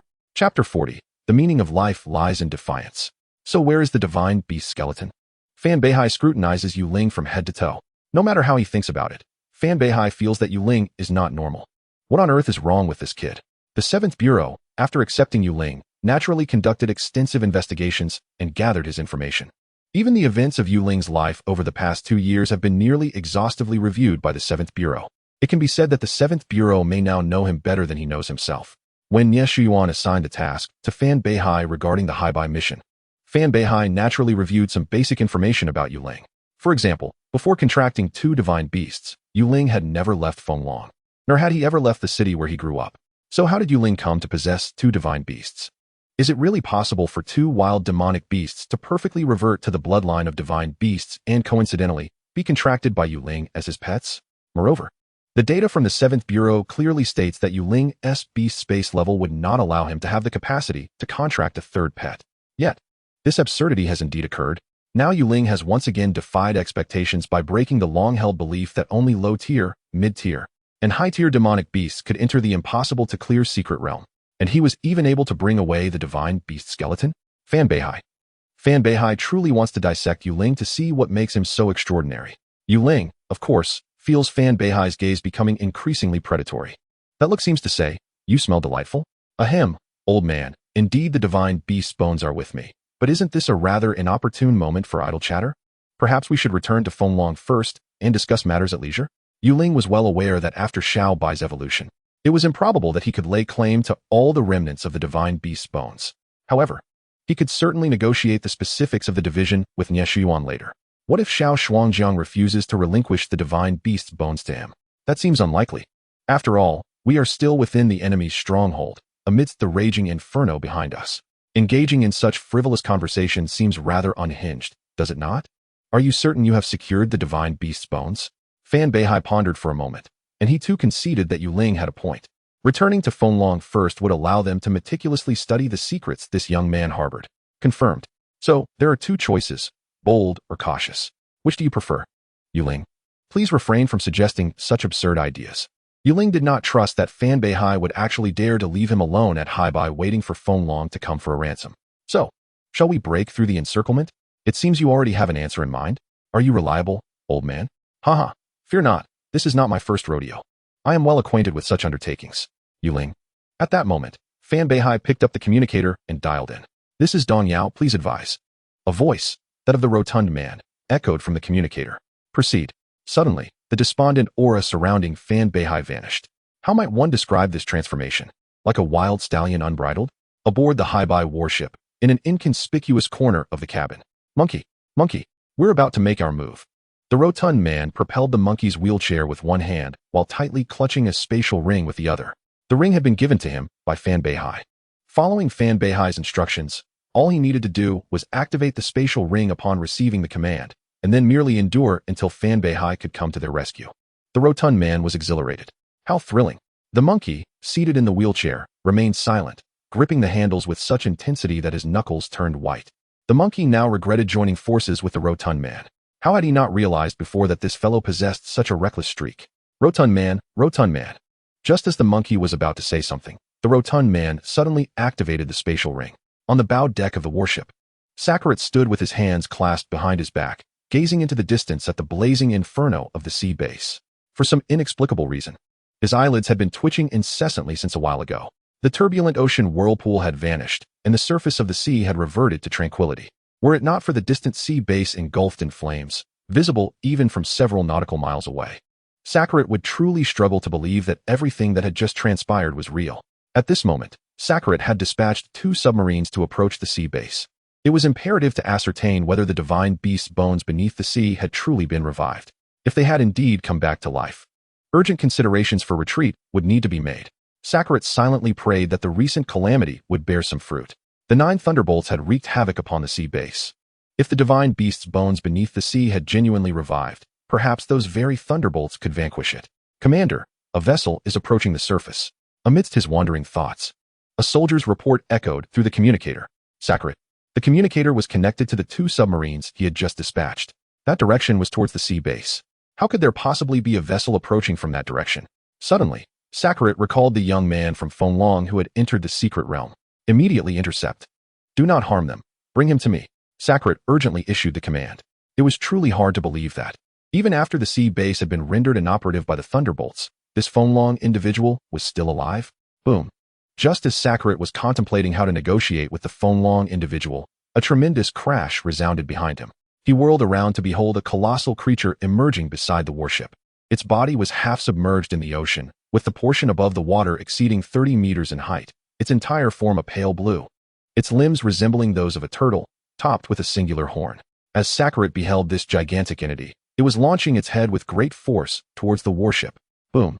Another deafening crash. The warship, measuring over 200 meters in length, was nearly capsized by the impact of this sudden apparition. Even the rapidly activated protective barrier was shattered to smithereens. Even within the inner seas, the areas explored by humanity are exceedingly limited. As a warship designed to counter aquatic monstrosities, it was constructed from the most resilient materials of Haibai, with mechanical cores integrated within. The entire vessel operated by a mechanical being of the Monarch tier. It could be said that even amidst an assault by multiple Monarch-level beasts, the warship could withstand for 3 days and nights. Yet, the behemoth before them was no mere monarch. This was an imperial beast, and Saccharate recognized it. The Oathkeeper. A demigod beast of the imperial rank. It was Fan Beihai's cherished companion. Fan Beihai, your audacity knows no bounds. You dare to return to Haibai. Everyone, summon your beasts to attack. Ensure you capture this Oathkeeper. Saccharate turned sharply to glance at Nie Qiantong. She must not escape. Upon the appearance of the Oathkeeper, Nie Qiantong knew immediately that Fan Beihai had made his move. What was she waiting for? Remaining still was akin to being a turtle. Without a second thought, Nie Qiantong dashed away, not sparing Saccharate a single glance. Rick, bring her back. Saccharate could scarcely afford to pursue Nie Qiantong, for the Oathkeeper was still lurking nearby, and if he did not act, it could very well dismantle the warship. With a swift motion, Saccharate summoned a massive starfish into existence. The Heart of the Black Sea. His primary beast. Among all present, he alone possessed an imperial beast, and he was the only one capable of intercepting the Oathkeeper. Stop it. Saccharate commanded the Heart of the Black Sea to confront the Oathkeeper, yet the Oathkeeper paid no heed to the Heart of the Black Sea. It extended its flipper, causing the seawater to coalesce upon it, quickly forming a whirlpool. Then with a flick of its flipper, it sent the whirlpool crashing down upon the Heart of the Black Sea, forcing it deep into the ocean.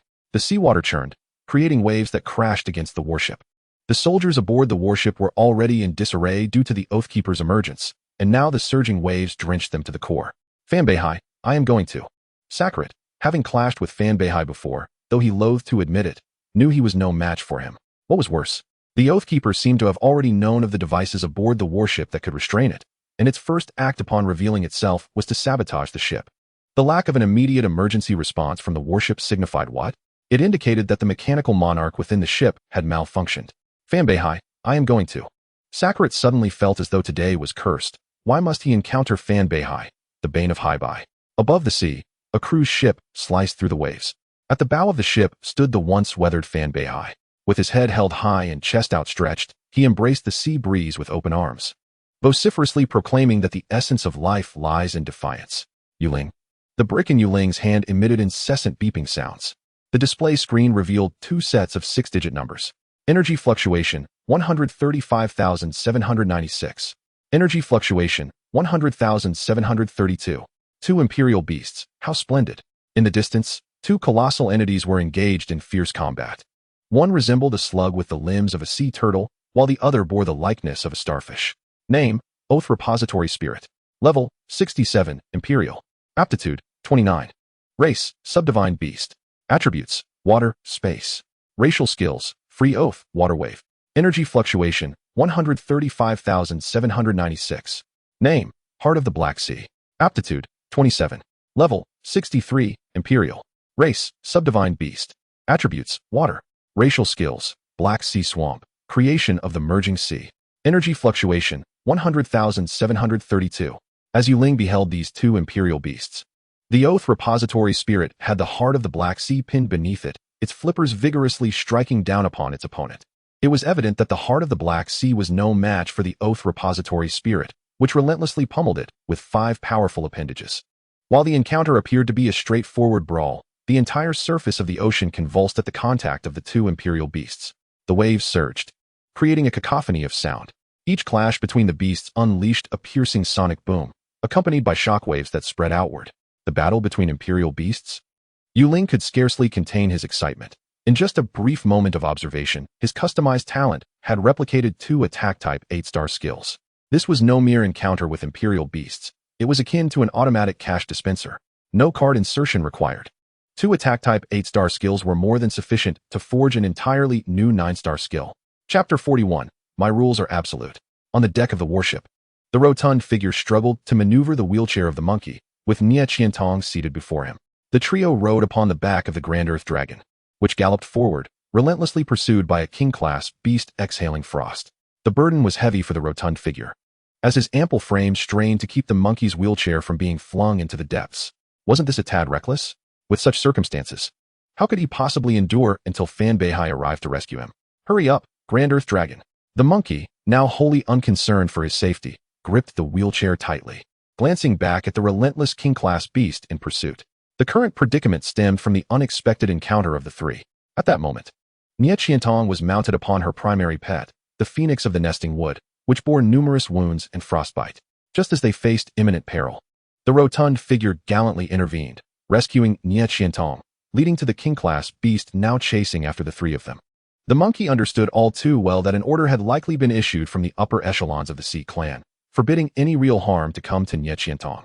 Otherwise, the king-class beast would have long since pounced and torn them to shreds.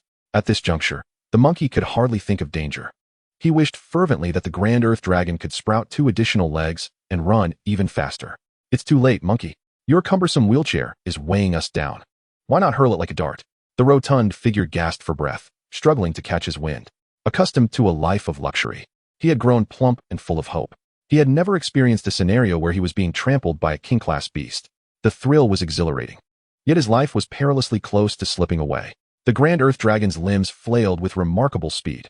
The creature lamented internally. Having never once been summoned for anything of significance since its summoning, it had already endured meteoric strikes and tsunamis. And now it was being relentlessly pursued by a king-class beast. The Grand Earth Dragon was distressed, yet it remained silent. Miss Nya, are you fully aware of your actions? If we halt now, there may yet be a chance for retreat. Rick bellowed, as the soldiers stationed on the warship had rushed to assist Sakari against the Imperial beasts. Despite this, the battle on that front remained grim. Rick had no desire to truly harm Nie Qiantong, yet he was equally determined not to allow her to escape. Remaining stationary was tantamount to inviting disaster. The rotund figure seized the monkey by the arm, forcefully yanking him from the wheelchair. As for the wheelchair, out you go. The rotund figure swung his arm with all his might, sending the wheelchair flying. The monkey? My wheelchair. Monkey, think of something. It's getting too hot for comfort. The rotund figure shouted. The wheelchair crashed directly onto the head of Rick's king-class pet, but alas, it was a futile endeavor. The wheelchair shattered upon impact, while the king-class beast remained unscathed. Rotund 1, command your Grand Earth Dragon to leap into the sea. Nie Qiantong calculated the time in her mind. The appearance of the Oath Repository Spirit signified that Fan Beihai would soon arrive to rescue them. Presently, they had no means to contend with the king-class beast, and could only take to the sea to evade its wrath. What? The Grand Earth Dragon can't swim. The rotund figure was filled with confusion. Listen to me, Nie Qiantong repeated firmly. Grand Earth Dragon, jump into the sea. The rotund figure had no choice. He recognized that if they did not leap into the sea soon, they would indeed be captured. What would waiting for Fan Beihai's rescue achieve? That would only complicate matters for him.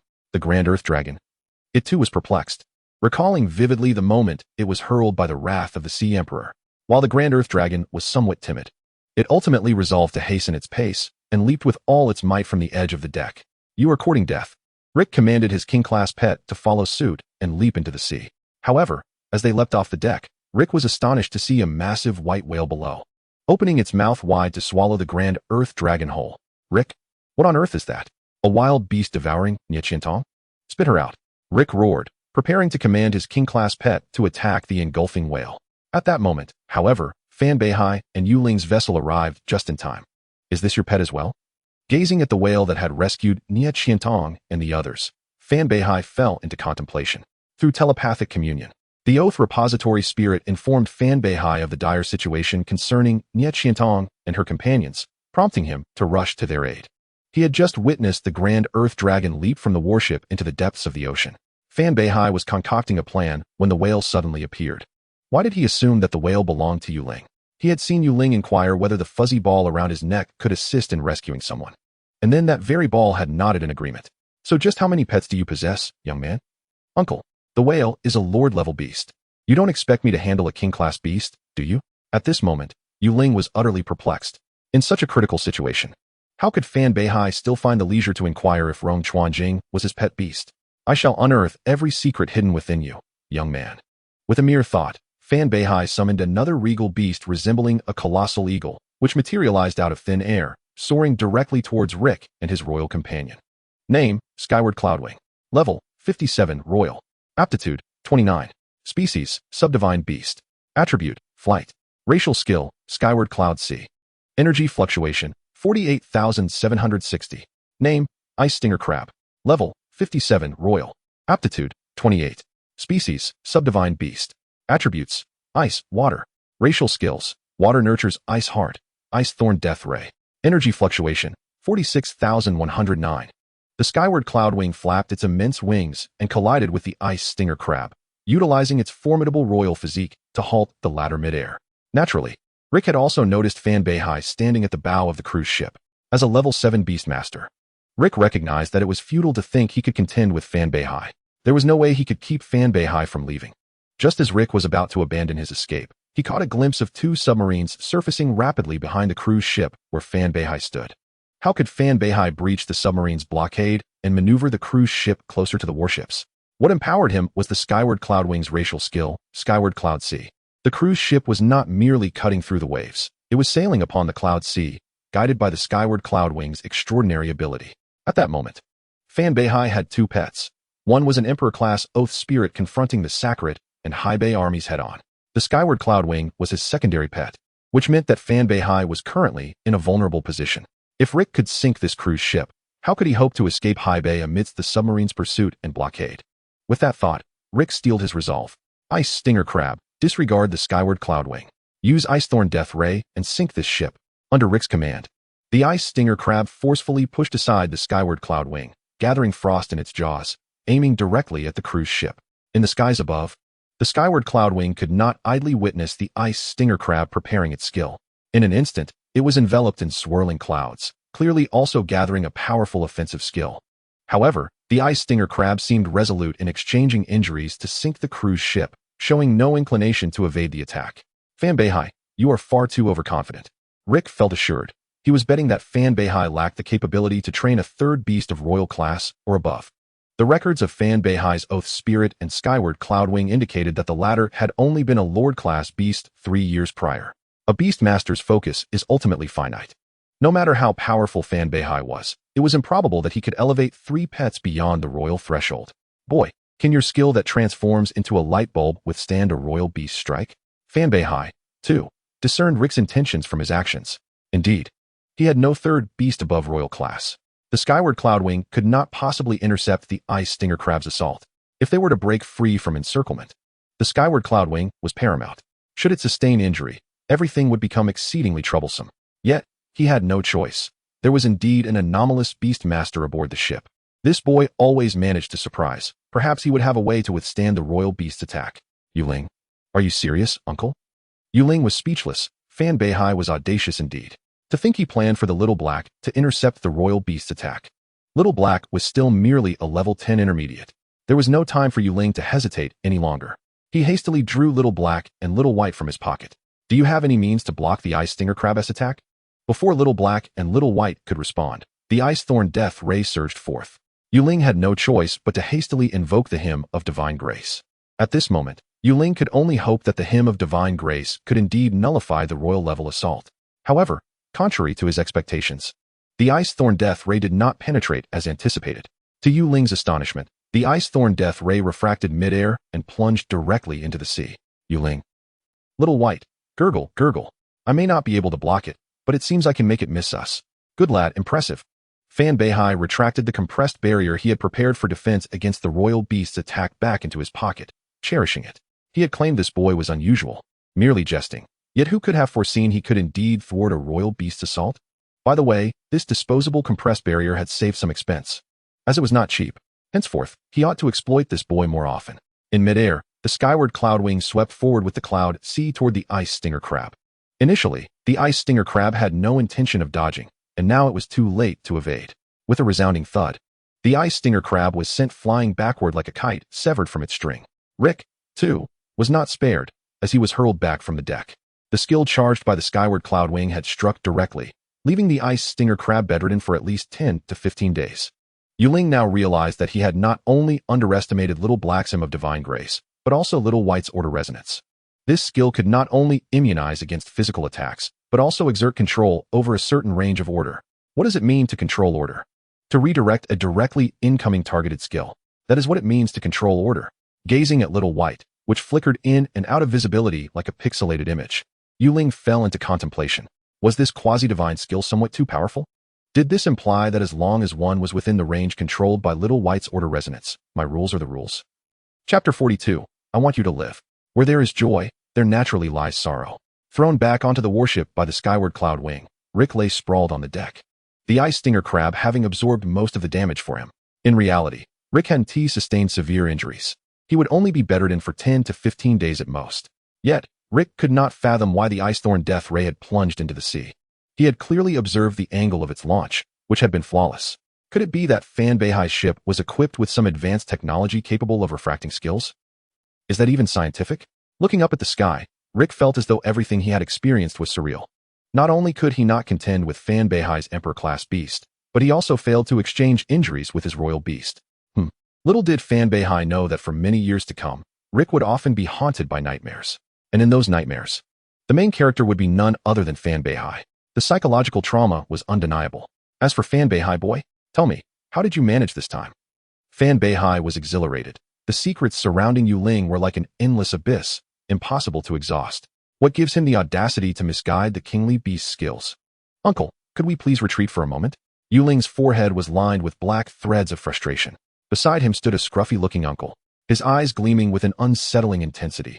Who could possibly withstand such a gaze? Did he not notice the submarines lurking menacingly behind them? Ling felt like a lamb destined for slaughter, with Fan Beihai resembling a cunning wolf, every gesture betraying an insatiable desire to consume him whole. Uncle, could you please calm down? At this moment, Ling couldn't help but think that once they returned to Fenglong, every action he took would undoubtedly reach Nie Shuyuan's ears without a single word left unspoken. How would he explain himself to Nie Shuyuan then? Can you believe in Haibai's advanced technology? It's all right. After all, we still have a few days drifting at sea before reaching Fenglong. Plenty of time to discuss matters. If worst comes to worst, I have a little secret of my own. We can exchange confidences. Fan Beihai narrowed his eyes slightly. How should he put it? He had a gut feeling that this young man possessed great fortune. Could staying with him provide an opportunity to bring a divine beast home? Fan Beihai had long desired to form a contract with a divine beast, but alas, only divine beasts had the qualification to ascend to godhood. His Oath Warehouse spirit had nearly exhausted its potential, and advancing even a single step would require an immense investment of resources, fraught with arduous challenges. Compared to Ling, Fan Beihai revered the pursuit of freedom more. Regrettably, even the imperial beasts found it exceedingly difficult to step beyond the human realm. Yet, should one possess the capability to ascend to deity status, all the beauty of this world would unfold before them. It could be said that only by ascending could one witness the vibrant splendor of this world. Without ascension, all beings suffer. Each time Fan Beihai contemplated this, a sense of suffocation gripped his heart. What right did this young man have to casually contract 2 divine beasts while attending school in the city? Fan Beihai still remembered when he first heard about a young lad who had contracted 2 divine beasts in one breath during the 7th Bureau meeting. He confidently proclaimed to everyone that it was impossible. For this, he had gambled with numerous individuals, resulting in considerable losses. Naturally, Ling was unaware of the fleeting thoughts racing through Fan Beihai's mind about eliminating him and seizing Xiao He and Xiao Bai. Xiao Shuangjiang, release the chubby ones.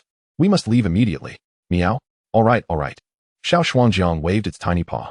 It seemed there was some sort of telepathic connection between the Rongchuan whale and Xiao Shuangjiang.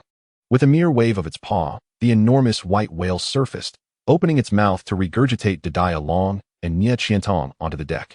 At this moment, the trio of chubby individuals was also bewildered, having just been swallowed by the Rongchuan whale.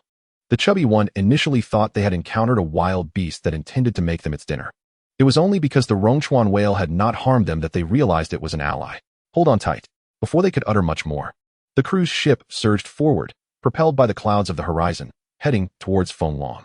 Meanwhile, the two submarines that had been pursuing Ling were tardily arriving. It was nearly impossible for mere human-made vessels, devoid of mechanical life, to contend with a kingly beast, particularly since Fan Beihai was a well-known troublemaker. He was a level 7 beastmaster. After all, the soldiers chasing them faced a daunting challenge. With just those two submarines, charging ahead would be akin to delivering themselves on a platter. If things went awry, they could end up sacrificing themselves. To avoid the suspicion of being mere fodder, the soldiers had no choice but to wait for the main force to regroup before making further plans. Unfortunately, the main force was currently held in check by the Oath Warehouse Spirit on the front lines, unable to spare anyone. On the battlefield, the Oath Warehouse Spirit continued to pin the heart of the Black Sea firmly to the seabed, without the dominance of a warship. Other attacks against it felt as inconsequential as a fly's tickle, failing to inflict any substantial harm. At this moment, Sakarli found himself lost in thought. He had already sent a distress signal to Haibai, yet reinforcements had yet to arrive. The heart of the Black Sea had been mercilessly assaulted by the Oath Warehouse Spirit for over half an hour. Sakarli was equally distressed. Commander, Nie Qiantong has been rescued by Fan Beihai. At this, a voice crackled through the communicator. Rick. Sakarli. Had the warship not been incapacitated by the Oath Warehouse Spirit from the outset, perhaps they would have had a chance to detain Fan Beihai. But now, not only was it impossible to pursue Fan Beihai, but also to restrain the Oath Warehouse Spirit, which possessed spatial capabilities. Would they simply allow them to leave without consequence? Sakarli, do you require support? Suddenly, a communication request was auto-connected, and a playful, gravelly voice emerged. Sakarli's heart leaped with joy. His walkie-talkie would only accept communication requests from other Haibai military officers. What did this signify? It signified that reinforcements had arrived. On the cruise ship. This is troublesome. Fan Beihai stood by the railing of the deck, gazing into the distance. Following his line of sight, Ling could discern two colossal vessels approaching them amidst a dense cluster of ships. Ling, we've really stirred up a hornet's nest. The reinforcements from Haibai had arrived. Uncle, how many Imperial Beasts can your Imperial Beast defeat? Fan Beihai's strength was indisputable. On the front lines, two Imperial Beasts clashing head-on. The Oath Warehouse Spirit had emerged unscathed. Ling understood that the Elder had brought Fan Beihai along precisely because he believed in Fan Beihai's ability to safeguard their safety. However, with the main forces now supporting them, what were they to do? Could they still escape? Uncertain of who was arriving, but with two flagship vessels, it was likely that at least two level 7 Beast Masters were present. This shouldn't be possible. Nie Laotu had investigated thoroughly, and the nearest main fleet would require at least 4 to 5 hours to arrive. How could they have arrived so swiftly, and not just one? Fan Beihai set aside his usual nonchalant demeanor, and the atmosphere grew considerably tense. Ling. Goodness, Nie Shuyuan truly had long-term plans. Even investigating how long it would take the Haibai military to arrive. Perhaps this intelligence system needed an update? So, Uncle, can your Oath Warehouse Spirit simultaneously defeat 3 Imperial Beasts? Indeed, Ling. Goodness, Uncle, you possess some impressive capabilities. You can take on 3 at once?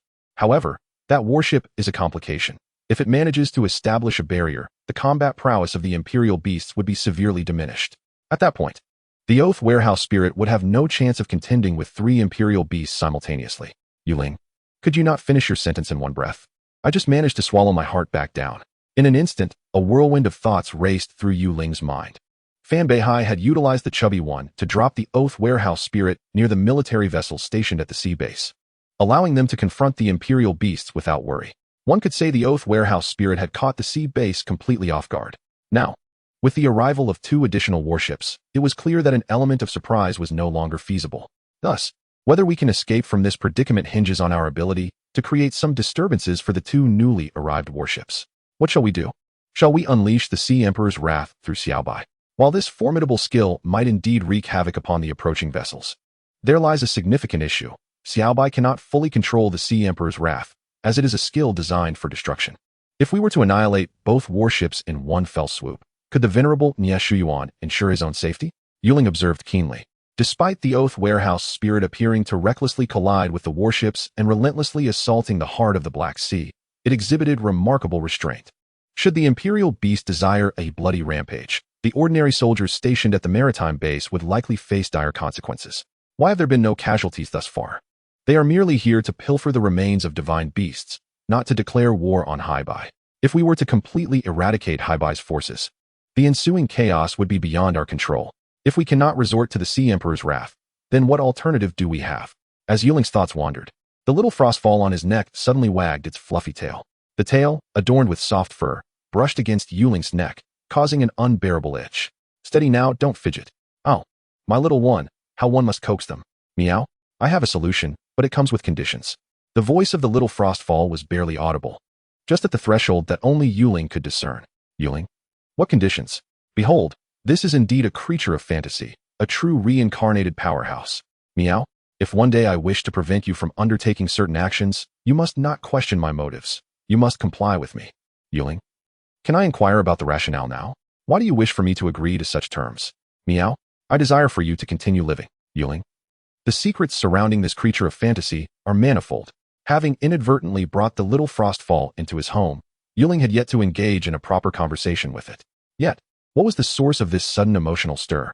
In an instant, Yuling's mind conjured a myriad of possibilities, including, but not limited to, the notion that the fantasy creature had indeed been reincarnated from the future. In this new life, am I to protect all those I cherish? To reclaim all that I have lost in my past? To rescue you, O Beastmaster, from peril? After all, given the absurdity of Yuling's own transmigration, could reincarnation truly be out of the question? Chapter 43, The Uprising of the Ocean. Regarding the appearance of the little frostfall, Yuling was increasingly convinced that everything was far from mere coincidence. Moreover, the current attribute of the frostfall was causality. The term causality readily evokes thoughts of the past and future. The seeds sown in the past yield fruit in the future. Does that not seem rational? Furthermore, what of the frostfall's dice-rolling skill? Is its active ability not linked to themes of reincarnation and traversing through time? With 4 or 5 uses of the dice, what precisely had the frostfall accomplished with this ability? Could it be related to its reincarnation?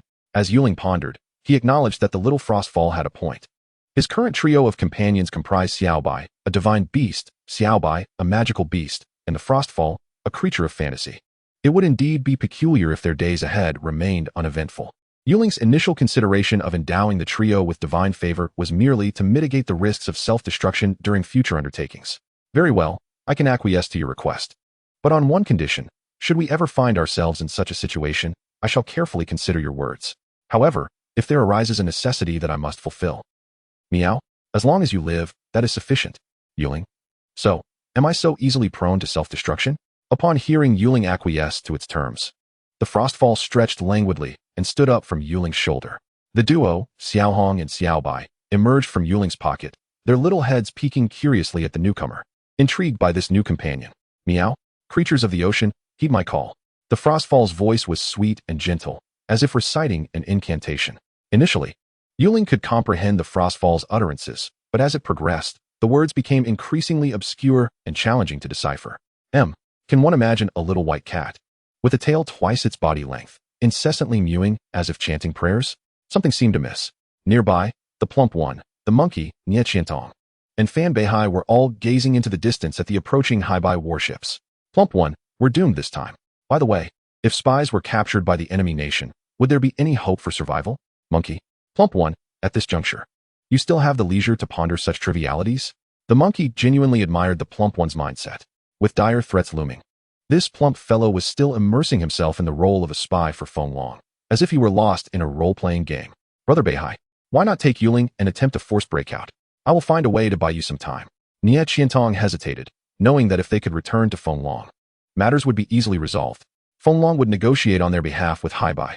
However, if captured by Haibai, Feng Long might have to expend resources for their release. Nie Qiantong was not particularly worried about her own safety or that of the plump one and the monkey. They were well off and could afford a small loss. But Yuling was different. If Haibai discovered that Yuling had contracted 2 divine beasts, the consequences would be dire. Brother Beihai, what about the divine beast remains? At that moment, The monkey was also contemplating solutions. Ideally, they should avoid capture altogether. It's futile. Once the warships close in, we have no hope of breaking free. Fan Beihai shook his head. He was acutely aware that old Nia's intelligence was infallible. What had gone awry? As he mentally catalogued numerous possibilities. Discounting all impossibilities left only one absurd notion. There was a mole within Fenglong's upper echelons. Old Nia's intelligence network could not have erred. The current developments outside of their expectations could only indicate that someone had tampered with the intelligence obtained by Nie Shiyuan. Fan Beihai silently chuckled, baring his teeth in a voiceless display of mirth. Upon returning to Fenglong, he would ensure that this damned traitor would rue their treachery. To dare scheme against Fan Beihai, they must have been living a charmed life, akin to searching for excrement while illuminating the toilet. In an instant, a heavy pall fell upon the expressions of the four. Nie Qiantong was preoccupied with concerns regarding Yuling's divine beasts. The plump one fretted over whether Haibai would employ torture on him for being a Fenglong spy. The monkey simply wished to evade capture, and Fan Beihai seethed with resentment toward the traitor. Suddenly, Fan Beihai's keen instincts sensed impending danger. He lowered his gaze to the sea, only to find that the once azure waters had inexplicably turned murky. As the saying goes, shallow waters are clear, deep waters are green, and black waters indicate a chasm. Yet, the ocean's sudden transition from green to black did not suggest they had reached the ocean's depths, but rather that the aquatic beasts were in a state of upheaval. Everyone, back to the cabin at once. Indeed, misfortune seems to compound upon itself. Who could have anticipated their sheer misfortune? With the issues plaguing the Haibei army still unresolved, they are now confronted with a violent uprising of oceanic beasts. Fan Beihai's voice abruptly shattered the contemplations of everyone present, including Yuling. At this moment, Yuling found himself speechless, mouth agape, unable to articulate a single word. The reason was simple. Before him lay an overwhelming flurry of beast interface panels, ranging from the lowly to the formidable Lord class, varied and bizarre in nature. Yuling was acutely aware that all of this chaos stemmed from the actions of Zai Xuanjiang. Yet, who could have imagined that this creature, merely an intermediate beast, could summon such a vast horde of monsters? Surely, this was more than just a single beast clan. Wasn't this the secure maritime route of the inner sea? From where had Zai Xuanjiang managed to rally such a colossal assembly of oceanic beasts? Among the two Haibei warships that had arrived for support, two military officers stood before an enormous display screen. The screen showcased their own images alongside that of Sakali, while at the center, the scene depicted the Oath Warehouse spirit vigorously assaulting the heart of the Black Sea. Indeed, both the living and the spectral were putting on a show. But it was only the heart of the Black Sea that bore the brunt of the onslaught. The Oath Warehouse spirit under Fan Beihai had grown even stronger. And now that they had reached such a critical juncture, what right did Fan Beihai have to assist the spirit's advancement? One officer, clutching a bottle of wine, tilted his head back and drained the contents in a single gulp. You really do have a knack for embellishing your own reputation. When did you find yourself on the same level as Fan Beihai? Remarked another officer, sparing no mercy with his words. Come now, gentlemen, given the circumstances. If you wish to bicker, save it for after we capture Fan Beihai. My heart of the Black Sea can hardly withstand much more. If you do not act soon, I shall have no choice but to report you both to the commander. Sakali lamented, his forehead furrowed with concern. The heart of the Black Sea had been persistently pleading for help through the beast contract, but alas, if it did not engage in the fray, his warship would surely succumb to Fan Beihai's onslaught. The value of the warship was immense. Should the officers falter and allow it to be destroyed, they would be summoned to a military tribunal. Sakali, tasked with guarding the maritime base, had no desire to be stripped of his rank. Very well. We must be on our way. You must hold on a little longer. Commander Sakali, should we succeed in capturing Fan Beihai, you shall receive an additional share of the credit. Just endure a bit longer. We shall soon arrive.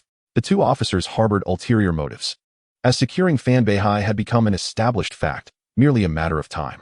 Before that, they needed to negotiate how to distribute the credit to avoid disputes over the spoils later. Sakali, being no fool, was well aware of the ulterior motives of the two seasoned officers. They were wily as ancient foxes. What are you two trying to play at? What military merit? I nearly allowed Fan Beihai to escape. I seek not accolades, but merely to avoid blame. The credit belongs to you both. I only hope you can assist in repairing the warship's damages. With a heavy sigh, Sakali received reports from his soldiers that the skeletal remains of the divine beast had vanished. He now harbored serious doubts regarding the resurrection of the divine beast's remains. After all, given such a massive size, how could they simply vanish without a trace unless they had fled? Sakali understood that Fan Beihai had come prepared, perhaps even possessing some advanced technology to facilitate the removal of the divine beast's remains. However, The sheer size of the remains rendered it improbable that any spatial container could encompass such a colossal entity. Even if Fan Beihai had the ability to transport the remains, he would require time to dismantle them and carry them away in batches. How long had elapsed from the disappearance of the thunderstorm to Fan Beihai's retreat? The Oath Warehouse spirit had reappeared near the warship to draw fire. Where was the time for Fan Beihai to disassemble the remains? Sakali dared not mention the disappearance of the divine beast's remains to the two officers. In any case, it mattered little, as long as they captured Fan Beihai. Regardless of what he had consumed, Sakali had a method to ensure he would regurgitate it intact. Commander Sakali, you are quite insightful. Haha, rest assured. We shall cover the repair costs of your warship. The two officers were thoroughly satisfied, having secured their interests, and now it was time to capture Fan Beihai. Suddenly, a blaring alarm echoed throughout the three warships. Alert! Alert! Detection of energy fluctuations from a level 3 beast clan. The officers were momentarily frozen in shock. Sakali. The two officers. The energy fluctuations from a level 3 beast clan indicated the gathering of at least 5 clans, each numbering in the hundreds of thousands. Such a massive congregation of beasts posed an existential threat to the entire nation. Quick, reinforce the protective barrier. Signal High Bay for assistance. We must intercept the beasts beyond the borders of High Bay. At this moment, there was no room for the three to engage in petty scheming. Their duty was to construct a defensive line for countless compatriots of High Bay. Should the beasts breach High Bay's territory, it would spell catastrophe for all. As for Fan Beihai, the three had long since cast him from their minds. Defending their homeland took precedence. On board the small cruise ship, Fan Beihai felt a profound despair. With such a flimsy vessel, how could they possibly withstand the assault of the oceanic beast horde? They were likely to be reduced to splinters in mere minutes. Even the imperial beasts would find themselves overwhelmed amidst such a dense attack. It was certain doom. Gazing out at the tumultuous sea, he witnessed countless oceanic beasts being forced to the surface by their throngs, sending chills down his spine. Had he known this venture would be so perilous, he would have never set foot in High Bay. Surely, seeking a skeletal realm on land would have been wiser. The density of beasts in the ocean far surpassed that on land. Was it any wonder the outer sea was deemed a forbidden zone for humanity, given the overwhelming concentration of beast clans? But why was there an uprising of beasts within the secure maritime route of High Bay? In an instant, Fan Beihai turned his gaze towards Ling. Discarding all improbable explanations, he was left with the unsettling realization that whatever was left, no matter how absurd, could very well be the truth. Fan Beihai had a premonition that the uprising of oceanic beasts might indeed have some connection to this young man. If that were the case, how had he achieved such a feat? Chapter 44. The Most Lethal Imagination. In that moment, Fan Beihai and Ling exchanged glances, each contemplating the other, rendered momentarily speechless. Time seemed to freeze at this instant, and Ling, with a thought lingering on his lips, ultimately refrained from voicing his query, recognizing that he was still no match for Fan Beihai. At that moment, Xia Xuanjiang whispered softly in Ling's ear. Meow, what are you waiting for? Hurry and run. They are not here to help me fight. Ling. Uncle, what are you still doing? Run. Fan Beihai. In an instant, Fan Beihai's thoughts became disjointed. Could the oceanic upheaval truly be linked to this young man? The realization dawned upon him. The densely packed beasts beneath the ship had not yet attacked their little vessel. What did this signify? Surely, you cannot suggest that these beast clans are all allies? As a level 7 beast master, when had Fan Beihai ever been so astonished by a mere level 1 beast master who had only recently contracted 2 beasts? Fan Beihai was acutely aware that this was not the moment for conversation. With a grand gesture, he summoned the celestial cloud wing, which swirled the clouds and lifted the entire cruise ship aloft. Subsequently, the vessel cleaved through the sea of clouds, heading resolutely towards Fenglong. Indeed, it was a stroke of fortune to have Fan Beihai's celestial cloud wing at their disposal. Otherwise, the ocean would have been teeming with monstrous sea beasts, rendering the ship's navigation on the surface utterly impossible. As for the High Bay military, the soldiers had completely set aside any thoughts of Fan Beihai. 2 warships had united with the surrounding fleet to erect a formidable protective barrier.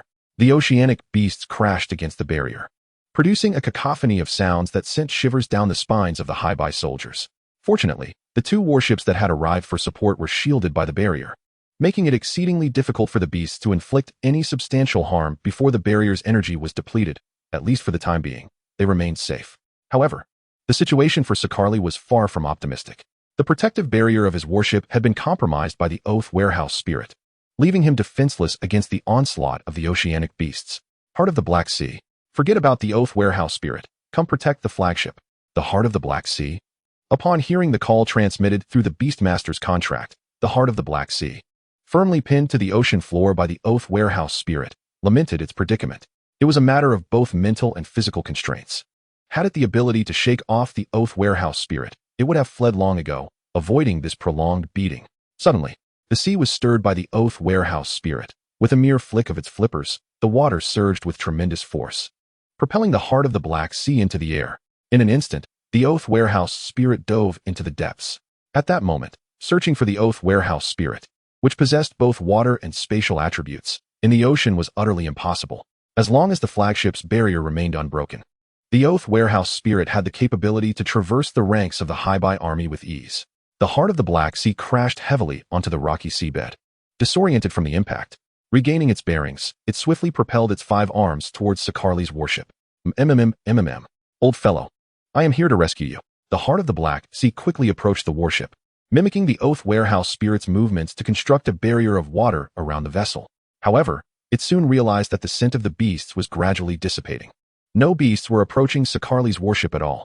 The heart of the Black Sea. Gradually, the stench of the beasts faded further and further, and the ocean became increasingly transparent.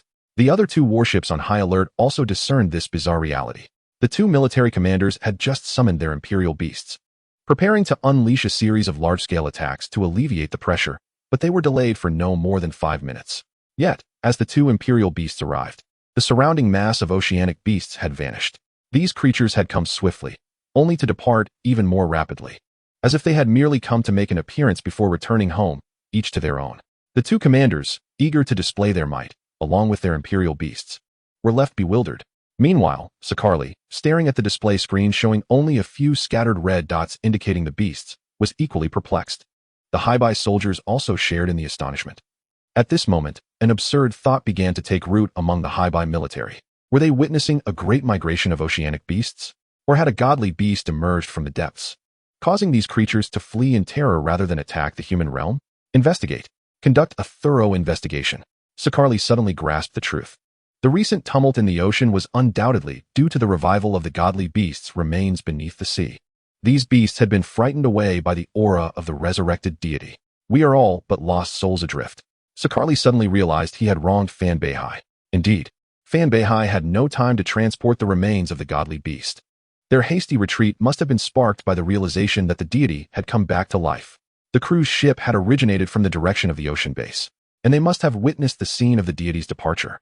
They were being pursued by the resurrected godly beast. Yet Fan Beihai had the audacity to send the Oath Warehouse spirit to attack my warship. Why not simply warn us of the approaching godly beast so we could all escape together? This grudge, I, Sakarli, shall remember. Even in the face of danger, you still found a way to trouble me. At this moment, Sakarli felt a newfound understanding of Fan Beihai's intentions. Fan Beihai must have wished for the Highby military to cover his retreat. With the godly beast in pursuit, how could one possibly play the role of a rear guard? With the emergence of the deity, shouldn't everyone be looking to flee? No, Fan Beihai's danger level must be reassessed. His intentions are treacherous. In the span of mere moments, the once crowded ocean was devoid of beasts, as if they had never existed. As for the resurrected godly beast, who knows where it has gone? At this point, Sakarli could no longer afford to conceal any information. Upon returning, he must immediately report this incident. A godly beast of such formidable power could very well be residing within Highby's borders, and should it ever feel displeased, the slaughter of hundreds of thousands could occur without hesitation.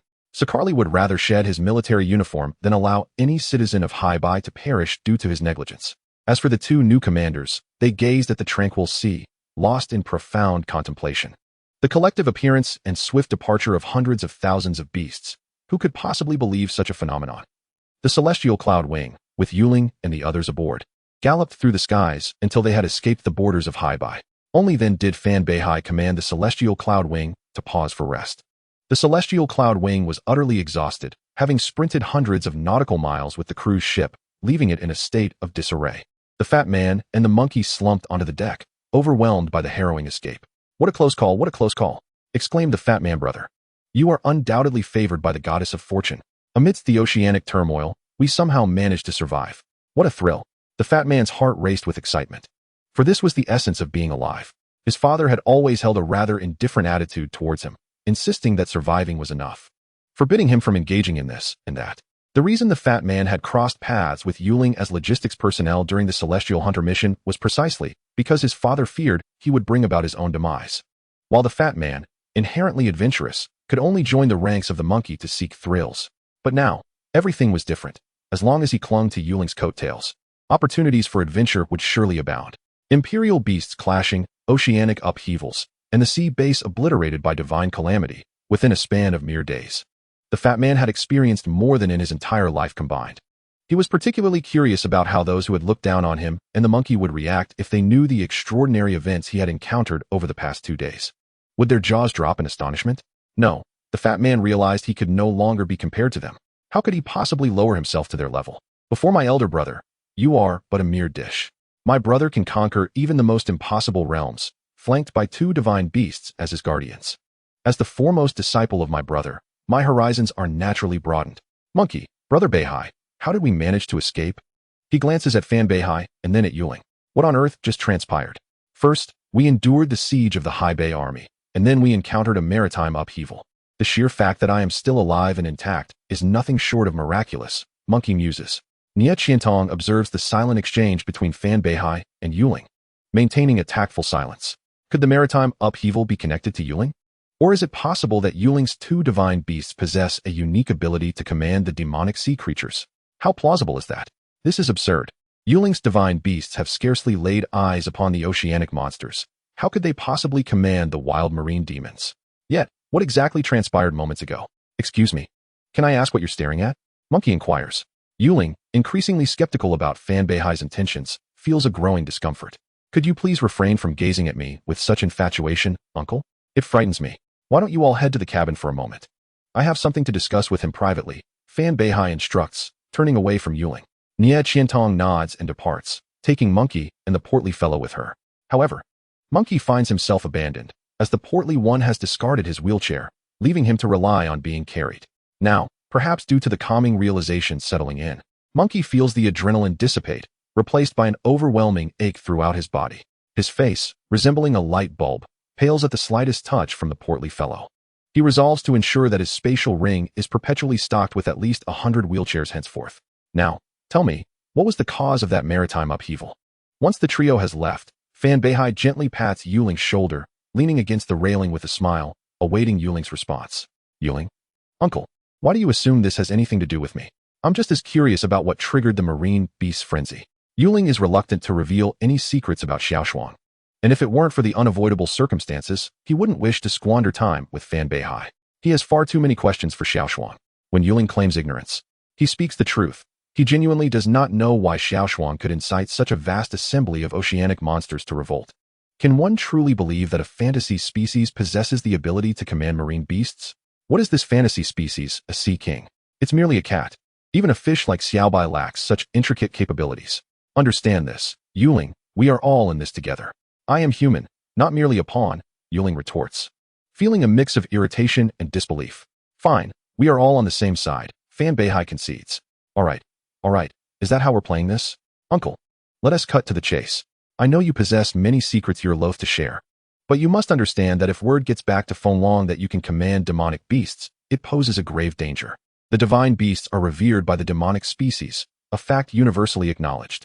The reason Elder Nia is willing to do so much for you is that your 2 divine beasts stand with humanity, and so do you. We are committed to safeguarding you and providing resources with the hope that one day you will ascend to divinity, allowing humanity to escape the dire plight of being under the watchful gaze of demonic beasts. We are friends, not foes, and we will keep your secrets. But you cannot conceal everything from your friends. Yuling? Hearing this, Yuling's demeanor shifts dramatically. Uncle, you possess a remarkable skill for moral high grounding. Do you wish to conduct a seminar? I'd gladly pay to attend your lecture. Your arguments stretch too far. I lack such power. No, you do. Fan Beihai asserts with unshakable confidence. Yuling, I am not even aware of my own prowess. This is inconsequential. Let us exchange knowledge. You may pose 3 questions to me, any questions you desire, and I shall answer without reservation. In return, you must elucidate the recent maritime upheaval. Yuling? So, we are bartering secrets? While Yuling has no pressing inquiries for Fan Beihai, perhaps this is a fortuitous opportunity. As a level 7 Beastmaster, Fan Beihai's goodwill must be invaluable. I have no questions. Let us change the terms. You agree to 3 tasks for me. There is no rush to fulfill them. I will call upon you when necessary. However, When that moment arrives, you must comply without question or concern for the cost, even if it involves taking a life. If you agree, our transaction is complete. What say you? Upon hearing this, Fan Beihai falls into contemplative silence. Weighing the pros and cons very well, I accept your terms. Fan Beihai does not keep Yuling waiting long, quickly providing an affirmative response. Yuling? The swiftness of Fan Beihai's agreement catches Yuling off guard. He had anticipated a negotiation, perhaps even a lecture on morality tied to the fate of humanity. Who would have thought Fan Beihai would agree so readily? Would you agree to eliminate Elder Nishiyuan? I would, but I cannot defeat him in a fair fight. It must be an assassination. Yuling? This is how we will play it, huh? Uncle, you are far more dangerous than I imagined. You don't harbor any world-destroying ambitions from your childhood, do you? How can I trust you? I can solemnly pledge my soul to you, promising 3 matters, but you must elucidate the circumstances surrounding the recent upheaval in the ocean. Do not feign ignorance, speak the unvarnished truth. There is no need for such complexity. You have indeed betrayed me, and if it comes to it, I could simply flee. I could seek refuge among a formidable clan of demon beasts. Even Fenlong would hesitate to launch an all-out assault on them. These words were not denied by Fan Beihai. Yuling possesses 2 divine beasts, which grant him a significant advantage in the realm of demon beasts, far surpassing his standing in the human world. The secrets enveloping Yuling are numerous. Even the slightest revelation could be of immense worth. As for Yuling, the goodwill of a level 7 beast tamer carries great value. Yet it is ultimately reliant on the strength of others. Yuling does not intend to compel Fan Beihai into any outrageous actions. Rather, he contemplates how to best leverage these 3 favors for maximum benefit. A level 7 beast tamer is not to be trifled with, while the opportunity for friendship remains. Yuling is reluctant to let matters devolve into mere transactions. Should it evolve into a purely commercial exchange, once the deal is struck, the possibility of friendship would be irrevocably diminished. So, are we in agreement? Yes, please proceed. Very well, but before that, could you enlighten me as to why you are so keen to uncover the cause of the oceanic demon beast upheaval? It hardly seems of monumental importance, does it? Your willingness to incur such costs cannot genuinely stem from a desire to protect all of humanity, can it? Fan Beihai. My first love perished by the seaside, a victim of a demon beast riot a decade ago. Along the coast of Fenlong, even the inner seas, which have been thoroughly sanitized, remain susceptible to demon beast uprisings. Each year, countless warriors fall to the claws of oceanic demons. I have long sought to eradicate this peril, a dream I have steadfastly pursued for many years. Is this response satisfactory to you, Yuling? Goodness, uncle, you are quite the romantic, aren't you? In an instant, Yuling's mind conjured an epic tale of love and valor. The heroine succumbs by the sea, and the hero, driven by vengeance, grows ever stronger until he becomes Fenlong's most formidable level 7 Emperor Beast Tamer. Very well, I shall speak candidly. But we have an agreement. This reason must remain confidential for the time being, even from the venerable Nishiyuan. Thus, I confide in you, and you must promise to keep it discreet. I have not concealed the existence of the 2 divine beasts, Xiao He and Xiao Bai, from Yuling, nor do I intend to perpetually hide the matter of the fantasy species. Their abilities are exceedingly unique. Sooner or later, others will uncover the truth about Xiao Shuangjiang's identity as a fantasy species. Given this, why not strive for additional benefits? Curious about the secret? Very well, that will require further compensation. Furthermore, I need to arrange for Xiao Shuangjiang to obtain a divine beast identification, for although she currently exhibits no energy fluctuations, it is prudent to be prepared. What will Fan Beihai offer in exchange for the secret of a level 7 beast tamer? This merits careful consideration. Fan Beihai, speak plainly. Spare me the circumlocution. I, Fan Beihai, am a man of my word. Once spoken, it is as binding as a nail. Fan Beihai was growing increasingly impatient. All right, uncle. Do you find this creature familiar? Yuling gestured towards Xiao Shuangjiang. Fan Beihai. Familiar? What treasure do you speak of? It lacks any energy fluctuations. How could I possibly recognize it? Don't be so rigid. Just moments ago, I commanded the Rongchuan whale to catch the earth dragon from the sea. You haven't forgotten that, have you? I have not forgotten, but what relevance does this have to the oceanic demon beast riot? Do not tell me that the Lord-class whale can command oceanic demons. Fan Beihai furrowed his brow. Yuling, uncle, how have you become so muddled? Did you not notice any distinguishing features? What features? Fan Beihai pondered, gazing at the slumbering Xiao Shuangjiang on Yuling's shoulder. Indeed, he sensed that this fluffball was extraordinary, yet he could not articulate in what way. A demon beast devoid of energy fluctuations. What was so remarkable about that? It is white. The Rongchuan whale is white as well. Uncle, have you not figured it out yet? Fan Beihai. White. Is that not quite ordinary? 8 out of 10 ice-type demon beasts are white. Not to mention the myriad colors found among demon beasts of all kinds, red, yellow, and a spectrum of hues. What is so special about white? Yuling? This conversation is going nowhere. What exactly are you trying to convey? Fan Beihai was beginning to lose patience, having gone to such lengths. Could Yuling not simply express himself clearly? Uncle, please take a moment to recall what you once told me. What is white and lacks a fixed form? Fan Beihai. At this juncture, Fan Beihai finally grasped the implication. What is white and lacks a fixed form? The fantasy species. The description of the fantasy species on the steel brought back by Old Man Nya from the 7th Bureau stated precisely that. In an instant, Fan Beihai's mouth fell agape, and he fell silent. After so long of research on the fantasy species, the First Bureau had made no progress whatsoever. It had become a mere shadow of its former self. Why had Fan Beihai failed to recall the fantasy species? Because once one stepped beyond the threshold of the First Bureau, no one in Fenlong believed in the existence of the fantasy species. Only the madmen of the First Bureau remained unwavering in their conviction. Thus, Yuling implies that the fluffball snoozing on his shoulder is indeed a fantasy species? Young man, are you serious? Fan Beihai grasped Yuling's shoulder tightly, his expression a spectacle to behold. Well, what do you think, uncle? Is this secret worth the exchange? Good. Good. Ah! Fan Beihai suddenly erupted into a loud wail, tears streaming down his face. Heaven knows the reason behind his weeping. Uncle, perhaps you should calm down a bit? Calm down. What nonsense? Young man, I, Fan Beihai, hereby vow that as long as I draw breath, you shall never perish. You must grow stronger, and quickly. Fan Beihai was far from calm. The fantasy species is a guardian of kin. It is truly humanity's protector. With the existence of a fantasy species, Fenlong would undoubtedly possess a divine guardian.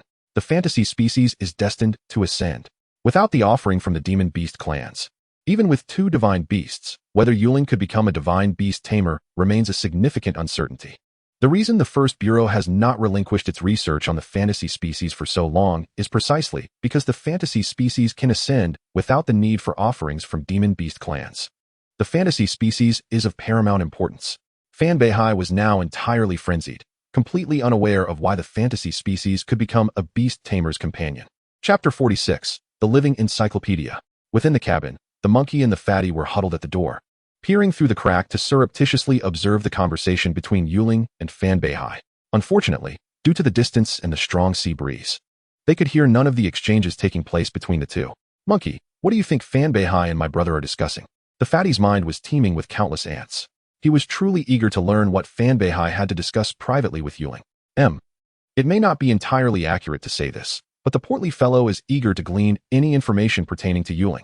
As for the reason behind this, how could the foremost disciple of such a formidable elder remain oblivious to the intricacies of his prowess? I don't know, the monkey retorted with irritation. If he possessed the ability to eavesdrop, would he still be in a state of discomfort, with aches coursing through his body from merely lifting a finger? He had fled before the deluge, so how was it possible for him to now find himself with multiple fractures, reliant on a wheelchair for mobility? And to top it off, the portly fellow had tossed the wheelchair away. Oh! Suddenly, a voice echoed from a distance. Fan Beihai was calling out. The portly fellow? The monkey? Niet Xiantong, who was not in league with the portly fellow or the monkey. The shout from Fan Beihai was so clear that even Niet Xiantong, within the cabin, could hear it distinctly. What on earth was transpiring outside? Ever since Fan Beihai discovered that Xiao Shuangjiang was a being of fantasy, he had ceased his pursuit of Yuling and plunged into the sea. According to his own words, he sought solitude. At last, Yuling found himself with a moment of peace, an opportunity to converse with Xiao Shuangjiang. Xiao Shuangjiang. Yuling gently patted Xiao Shuangjiang until her status changed from in slumber to awake. Was it true that beings of fantasy also had a tendency towards somnolence? Meow? What is it? Do you need something from me? Xiao Shuangjiang responded with a reluctant meow. Do you have anything you wish to convey to me? Yuling asked, feigning ignorance. Meow. Life is arduous, the cat sighs. In the next moment, the scenery before Yuling transformed abruptly. No longer was he in the cabin, but rather within the depths of the skeletal realm. Looking up, he could see towering skeletal remains akin to skyscrapers. These bones had undergone evolution thanks to Xiao Bai, and many had mysteriously vanished. Now, they appeared mutilated, missing limbs. Meow. It's inconvenient to speak outside. Let us converse here. Yuling was acutely aware that the entirety of the secret realm was likely whisked away by Xiao Shuangjiang, yet witnessing it firsthand left him utterly astounded. This secret realm was astonishingly vast, far surpassing the sophistication of spatial rings. Henceforth, venturing out would be akin to carrying a miniature world with him. What treasure could Yuling possibly not transport? At that moment, Xiao Hei and Xiao Bai emerged from Yuling's pocket. Xiao Hei fluttered to Yuling's vacant shoulder, quietly preening its feathers. This habit of grooming had been retained from Xiao Hei's days as a cliff bird, known for their cleanliness, and even now as a divine feathered creature. Xiao Hei maintained this custom. As for Xiao Bai, it swam directly towards the skeletal remains, reaching them and sinking its teeth into the bone. Yuling?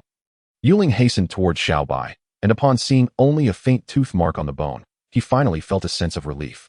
Thankfully, the bone was quite sturdy, and Xiao Bai was unable to gnaw through it. These divine remains were immensely valuable. A bit of dental exercise was acceptable, but please do not consume it.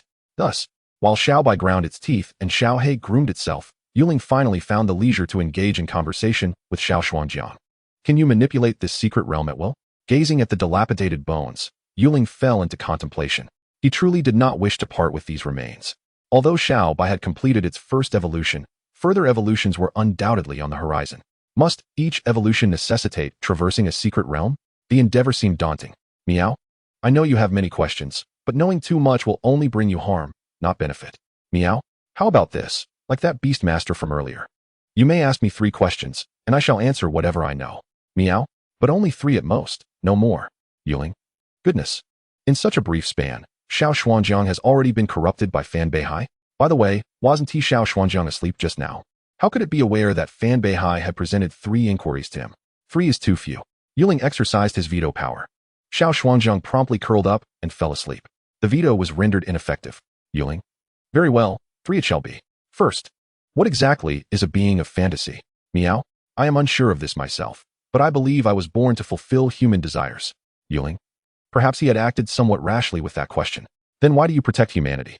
Meow? This is the second question. Are you certain you wish to inquire about such a mundane topic? Yuling? It seemed that having a child live too long was not advantageous. They were rather difficult to deceive. Did you remain dormant among the skeletal relics in anticipation of my arrival? Do you know me?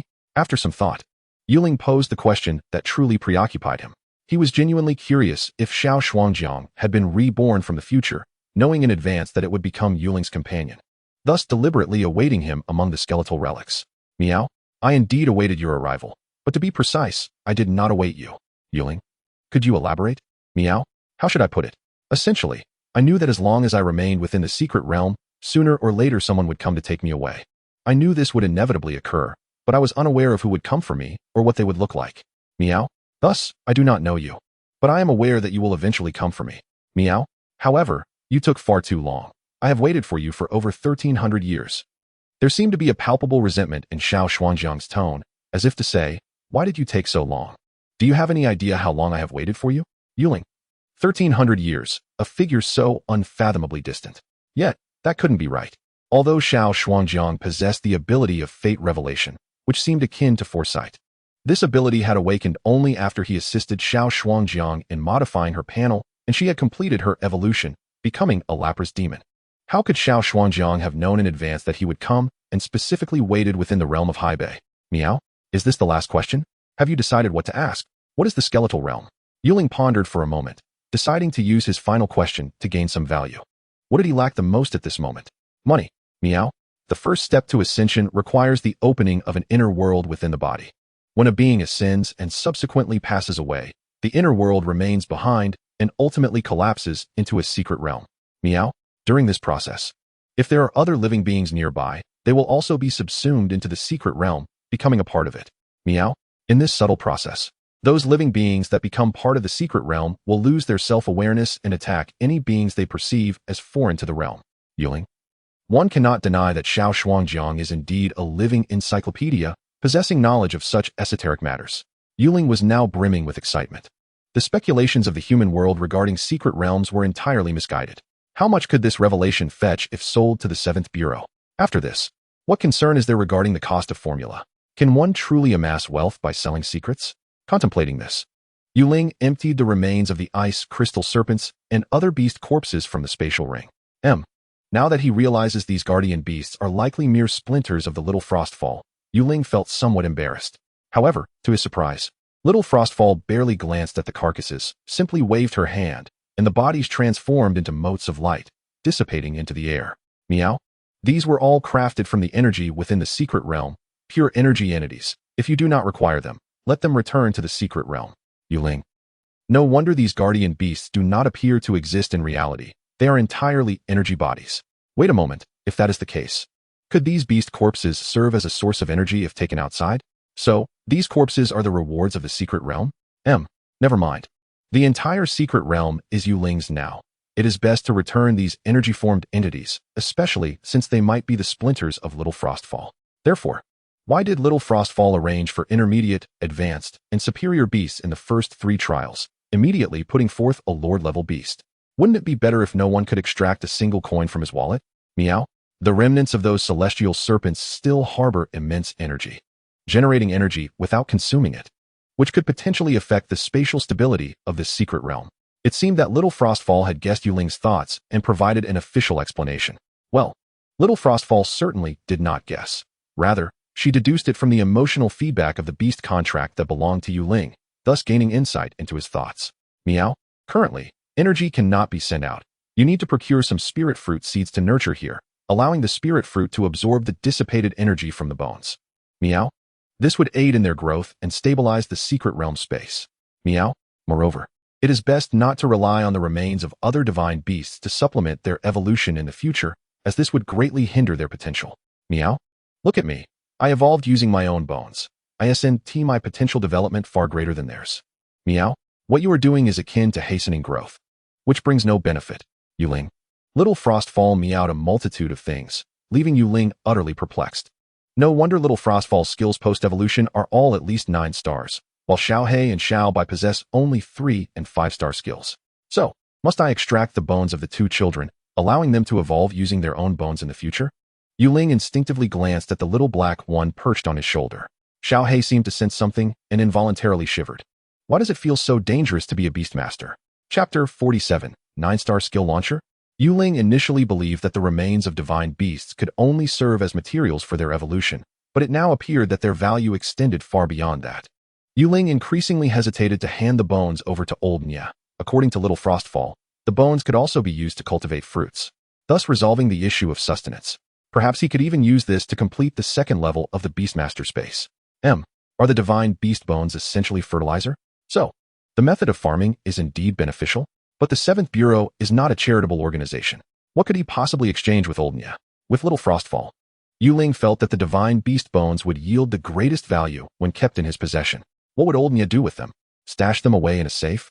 Ling understood that the nominal value of the divine beast bones to Feng Long would far exceed their actual worth. Perhaps some hidden underground laboratory was researching how to utilize divine beast bones to create divine beasts. However, the likelihood of success was slim. Otherwise, they wouldn't be so highly regarded. Speaking of which, where would he procure spirit fruit seeds? With this thought, Ling emptied everything from his spatial ring onto the ground. The items within the spatial ring could be categorized into 2 types: the remaining 20 or so Earth Mother remnants and the provisions prepared by Nye Xuan before he left, alongside the items he had previously taken from Little Frostfall. It couldn't exactly be termed as theft. Ling had merely seized the valuable flowers and plants surrounding Little Frostfall. Now that Little Frostfall had become his pet, it was only fair that he did not favor Xiaohei and Xiaobai over her. By the way, isn't Little Frostfall a fantasy species? Do fantasy species require sustenance? The reason Ling initially sought to contract a fantasy species was precisely because they did not need the offerings of beast clans to ascend to divinity, which could be summarized as a means of saving money. Ling's thoughts drifted, and he sensed through the beast contract that Little Frostfall was in a rather poor state. Meow? Who said I don't need to eat? Ling. Meow? I also require sustenance. Ling. Meow? Never mind, I'll briefly explain. Whether it's me or those 2 little ones, fundamentally, eating is a process of energy absorption. Meow? The days of hardship are behind me. You must not let me starve in the future. Little Frostfall looked quite aggrieved. Ling. Meow? Every being in this world requires energy intake to grow. One must undergo a series of processes to convert the absorbed energy into a part of oneself. Meow? Theoretically, as a Beastmaster, you should be able to provide the energy we need for growth, but upon examining you as an energy source, I found that the energy within your body is only sufficient to sustain the growth of one among us 3. If evenly distributed, it would merely keep us from starving. Meow? The reason I sleep is to reduce energy consumption, ensuring that our substantial energy demands do not harm you. But this does not imply that I do not require energy intake. Little Frostfall continued to meow a lengthy explanation. Essentially, she felt quite wronged. Well, It seems the fantasy species aspiration for cost saving has been completely dashed. Thus, the inscription on the stone tablet stating that fantasy species can ascend without eating essentially reflects that the individuals protecting the fantasy species at that time lacked the means to provide sustenance, forcing little Frostfall to hunt on her own. What a dismal and tragic narrative.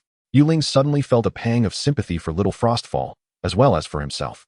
After all these days, the stunning beauty and the dashing gentleman hadn't even bothered to give him a call. It truly felt as though they had entered a world of their own. All right, I understand now.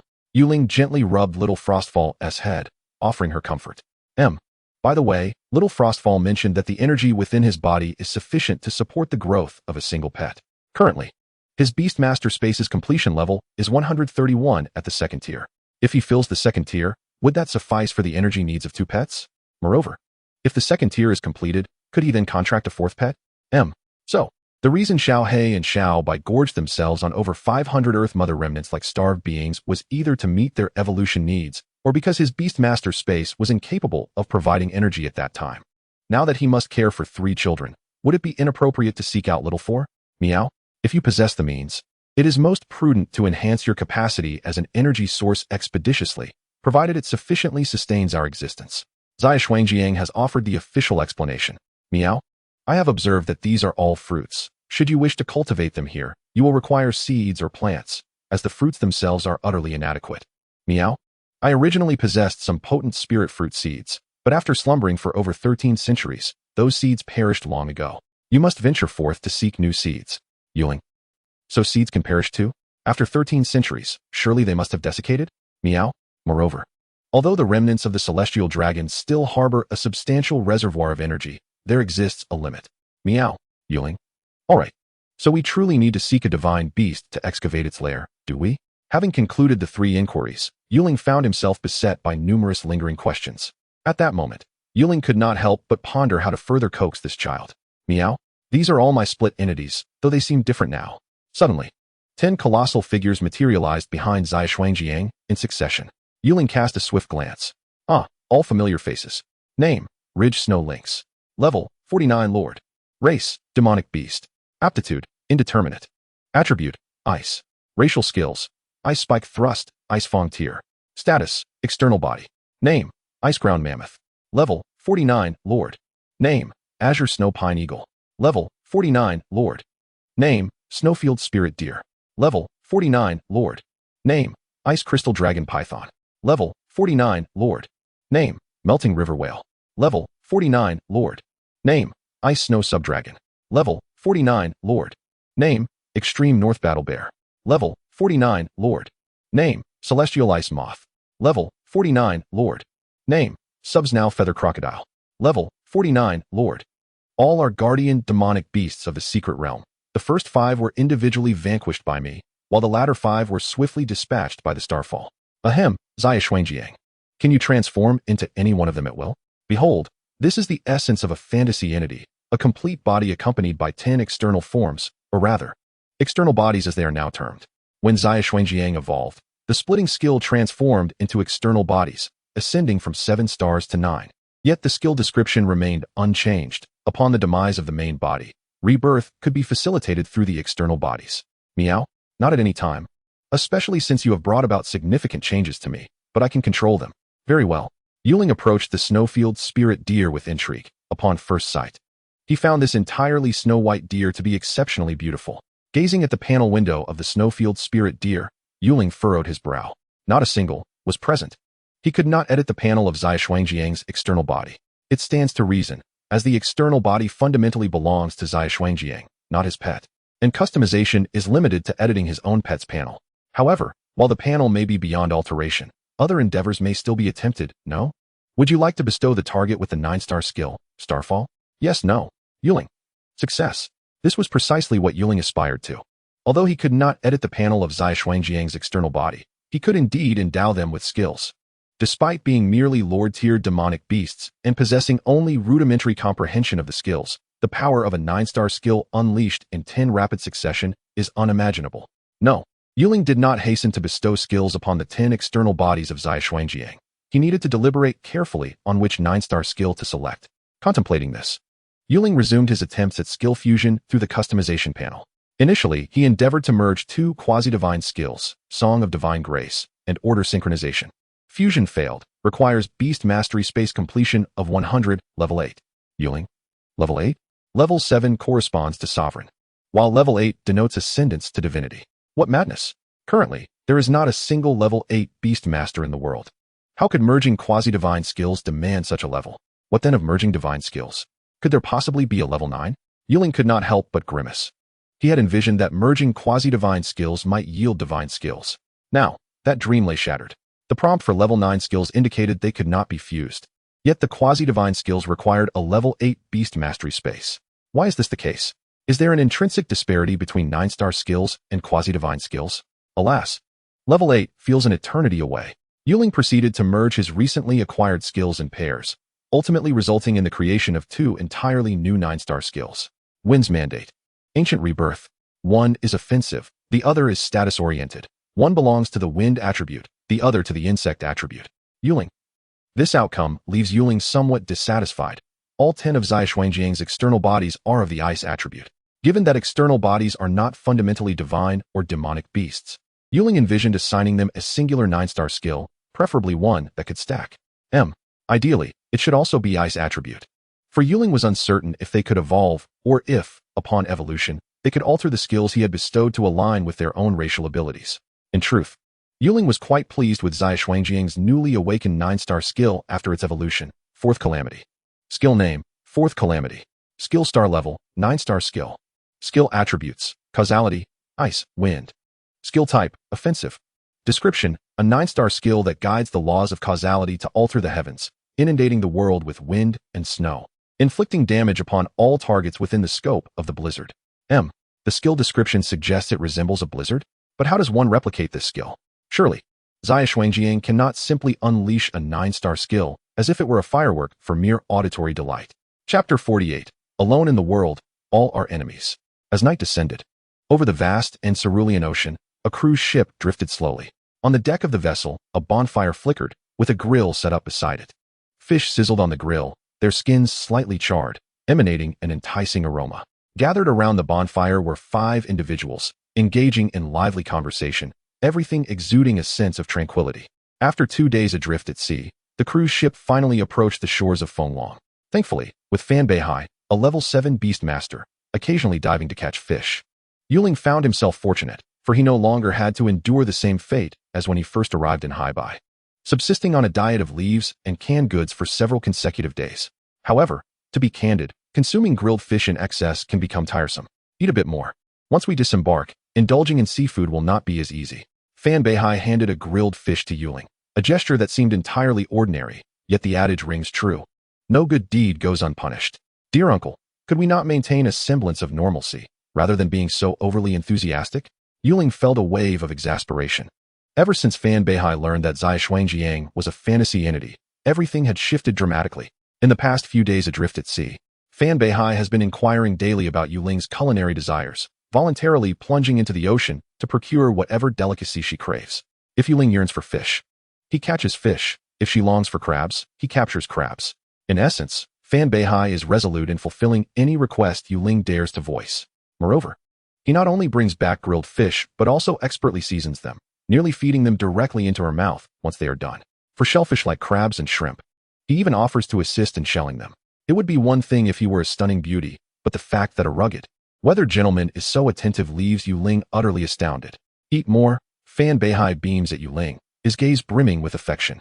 Yuling is left bewildered, pondering whether she should maintain a distance from Fan Beihai in the future. After all, she cannot contend with him. What if one day? This thought prompts her to hastily cast aside her chaotic musings. It is far too perilous. Brother, upon our return to Fenglong, what are your plans? The portly companion, with a skewer of grilled fish in each hand, eagerly awaits Yuling's response. Yuling muses, perhaps it is prudent to keep my distance from them. I have no particular arrangements. If the old man can smooth over some connections, easing the tension, I might spend a few days at the Starry Academy. Having drifted at sea for so long, Yuling truly desires a couple of days of restful reprieve. As for future endeavors, well, Yuling has already prioritized the plan to raid the lairs of divine beasts. Upon returning, she intends to seek opportunities to study where the less formidable divine beasts reside, with the goal of absconding with their treasures. Now, with 3 children to care for, she must first resolve the issue of sustenance. As for which divine beast's lair to invade, that will depend on which one's defenses are less formidable. However, one must wonder, if one were to raid a divine beast's home, would the beast retaliate against Fenglong? It has been some time since the old man last contacted Ling, and she is uncertain about the current state of affairs within Fenglong. Are there still numerous high-ranking officials watching over her with malevolent intent? Ling has no intention of relinquishing the divine beast's remains. If the situation remains tense, she might genuinely need to consider fleeing alone. Life is not without its challenges. Ling sighs. For the next half hour, the five of them engage in a haphazard conversation. Ling quite enjoys the atmosphere of the sea breeze, casual chatter, grilled fish, and singing.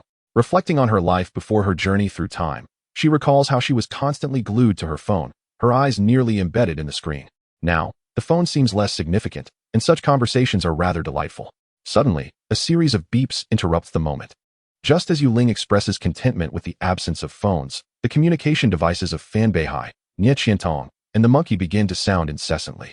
Ling thinks, could I not have a single moment of emotional coherence? She reaches for her own communication device, determined to see what has transpired. Upon opening it, she is met with a single message labeled Beautiful Lady, received 3 hours prior. As she reads the message, tears of joy well in her eyes. It seems the beautiful lady remembers her, and she had almost feared that both the beautiful lady and the handsome elder had forgotten about her. How long has it been since she reported to the Kaldin Beast Academy? At this rate, they would likely have expelled her. If the beautiful lady were to learn of this, a sense of dread grips Ling. If she were to tell the beautiful lady that she has been promoted and directly admitted to the Starry Academy, would she believe it? The message contains only a few words. Mom will always love you. You must. Ling is left perplexed, questioning what could have triggered such a sentiment from the beautiful lady. It does not sound like her at all, and what does you must even mean? Just as Ling is about to call the beautiful lady to inquire about this unexpected declaration of love, Nie Qiantong's communication device suddenly falls to the ground. Ling instinctively glances at her, only to find her eyes brimming with tears. At that moment, the monkey and Fan Beihai also end their communications. A profound silence envelopes the deck. Why does the atmosphere feel so off? The portly companion is the first to notice the abnormality and attempts to lighten the mood, only to be restrained by the monkey. The portly companion looks at the monkey in confusion but finds him silent, shaking his head subtly. What is going on? Has something happened in Fenglong? Ling senses the unease among her companions and is struck by an ominous premonition. Something is decidedly amiss. The only thing that could elicit such a reaction from Nie Qiantong would be if something had happened to Nie Shuyuan. What could possibly befall Nie Shuyuan in Fenglong? Surely, he wouldn't consider fleeing. You two, head back to the cabin for a bit. Yes, Brother Beihai, you all continue your discussion. The monkey limps as he drags the portly companion away, seemingly aware that he and the portly companion need to give Ling and the others some space. Monkey, what on earth is going on? Why are you so serious? Fenglong hasn't fallen, has it? Upon reaching the cabin, the portly companion can no longer contain his curiosity and inquires hastily. The monkey replies, your logic is rather peculiar, but you are not mistaken. Something has indeed happened in Fenglong. Nie Shuyuan may have passed away. The monkey hesitates, his words hanging heavily in the air. On the deck, Ling patiently awaits Fan Beihai's explanation. Fan Beihai, too, is not in the mood for theatrics. Fenglong is in turmoil. An emperor-class divine beast has attacked Zhuangyu City, abducting all 2.01 million inhabitants, including your parents. Upon learning of this, Nie Shuyuan led 3 7th-tier emperor beast tamers in pursuit, but they are now missing, presumed dead. In just a few succinct sentences, Fan Beihai conveys the gravity of the situation, his tone calm, yet his words leave Ling's heart in tatters. The handsome elder and the beautiful lady have been attacked by an emperor-class divine beast, and Nie Shuyuan is feared dead. Is today April Fool's Day? Ling cannot fathom how such an attack could transpire within Fenglong, allowing a divine beast to assail an entire city. Are you serious? Ling clings to a glimmer of hope, yet this hope is extinguished by Fan Beihai's silent affirmation. What is the current situation in Fenglong? Are they prepared to abandon over 2 million lives? Pretty much. The divine beast clans allied with Fenglong will not easily wage war against other divine beasts. And a full-scale conflict within Fenglong is no trivial matter. It would cost countless lives. For Fenglong to take action, the high-ranking officials will need to deliberate for several days. Ling's heart sinks further. What is Fenglong's attitude towards me right now? It is deteriorating, with many suggesting that the appearance of the Emperor Divine Beast may be linked to your little black's evolution. Ling falls silent, finally grasping the extraordinary nature of divine beasts in this world. An Emperor-class divine beast has assaulted an entire city of over 2 million people, and Fenglong seems inclined to sweep the matter under the rug. with Nie Shuyuan presumably dead and the high-ranking officials still casting covetous glances in her direction. What is the current state of affairs? Is she now utterly alone, with the world against her? Are her parents still alive? I don't know. After a brief exchange, the three fall into another heavy silence. Come with me, and I shall guide your escape. When you have matured, the opportunity for vengeance will present itself. To escape?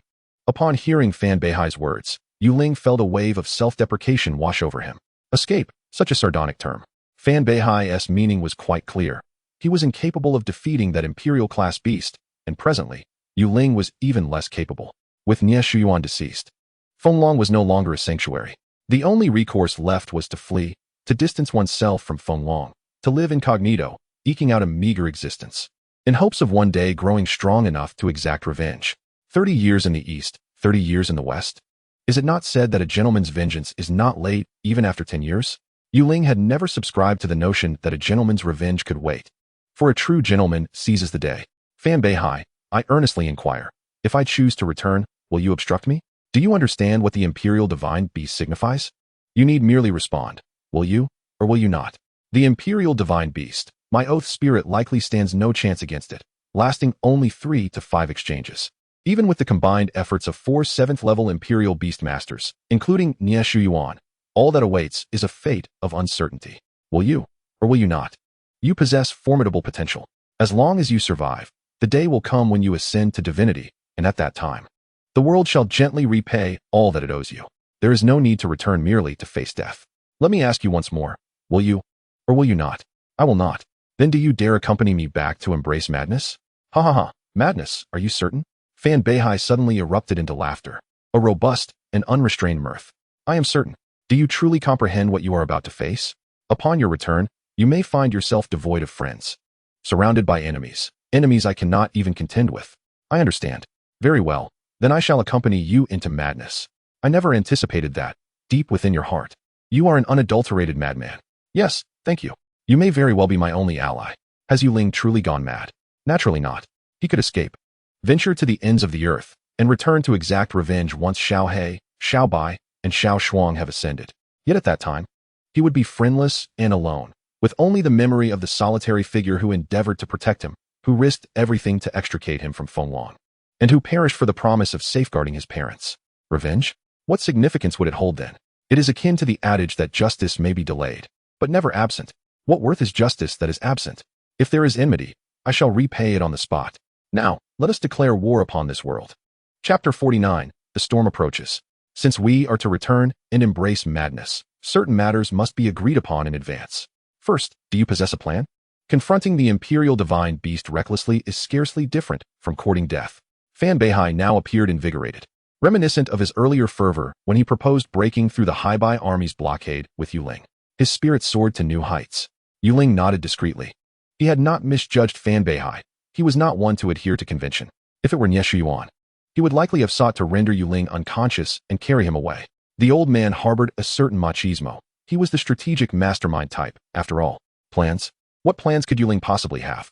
As Xiao Bai noted, he yearned only for bloodshed, to slay with unabated ferocity, to create rivers of blood. The old man had not failed to meet his expectations. As he departed, he vowed to protect Ling's parents. Even in the face of the insurmountable imperial divine beast, he chose to act with unwavering resolve, even altering his usual strategic demeanor. And then there was the enchanting beauty, who often spoke with such nonchalance. Yet when life and death were at stake, her thoughts turned to expressions of love. Why did the message cease abruptly at "you must"?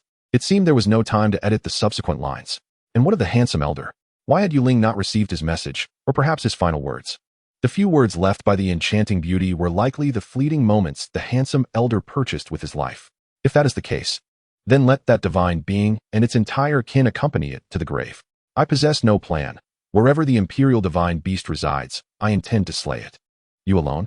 To kill the imperial divine beast? Is this a capability possessed by the Fantasia species? You may interpret it as such. Fan Beihai fell silent. Ling now wielded the Fantasia species. What exactly is the Fantasia species? From the moment the first phase commenced with the research into the Fantasia, to this day, there has been no definitive definition.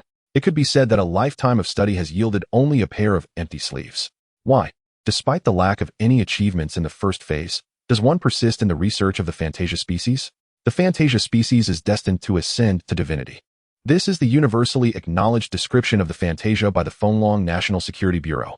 If the theory that the Fantasia species is destined to ascend is indeed correct, does that not imply that Ling has already acquired the true might of the Ascended? The oceanic upheaval can be realized. Perhaps it is not entirely impossible to go beyond that. Now, if the more than 200,000 souls in Zhuangyu City still breathe, but your parents may not be among them, do you intend to save them? You should not pose such questions to me. Then I shall rest easy. In that case, let us delineate our roles. Ling furrowed his brow, uncertain of Fan Beihai's intentions. His heart was in turmoil, weighing whether the combined efforts of Xiao He, Xiao Bai, Xiao Shuang, and the 10 external manifestations of Xiao Shuang, 14 9-star abilities in total, could suffice to slay the Imperial Divine Beast. Alas, there were no opportunities for trial and error. If only there were chances for a do-over. Ling recalled Xiao Shuang's divine technique, the dice roll. If this skill symbolizes rebirth, does that not imply there is still room for redemption? Ling had grown accustomed to calculating gains and losses with the worst possible outcomes in mind. In his expectations, the enchanting beauty, the handsome elder, and Nie Shuyuan had all perished. But if, perchance, there are opportunities for everything to be reset, if those 200,000 souls are alive, regardless of whether your parents are among them, I will find a way to isolate them from you, granting your Fantasia species ample space to unleash its divine might. This, as a Fonglong citizen, is my last shred of conscience. If those 200,000 souls have all perished, at this, Fan Beihai fell silent for a moment. I will find a way to hide. Of course, if the situation becomes untenable, regardless of whether anyone in Zhuangyu City still lives, I will conserve my strength. Prepare to employ every means to ensure your safe departure in the event of an emergency. In my heart, as long as you survive, there shall always be room for retreat. Very well, let us collaborate harmoniously. Ling chose not to say more. When facing the Imperial Divine Beast, the only course of action was to strike with surprise. Whether the Oath Spirit would engage in battle was of little consequence. In truth, its participation could risk the collateral damage of 9-star abilities. In Ling's mind, the intention to act alongside Fan Beihai was also a consideration for the worst possible outcome. If 14 9-star abilities could not slay the Imperial Beast, then a fully capable Oath Spirit would likely suffice in both offense and defense. Even if 14 9-star abilities could not kill the Imperial Divine Beast, they would undoubtedly be sufficient to compel it to drink deeply from the cup of consequence. Very well, wait here for me. I shall return to Fonglong briefly to prepare for our escape. Fan Beihai rose to his feet and stretched his limbs. Noticing that Ling did not attempt to stop him any further, he turned and leaped into the sea. Once Fan Beihai departed, the rotund figure who had been peering through the door's crack inside the cabin promptly emerged. He, along with the monkey, took a seat opposite Ling, with Nie Qiantong, who remained silent, beside him. Brother, you are still young. It is best to wait here rather than rush into danger. Your presence would only be a burden. Even a level 7 Beastmaster would hesitate to claim he could assist against the Imperial Divine Beast, let alone you two. I'm sorry, brother. The rotund man, now somewhat aware of the circumstances, wished to aid Ling, yet felt utterly powerless to do so. This realization stirred a sense of guilt within him, igniting a resentment towards his own frailty. There is nothing to apologize for. At this juncture, Ling instinctively glanced at Nie Qiantong. The death of Nie Shuyuan must have struck her profoundly. Ling had long harbored a suspicion regarding Nie Qiantong. Despite her close bond with Nie Shuyuan, neither she nor Nie Shuyuan had ever mentioned their son, daughter-in-law, or parents. It was possible that her parents were among the over 20 individuals in Fonglong who had made contracts with divine beasts. With Nie Shuyuan now dead at the hands of a divine beast, one could only ponder how Nie Qiantong perceived these creatures. For hours later, at the headquarters of Fonglong's Third Bureau, in a laboratory brimming with technological sophistication, a middle-aged man wearing gold-rimmed glasses sat with an air of gravity. Before him were 2 highly sealed glass containers, each harboring a biological embryo. The man's gaze fixated on the rhythmic movements of the embryos, his hands clenched tightly, the knuckles turning pale. Suddenly, one of the embryos within its glass confinement began to thrash violently. Within mere moments, it erupted into a cloud of crimson mist, staining the entire container. The man furrowed his brow and shook his head in dismay, redirecting his attention to the remaining intact embryo. Regrettably, that embryo too failed to meet expectations, soon disintegrating into a pool of blood and viscera. This man was Xiao Haojia, the current acting director of Fonglong's National Security Bureau, Third Bureau. Another failure. What is it that we are lacking? Xiao Haojia muttered to himself, pulling a handkerchief from his pocket to meticulously wipe his hands. Although all experiments were conducted within sealed containers, ensuring no contamination, the process left him feeling utterly sullied. Ding! The laboratory's reporting device emitted a notification sound, typically signifying that one of his subordinates had an important matter to report. Enter. Xiao Haojia pressed a button on the long table before him, opening the laboratory door. A woman clad in professional attire and high-heeled shoes gracefully stepped inside. Her appearance was peculiar. Her complexion was ashen, yet her neck was as dark as ink. Director Xiao, Fan Beihai has returned. Has your subordinate briefed you on this matter? The woman spoke flippantly, casually shutting the laboratory door behind her and sauntering over to Xiao Haojia, sitting on the table before him in an audacious manner. Her attitude far from that of a subordinate addressing a superior. Fan Beihai has returned. So, the Beast Master who triggered the divine response is back? It seems you are entirely unaware of the situation, she replied, a glimmer of amusement in her eyes as she toyed with the blood-stained glass containers. What has transpired? Fan Beihai has seized the city's defensive barrier. The defensive barrier? What does he intend to do with such an item? Does he not realize that commandeering a city's barrier is a capital offense? That is not your concern. The Zhuangyu massacre occurred only recently, and now Fan Beihai has suddenly returned to Fenglong, forcefully claiming a city's defensive barrier. Do you not sense a connection? Your sordid experiments have nearly reached their final phase. Have they not? Tell me, do you think the blood and flesh of divine beasts would be of assistance to you? The woman extended her slender finger, gently lifting Xiao Haojia's chin. I understand now. I will make the necessary arrangements. A smile crept onto Xiao Haojia's lips. Since the news of Nie Shuyuan's death had reached him, everything had gradually fallen into place. This sensation was exhilarating. A storm was brewing. Fenglong was on the verge of transformation. On the cruise ship's deck, Ling gazed skyward, his hands caressing the little white creature. Xiao Bai relished the attention, flipping onto its back and waving its fins as if inviting delight. Xiao He stood on the railing, mimicking Ling's posture, gazing into the distance. Today, the Beast Master seemed peculiar. Why did the contract with the beasts continually reflect the Beast Master's ire? Xiao Shuangjiang, still draped around Ling's neck, flicked its large tail, seemingly oblivious to whether it had truly fallen asleep. Gurgle, gurgle. Beastmaster, can you change places? You're nearly rubbing off my scales. Ling replied, this child meow. If we go, we might die. Is it truly necessary? Xiao Shuang suddenly whispered in Ling's ear. If Ling Henti understood the nuances of Xiao Shuang's meows, he would have hardly caught the words. Many circumstances in this world are beyond one's control.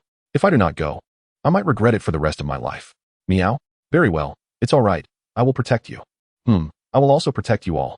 Xiao Shuang's words instilled a considerable sense of confidence in Ling. In the distance, a white silhouette sped towards them. A panel unfurled before Ling, labeled Skyward Cloud Wings. Fan Beihai has returned. Then, let us deliver a minor shock of the 9-star skills to this world. Chapter 50. 2 million hostages? Soaring high above the clouds. Skyward Cloud Wings were accompanied by the Oath Spirit, safeguarding their journey.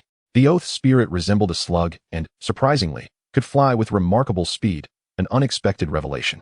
Ling and Fan Beihai perched upon the back of Skyward Cloud Wings. A clown's weeping mask adorned Ling's face, a trivial purchase during his passage through Fenglong, symbolizing his current emotions, sorrow, yet a desire for the world to share in his grief. Beneath them, the mountains undulated majestically. This marked Ling's inaugural journey departing from the In-Realm, heading toward the domain exclusively inhabited by demonic beasts. Thanks to the Oath Spirit's imperial status, its commanding aura would deter nefarious beings. Otherwise, traversing the realm of demonic beasts would surely invite innumerable troubles. Uncle, I expected you to gather some allies for assistance. It seems your connections in Fenglong are rather lacking.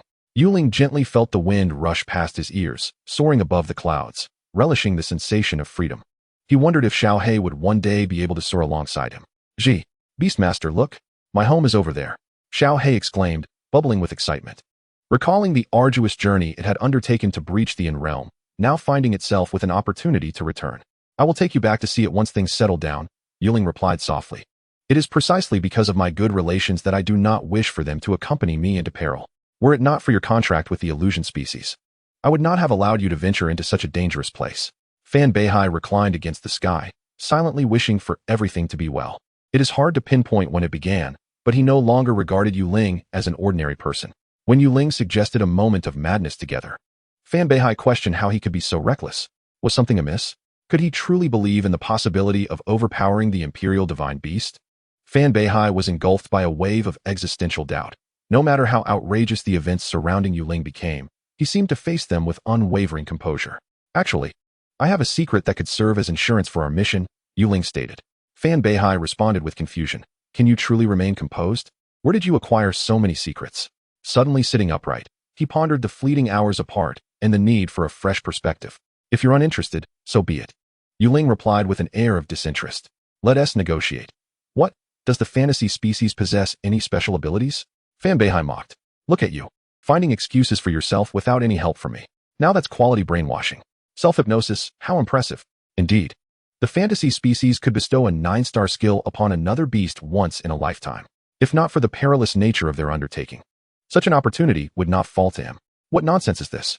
Do you think 9-star skills are as common as cabbages? Do you even know what they entail? How could the fantasy species possess such capabilities? The term fantasy implies I can have whatever I desire, does it not? Are you serious? Fan Beihai was once again engulfed in doubts about life. Forget it, let it all be destroyed. When one is with you, they must be prepared to face absurdities. At this point, why would I lie to you? However, this opportunity is far too precious to be given away for free. You understand my meaning, right? Ling hurriedly interrupted Fan Beihai's moment of self-reflection. Do you think 9-star skills are free? Their essay cost. What do you desire? 2 things. First, I need all the documented information on the divine beasts from Fenglong, including their habitats, whether they have beast tamers, and ideally, a detailed account of the treasures within their territories. Fan Beihai replied incredulously. Are you not satisfied with overpowering the imperial divine beast? You wish to eliminate all the divine beasts in one go. What do you need this information for? That's none of your concern. Secondly, I require a batch of spirit fruits, valued at least more than the Earth Mother's remnants, and at least 300 of them. Fan Beihai was in disbelief. You treat the Earth Mother's remnants like cabbages, and now you want something worth even more? 300 or more. I can fulfill the first request, but the second is impossible. I can't just storm the Fenglong treasury with you. Ling retorted, why not? Isn't robbing the treasury an option? What about Sibai? Since we've already offended him, we might as well go all out. Are you aiming for an international wanted criminal status? Fan Beihai coughed. I have my reasons. If we survive, I'll think of something, all right? Deal. Ling felt a sense of satisfaction. Negotiating with Fan Beihai was a breeze. The elder seemed somewhat adorably naive in this regard. Ling had prepared for haggling, yet Fan Beihai agreed without hesitation. Uncle, can you bring the oath spirit closer to me? Although Fan Beihai did not comprehend Ling's intentions, he complied. Ling pretended to cradle Xiao Shuangjiang. Would you like to grant the target the 9-star skill, as solid as a fortress? Yes, no? Yes. It was a simple decision.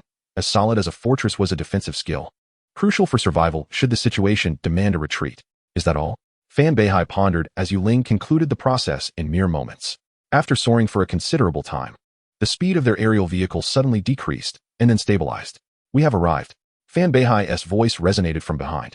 Yet Ling's gaze was captured by the towering mountain in the distance. It resembled a truncated cone, majestic and imposing, with its summit lost in the clouds and forming a vast platform, its diameter estimated to span several kilometers. The mountain was sharply defined, its surface seemingly sculpted rather than a product of nature's artistry. At its base lay sprawling forests, lush and vibrant. From their lofty vantage point, Ling discerned numerous dark specks densely scattered across the mountain's peak. An absurd thought crossed his mind. Those dark specks were likely people. 2 million individuals. What an unfathomable concept. If one were to estimate based on the average width of an adult male, shoulder to shoulder, they would occupy a space of approximately 500,000 square meters. If the summit, measuring several kilometers in diameter, was indeed filled with such masses, it was ludicrous. Could the imperial divine beast truly be using these 2 million as hostages? Were the beautiful lady and the handsome elder among them? Was there a chance that Nie Shuyuan still lived, a part of this vast throng of captives? Ling had initially intended to unleash his 9-star skill and confront the imperial divine beast recklessly, but the sight before him caused him to hesitate. If the imperial divine beast truly regarded these 2 million as hostages, then slaying it would mean condemning countless innocent lives. Ling prided himself on not being a self-righteous fool, but he could not bring himself to sacrifice 2 million innocent lives. He was not devoid of compassion. Uncle, do you see? If I were to confront the imperial divine beast, can you protect that group? Ling inhaled deeply. It seemed the imperial divine beast had no intentions of slaughter. This made matters considerably simpler. If he could merely injure it and force it to retreat, then all would be well without the need for its complete eradication. Once Xiao He, Xiao Bai, and Xiao Shuangjiang ascended to the imperial level, the imperial divine beast would be but a pawn, and Ling could handle it as he pleased. Was that thought misguided? He quickly dismissed the absurd notion. One must eradicate the roots. The imperial beast's capacity to assault Zhuangyu City and abduct 2 million people indicated its potential to commit even greater atrocities. Fan Beihai, too, was taken aback by the scene before them.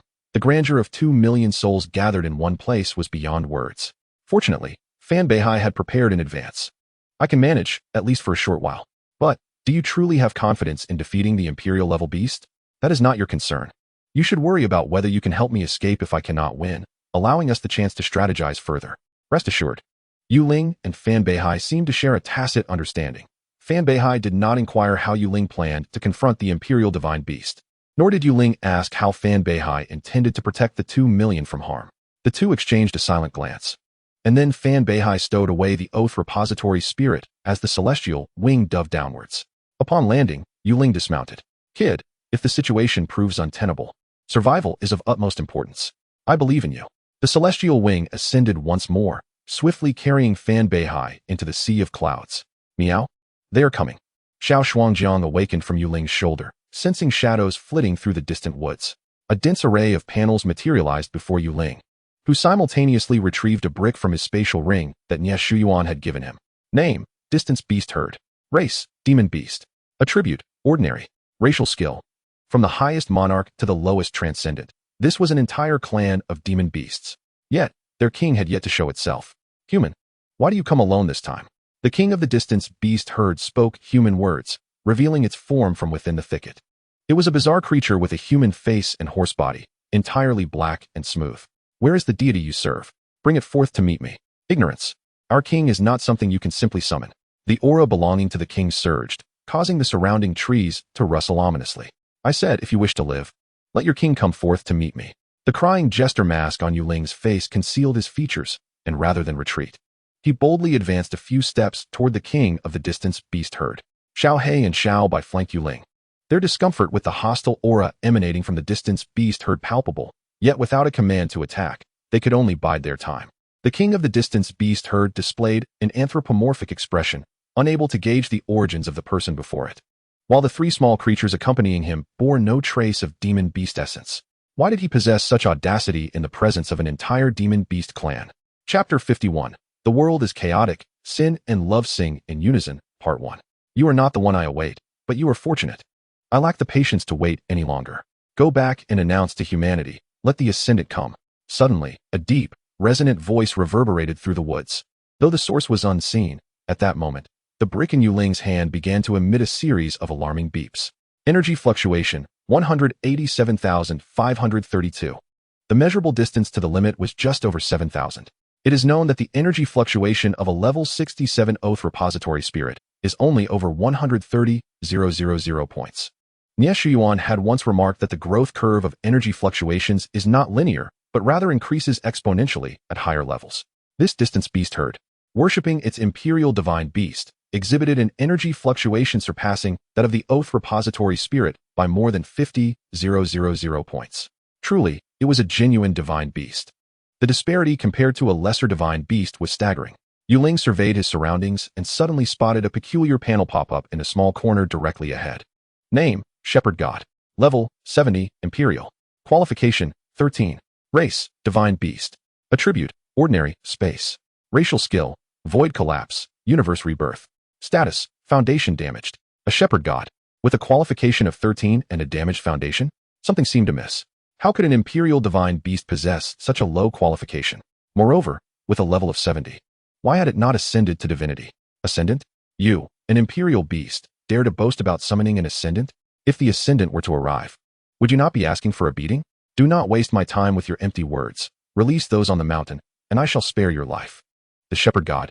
The Shepherd God found itself momentarily flabbergasted by Yu Ling's scornful remarks, pondering its own existence just as the king of the Distance Beast Herd had.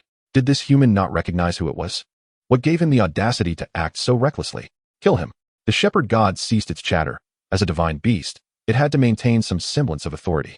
With the Shepherd God's command, the hidden Distance Beast clan in the woods gradually revealed themselves. Yu Ling did not bother to count how many Distance beasts were concealed among the trees. In his eyes, they were all prey, and none would leave alive today. As for the Shepherd God, if you refuse to show yourself, I shall eliminate all your options. Yu Ling slowly retreated 2 steps, and from behind him, a pitch-black rift in space began to unfurl. The atmosphere thickened with a chilling aura as inky waters flowed from the rift. The water converged beneath Yu Ling's feet. At that moment, the Shepherd God could no longer maintain its composure. 9-star skill, What right do you have to possess a 9-star skill? Quickly stop him. The shepherd god roared, and in an instant, countless distance beasts surged forth. Yet, the wrath of the Sea Emperor had already been invoked. Attempting to interrupt the spell now was akin to chasing a dream. The black waters gathering at Ling's feet grew ever more voluminous, swirling around him and dispersing outward. In mere moments, they coalesced into a great flood. The flood surged like a primordial beast, uprooting vast swathes of forest, which were then shaken into powder by the chaotic forces of space.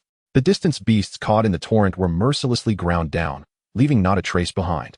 As though they had completely dissolved within the flood, the wrath of the Sea Emperor surged with ferocity, unleashing unparalleled power once fully formed. Realizing the anomaly, several kings of the distance beast herd hastily erected a protective barrier, but alas, under the chaotic turbulence, the barrier crumbled instantaneously. As the great flood surged forth, the kings found themselves no different from lower-tier demon beasts, merely holding out a little longer before meeting the same fate of being engulfed. In the distance, the shepherd god, who had come riding the winds, stood frozen in place, hesitant to charge into the area consumed by the wrath of the Sea Emperor. The Ascendant. The very Ascendant it had awaited was none other than that masked youth. How could this be? Why would the Ascendant heed the commands of a human? The primordial beast's rampage sent the fortunate distance beasts that had escaped the initial surge scattering in every direction. Yet, even with 4 legs, they could not outrun the overwhelming tide that had already taken shape. The shepherd god vanished in an instant, appearing beside a fleeing distance beast. At that moment, it could no longer afford to hesitate. It would save as many of its kin as it could.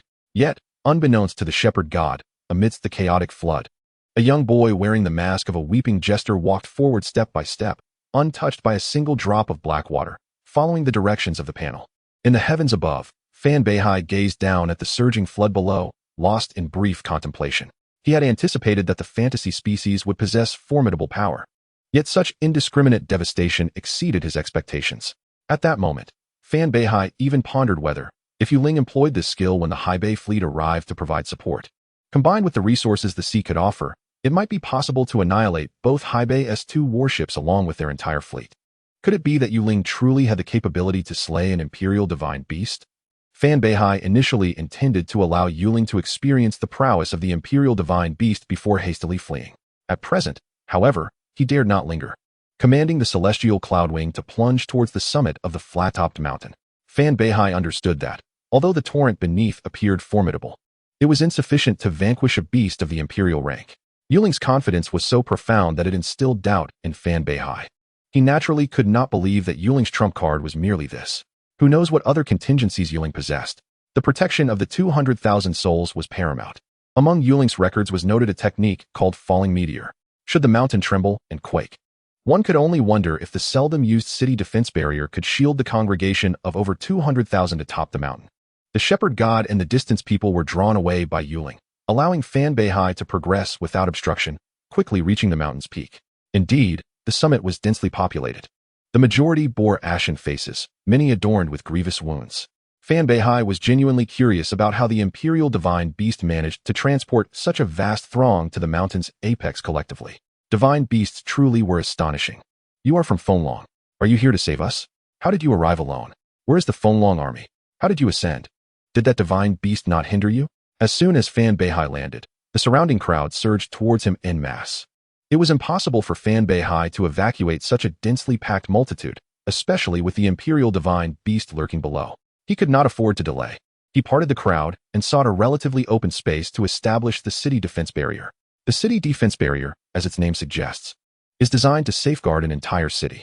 Fenlong possesses only 13 of these barriers, the culmination of immense manpower, resources, and intellect, a final line of defense. When activated to full power, this barrier could withstand several blows, even from a true divine beast.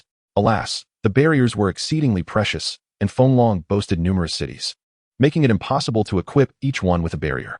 Only the more significant cities were afforded such protection, and even then, they were seldom activated except in dire circumstances. Fan Beihai forcibly commandeered a city defense barrier, and the internal chaos of Fenlong was palpable.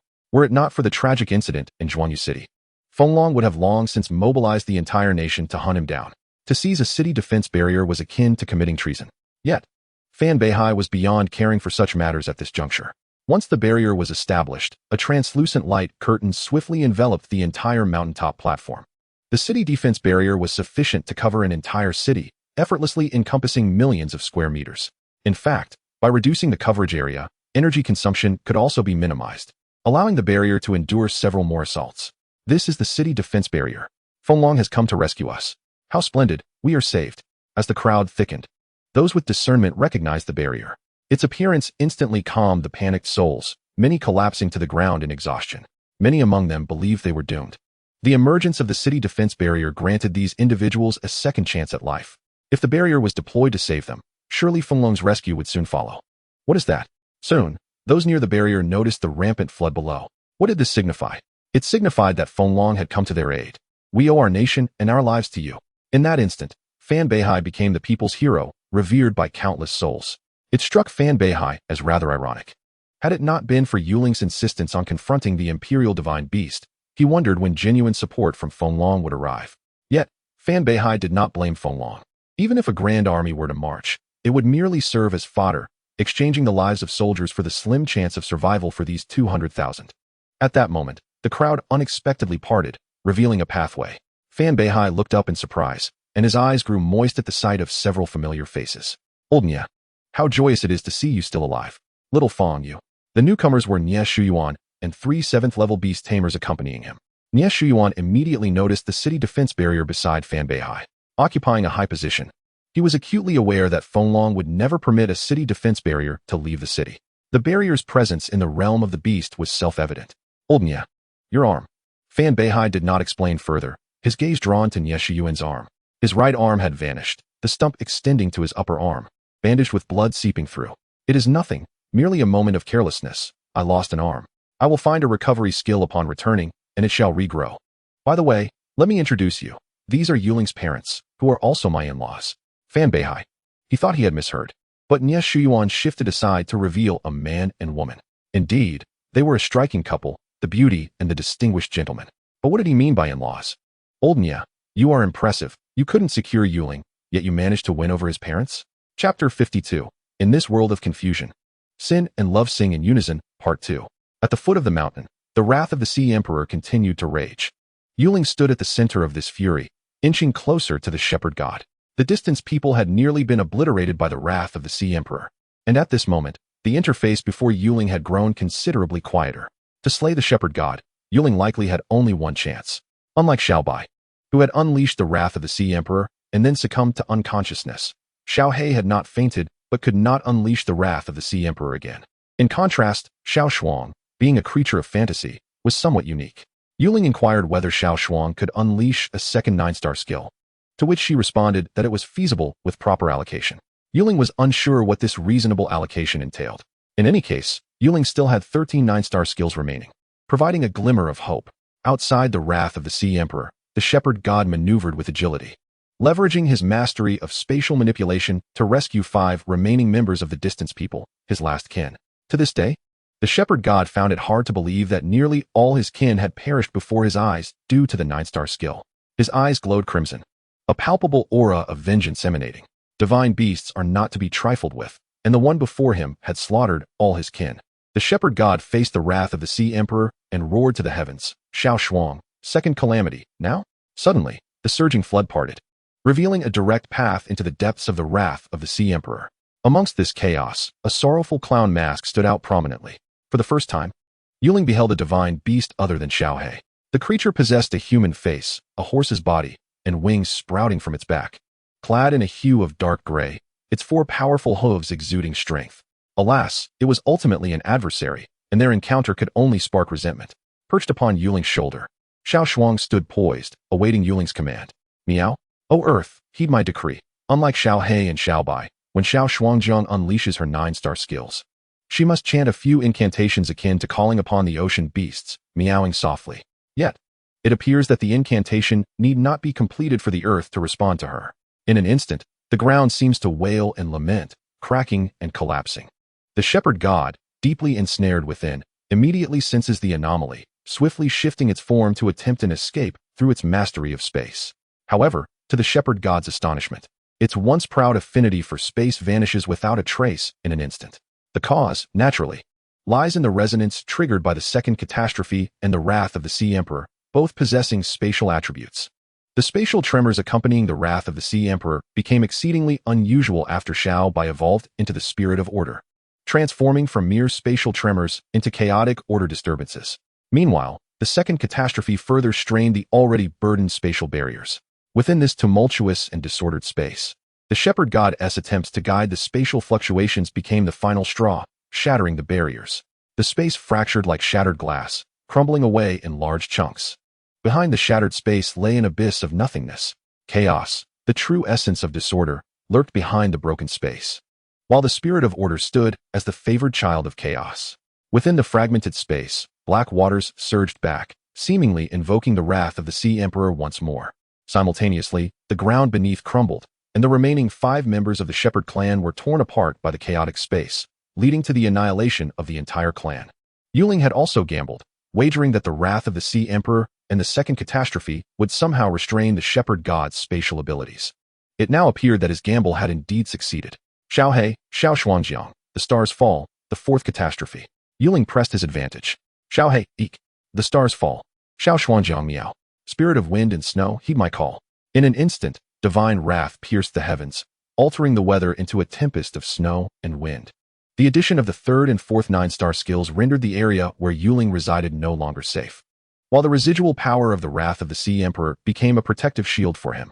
High above, 9 blinding fireballs plummeted straight down. The howling wind and snow, coupled with the fractured space, tore at the shepherd god's form. Boom! With a thunderous roar, the first fireball descended from the heavens, its dazzling flames consuming everything in the vicinity of the shepherd god. Boom! The second followed closely behind. In the distance, Ling unleashed his divine blessings, enveloping Xiao He, Xiao Bai, and Xiao Xuanjiang within the radiance of his divine song. Had he not been concerned that the falling stars might fail to vanquish the shepherd god, Ling would have fled long ago. But now, he must ascertain the shepherd god's fate, at least confirming whether the word death appeared on its status panel. If all 14 9-star skills combined could not slay the shepherd god, he would have no choice but to make a hasty retreat. Boom! Boom! The third and fourth fireballs fell, the flames of divine wrath melting the shepherd god's skin and evaporating the blood seeping from its surface, fusing the trembling ground beneath into molten rock. The magma, scalding hot, solidified into stone under the influence of the wrath of the Sea Emperor and the fourth catastrophe. Boom! The fifth fireball descended, as if the very heavens were mourning. Truly, it was a lamentation of the world. Upon the flat-topped mountains, those below witnessed the cataclysmic upheaval with utmost clarity. Despite the great distance, the magnitude of the spectacle was impossible to ignore. Snowstorms raged, floods surged, the earth collapsed, and even the sky seemed to rain down meteors without restraint. Can you believe it? A divine battle. In many hearts, it surely felt as though a divine conflict had commenced below. Countless individuals would never witness a battle of imperial caliber, yet at this moment, the spectacle had already surpassed the limits achievable by an imperial beast wielding 8-star skills. The city's protective barrier bore the brunt of wave after wave of impact, though fortunately, its resilience held firm, preventing the divine wrath from fully affecting the barrier, allowing those on the ridge a chance to observe the clash. However, due to the dense crowd, few truly witnessed the entirety of the battle, as the locations near the cliff were limited. Among them, Nie Shuyuan and his companions had the clearest view. Xiao Fan, this is, others may not recognize it. But Nie Shuyuan was well acquainted with the skill of falling meteors. Wasn't he this Yuling's skill? Although there was only one record of the stars falling, depicted as a single blazing fireball plummeting like a meteor, now there were as many as 9. However, summoning meteors was not something easily procured. Fan Beihai remained silent, fearing that revealing to Nie Shuyuan that the tumult below was all Yuling's doing might overwhelm his heart. As for Fan Beihai himself, he could hardly accept it. Who would dare believe this? Hadn't he Yuling just become a beast master? Did he truly possess the strength of a demigod? Could he genuinely slay an imperial divine beast? Were these disturbances all manifestations of a fantasy seed's ability? If so, did that mean he could no longer contend with him? Xiao Fan, what on earth is happening down there? Nie Shuyuan furrowed his brow, a gnawing sense of foreboding lingering within him, even as the apocalyptic scene unfolded below. Nie Laotu, stay here, don't wander off. I'm going down to take a look.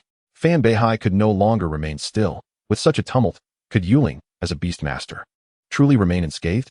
This world isn't T1 where a beastmaster's contracted beasts can unleash their skills without harming their master. Every year, there are at least 80 fools who perish at the hands of their own beasts. If Yuling continued to stir up trouble, Fan Beihai feared he might just end up dead himself. Tell me the truth, is that kid down there? Nie Shuyuan pressed firmly on Fan Beihai's shoulder, his voice low and intense. I'm going down to check. Fan Beihai hesitated to speak plainly, but his response was tantamount to an admission. In an instant, Nie Shuyuan staggered, nearly losing his footing. Fan Beihai, seeing this, rushed to assist, only to be rebuked by Nie Shuyuan's sharp command. Get down there quickly. Do you think his powers can be used lightly? Fan Beihai. Yuling didn't say anything. What? Does he have some special condition regarding his abilities? Nie Laotu, did you know Yuling possessed a fantasy seed all along? Why didn't you mention it sooner? Fan Beihai summoned his celestial cloud wings, while Nie Shuyuan temporarily deactivated the city's protective barrier, allowing Fan Beihai to depart. This action momentarily sparked discontent among the crowd, with such chaos outside. Who suddenly closed the protective barrier? Unfortunately, Nie Shuyuan had no intention of addressing their concerns, waiting only for Fan Beihai to leave before reactivating the barrier. In-law, what is happening down there? Is Fenglong coming to rescue us? The beautiful woman approached with a hint of worry, effortlessly embodying her role as a mother-in-law, even though she had yet to meet Nie Qiantong's face. Below, Yuling's eyes burned with pain. He had done his utmost to avoid gazing directly at the radiance emanating from the falling stars, yet it yielded little effect. Uncertain of the reason, Yuling felt an inexplicable oddity, as if from the very beginning, the shepherd god of the Emperor-grade divine beast had no intention of striking back. Had the relentless barrage of 9-star skills left it so bewildered that it forgot to retaliate? Surely, that could not be the case. A wild divine beast that had ascended to the Emperor tier in the domain of demon beasts would inherently possess the instinct to fight, would it not? Furthermore, why did the shepherd god command the Jirenmu clan to charge collectively after witnessing the 9-star skills? And why gather the fleeing Jirenmu instead of allowing them to escape separately for a higher chance of survival? In that moment, Yuling could no longer ponder these questions. If he were to act, he must deliver a decisive blow to his opponent, leaving no opportunity for retaliation. He had no confidence in enduring the Emperor-grade divine beast's attack. Xia Shuangjiang, summon all your avatars. Let us resolve this in one breath. Meow? Understood. With a gentle call, Xia Shuangjiang manifested 10 avatars in succession. Starfall. Under Yuling's direction, the 10 avatars initiated the starfall simultaneously. Initially, Yuling intended to bestow the 9-star ice skills upon Xia Shuangjiang's avatars, but plans are often disrupted by unforeseen circumstances. Among his available 9-star skills, Starfall possessed the highest single-target lethality. Thus, to ensure the annihilation of the Emperor-grade divine beast, he had no choice but to grant them Starfall. In an instant, 10 celestial flames ignited the heavens. In contrast to the orthodox Starfall executed by Xiaohong, the Starfall displayed by Xia Shuangjiang's avatars was significantly smaller, a disparity so vast it could hardly be overstated. Yet, striking a single target sufficed. Boom, boom, boom. 10 starfalls struck the area where the shepherd god resided, causing Yuling to feel as if his very insides were being tossed about tumultuously. Despite the protective embrace of the Song of Divine Grace and the wrath of the Sea Emperor, the impact he endured was substantial. Coupled with the howling winds and snow surrounding him, it was akin to being caught in a tempest of ice and fire, threatening to claim his life. Yuling's focus remained solely on the shepherd god, oblivious to the fact that after unleashing Starfall, Xia Shuangjiang's 10 avatars had grown exceedingly blurred, even slightly transparent. As if their energy was on the verge of dissipating, Xia Shuangjiang made no effort to remind Yuling, instead waiting until Starfall struck the shepherd god before retracting all 10 avatars. Fortunately, Yuling's efforts bore fruit. He had been intently observing the shepherd god's status panel, and at last, the status changed from foundation damaged to deceased. Chapter 53, Nirvana? It was finally over. Upon seeing the words deceased appear, Yuling felt his legs weaken, and he sank to the ground. The previously rampant 9-star skills gradually subsided, and the shattered spatial barriers began to mend, restoring a moment of tranquility.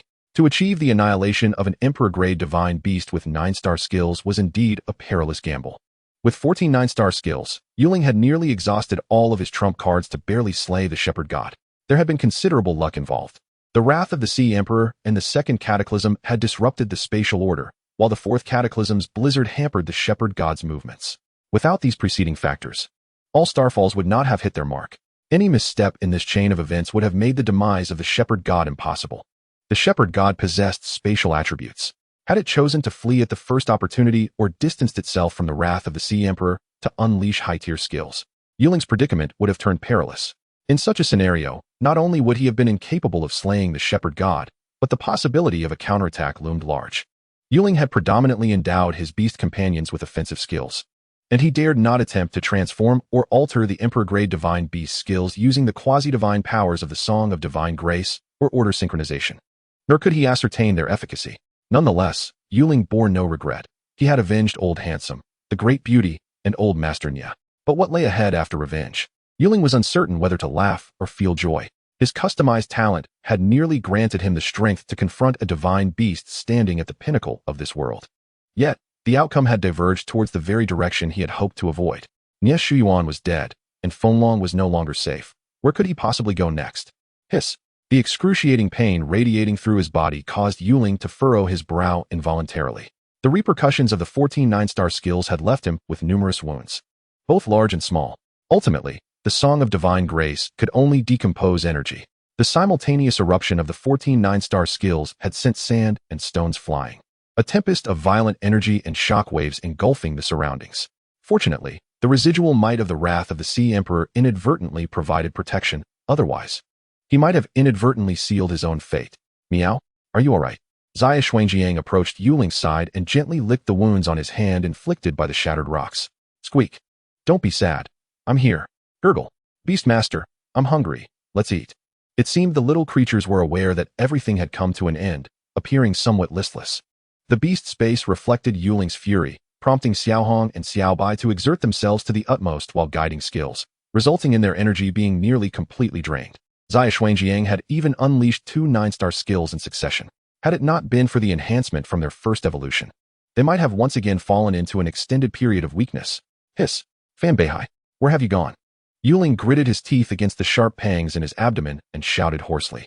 With the Emperor-grade Divine Beast slain and Xiaohong, Xiaobai, and Xia Xuanjiang in poor condition, even a random mid-tier or high-tier demon beast could effortlessly achieve a 4-kill at this point.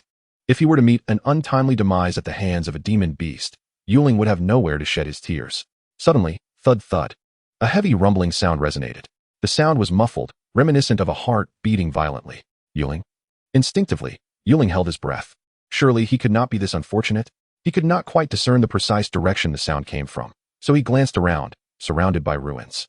The ground had been upheaved by the 9-star skills, ice and snow blanketing the debris, with cooling lava and sunken earth ahead, and in several places. Faint glimmers were still visible. Though the surroundings were a chaotic mess, they were quite open. Could it be that he had misheard? No. Ling was convinced he had not erred. Was there something lurking in the territory of the Jirenmu clan? Ling hastily gathered Xiaohong, Xiaobai, and Xia Xuanjiang. Unaware that Xia Xuanjiang's gaze was fixated on the area where the shepherd god had endured starfall, as if discerning something. Thud thud. Another dull sound echoed, and this time, Xia Xuanjiang confirmed its suspicions. Meow. Run, Ling. Without a moment's hesitation, he clutched the 3 children and bolted in a random direction away from the mountains. Surely, he could not meet an untimely demise in such an inexplicable manner. Thud thud. The heavy sounds grew increasingly pronounced. Ling discerned that the noise emanated from all directions, not from a singular point. He could not afford to investigate further. He gritted his teeth against the pain and fled with all his might. As he ran, Ling found himself cursing Fan Beihai vehemently in his mind. Why was this man so unreliable? Where was he? With no solid ground beneath his feet, Ling could hardly gain any momentum, and with every few steps, he had to navigate treacherous terrain. Suddenly, a frail figure came into his line of sight. It was a girl, her hair disheveled, her body caked in dirt, presenting a picture of utter disarray. Beside her lay a magnificent bird, its feathers ablaze with fiery hues.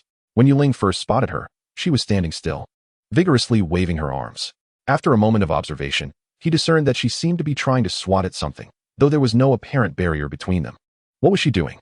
The girl seemed to notice Ling as their eyes met, and he barely recognized her as Nye Qiantong, her face smeared with grime. As Ling approached, he could see her distress. She was shouting something, her mouth agape, while her fists, bloodied and raw, flailed in desperation. He could see the remnants of tears at the corners of her eyes. At this point, Ling had closed in to within a few meters of her. From this proximity, he could discern further details. Indeed, Nye Qiantong was speaking, yet her words remained unintelligible to him. She was not merely waving her fists. It appeared as if she were striking at an invisible barrier. It was as if a completely transparent wall separated Ling from Nye Qiantong. Name, Chimu Huang. Level, 28, high tier. Aptitude, 29. Race, subdivine beast. Attributes, fire, flying. Racial skills, 13 heavens flame, heavenly fire rebirth. Status, weakened. A notification window popped up before Ling, revealing Nie Qiantong's subdivine beast, a sight he had never encountered before. Thud thud. The heavy sounds of striking began to fade. Realization dawned upon Yu Ling. It was not that Fan Beihai had failed to come for him, but rather that a completely transparent dome had enveloped him, preventing his escape while keeping others at bay. Tentatively, Yu Ling reached out toward Nie Qiantong, only to find his hand halted mere centimeters from her. Meow? I suspect that the divine beast may have once attempted to ascend to divinity, but suffered grievous injuries, losing its chance to tread the divine path. Meow? Yet now, it appears to be drawing on our strength to achieve a form of rebirth. Xiao Shuangjiang let out a couple of soft meows from Yu Ling's embrace. Rebirth? Indeed. That imperial divine beast possessed skills akin to divine grace canticle and order resonance. The ability to be reborn after death. How astonishing. A transparent barrier encased Yu Ling, isolating him from everything beyond. Xiao He, Xiao Bai, and Xiao Shuangjiang were all in a weakened state. Should the shepherd god revive now? Yu Ling abruptly turned his head. He could still see the shepherd god's panel window, and the status field still indicated deceased. Yet, astonishingly, the aptitude field had shifted from aptitude 13 to aptitude 14. Even more outrageous was the fact that his custom talent had somehow replicated into a quasi-divine skill, universal rebirth. In that instant, despair washed over Yu Ling. Xiao Shuangjiang had not been mistaken. The shepherd god had truly returned. High above, the oath warehouse spirit was enveloped in swirling waters, repeatedly striking the sky. Fan Beihai sat atop the cloud wing, cursing profusely. Ahead lay what seemed to be a completely transparent barrier, its fortitude surpassing his imagination. Despite the relentless assault by the oath warehouse spirit, not a single ripple disturbed the air. What on earth was happening below? Where was Yu Ling? On the mountain peak. The chaos began to ebb, and many could no longer contain their curiosity. In such a densely populated area, numerous possibilities emerged. Some individuals had been transported here with telescopes and cameras, capable of capturing distant sights. Earlier, during the tempest of the 9-star skill's 14 consecutive releases, visibility had been utterly obscured, but now, as calm returned, a figure donned in a crying clown mask naturally came into view. Many were incredulous. Could there truly be a human amidst such an intense energy upheaval? Who was he? Could he be the guardian deity of Fenglong?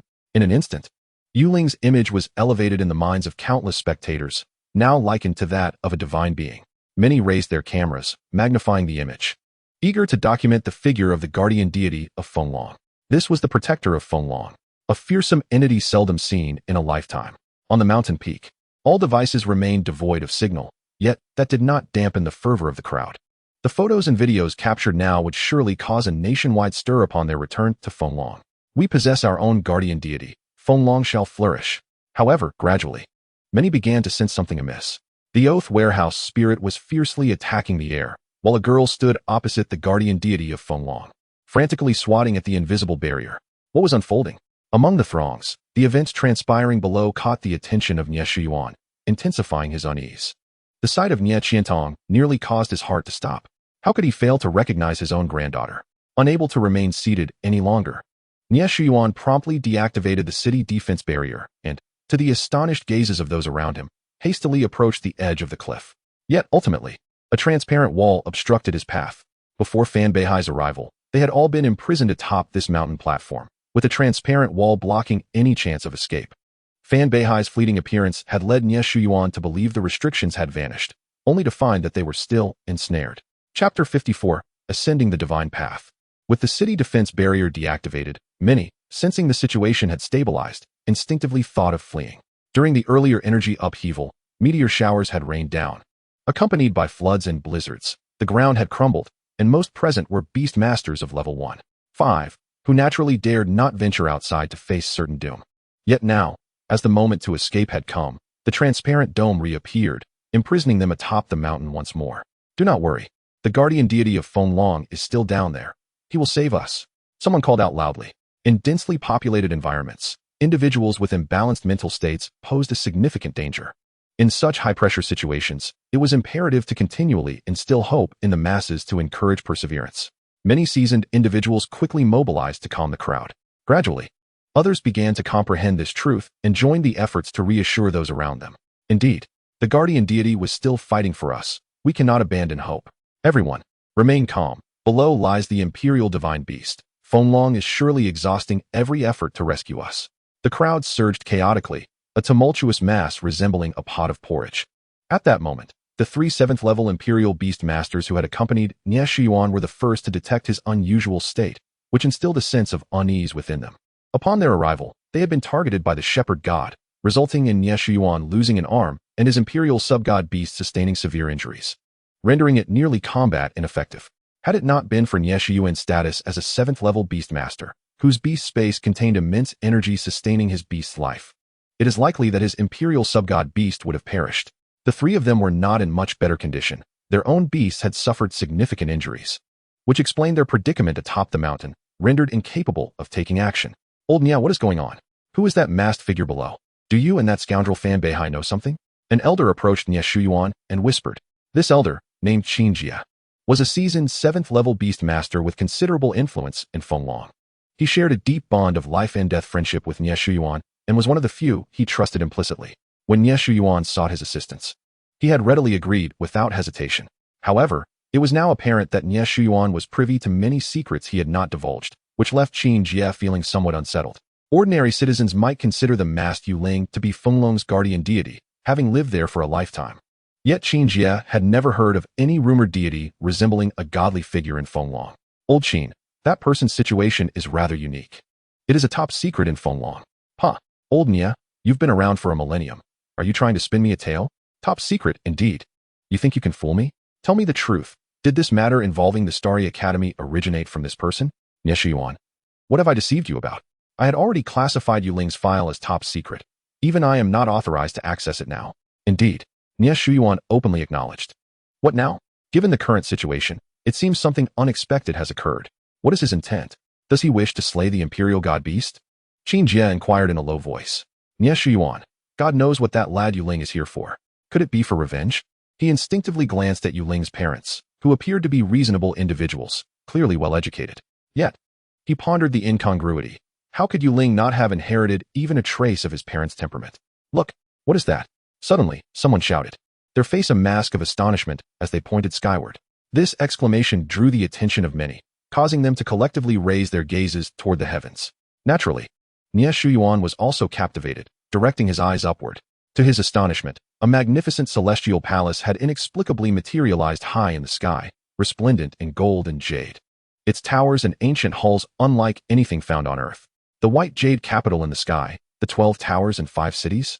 Nie Shiyuan was baffled by the sudden appearance of this celestial abode, yet he recognized it from similar occurrences. When a divine beast ascends to godhood, the heavens reveal the path of its ascension. In an instant, Nie Shiyuan's heart sank. Ascension, the divine beast's path to godhood. If this truly was the manifestation of that divine journey, there would be no turning back. Countless gazes were fixed upon the sky. The emergence of the celestial palace captivated almost all attention, except for Fan Beihai, who continued to strike the transparent barrier. And the silent confrontation between Ling and Nie Qiantong. Meow, are you afraid? Xiao Shuangjiang, cradled in Ling's arms, sensed the tumultuous emotions surging within him. Afraid? This question could perhaps be equated to asking if one fears death. After the shepherd goddess' demise and subsequent rebirth, Xiao He, Xiao Bai, and Xiao Shuangjiang had exhausted their 9-star skills, leaving Ling utterly defenseless. Could he possibly expect the shepherd god to show him mercy? Yes, I am afraid. But I do not regret it. There are certain things in this world that I must do. Ling contemplated earnestly in response to Xiao Shuangjiang's inquiry. Meow, do you believe in me? I will protect you. In that moment, Ling felt a flicker of emotion stir within him. Yet, the promise of protection spoken by Xiao Shuangjiang, what cost would it entail? Ling did not believe that Xiao Shuangjiang possessed the strength to confront the Imperial God Beast, even if it was a figment of imagination. I believe in you, and I will protect you. Ling tightened his embrace around Xiao He, Xiao Bai, and Xiao Shuangjiang. Somehow, a newfound courage began to blossom within him. He slowly closed his eyes and placed his hand against the transparent barrier before him. The surface was cold and smooth, resembling glass. Ling had never been one to succumb to inaction. The divine grace ode could deconstruct energy. So might this transparent barrier be composed of energy? A radiant glow encircled Ling as the light of the divine grace ode enveloped him. Gradually, the sensation of obstruction began to dissipate. The divine grace ode could indeed penetrate this transparent barrier. With the barrier no longer impeding him, Ling cautiously stepped forward. Upon opening his eyes once more, he found himself face to face with a stunned Nie Qiantong. Yet this time the barrier between them had vanished. Nie Qiantong hesitated momentarily, as if contemplating reaching out. but then seemed to recall something and withdrew her hand, simultaneously recalling her Chimu Phoenix into the beast space. What are you doing here? Enough. This is not the time for idle conversation. We must flee. Ling seized Nie Qiantong's wrist, making an effort to maintain a respectful distance by holding her through her clothing. What could Nie Qiantong possibly be doing here? Perhaps delivering herself to the slaughter? With the imperial god beast lurking behind, her audacity was reckless. Be careful. Ling had barely taken 2 steps with Nie Qiantong when she suddenly shouted. Instinctively, he turned to look, only to find Xiao Bai had vanished from his embrace. Boom. A distant thunderous sound erupted, sending a cloud of dust billowing. Ling discerned that it was a rapidly spinning vortex of wind, redirected by Xiao Bai's order synchronization. Emerging from the earth was a figure that appeared somewhat disheveled. Name, Shepherd God. Level, 70, Imperial. Quality, 30. Status, Ascending the Divine Path. Energy fluctuation, 19, 467, 131. Ling, what does this status signify? Is it truly ascending to godhood? And this energy fluctuation, has it exceeded the limit? Human, I must thank you for completing the potential of my ascension. The shepherd god spoke in human tongue. Even at a distance, Ling could hear the words with clarity, as if they were directly resonating in his mind. You're welcome. I won't be charging you for this. Farewell. Ling turned to flee, but as soon as he pivoted, he discovered the shepherd god had inexplicably appeared mere hundreds of meters behind him, seemingly toying with him in a game of cat and mouse. Not in a hurry to capture him. Are you anxious? Do you not wish to witness my ascension, crossing into the realm of divinity? The voice of the shepherd god echoed within Ling's mind, inciting a sense of irritation within him. Are you out of your mind? I have no desire to listen to your prattle. Why do you stutter? Have you watched too many period dramas? The key point is, you haven't even seen it all. You are in U mode, aren't you? I have no interest in this. Having narrowly escaped death, I advise you to cherish this chance at life. If you continue to nag me, beware that I may orchestrate your demise once more. Ling retreated step by step. This was troublesome. The shepherd god possessed spatial abilities. How could mere legs outrun a direct teleportation portal?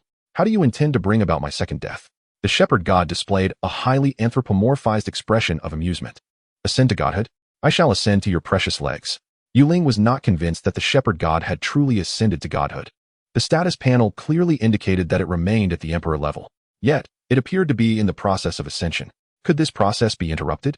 Recalling Xiao Shuangjiang's words, Ling remembered that the shepherd god seemed to have failed in its ascension before, sustaining severe injuries and undergoing death and rebirth.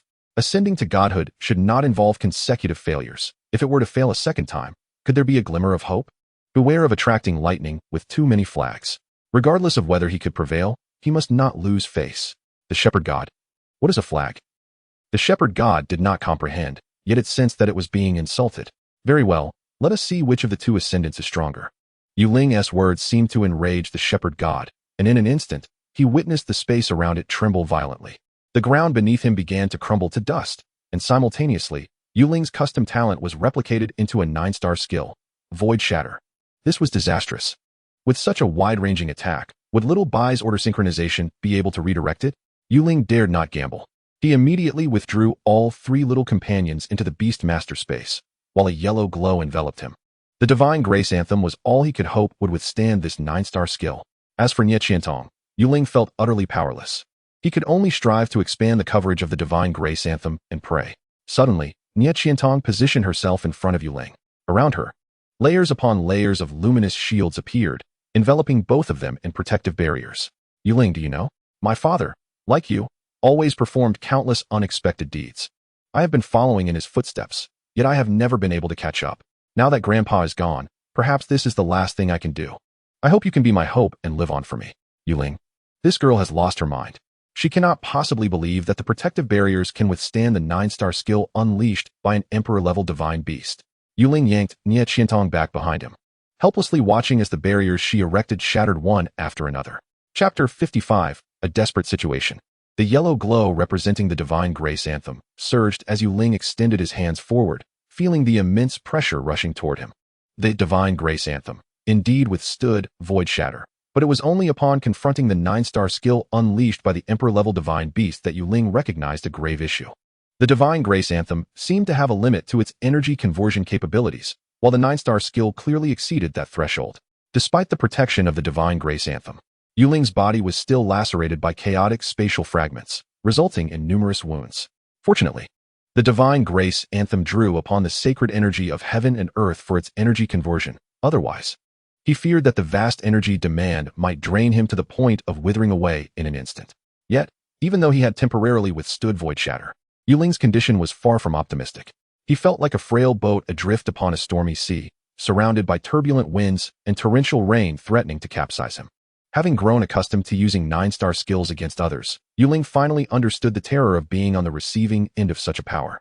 The pressure bearing down upon him intensified, and gradually, he felt his eyelids growing heavier, as if his stomach were gnawing with hunger. If this continued, he feared for his very life. Behind him, Nie Qiantong was equally anxious. She had never witnessed an emperor-level divine beast unleash a skill, and the protective barriers she had just activated were all she could summon in such a short span. The news of Nie Shiyuan's death had briefly cast thoughts of relinquishing her own life into Nie Qiantong's mind. It was Yuling's persistence that rekindled a new hope within her, the hope of sacrificing her own life to ensure Yuling's safety. She knew she lacked the right to alter Yuling's thoughts. Her desire for him to live was, in fact, a small selfish wish nestled within her heart. She longed for the day when Yuling would grow strong enough to change the status quo between divine beasts and humanity, and perhaps then, she might have a chance to reunite with her parents. Living dead. Nie Qiantong despised this clandestine term circulating within the 7th Bureau. Beast masters who forged contracts with divine beasts were all considered living dead. No one dared to voice this openly. Yet within the 7th Bureau, it was an undeniable truth. But now, Nie Qiantong realized she had grossly underestimated the power possessed by divine beasts. The many protective barriers she had summoned through her connections crumbled before the shepherd god's void shatter in less than a second. Gazing at Yuling's silhouette, tears fell unbidden from Nie Qiantong's eyes. Once upon a time, her father had shielded her in such a manner, ensuring that not a single threat of danger could harm her. Back then, she had always wished to do something for her father, yet all her efforts had seemed futile. Now, the situation remained unchanged. Nie Qiantong. Yuling suddenly called out her name, dispelling the chaotic thoughts swirling in her mind. Yuling, do you believe in me? I believe. Nie Qiantong did not comprehend what Yuling intended to convey, but she hesitated not at all. Let your Chimu Phoenix come forth. Yuling's voice was faint, as if each word extracted immense pressure from him. All right. Nie Qiantong communicated with her beast master space, and a flaming red bird appeared behind her, flapping its wings. The Chimu Phoenix was the last birthday gift left to her by her father. When they first met, the Chimu Phoenix was but a fiery egg that she nurtured with utmost care, never considering contracting a second companion, allowing it to evolve to its highest form. She was acutely aware of how perilous their current situation was. I'm sorry. Nie Qiantong embraced the Chimu Phoenix one last time, as if bidding farewell to it, and to this world. Yuling, oblivious to her thoughts at that moment, realized the divine grace anthem could barely hold on. Their survival depended on a final opportunity. Do you wish to endow the target with the 9-star skill, unyielding as Fort Knox? Yes, no? Yes. Upon Yuling's affirmation, the Chimu Phoenix seemed to sense something, gazing at Yuling with a look filled with complex emotions. Great Redbird, our survival rests entirely in your hands. Please, do not let us down, unyielding as Fort Knox. Chirp. The Chimu Phoenix flapped its majestic wings, and in an instant, the ground beneath Yuling trembled violently. In the next moment, dozens of sturdy stone spikes erupted from the earth, encircling Yuling's vicinity and forming an impenetrable shield. To the outside observer, it appeared as though a colossal stone bowl had inverted over Yuling and Nie Qiantong. The external pressure vanished without a trace, allowing Yuling to finally catch his breath. Thud, thud, thud. Yuling collapsed onto the ground, gasping for air as the formidable protective barrier around him emitted a series of muffled sounds. This sensation was far from pleasant. Yuling could not ascertain whether the Chimu Phoenix's barrier could entirely shield him from the residual force of the shattered void, but at this moment, he had little choice but to proceed. He retrieved a plethora of spiritual fruits and herbs from his spatial ring, consuming them as if they were free. Of course, Yuling did not forget the 3 little companions. Xiao He, Xiao Bai, and Xiao Shuangjiang had all been summoned from the Beastmaster space. Now, the trio found themselves in a state of energy depletion, yet instinctively, without needing Yuling's prompting, they activated their gluttonous mode. Xiao Bai, glug glug. Hooray. Time to eat. Xiao Bai's mood was exceptionally buoyant. As long as the Beastmaster allowed him to feast, he could remain joyful throughout the day. In stark contrast, Xiao He had grown somewhat reticent. This was the first time he had engaged in a food rivalry with Xiao Bai, and he was unsure of the reason behind it. Beastmaster space completion, 037. Current completion, 178, level 2. Behind Yuling, Nie Qiantong was left bewildered. She had no idea what Yuling was doing. But as she watched him pile the Mother Earth remnants and an array of unfamiliar fruits into his mouth without restraint, her heart raced like a stampede of wild horses, leaving her questioning her very existence. Was Ling not human, but rather a divine beast? What was the nature of this stone shield? When did the Chimu Phoenix acquire Earth-type skills? Wasn't he the Chimu Phoenix a Fire-type creature? What was this ability called, impenetrable shield? How did Ling discern that the Chimu Phoenix possessed such a skill? As for the Chimu Phoenix, after unleashing impenetrable shield, it promptly fainted, reminiscent of Xiao Hei's first experience with the Starfall ability. Here, take this and feed it to your Chimu Phoenix. Perhaps it will hasten its revival. Just be mindful of the quantity. Do not overindulge it. Ling tossed a piece of the Mother Earth remnants into Nie Qiantong's hands, but she was so startled that she nearly forgot to catch it, scrambling to retrieve it from the ground when it rolled away, treating the Mother Earth remnants as if they were jelly beans. Ling's actions were so outrageous that Nie Qiantong could not believe anyone else would engage in such behavior. Indeed, there was not a single moment of normalcy when one was with Ling. So was he truly human? Eating the Mother Earth remnants like this could not possibly be less perilous than poison, could it? Poison, once ingested, still allowed for the preservation of one's body. But the Mother Earth remnants, consuming them could very well turn one into a human bomb. Nie Qiantong was beset by existential doubts, while Ling and his three little companions devoured everything in a whirlwind. Regrettably, Ling's supplies were limited, and within 2 to 3 minutes, he and the trio had thoroughly exhausted the bounty. Xiao Xuanjiang, can you still unleash your 9-star skill? Having consumed all the fruits in the spatial ring, Ling quickly inquired of Xiao Xuanjiang. Meow. It's over. Ling's heart sank. Without the ability to unleash the 9-star skill, he would have no opportunity to contend with the Emperor Divine Beast. Meow. But this might help you. Xiao Xuanjiang slowly closed her eyes and, after a moment, gently reopened them. Ling. It seems nothing has transpired? Meow. It is a revelation of fate. Ling. How does one utilize the revelation of fate? At this moment, Ling was utterly perplexed about how to harness Xiao Xuanjiang's quasi-divine skill. How should one articulate it? Observing the divine blessing song and harmonious order, both radiant and magnificent, at least they appeared grand.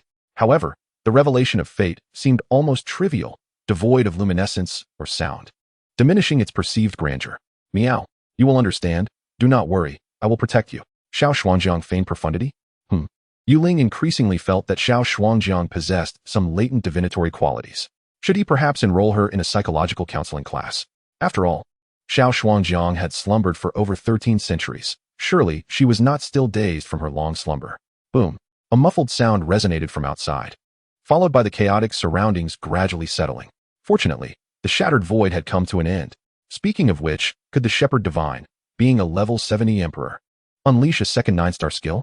With this thought, the fleeting sense of relief that had momentarily blossomed within Ling vanished without a trace. Xiao Xuanjiang, at level 10 Intermediate, could consecutively unleash 2 9-star skills. How could the Shepherd Divine, upon exhausting itself with just one, be credible? It was even conceivable that it could release a 3rd or 4th time. For an Emperor, the qualitative enhancement was evident. Not to mention, the Shepherd Divine was likely amidst the ascent to divinity. Crack. Suddenly, a crisp sound echoed as a fissure appeared in the impenetrable shield, followed by a series of additional cracks, until it shattered into a cascade of rubble. In the distance, the figure of the Shepherd Divine remained vividly discernible.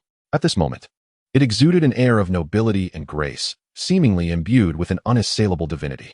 Ling remained relatively composed, but Nie Qiantong, standing beside him, made eye contact with the Shepherd Divine and felt an involuntary shiver run through her. Wasn't he intent on killing him? Why conceal its true nature? The Shepherd Divine spoke with human words, and the very air around it seemed to warp. Chapter 56. Igniting the Path of Divine Grace. Where's the Ascendant? I have already ascended. Why does it not dare to reveal itself and contest with me? Level 70, Emperor. You have shattered my path to divinity. Today, I shall exact blood for blood. The voice of the Shepherd Divine reverberated in Ling's mind, making it impossible for him to gather his thoughts. This Shepherd Divine seemed somewhat unhinged, mistaking him for some ascendant divine beast. With incessant references to ascendants, I have never even laid eyes upon you. Yet you speak of blood debts? Ling dismissed these nonsensical thoughts. After all, he was also here for vengeance. Between him and the Shepherd Divine, one was destined to perish. Now, Ling could only resent the fact that the Shepherd Divine possessed the quasi-divine skill Universal Rebirth, granting it a second chance at life. Otherwise, how could it still be so lively after the 14 consecutive 9-star skill strikes? Suddenly, Ling caught a glimpse of an abrupt pop-up panel above him. Oath Repository Spirit. Finally, I have waited long enough. Ascended? Do you truly believe yourself to be so formidable? Just wait. It will not be long before I shall slay you. Skill name, Universal Rebirth. Skill star level, Quasi-Divine Skill. Skill attribute, Spatial type. Skill type, Life Restoration.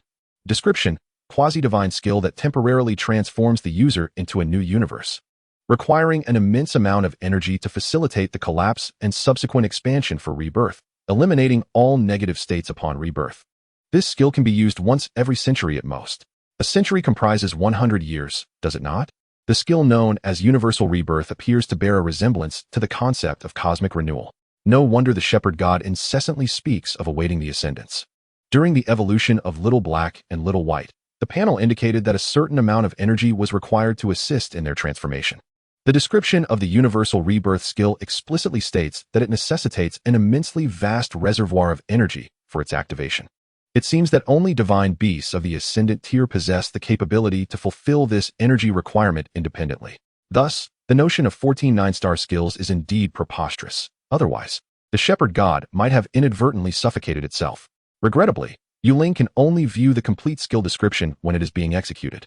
Had she known earlier that this skill could facilitate rebirth, she would have unleashed the 9-star skills in batches, ensuring that there was just the right amount to vanquish the shepherd god without enabling its rebirth. Alas, it is too late to lament. Fortunately, this skill can only be employed once every 100 years. In comparison to the divine blessings and harmonious alignment of Little Black and Little White, the caliber of Universal Rebirth is significantly inferior. An occurrence every 100 years is hardly better than none at all. Ling does not believe that the next barrage of 14 9-star skills will fail to eliminate it. At this moment, a fierce water vortex descended from the heavens, a manifestation of the assault unleashed by the Oath Spirit. Fanbeihai, unable to breach the barriers of space for an extended period, was finally drawn to the magnificent spectacle of the void fracturing. The shepherd god appeared utterly oblivious to the oncoming attack from the Oath Spirit, allowing the water vortex to engulf its form without resistance. The result? The Oath Spirit's water vortex inflicted no damage upon the shepherd god at this moment. However, this was of little consequence. Fanbeihai swiftly analyzed the situation, recognizing that he could not hope to contend with the Emperor-class divine beast. The water vortex was merely a feint. Its purpose was to create an opportunity for him to facilitate Ling's escape. The situation had exceeded all expectations. Ling's world-destroying skills had vanished. Yet the shepherd god remained alive, which was self-evident in its implications. The Oath Spirit dove down, curling its body to encircle Ling and Nie Qiantong. Uncle, do not underestimate the situation. The great mud loach is as solid as a fortress. Observing that Fanbeihai had not directed the 9-star skills, Ling hurriedly took the reins, issuing commands to the Oath Spirit. The Oath Spirit, seemingly understanding, nodded and, in an instant, countless sharp stone spikes erupted from the earth, surrounding them completely. Compared to the tree phoenix, the protective barrier conjured by the Oath Spirit was far more formidable. The stone enclosure was even capable of completely enveloping the massive form of the Oath Spirit itself. With the fortification of the barrier, Ling's anxious heart finally found solace. Though both were 9-star skills of the Emperor class, it was evident that the shepherd god could not breach the protection of the barrier anytime soon. Being with you feels like a never-ending roller coaster, Fanbeihai remarked as he dismounted from the Oath Spirit and landed beside Ling, holding a finely crafted box in his hand. The box, made entirely of metal, reflected a chilling light. Fanbeihai had previously returned to Fenlong with only 2 items prepared. One was a captured city defense barrier, and the other was the metallic box he now held. This was a spatial compression device. When activated, it could swiftly construct a portal capable of spanning hundreds of kilometers, reaching the shores of Fenlong. However, the device had a limitation. It could only transport a few individuals due to its energy reserves, making it suitable solely for escape. Yet, it was precisely because of this device that Fanbeihai dared to accompany Ling into such peril. He placed the metallic box on the ground, which promptly unfolded into a technologically advanced apparatus, reminiscent of a projector. A kaleidoscope of colors swirled across its surface, and within moments, a blurry spatial portal materialized. Let us go, young one. We must flee. Your parents and old Nya are still alive, but we need to devise a plan to rescue them. Ling. Nie Qiantong. Ling had embarked on this journey for vengeance against the beautiful lady, the old handsome man, and old Nya, only to discover they were still alive. Fanbeihai had no time to explain. He summoned the Oath Spirit back into its contract and was the first to stride toward the portal. Ling observed Fanbeihai's retreating figure, deep in thought as she followed his lead. If only she had a few days, if she could once again unleash the barrage of 9-star skills. She would have confidence in defeating the shepherd god. But could the beautiful lady and the others truly endure for an entire day? In a moment of distraction, visions flashed before Ling's eyes. Fan Beihai stepping into the portal collapsing, and Fan Beihai being torn to shreds by chaotic space. Following that, the shepherd god emerged from the remnants of the spatial portal, with the Oath Spirit's protective barrier trapping Ling within, leaving her with no escape. The scene shifted, and Ling regained her senses, finding herself once more facing Fan Beihai, who was now approaching the portal. Little Black, Divine Tear, destroy that transport device. Ling ordered decisively, and Little Black immediately complied, swiping its paw and shattering the spatial transport device into countless fragments. The spatial portal, deprived of its base, dissipated into the air. Fan Beihai, Nie Qiantong. Both Fan Beihai and Nie Qiantong were utterly bewildered by Ling's actions to sabotage the spatial portal, which was likely their only means of fleeing from the Emperor-class Divine Beast's pursuit. Young one, what are you doing? Fan Beihai furrowed his brows. At this critical juncture, Ling couldn't possibly harbor thoughts of not escaping, could she? Uncle, no need for thanks. I just saved your life. Ling comprehended that the visions she had witnessed were perhaps destiny's revelation of a predetermined future. This skill possessed the power to foresee past and future events. If they were to step through the portal, that predetermined future would inevitably become reality. In essence, this skill had saved their lives. Fan Beihai.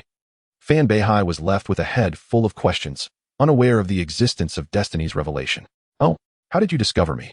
The voices of the shepherd god echoed in their minds simultaneously, laced with amusement, as though it could not fathom how it had been detected. The emergence of the protective barrier had indeed caused the shepherd god to hesitate for a few moments, until it unexpectedly discerned a spatial node within the mound that could be utilized for transport. As an Emperor-class divine beast of the spatial domain, the shepherd god possessed an unparalleled affinity for space. Such minor spatial tricks appeared as mere child's play to it. It concealed itself within the spatial node, awaiting the moment when Ling and the others would unwittingly walk into its trap. Yet now, it could not comprehend why Ling had severed the connection to the spatial node. Could this also be an ability possessed by the Ascendants? Young one, did you truly know in advance? At this moment, Fan Beihai finally grasped the situation. The Emperor-class divine beast could also utilize spatial portals. How had it managed to do so? Such divine beasts were indeed ludicrous. It appeared that they were intent on escaping. What of the lives of those livestock? Do you not care for them? The voice of the shepherd god lingered, and in the next instant, Ling's eyes flashed with images once more. Images of the beautiful lady, the old handsome man, and countless others. Upon the summit of the mountain, a celestial palace hung majestically in the heavens, casting a radiant glow that enveloped all present. Within this illumination, the bodies of the exquisite maidens began to dissolve, merging into ethereal specks of light that ascended back to the palace. Meanwhile, the shepherd god appeared to gain something from the demise of these beings, as its interface transformed to reflect level 70 ascendant. The scene abruptly froze, leaving Ling speechless. The shepherd god possessed the formidable ability to annihilate everyone in an instant. Its imprisonment of over 200,000 souls served merely to facilitate its own ascension. Indeed, the shepherd god held the potential for divinity, yet had yet to actualize it. The price for its ascendance was the extinction of all. The shepherd god. Ling clenched his teeth tightly. For the first time, an overwhelming sense of helplessness washed over him. In just a few days, he could once again harness the power of the 14 9-star skills to vanquish the shepherd god. Yet, it seemed that fate conspired against him, granting him none of that precious time. Squeak. Please don't be sad, all right? The gentle call of Little Black resonated in his ears. Instinctively, Ling reached out to respond to Little Black's comforting words, only to suddenly feel an intense heat emanating from his palm. Squeak. I'll assist you. We shall face this together. Ling abruptly lowered his gaze to find that Little Black, unbeknownst to him, was enveloped in pure black flames. And on Little Black's interface, the final message read, Status, igniting the path of divine grace.